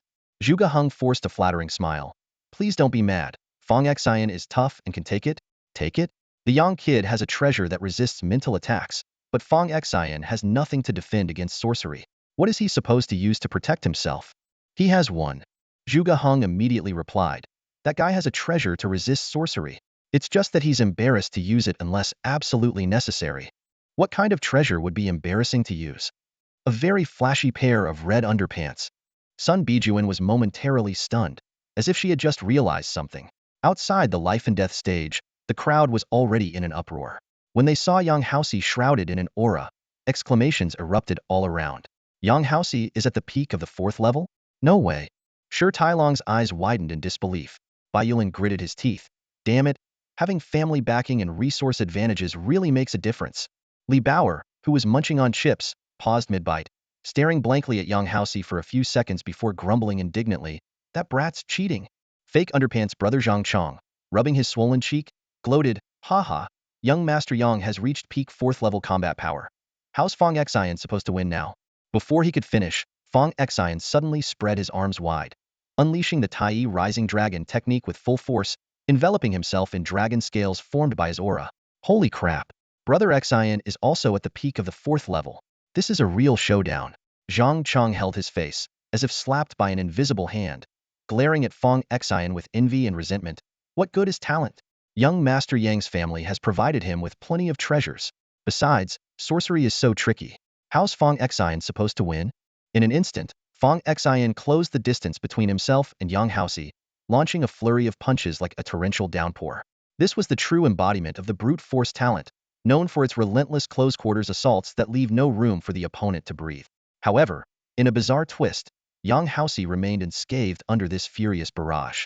A protective, earth-toned aura enveloped him, seemingly absorbing every blow. Even as he was forced to retreat, an eerie smile never left his face. Fong Xion quickly sensed something was amiss. Such an onslaught should have reduced his opponent to a pulp, yet the earthy aura not only absorbed the impact but appeared to be accumulating energy. Is that all? Yang Haoxi sneered, summoning a swarm of blue-patterned ghost-faced spiders with a casual wave. Now it's my turn. The spiders surged towards Fong Xion, who focused intently and summoned a peak-level 4th-tier white bear with a single gesture. The bear pounded its chest in fury, charging headlong into the spider swarm. For the first time, Yang Haoxi's expression shifted. A peak-level 4th-tier white bear? He quickly popped a purple pearl into his mouth. So what? Today, you will die. Suddenly, the situation escalated. The earthy protective aura around Yang Haoxi began to shift to a purple hue, and his skin took on a strange violet tint as well. Fong Xion realized that his opponent was not only equipped with a witchcraft-type artifact, but had also consumed a witchcraft-type treasure. His sensory talent issued a strong warning. Yang Haoxi pressed his chest, his aura surging dramatically, pushing his combat power close to the 5th tier, leaving the audience in an uproar. Meanwhile, in the Academy Director's office, that witchcraft-type artifact can store attack energy. He's about to unleash a witchcraft rebound, Sun Bijuan remarked coldly. Fong Xion's tough as nails. It shouldn't be a problem, Zhuge Hong said with his signature smile. At the Yang family estate, Jiang Suqing anxiously watched the elderly man before her. A pearl floated in front of him, displaying the battle scene, continuously channeling witchcraft energy to Yang Haoxi. Kill him for me. Jiang Suqing screamed hysterically. Don't worry, madam. With the rebound armor and the 10,000 poison pearl support, he won't survive. The old man cackled ominously. On the battlefield, Yang Haoxi mirrored the elderly man's stance, crossing his arms over his chest. If that's all you've got, then prepare to die. A surge of purple-tinged earth energy erupted, slamming into Fong Xion's chest. The massive force sent Fong Xion flying, like a kite with a broken string. Holy crap! A witchcraft rebound technique, and artifacts of the 9th or even 10th tier. No wonder he kept taking hits without fighting back. He was waiting for this moment. The audience erupted in shock, but Zhang Chong, the imposter known as Pants Brother, simply chuckled. The battle on the life and death platform took a dramatic turn. After being sent flying by Yang Haoxi, Fong Xion surprisingly stood up unharmed, leaving the crowd below in an uproar. Haha, Fong Xion is done for. Zhang Chong grinned. See, what did I tell you? Entrance scores don't mean everything. Shi Tailing glared at him. Can you stop barking like a dog? Zhang Chong, rubbing his swollen cheek, continued to gloat. What? Did I say anything wrong? Your new brother is finished. If you keep barking, I'll take you to the life and death platform. Li Bauer threatened, tilting her head. This immediately silenced Zhang Chong, who muttered under his breath, a real man doesn't fight with women. On the platform, Yang Haoxi laughed wildly. Trash is trash. His mother, Jiang Suqing, clapped excitedly below. Well done. My precious son finally defeated the descendant of that pauper. In the office, Hua Chong angrily smashed the windowsill with his fist. Sun Bijuan paused her knitting, her anger palpable. Su Basan silently took a step back, nudging Zhuge Hong towards Mrs. Sunday. Zhuge Hong, however, stood with his hands in his pockets, smiling. Just as Yang Haoxi was about to finish Fong Xion off, a cough broke the silence. Fong Xion sprang to his feet, excitedly eyeing Yang Haoxi. Wow, this treasure of mine is so powerful. Double rebound? This scene made Yang Haoxi look as if he'd seen a ghost, and Jiang Suqing's cheers came to an abrupt halt. The elderly observers, watching through a pearl, were bewildered. This can't be. Could he have some kind of defensive treasure? Zhuge Hong explained. This kid has an SS-level strength talent, his body is invincible, and he has strong regenerative abilities. He's the strongest I've ever seen. The crowd fell silent, staring in disbelief at the unscathed Fong Xion. Shi Tailing was ecstatic. Haha, Brother Xion is fine. Brother Xion is amazing. Jiang Xiaocha clenched her hands, silently praying. I'd give up a year of my life for my brother to win. Jiang Suqing, in a panic, yelled at the elder, do something. Kill him for me. The elder consoled. Don't worry, madam. That little brat clearly doesn't have a defense against the witchcraft-type treasures. Look at his pale face. He was hurt badly just now and is barely holding on. With me here, and with the 10,000 poison pearl and the rebound armor, let him attack the young master a few more times, and we'll definitely finish him today. Yang Haoxi clenched his fists and cast a spell on Fong Xion. If you don't attack, you'll rot all over. Fong Xion immediately felt pain all over his body. Despite having protective scales and a strong healing ability, the witchcraft was indeed troublesome. He deliberately maintained a pale complexion while contemplating a countermeasure. As tensions rose between the two, the crowd's murmurs resumed. At that moment, Fong Xion gritted his teeth and, to everyone's shock, donned a pair of red briefs embroidered with mandarin ducks. The bright red briefs stood out strikingly under the sunlight, adorned with an embroidered mandarin duck design that was both tacky and strangely alluring. The awakened individuals present, with their exceptionally keen eyesight, took in every detail of Fong Xion's iconic red briefs. "Whoa, those briefs are outrageous," someone exclaimed, pulling out their phone to snap a picture. Others quickly followed suit. But as they examined the photos more closely, surprised murmurs spread through the crowd. "Aren't those the same briefs worn by the warrior of the red briefs from the decapitation mission? Yeah, even the duck pattern is identical. Wasn't the briefs guy supposed to be Zhang Chong?" All eyes turned to Zhang Chong. His expression darkened, clearly unprepared for Fong Xion to wear those red briefs publicly. When he first joined, Zhang Chong had subtly guided public opinion, claiming the title for himself as the true owner remained silent. Now, with Fong Xion revealing the truth, Zhang Chong could no longer maintain his facade. Shi Tailang suddenly realized, no wonder Xion was so against the title warrior of the red briefs, he's the real deal. One of Zhang Chong's supporters awkwardly remarked, "Chong, Fong Xion is just trying to imitate you." This comment only fueled the fire, making Zhang Chong's face burn with embarrassment. "Who's imitating whom? Are you the briefs warrior?" Shi Tailang mocked coldly. Licking his dry lips, Zhang Chong defensively retorted, "I never said I was the briefs guy. You all started calling me that." His words sparked a wave of derision. "You never denied it. You even encouraged it. Turns out you're a fraud. Nothing but a poser." The crowd began to expose Zhang Chong's various past deceptions, including an incident where he pretended to know the palace master but was embarrassingly proven wrong. His followers began to distance themselves, casting disdainful glances. With clenched fists and a livid expression, Zhang Chong silently hoped Yang Haoxi could defeat Fong Xion and restore his reputation. However, once Fong Xion donned the red briefs, he seemed to gain a mysterious power, rendering Yang Haoxi's toxic gas ineffective against him. Fong Xion swiftly appeared in front of Yang Haoxi.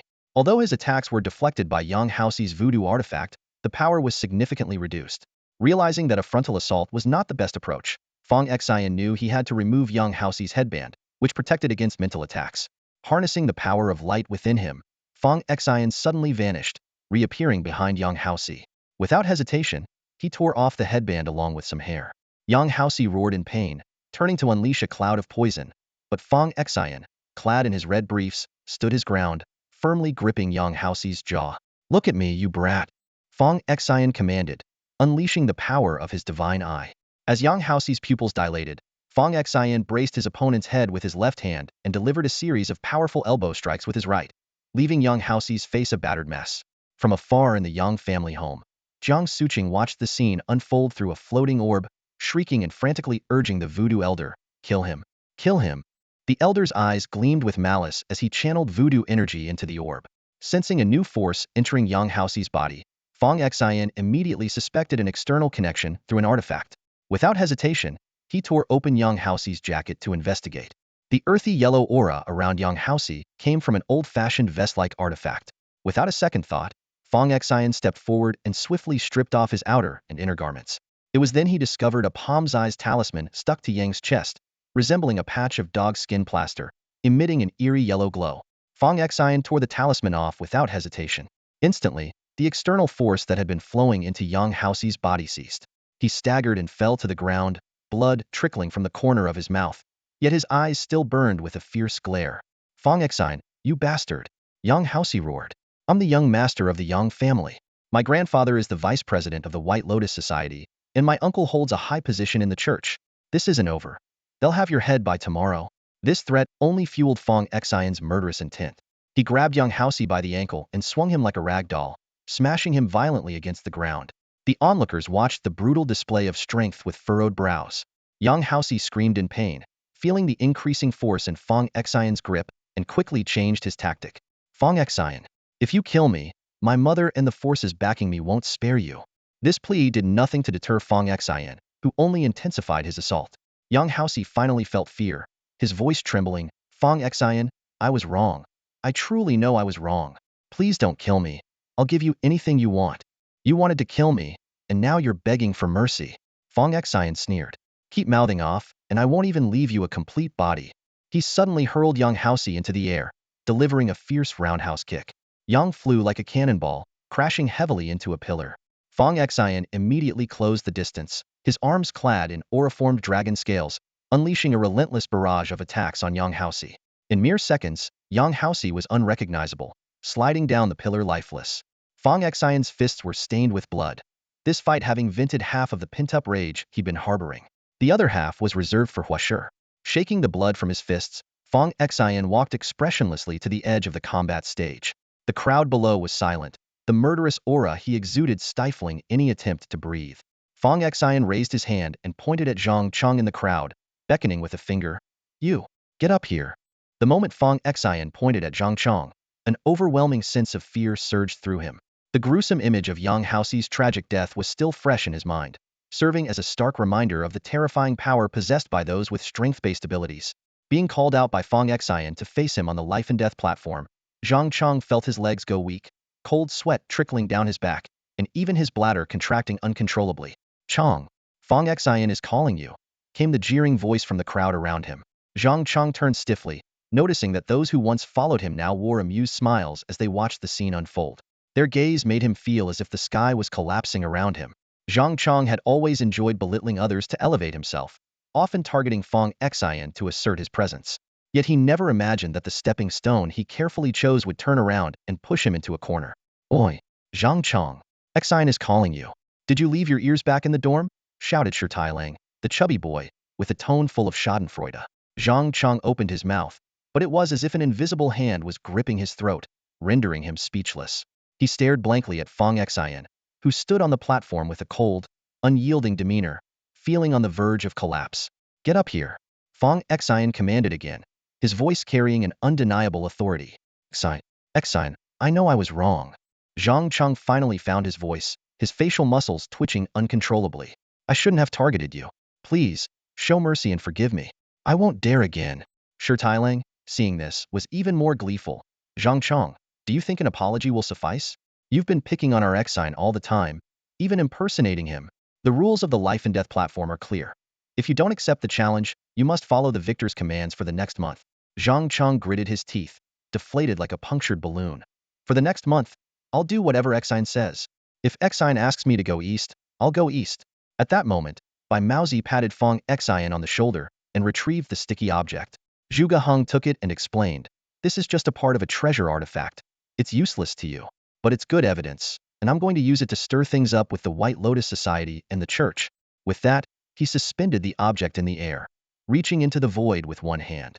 Meanwhile, within the Yang family, Jiang Suqing, who had witnessed her son's murder through a floating orb, let out a heart-wrenching scream.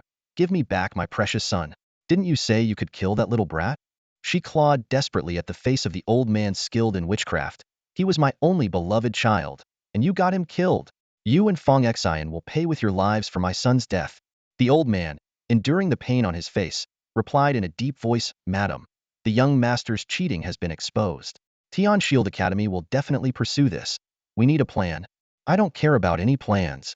Jiang Suqing interrupted hysterically. My son died at their Tian Shield Academy, so they're responsible too. The academy leaders watched and did nothing to stop it. I will sue them. I want my brother to kill them all to avenge my son. The elderly man's expression was grave as he spoke. Madam, it was the young master who challenged them first, and he even cheated. Hearing this, Jiang Suqing trembled all over, her hands suddenly clutching the old man's collar. Her eyes flashed with a dangerous light as she glared at him viciously.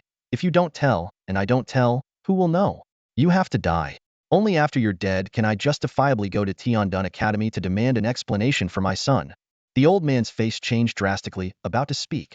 But Jiang Suqing's eyes had already turned malicious. Once you're dead, no one will know about my son's cheating. Before the words were finished, a cold gleam flashed from her spatial ring, and an ice-blue dagger appeared in her hand, aimed directly at the old man's heart. Just as the dagger was about to pierce the old man's chest, a hand appeared out of nowhere, swiftly grabbing the old man's shoulder. The old man vanished from the spot, leaving Jiang Suqing stabbing at empty air, stunned. Who? She asked warily, looking around. The others in the room also drew their weapons, watching the air with caution. The mysterious hand reappeared, deftly taking a bead from the table and a plate of fruit with it. Jiang Suqing shrieked, throwing the dagger, which embedded itself in the table, instantly freezing it over. The hand appeared again, picked up the dagger, waited a few times, seemingly pleased with its quality, and took it along. "It's that white-haired guy from the ninth division," someone exclaimed. "Zhuge Hong." Yu Jiang Suqing's furious words were cut off as the hand precisely pinched her mouth shut. She let out a muffled roar, eyes blazing with rage, reaching out to grab, only to grasp at nothing. The ensuing scene was almost comical. The elusive hand darted around the room, taking valuable items one by one, occasionally silencing Jiang Suqing's screams. The others could only watch helplessly as the room was emptied. Jiang Suqing completely lost control, her hair disheveled as she roared, "I'll kill you all. I'll bury you with my precious son." She frantically grabbed a subordinate. "You, go kill Zhuge Hong for me. Right now." The subordinate was stunned. "Huh? Me? Madam, the most urgent thing now is to contact Mr. Jiang and inform him of what's happening here. We need to alert the church, and the Bailian Society should be notified too. That white-haired guy is favored by Yi Lao from the ninth division. With Yi Lao backing him, this will definitely blow up." Jiang Suqing gradually calmed down, but her body still trembled with hatred. She decided to act immediately, needing to notify the church while explaining the situation to the Bailian Society's elder before the Tiandun Bureau took action. To prevent their anger upon learning the Bailian Society was dragged into the conflict with the church and Tiandun Bureau. She carefully picked up the phone and dialed. Once connected, she forced a calm tone. "Dad, what are you doing?" The voice of the Yang family's elder's personal steward came through. "Madam, the master is currently unavailable to take calls." "Uncle Lang, I have something important to tell my father-in-law. Please make sure he gets the phone." The steward replied with difficulty, "Madam, I'm afraid that's not possible right now. The white-haired guy from the ninth division is causing trouble. The master is dealing with it. Even the chairman has been alarmed." Jiang Suqing shuddered at the words, almost dropping her phone.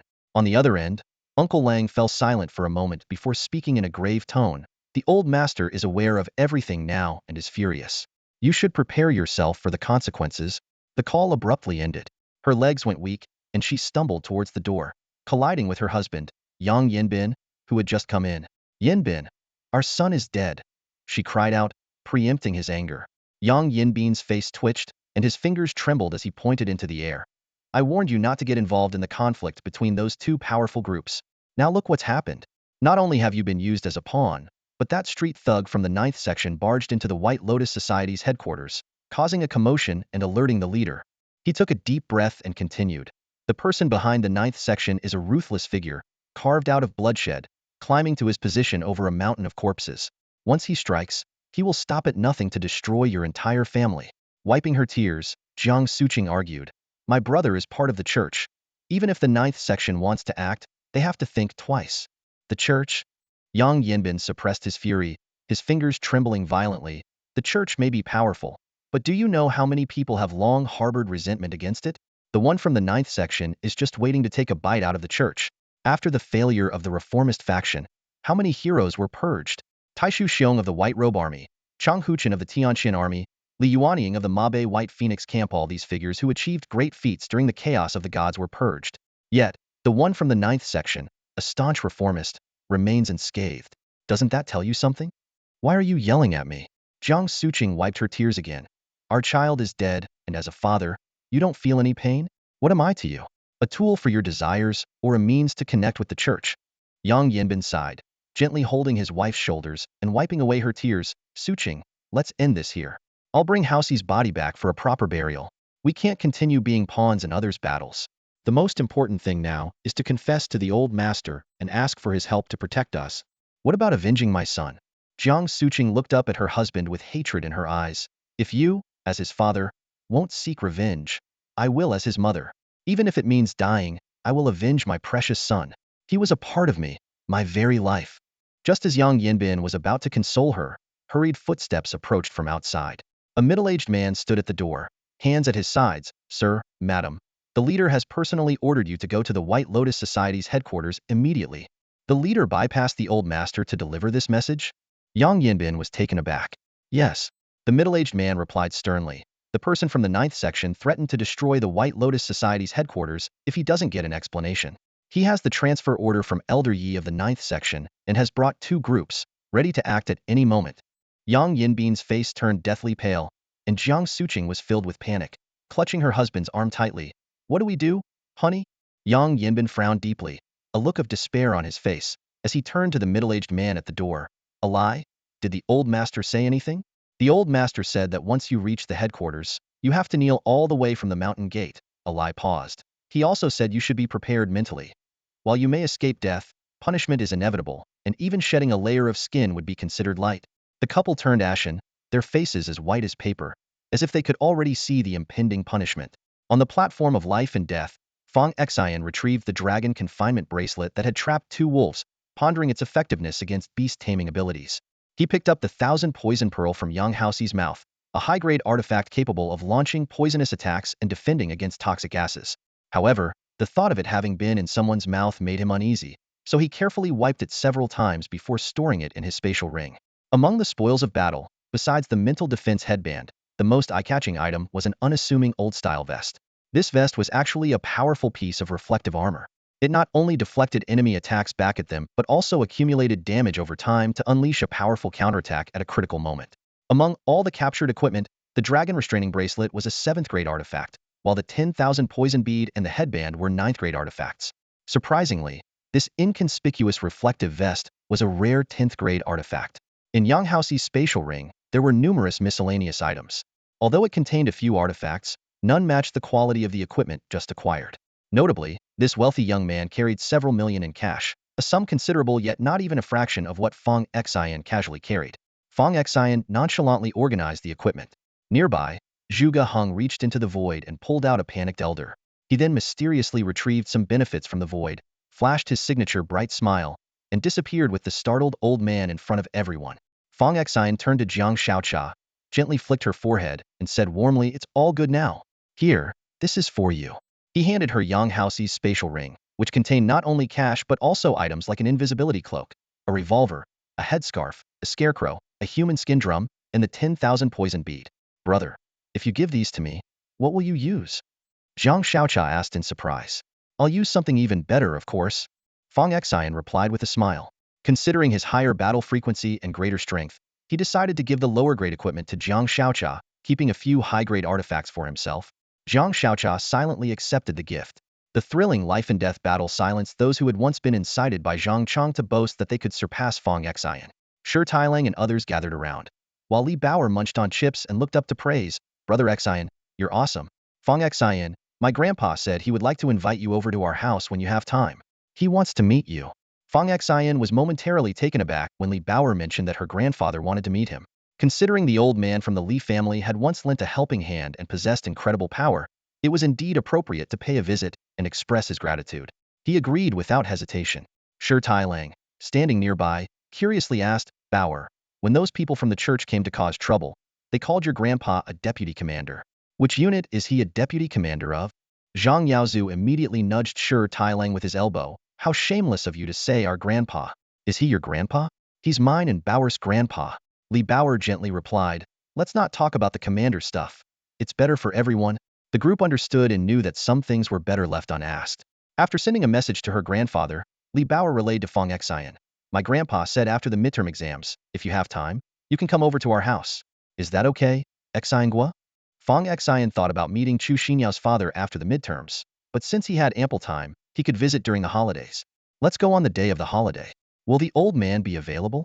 "Sure thing," Li Bauer replied cheerfully. Shi Tailang asked eagerly, "Bauer, can we also come to meet Grandpa Li?" After sending another message, Li Bauer softly said, "My grandpa asked me to politely decline you guys without hurting anyone's feelings." "Bauer, that's way too polite." Shi Tailang chuckled, scratching his head. The group laughed and headed to the cafeteria. After their meal, Fong Xion, as usual, went to the gravity room to train. Hua Cheng was sparring with a puppet and enthusiastically greeted him. "Xion, well done." "That was satisfying." Fong Xion earnestly replied, "I owe it to sixth brother for the Tai Rising Dragon technique." Hua Cheng waved it off generously. "We're brothers, no need to be formal. Let's get down to business. You're just a step away from reaching level 5 combat power. Level 4 involves forming a protective shield of energy on the surface, while level 5 requires using energy to protect your internal organs." He explained the key points to achieving level 5 combat power in detail, emphasizing starting with protecting the kidneys, as they are crucial for those with a strength-based talent. Then, according to the cycle of the 5 elements, protecting the liver, heart, spleen, stomach, and lungs in sequence. Fong Xion suddenly understood and immediately began training according to Hua Cheng's guidance. This session, which lasted until 11:30 p.m., felt much easier than usual, making him appreciate the importance of a good mentor. That night, he wore an eye mask to hone his mental strength. Since he had already started protecting his kidneys, this training session was also smoother than before. After showering and lying in bed, Fong Xion calculated that with a month and a half until the midterm exams, reaching level 5 combat power was well within reach. He also needed to complete several tasks in the God and Demon ruins, kill Hua Shi, protect Shang Tiang's illegitimate daughter, and fulfill Ko Tianlin's request. To increase his chances of success, he decided to first recruit the other 2 Tiger Guards mentioned by Tiger Guard Mo, especially Tiger Guard Ali at the ancient crossing of King Chu. He checked his grandfather's phone but found no new messages. Then he inquired about Huang Xiao's recruitment for the 7-kill sect and learned that Huang Debao had recruited over 10 people, all carefully selected and awaiting his divine blessing. While pondering, his phone vibrated with a forwarded hot post from Chu Xinyao. Shocking. 9th Division Street Rogue Zhuge Hung storms into White Lotus Society. Photo of compromising position with the vice president's daughter-in-law leaked. Fong Xion raised an eyebrow, wondering why that white-haired guy was so bold. Chu Xinyao sent him another message. Xiaofeng, look quickly, your 9th Division instructor is trending. She followed up with, won't you talk to me first? Ah, accompanied by a string of seemingly random symbols. When Fong Xion decoded this string, which was a private code between the two of them, he was momentarily stunned. Fong Xion had just finished reading 2 crucial messages from Chu Xinyao, and his brow was furrowed with concern. The first was about the ruins of the gods and demons, indicating that the church was plotting to kill him. The second revealed that there was more to his parents' deaths than met the eye, mentioning the term Nilai Hall. The church really is hellbent on getting rid of me, Fong Xion muttered, a dangerous glint in his eyes. Seems they're terrified I'll become the next Zhuge Hong. Fong Xion was not unfamiliar with Nilai Hall. Ellie had previously traced this organization, but internal sources had indicated it had been eradicated. Clearly, there were still hidden truths yet to be uncovered. Grateful for Chu Xinyao's risky communication, Fong Xion replied, too busy right now, but I'll treat you to a big meal during the holidays. Make sure to jot it down. Insert playful emoji. Chu Xinyao quickly responded, hey, Fong, our holidays sync up, but my dad's got a lot on his plate, so we'll have to postpone our meal until a week after the break. No problem. Fong Xion replied, as he was planning to visit Li Bao's grandfather anyway. Then, Chu Xinyao mentioned a trending post on a forum. Fong Xion opened the post titled The Ninth Site, Zhuge Hong and the vice president's daughter-in-law in a compromising position, only to find it was clickbait. The image merely showed Zhuge Hong sitting on a sofa while the daughter-in-law was awkwardly positioned on the floor. Scanning the comments, Fong Xion noticed that opinions about this white-haired figure in the awakened community were sharply divided. People either idolized him or hated him. After replying to Chu Xinyao, Fong Xion suddenly remembered something. He opened his private messages to contact the user known as Hairy Chest for Transplants, who had previously provided information on In Shangjuan's Divine Springs. Since official records offered no clues about Nilai Hall, perhaps unofficial accounts would. Are you there, Zeiss? Fong Xion typed. Is that my six-pack, brother? What brings you to me, darling? Show me those abs, hee, came the instant reply. Getting straight to the point, Fong Xion asked, do you know anything about Nilai Hall? Sensing the user's interest, Fong Xion concocted a reason. I came across it in some documents, but there wasn't much info. I'd like to know more. Hairy Chest began her tale. Nilai Hall was notorious for its atrocities, despised by both righteous and villainous factions. They were eventually wiped out by the Pope's forces, with the leader publicly executed. But that's not the end of their story. They left behind a seed. And then? Don't leave me hanging. Fong Xion pressed. To find out more, show me those abs. Hee, she teased. A few minutes later, she continued, according to folklore, the Nilai Hall leader's sister was quite the seductress, having close interactions with several commanders of the Eternal Night Army, and she even had a fling with the Pope. She survived and bore a child. Whose child was it? Fong Xion asked. Here comes the shocking part, Hairy Chest replied. Legend has it the child's father was none other than her own brother, the leader of Nilai Hall. This is what they call the Nilai Hall seed. Fong Xion was taken aback. This folklore sounds outrageous. Could it be made up? Hairy Chest promptly sent over several photos. Among them was a blood-written letter saying, Brother, I carry your child. I will find a way to give birth and raise them to avenge you. Other photos showed the sister's handwriting, matching that of the letter. The last image was a blurry photo of the siblings together. Despite the lack of clarity, the sister was clearly a classic beauty with a graceful figure, while the Nilai Hall leader had an unremarkable appearance, but eyes that radiated chilling cruelty. After carefully saving each photo, Fong Xion continued his conversation with Xiongmao Jie. Zeiss, do you know what happened to the sister of the Muddy Palace's master? Xiongmao Jie quickly replied, There are two theories in the unofficial histories. One says she was secretly taken away by the Pope's men. The other claims she was sheltered by a certain king of the Evernight army. But her exact whereabouts remain unknown. Fong Xion sighed, feeling the answer was unsatisfactory. The Muddy Palace had been eradicated over a century ago, and the girl's current status was uncertain. His thoughts drifted to the connection between his parents' deaths and the Muddy Palace. He recalled that Zhuge Hong had mentioned his parents developed a low-cost gene editing technology, which would surely entice the Muddy Palace remnants seeking revenge. Does the Muddy Palace have any distinctive totem? Fong Xion asked. Three-headed hellhound. Xiong Maojie quickly responded. Is there any connection between them and the Sunny Doll? Xiong Maojie replied with confusion. Sunny Doll? The only link is that when the Muddy Palace's master was hanged, he looked like a Sunny Doll. Why are you asking about this? Just curious. Fong Xion deflected. At that moment, his phone buzzed with messages from Chu Xinyao. Fong Pig, are you asleep? Why aren't you replying to me? Hands on hips emoji. Fong Xion replied. I was just looking up some information. I'm tired now. Then go to sleep, it's late. See you during the holidays. Let me know what you want to eat and do, and I'll plan everything for you. Yay. You've been upgraded from Fong Pig to Little Fong. I'm gonna beat you up. Good night. After exchanging goodnights, Fong Xion lay in bed, pondering for a long time before finally falling asleep. Over the next 3 days, guided by his innate talent for combat, advice from Master Hualu, and the boost from absorbing Yang Haoxi's essence blood, Fong Xion continually pushed towards achieving level 5 power. His two indestructible kidneys were tightly protected by his energy, leading to a significant increase in strength and stamina. When he could punch with a force of 26,000 kilograms, his strength talent officially reached level 5. On Saturday, Fong Xion boarded a train to Chu King's ferry, ready to recruit Tiger Guard Ali and complete his mission. Abstract Master Huang Xiao had arrived a day earlier and was waiting with her team. After a 4-hour journey, Fong Xion finally reached his destination. Huang Debao stood on tiptoe at the station exit, anxiously scanning the crowd. Suddenly, a hand patted his shoulder. He turned around to find Fong Xion standing there quietly. Leader, did you come out through a special passage? Huang Debao exclaimed with delight. The people I brought are nearby. Please follow me. As a seasoned adept, Huang Debao had already cautiously dispersed the new recruits across several small inns. Fong Xion scrutinized the group, his brow furrowing slightly. Most of them had combat abilities no higher than level 3, which was unimpressive to someone accustomed to the prodigies of the 9th Division. However, he reminded himself that since these individuals had acquired the slaughter talent, they could grow stronger through killing and absorbing power. Fong Xion explained the intricacies of the slaughter talent in detail, and then bestowed abilities upon each of them. When one person harbored malicious intent and attempted to self-destruct in defiance, it served as a vivid lesson for the others. The remaining individuals fell silent, looking at Fong Xion with awe and respect. Pay your respects to the leader, Huang Debao commanded, and the group hastily bowed. A tattooed young man suddenly raised his hand, shouting, 7-kill sect, invincible in battle. Long live the holy leader, with both civil and martial virtues. Unite the world for 1,000 generations. And what is your name? Fong Xion asked with interest, turning to the young man. Leader, my name is Adeo. The young man replied immediately. Fong Xion made a mental note of the name, intending to observe him for potential promotion if he proved capable.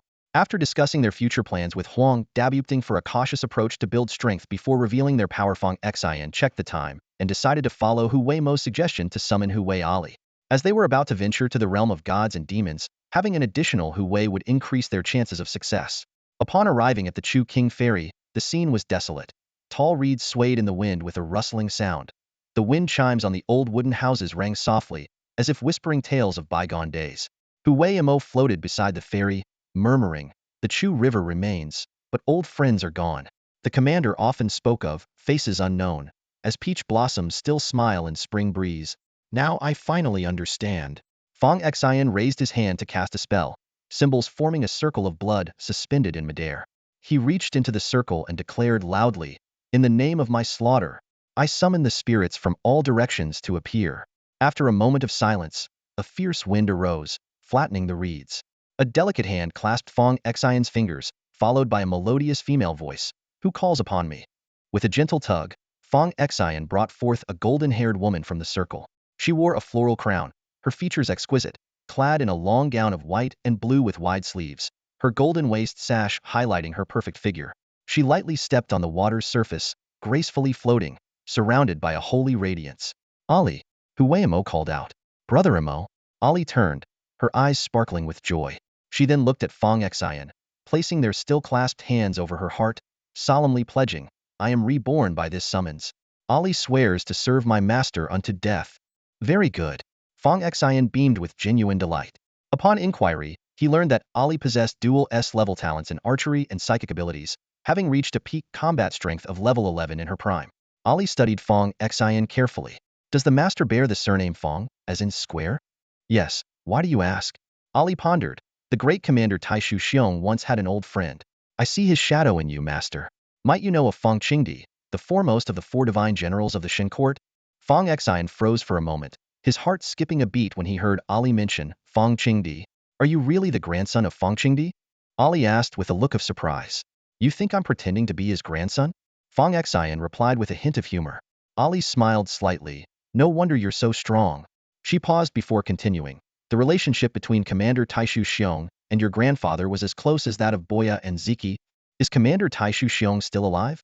Fong Xion inquired. He's missing, Ali replied, her gaze becoming distant. And your grandfather, Fong Qingdi? I have no idea where he is. Fong Xion shook his head. Ali sighed softly. So, their plan ultimately failed? What plan? Fong Xion asked. The plan to overthrow the church's rule. Huh. Fong Xion was bewildered. Are you saying there was such a plan even before the chaos of the gods ended? Ali nodded in confirmation. Yes, your grandfather was one of the initiators, though very few knew about it. Fong Xion fell into deep thought. He recalled that Bai Mao Zai had mentioned his grandfather left the divine court due to internal factional disputes and was falsely accused of treason. His grandfather left in a fury after severely damaging the divine court, but the exact timeline was unclear. This matter needed clarification from Zhuge, as Bai Mao Zai held a significant position in the 9th Division and should know some inside details. Turning his thoughts to the 2 tiger guards who had perished in the chaos of the gods, it was clear they wouldn't know what happened afterward. Fong Xion suddenly asked, do you know about the Nirvana Hall? It's a large human trafficking organization that was later ordered to be eradicated by the Pope, Ali answered, then added, the sister of the Nirvana Hall's leader was promiscuous, involved with both righteous and evil factions. She was the only survivor, but her whereabouts are unknown. Is there any rumor that she was pregnant? Fong Xion asked. Both tiger guards shook their heads, indicating they did not know. But Ali suddenly said, I heard from Commander Taishu Xiong that she once tried to seduce your grandfather. She was so enchanting that even women would be captivated by her. By the way, who was your grandmother? Who did a peerless figure like Fong Qingdi eventually marry? Fong Xion was at a loss for words. He had never seen his grandmother in person, only knowing she died when his father was young.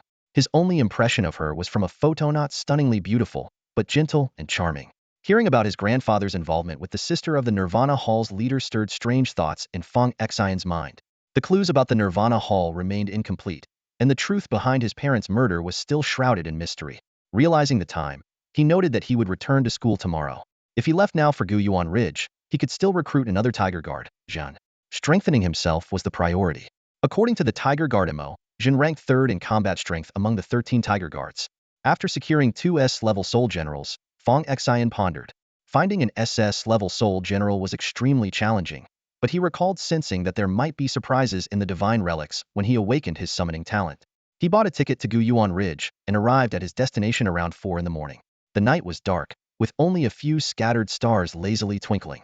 The wilderness was pitch black, with a tattered danger. Do not enter sign hanging on the edge of the barbed wire, swaying in the wind. Leaves rustled eerily in the night breeze, like ghostly applause. Despite the rugged terrain, Fong Xion moved swiftly. The 2 Tiger Guard Soul Generals floated behind him, guiding his way.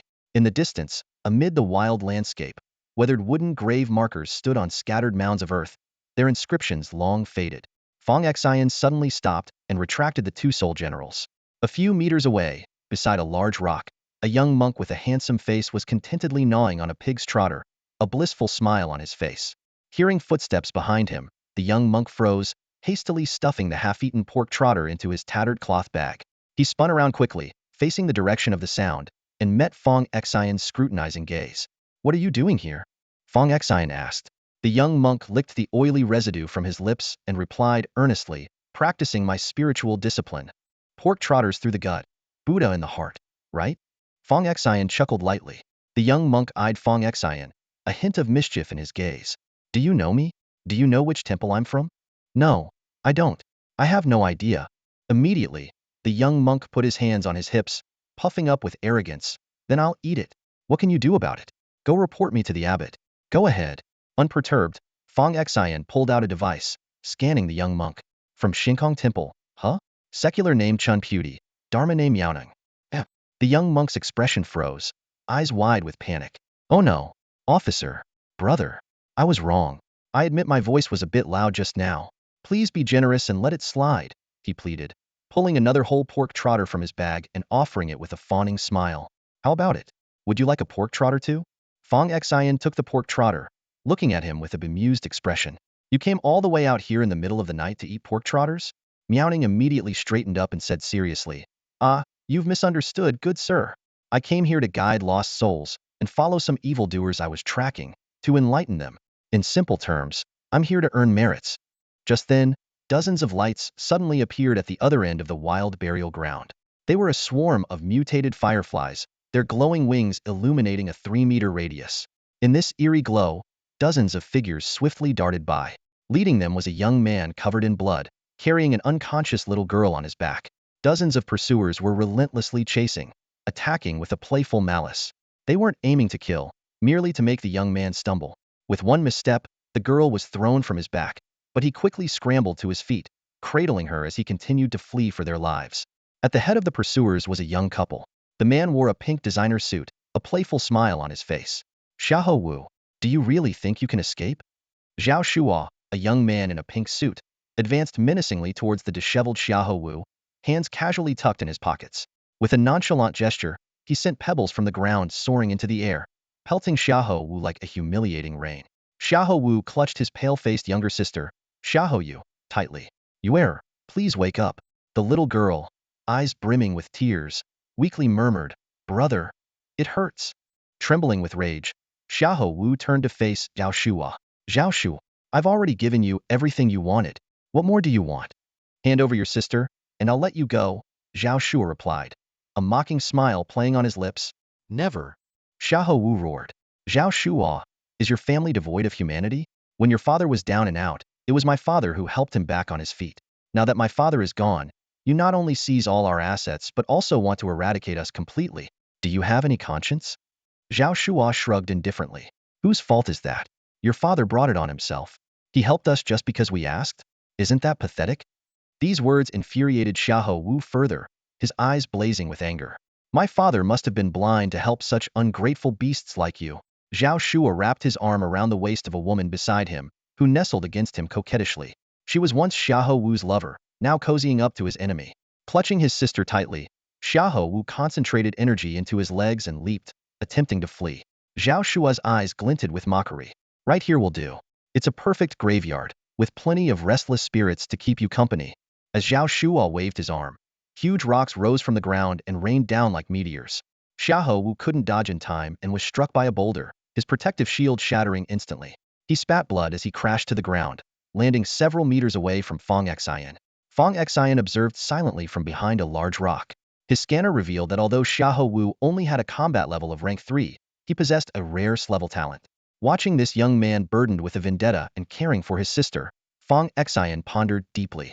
Meanwhile, a young monk named Miaoning, who had been stealthily munching on pork trotters, tidied his robes and donned prayer beads, transforming into a serene monk. He softly chanted, Good deeds, here I come, as he approached Xiao Wu. Amitabha, the Buddha is compassionate. Dear benefactors, spare the killing. Covered in blood, Xiao Wu still shielded his sister. He grabbed Miaoning's ankle. Master, save us. Zhao Shuo sneered.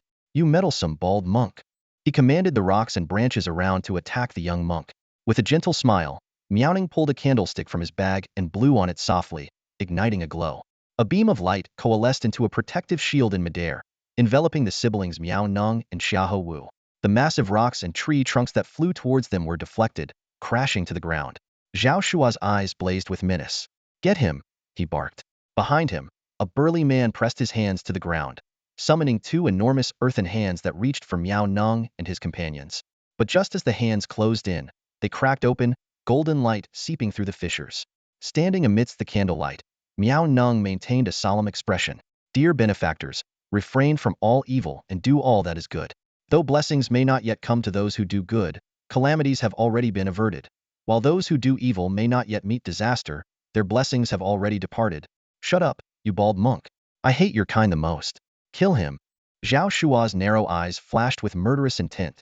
Under his control, a boulder levitated in front of Fong Xion, hurtling towards Miao Nung. Fong Xion had already moved aside to watch the scene unfold. Miao Nung remained calm, saying, "Lay down your arms and you will find peace." Zhao Shua sneered as he advanced. "You wretched monk, you can find peace yourself."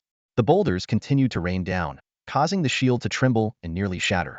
At that moment, Miao Nung took a deep breath, his figure suddenly growing taller. The once slender monk transformed into a muscular giant, his combat power surging from level 3 to level 4. "You stubborn fool. You leave me no choice but to take action," Miao Nung exclaimed, pulling a golden brick from his bag, inscribed with the character virtue. With a flash of golden light, Miao Nung, as if possessed by a mighty deity, charged forward with the brick. In the blink of an eye, he was upon Zhao Shua, bringing the brick down with a force that split Zhao's head, blood gushing forth. Another 2 strikes left Zhao howling in pain, clutching his head. "Behold the iron arm of the Buddhist order. I concede," Miao Nung declared, standing over Zhao Shua with his hands clasped in prayer. Before he could finish, a fierce wind swept in. A man with a combat power of level 5 appeared instantly before Miao Nung, his body covered in snake scales, eyes transformed into dark yellow slits, and a tumper-long snake tail extending from his spine. He struck Miao Nung in the chest, the snake tail coiling around his legs, flipping him to the ground. Zhao Shua climbed to his feet and kicked Miao Nung repeatedly. "Concede? I'll show you concede. Benefactor. Benefactor. A gentleman uses words, not fists or feet. I admit my mistakes," Miao Nung pleaded, shielding his head. "Brother, stop standing around. You ate my pig's feet, you can't just stand by." Hearing this, Zhao Shua warily scanned the surroundings. A sensory-type awakener shook his head, indicating no one else was present. Zhao Shua delivered 2 more kicks to Miao Nung. "Damn it, even at death's door you're still lying." As Miao Nung endured the beating, he glanced around, searching for Fong Xion. Zhao Shua summoned a boulder, preparing to crush Miao Nung's skull. "I'm a direct disciple of the abbot of Hanging Temple. If you kill me, you'll face dire consequences," Miao Nung shouted. "Even if you're a direct disciple of the Buddha, if you cross me, you die." Zhao Shua snarled, but his wrist was suddenly grasped by the snake-scaled man. "Young master, the Hanging Temple is not to be trifled with." "What now? We can't just let him go, can we?" The snake-scaled man shook his head firmly. "We can't kill him." Zhao Shua redirected the boulder towards Xiahou Wu, striking him until he bled profusely. He then seized the little girl from Xiahou Wu's arms, intending to throw her to the ground. A fierce wind suddenly swept through, and the girl vanished.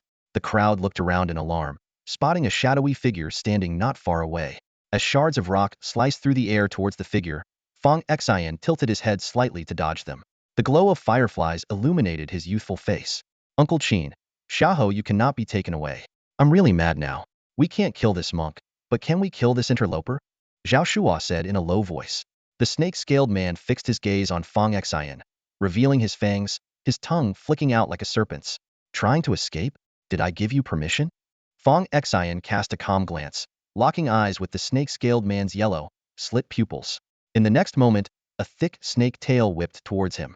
Raising his hand, Fong Xion pointed his index finger at the snake-scaled man. A dark aura swirled at his fingertip, forming a small black sphere the size of a fist. With a slight flick of his finger, the black energy shot like lightning into the man's brow. "Ah!" The snake-scaled man clutched his head and fell to his knees, desperately trying to expel the black energy from his body. Instead of dissipating, the energy began to burn through his remaining mental strength. The searing hot and cold agony engulfed him, leaving him in utter misery. Fong Xion then took control of the mutated fireflies in the sky, plunging the surroundings back into darkness. With his sensory abilities, he precisely tracked everyone's movements. He placed his hand on the snake-scaled man's crown, and a ring of slaughter formed in his palm, piercing through the man's skull. Though Zhao Shua couldn't see clearly from a distance, he shouted as soon as he heard the man's anguished cries, "Everyone attack!" 6 black orbs, the size of fists, emerged from Fong Xion's palm, flying out like phantoms of the night. They instantly burned away the mental strength of the 6 people at the forefront. Those below the 4th level fell unconscious within a single breath. The black spheres continued towards others, moving at an astounding speed. In the darkness without the firefly's light, these black spheres blended seamlessly with the shadows, almost undetectable. Seeing his subordinates fall one after another, Zhao Shua turned pale. He shouted, "Get him!" while attempting to flee. Fong Xion melded with the darkness and appeared before Zhao Shua instantly, his cool eyes showing a detached indifference. Cradling a little girl with his left arm to protect her from witnessing the violence, Fong Xion raised his right hand towards Zhao Shua. Please spare me. Zhao Shua's voice quivered as he pleaded. I'll give you money. 5 million. No, 10 million. Just let me go. You have quite a foul mouth. Fong Xion replied coldly. The ring of slaughter erupted from his palm, piercing through Zhao Shua's skull. A woman who had been fleeing with Zhao Shua fell to her knees, begging, please, don't kill me. I can do so much for you. You won't have to lift a finger to enjoy yourself. I promise you'll be satisfied. Fong Xion raised his hand, and the ring of slaughter erupted once more. The woman passed peacefully. The other subordinates also fell, their screams quickly fading into silence. The eerie and sinister atmosphere filled the desolate wilderness. Fong Xion lifted his arm, revealing that the rings of slaughter had increased from 5 to 6, demonstrating his ability to exert the power of a 6th-level warrior through his slaughter talent. Blessed be the Buddha. Praise the Lord. Allah be praised. A light suddenly burst forth, and Miao Nung, who had been lying on the ground, stood up cautiously holding a lamp. He had shifted from his fierce, muscular form back to his delicate monk appearance. As the light illuminated dozens of bodies, Miao Nung quickly made the sign of the cross and pressed his hands together. Blessed be the Buddha. Goodness gracious. I've seen a living hell today. How did he kill so many so quickly? Though Xiahou Wu's swollen eyes could only see through a narrow slit, he was astounded to see all his enemies dead, including the 5th-level warrior. Fong Xion placed Xiahou Yu beside Xiahou Wu. Struggling to sit up, Xiahou Wu embraced his sister and sincerely thanked him. Thank you, Savior. It was nothing, Fong Xion replied. Their families will surely seek revenge. Have you thought about where to go next? We have nowhere to go, Xiahou Wu said dejectedly. Do you want revenge? Fong Xion asked, looking at him. Xiahou Wu hesitated for a moment before responding excitedly. Savior, do you mean you'll help me get revenge? If you do, I'll give you half of my family's wealth. Fong Xion shook his head. What's the highest level of power in Zhao Shua's family? There's a 7th-level warrior, a powerful enforcer hired by Zhao Shua's father. Xiahou Wu replied quickly. Fong Xion nodded in confirmation of Zhao Shua's father's level 5 combat strength, then turned his gaze to Xiahou Wu. Do you want to kill him yourself? He asked. Xiahou Wu was taken aback at first, then shook his head with a bitter smile. I'm only at level 3 combat strength. How could I possibly manage that? I have a way for you to do it, Fong Xion replied calmly. Xiahou Wu's eyes lit up momentarily, but he quickly grew wary. What will it cost me? He asked. Follow me, Fong Xion said, offering just 3 words. This was a good opportunity for him to help Xiahou Wu get his revenge and to annex the Zhao family, giving the 7-kill sect a legitimate identity. Xiahou Wu hesitated. Fong Xion was patient. I'll give you my contact information. Come find me when you've made up your mind, he said, turning to leave. Benefactor. Xiahou Wu called out urgently. Can you really help me gain the strength to avenge my enemy in a short time? Within 3 months, certainly. As for the Zhao family's level 7 guardian, I'll handle him, Fong Xion assured. Xiahou Wu's eyes flickered as he weighed the pros and cons. With nowhere else to go and Zhao Shua dead, his father would surely hunt him down. After much consideration, he knelt and clasped his hands in thanks. You've saved my and my sister's lives. I owe you 2 lives already. If you help me get my revenge, I'll follow you through hell and high water, at any cost. Fong Xion raised his hand, his tone serious. Remember one thing, never harbor any disloyalty towards me, or you'll meet a terrible end. No problem. Xiahou Wu gritted his teeth and agreed. Fong Xion pointed a finger at Xiahou Wu's forehead, and a thread of blood-red light entered him quietly. Xiahou Wu felt dazed for a moment, then bowed in gratitude. Fong Xion instructed him that someone would come to pick him up at dawn. He then turned his attention to the young monk, Miao Nung, who was arranging the bodies neatly while chanting sutras for their souls. As he chanted, Miao Nung's aura grew stronger, and a lotus platform began to form beneath him, giving him an air of solemnity. If not for the half-exposed pig's trotter in his bag, he might have been mistaken for an enlightened monk. According to the intelligence device, he was the new generation holy son of Shinkong Temple, blessed with the talents of Ksitigarbha and Akala. Fong Xion moved to the other side of the graveyard and summoned a blood ring. In the name of my slaughter, I command the spirits of the 8 directions to appear before me. Amidst the swirling dark wind, a massive hand clasped his. With a strong pull, a hulking figure emerged. It was Hu Wei-zhan, the 3rd-ranked warrior among the 13 Tiger Guards. Hu Wei-zhan was clad in blood-stained chainmail and wore a gold helmet with a ghostly visage, exuding an imposing aura. During his allegiance ritual, he insisted that Fong Xion place his hand on his chest, prompting Fong Xion to privately lament that this hard sensation was nothing like Ali's. After the ritual, Hu Weijian spotted Imo and Ali and boomed, "Brother Imo, Sister Ali, have you two died as well? Where's the marshal?" "Missing." As soon as Ali finished speaking, the expression on Hu Weijian's face twisted with anger, his muscles twitching. "Why is he missing?" Ali explained succinctly. "It's an internal power struggle within the church. He was part of the reformist faction and got purged by the royalists. Damn those church bastards." Hu Weijian growled through clenched teeth. "They need a good beating. If I were alive, when the church reforms, I'd shove my hammers right up the Pope's backside and give it a good twist." Ali quickly explained to Fong Xion. Zhang grew up in a military camp, so his language is a bit coarse. But he's a level 12 powerhouse at his peak, with S-grade strength and combat talents. He's a natural-born warrior, so these minor flaws don't matter. After the funeral rites ended, Miao Nung rubbed his eyes and saw Fong Xion about to leave. He hurried to catch up, "Brother." "Oh no, officer. Please wait." Fong Xion glanced back at the half-serious young monk, feeling a favorable impression. "What's up?" "Officer, I heard your midterm test will take place at the ruins of gods and demons, and I'll be sent there too. Let's team up."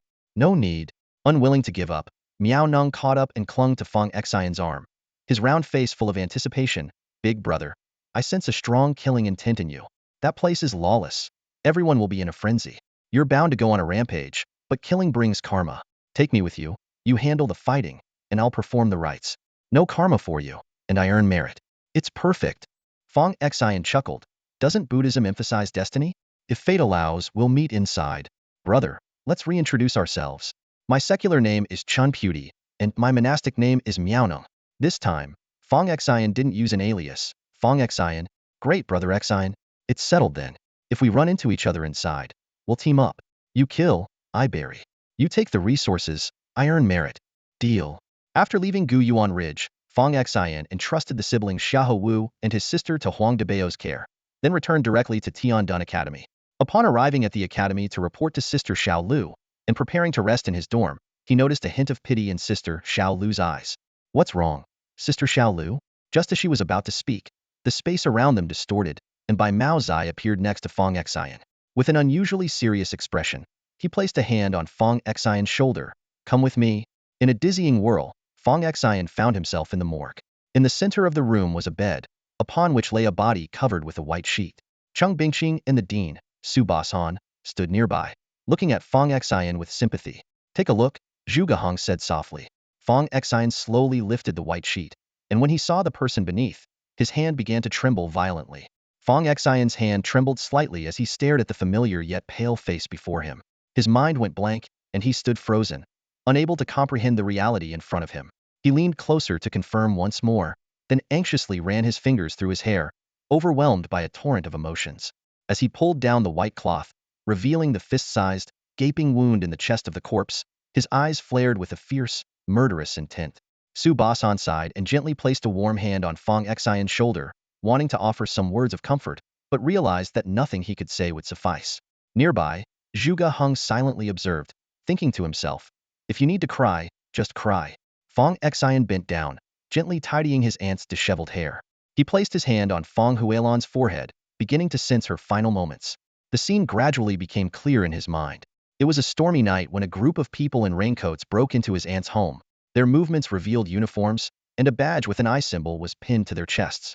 The leader shook the water from his raincoat and ordered his men to force Fong Huilan and her family to kneel. A psychic immediately used their abilities to forcibly search for any information about a package sent by Fong Xion's parents or any mysterious package clues. Under the mental torment, Fong Huilan's eyes glazed over as she involuntarily recalled that Fong Xion did indeed receive a package with no return address. Just as they were about to continue questioning, another group burst in through the window. A fierce battle ensued, and when the opposing group tried to take Fong Huilan away, the church leader ordered her execution. One of the attackers brutally pierced Fong Huilan's chest. In her final moments, Fong Huilan saw a face Fong Xion knew all too well. Sure. He stood there, his golden eyes gleaming with mockery, a smile playing at his lips as he looked down at the kneeling Fong Huilan, silently mouthing, "All the Fong family must die." The vision abruptly ended. Fong Xion slowly withdrew his hand, leaning over the small bed where his aunt's body lay, gripping her cold hand tightly. After a long while, he raised his head, his expression surprisingly calm. Yet everyone present could feel the immense murderous intent brewing within him, as if an ancient beast was awakening. His eyes threatened to turn crimson, but were forcibly restrained by his immense self-control. Zhuge Heng spoke apologetically. When your aunt had the accident, I was on the church's side. By the time I received the news, it was already... I'm sorry. Fong Xion gazed at his aunt's face and asked, when it comes to the divine and demonic ruins, are you sure you can arrange for Huashe and me to be together? I will definitely arrange for him to be in the same place as you, Zhuge Heng promised. And what about the other church members? They will be arranged as well. Fong Xion's jaw muscles twitched slightly. Who were the others? A remnant force of the Evernight army. What about my uncle and cousin? They haven't been found. Fong Xion continued to gaze at Fong Huilan. Since the passing of his parents, his aunt had taken care of him with great care, and now she was gone too, leaving him with one less family member. The thought of Hua Shi's face only fueled his growing desire for revenge. Does Xiao Cha know about this? He asked. Cheng Bingqing replied, she knows. She fainted and is resting in her dormitory. Teacher Sun is taking care of her. Fong Xian gently covered Fong Huilan with the white cloth and turned to Zhuge Heng. Big brother, can you take me to my sister? Zhuge Heng nodded, and with a blink of an eye, they appeared in Jiang Xiaokai's dormitory. On the bed, Jiang Xiaochai's face was pale, her forehead covered in a sheen of sweat, as she trembled slightly in a nightmare. Sun Biyun stood up to make space for Fong Xian as he arrived. As soon as Fong Xian sat down, Jiang Xiaochai, as if sensing his presence, suddenly sat up, gasping for air. She looked up at Fong Xian, clutching his arm tightly, struggling to breathe. Sun Biyun gently patted her back, and Jiang Xiaochai finally broke down, her long-suppressed emotions bursting forth like a dam breaking. Brother! Jiang Xiaochai cried out, throwing herself into Fong Xian's arms, sobbing uncontrollably. Her cries were heart-wrenching, as the pillar of their family, her mother, had collapsed, leaving her feeling like she had lost her last safe haven. Fong Xian held his sister, his gaze growing colder. After a long while, the exhausted Jiang Xiaochai looked up, staring into Fong Xian's eyes. For the first time, a deep-seated hatred burned within the eyes of the usually kind-hearted girl. Fong Xian nodded, indicating he understood Jiang Xiaochai's point. During their journey to the ruins of gods and demons, Zhuge would arrange for them to meet Huashe. Jiang Xiaochai tightly held Fong Xian's hand, nodding firmly in agreement. Xiao Xian, your aunt's funeral. Sun Bijun hesitated. Fong Xian turned to respond, Grandma Sun, after I kill Huashe, I will lay my aunt to rest. All right. Sun Bijun agreed repeatedly, wanting to say more but realizing that further words were unnecessary. Jiang Xiaochai expressed a desire to spend some time with her mother. Zhuge Heng agreed and took the siblings to Fong Huilan's body. Jiang Xiaochai leaned over the bed, trembling uncontrollably before breaking into sobs. Zhuge Heng and Cheng Bingqing stood outside. Cheng Bingqing supported Zhuge Heng and asked with concern, does it still hurt? Should we have Granny Ran take another look? No need.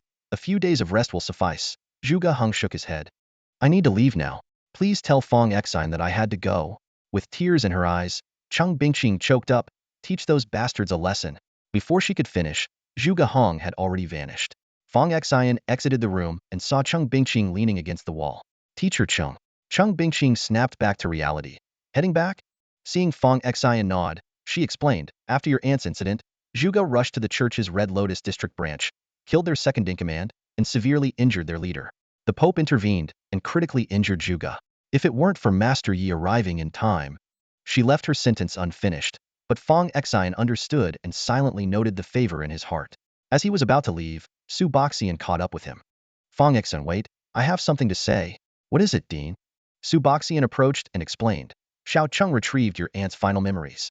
You must have seen that she mentioned to the church about the package you received without a sender's address. Noticing Fong Xian's change in expression, he continued, don't overthink it. I'm not asking about the package's contents. I'm just reminding you that the church won't let this go easily. Although Master Yi has reached an agreement with the Pope, and they won't act openly, there are no rules in the ruins of gods and demons. I understand. Su Boxian patted his shoulder. The 9th Division will always be your strong support. Train well during this time. After leaving, Fong Xian spent all his spare time training with Jiang Xiaochai in the practice hall. Beneath the calm surface, undercurrents were brewing, and a storm was gathering strength. A month and a half passed, and Fong Xian's power-based combat capabilities steadily advanced from early stage level 5 to late stage level 5, with his energy encasing most of his lungs. Once fully encased, he would reach the peak of level 5 combat power.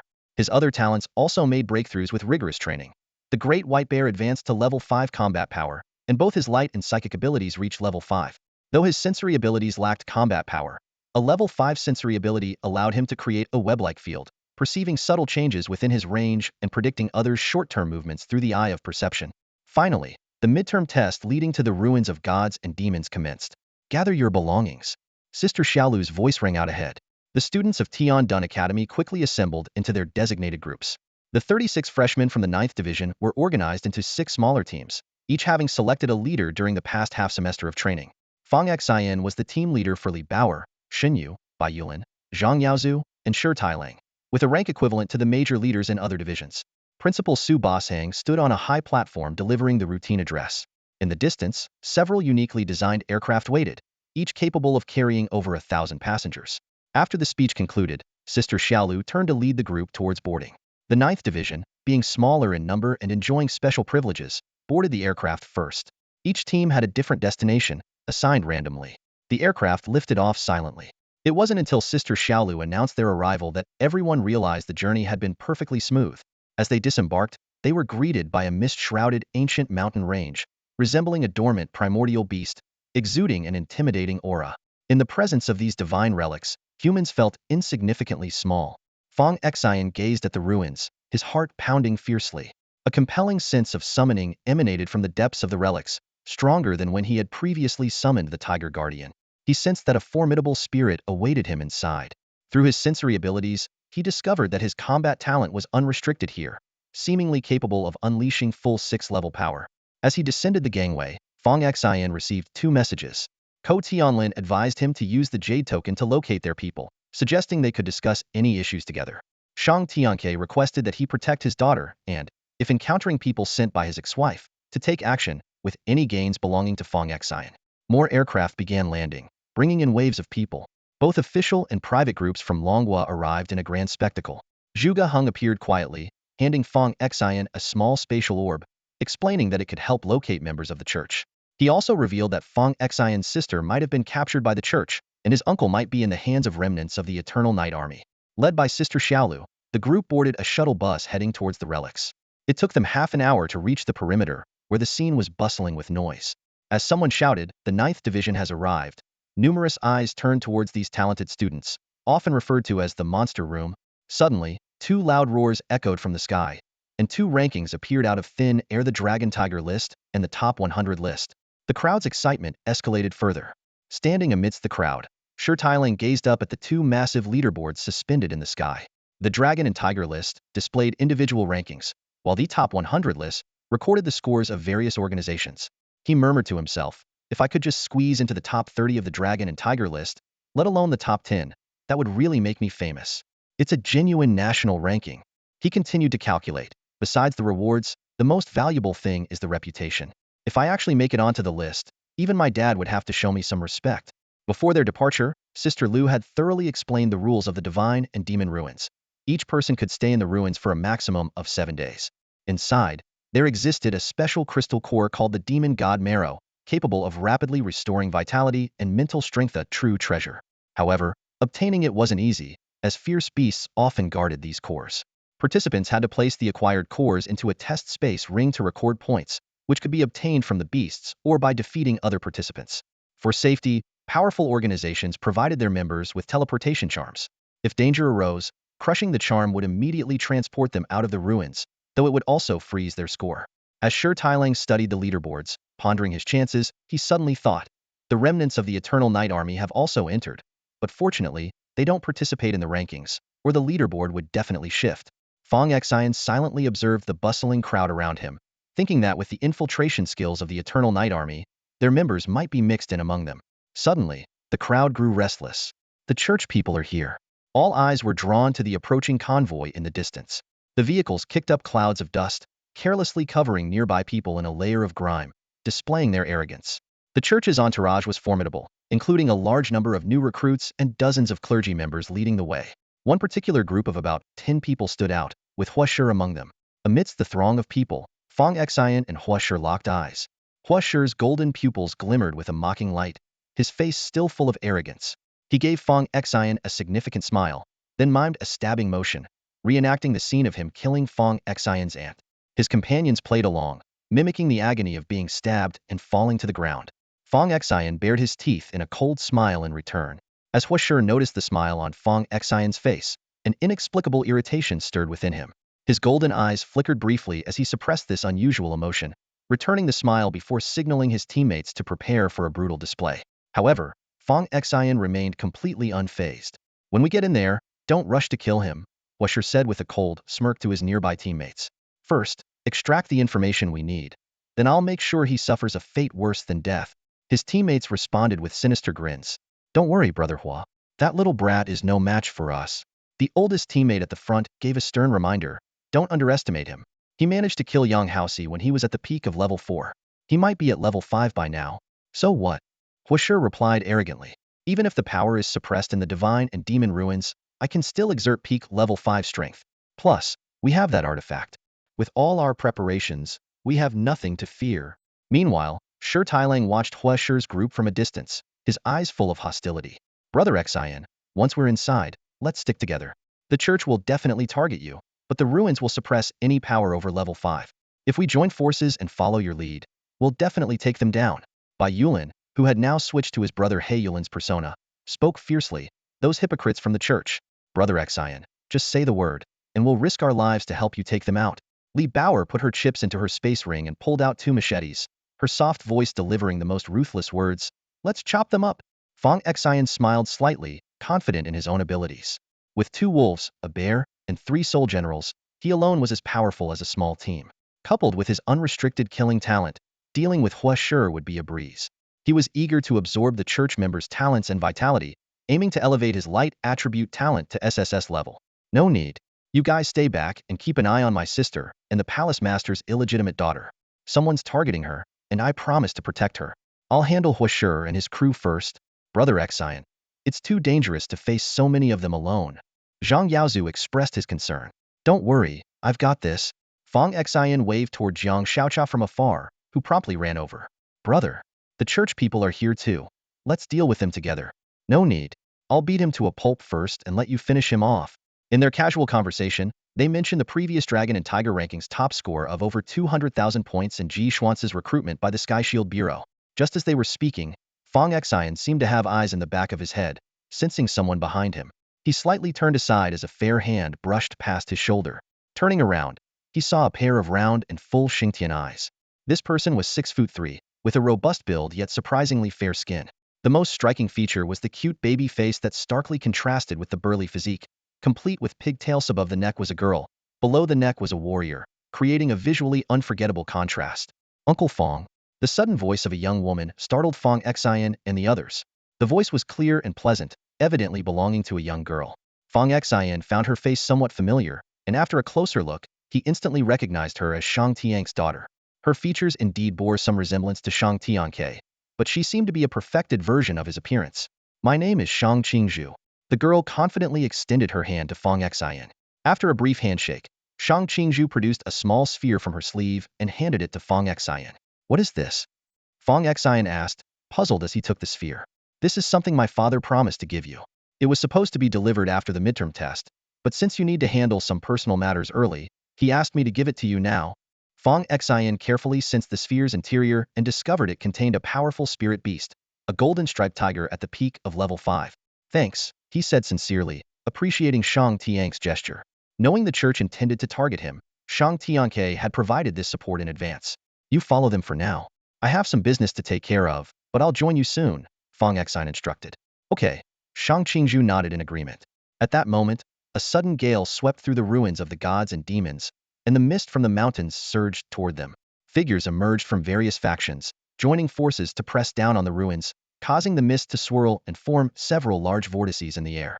An elder hovered in the sky, his voice booming across the area.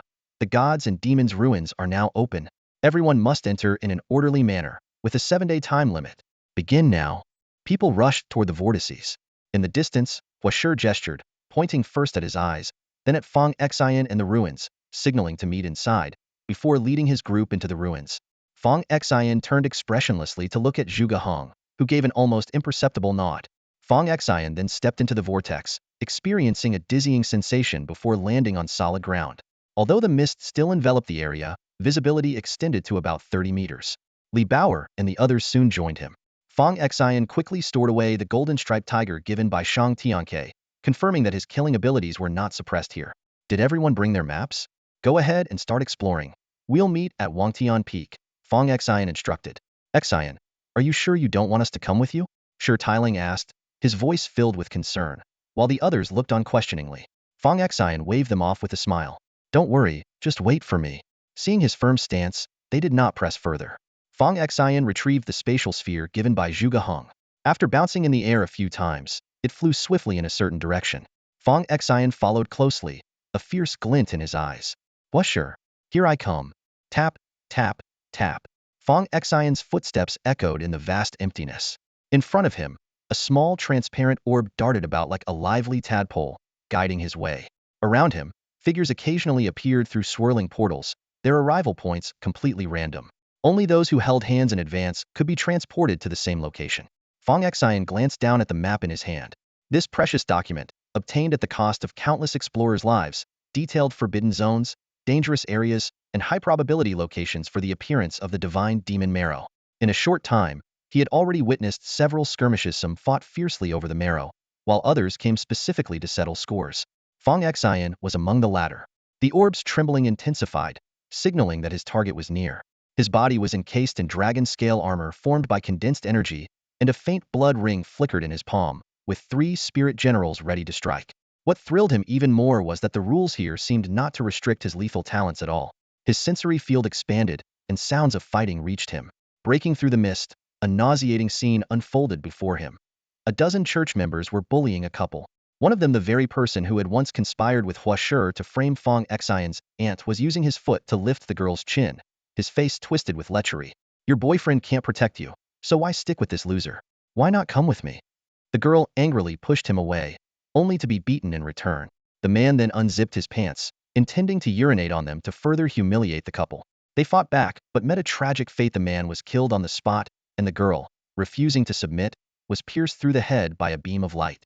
Just as the church members laughed maniacally, a fierce wind swept through the mist. Hua Shi's eyes glowed gold as he smirked. Come out.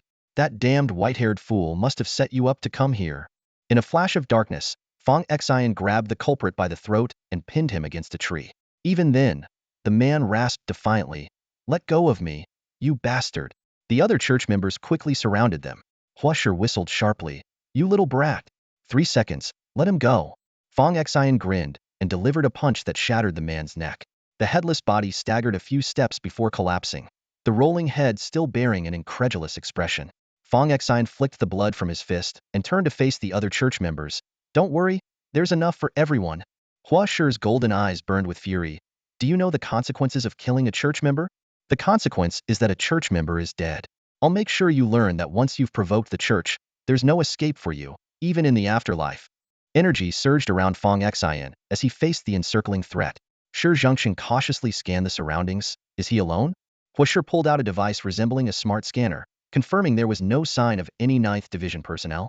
Fong Xion stood in the center of the battlefield, the blood on his hands not yet wiped clean, as he coldly assessed his opponent. Just you? Didn't the white-haired one send anyone with you? Fong Xion asked disdainfully, wiping the blood from his fists. Do I need that many to kill you? Hua Shi's golden eyes blazed with fury. Shi Zhengxin cautiously surveyed the surroundings and quietly warned, Hua Shi, don't be reckless. If he's here alone for revenge, he must have a backup plan. Hua Shi's facial muscles twitched, and his gaze grew even more sinister. Suddenly, a dazzling golden light erupted around him, and a sharp slash was aimed at Fong Xion.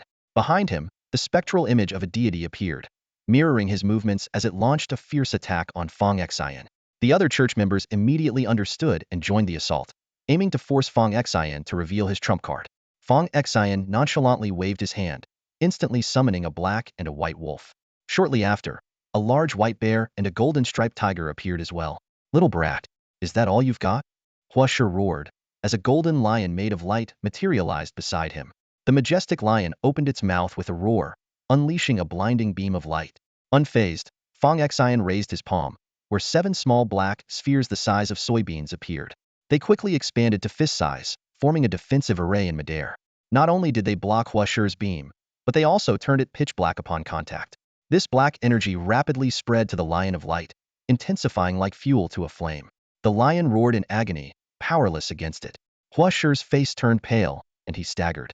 Attempting to retract the lion, He felt searing pain as the black flames began to spread toward him. In a crucial moment, he decisively severed the connection with the lion. So that's your trump card.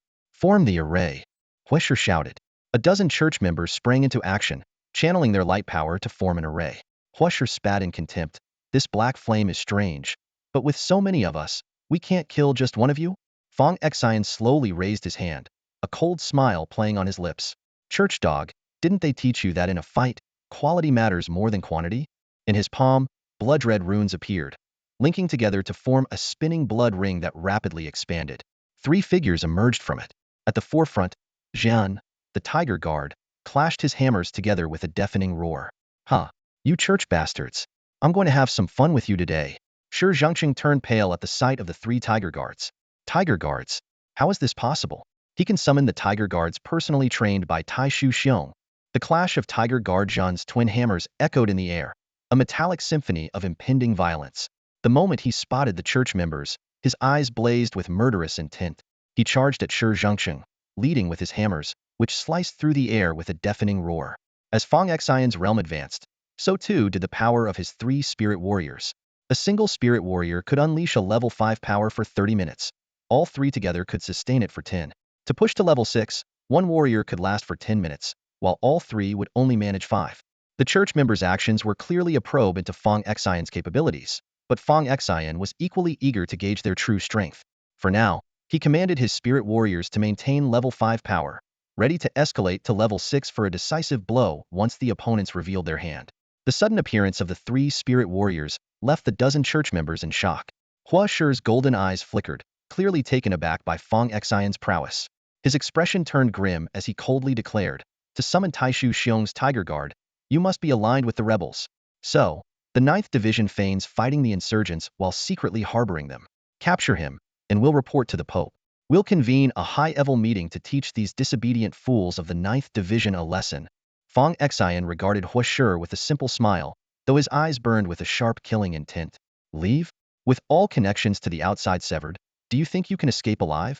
Tiger Guardian's hammers, infused with power and combat talents, crashed down, forcing Shi Zhongqing into a split to evade. Blood surged within him as he roared, form up, go all out, finish this quickly. A hemispherical barrier of light materialized, trapping Fong Xion, the 3 spirit warriors, and 4 spirit beasts inside. Countless beams of light shot at them like arrows. The spirit warriors shielded Fong Xion, who then summoned 7 black spheres. Upon exploding, they turned into a swarm of sparks, devouring all incoming light, even beginning to erode the golden barrier with their black aura. What power is this? Shi Zhongqing exclaimed. Hueshir's face turned pale as the black aura consumed his summoned light lion. Fong Xion surveyed them coldly. Isn't this your church's blazing heaven skill? Can't you even recognize it? The church members were visibly shaken, for this was indeed the prelude to blazing heaven, yet Fong Xion's execution was entirely different. After exchanging a glance with Shi Zhongqing, Hueshir produced a compass-like artifact. This wretch must have links to the rebels.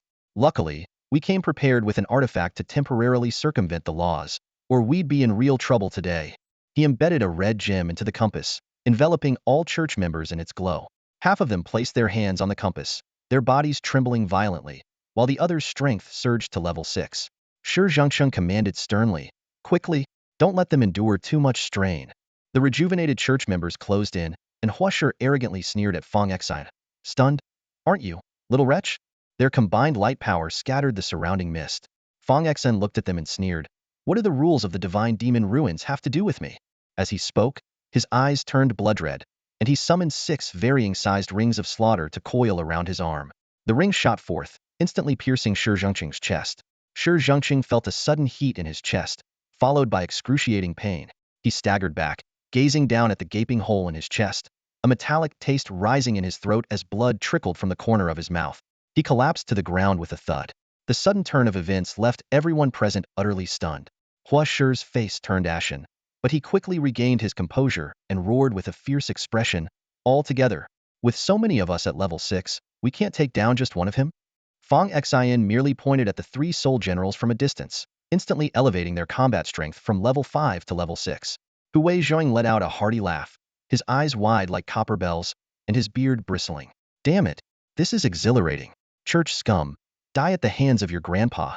He raised his dual hammers high, slicing through the air with a sharp whistle, and smashed the head of a church member. Simultaneously, Ali's arrow precisely pierced another's heart, while Hui Mo drew a short halberd from his back and thrust it through the forehead of a third church member. The tide of battle turned in an instant. Huasher looked ashen. His legs felt like they were filled with lead, nearly causing him to stumble as he retreated. Fong Xion wasn't in a hurry to kill him, but let him witness his comrades falling one by one, subjecting him to both mental and physical torment. Huasher trembled uncontrollably, and the others who operated the compass to maintain the rules were equally terrified, some even contemplating retreat. Catching a glimpse of something in his peripheral vision, a fierce determination flashed in Huasher's eyes. Everyone, gather around the compass. Obscure the rules for me, so I can temporarily reach level 7 combat strength. The others immediately moved closer to the compass, and someone cautioned, Brother Hua, it can only last 3 minutes at most. Golden beams shot from Huasher's eyes as his combat strength surged to level 7. That's enough. Scum. Let's see what else you've got. Before he finished speaking, he gripped his cross sword with both hands and struck a powerful blow at Fong Xion. As Huasher's combat strength surged, Fong Xion placed a hand on his chest and silently recited, Cecilia. The massive sword light engulfed Fong Xion, but moments later, a figure gradually emerged from the blinding light. With a gaze of indifference towards all things, the figure exuded an overwhelming and chilling aura that pierced the hearts of everyone present, like a king wielding the sword of Damocles.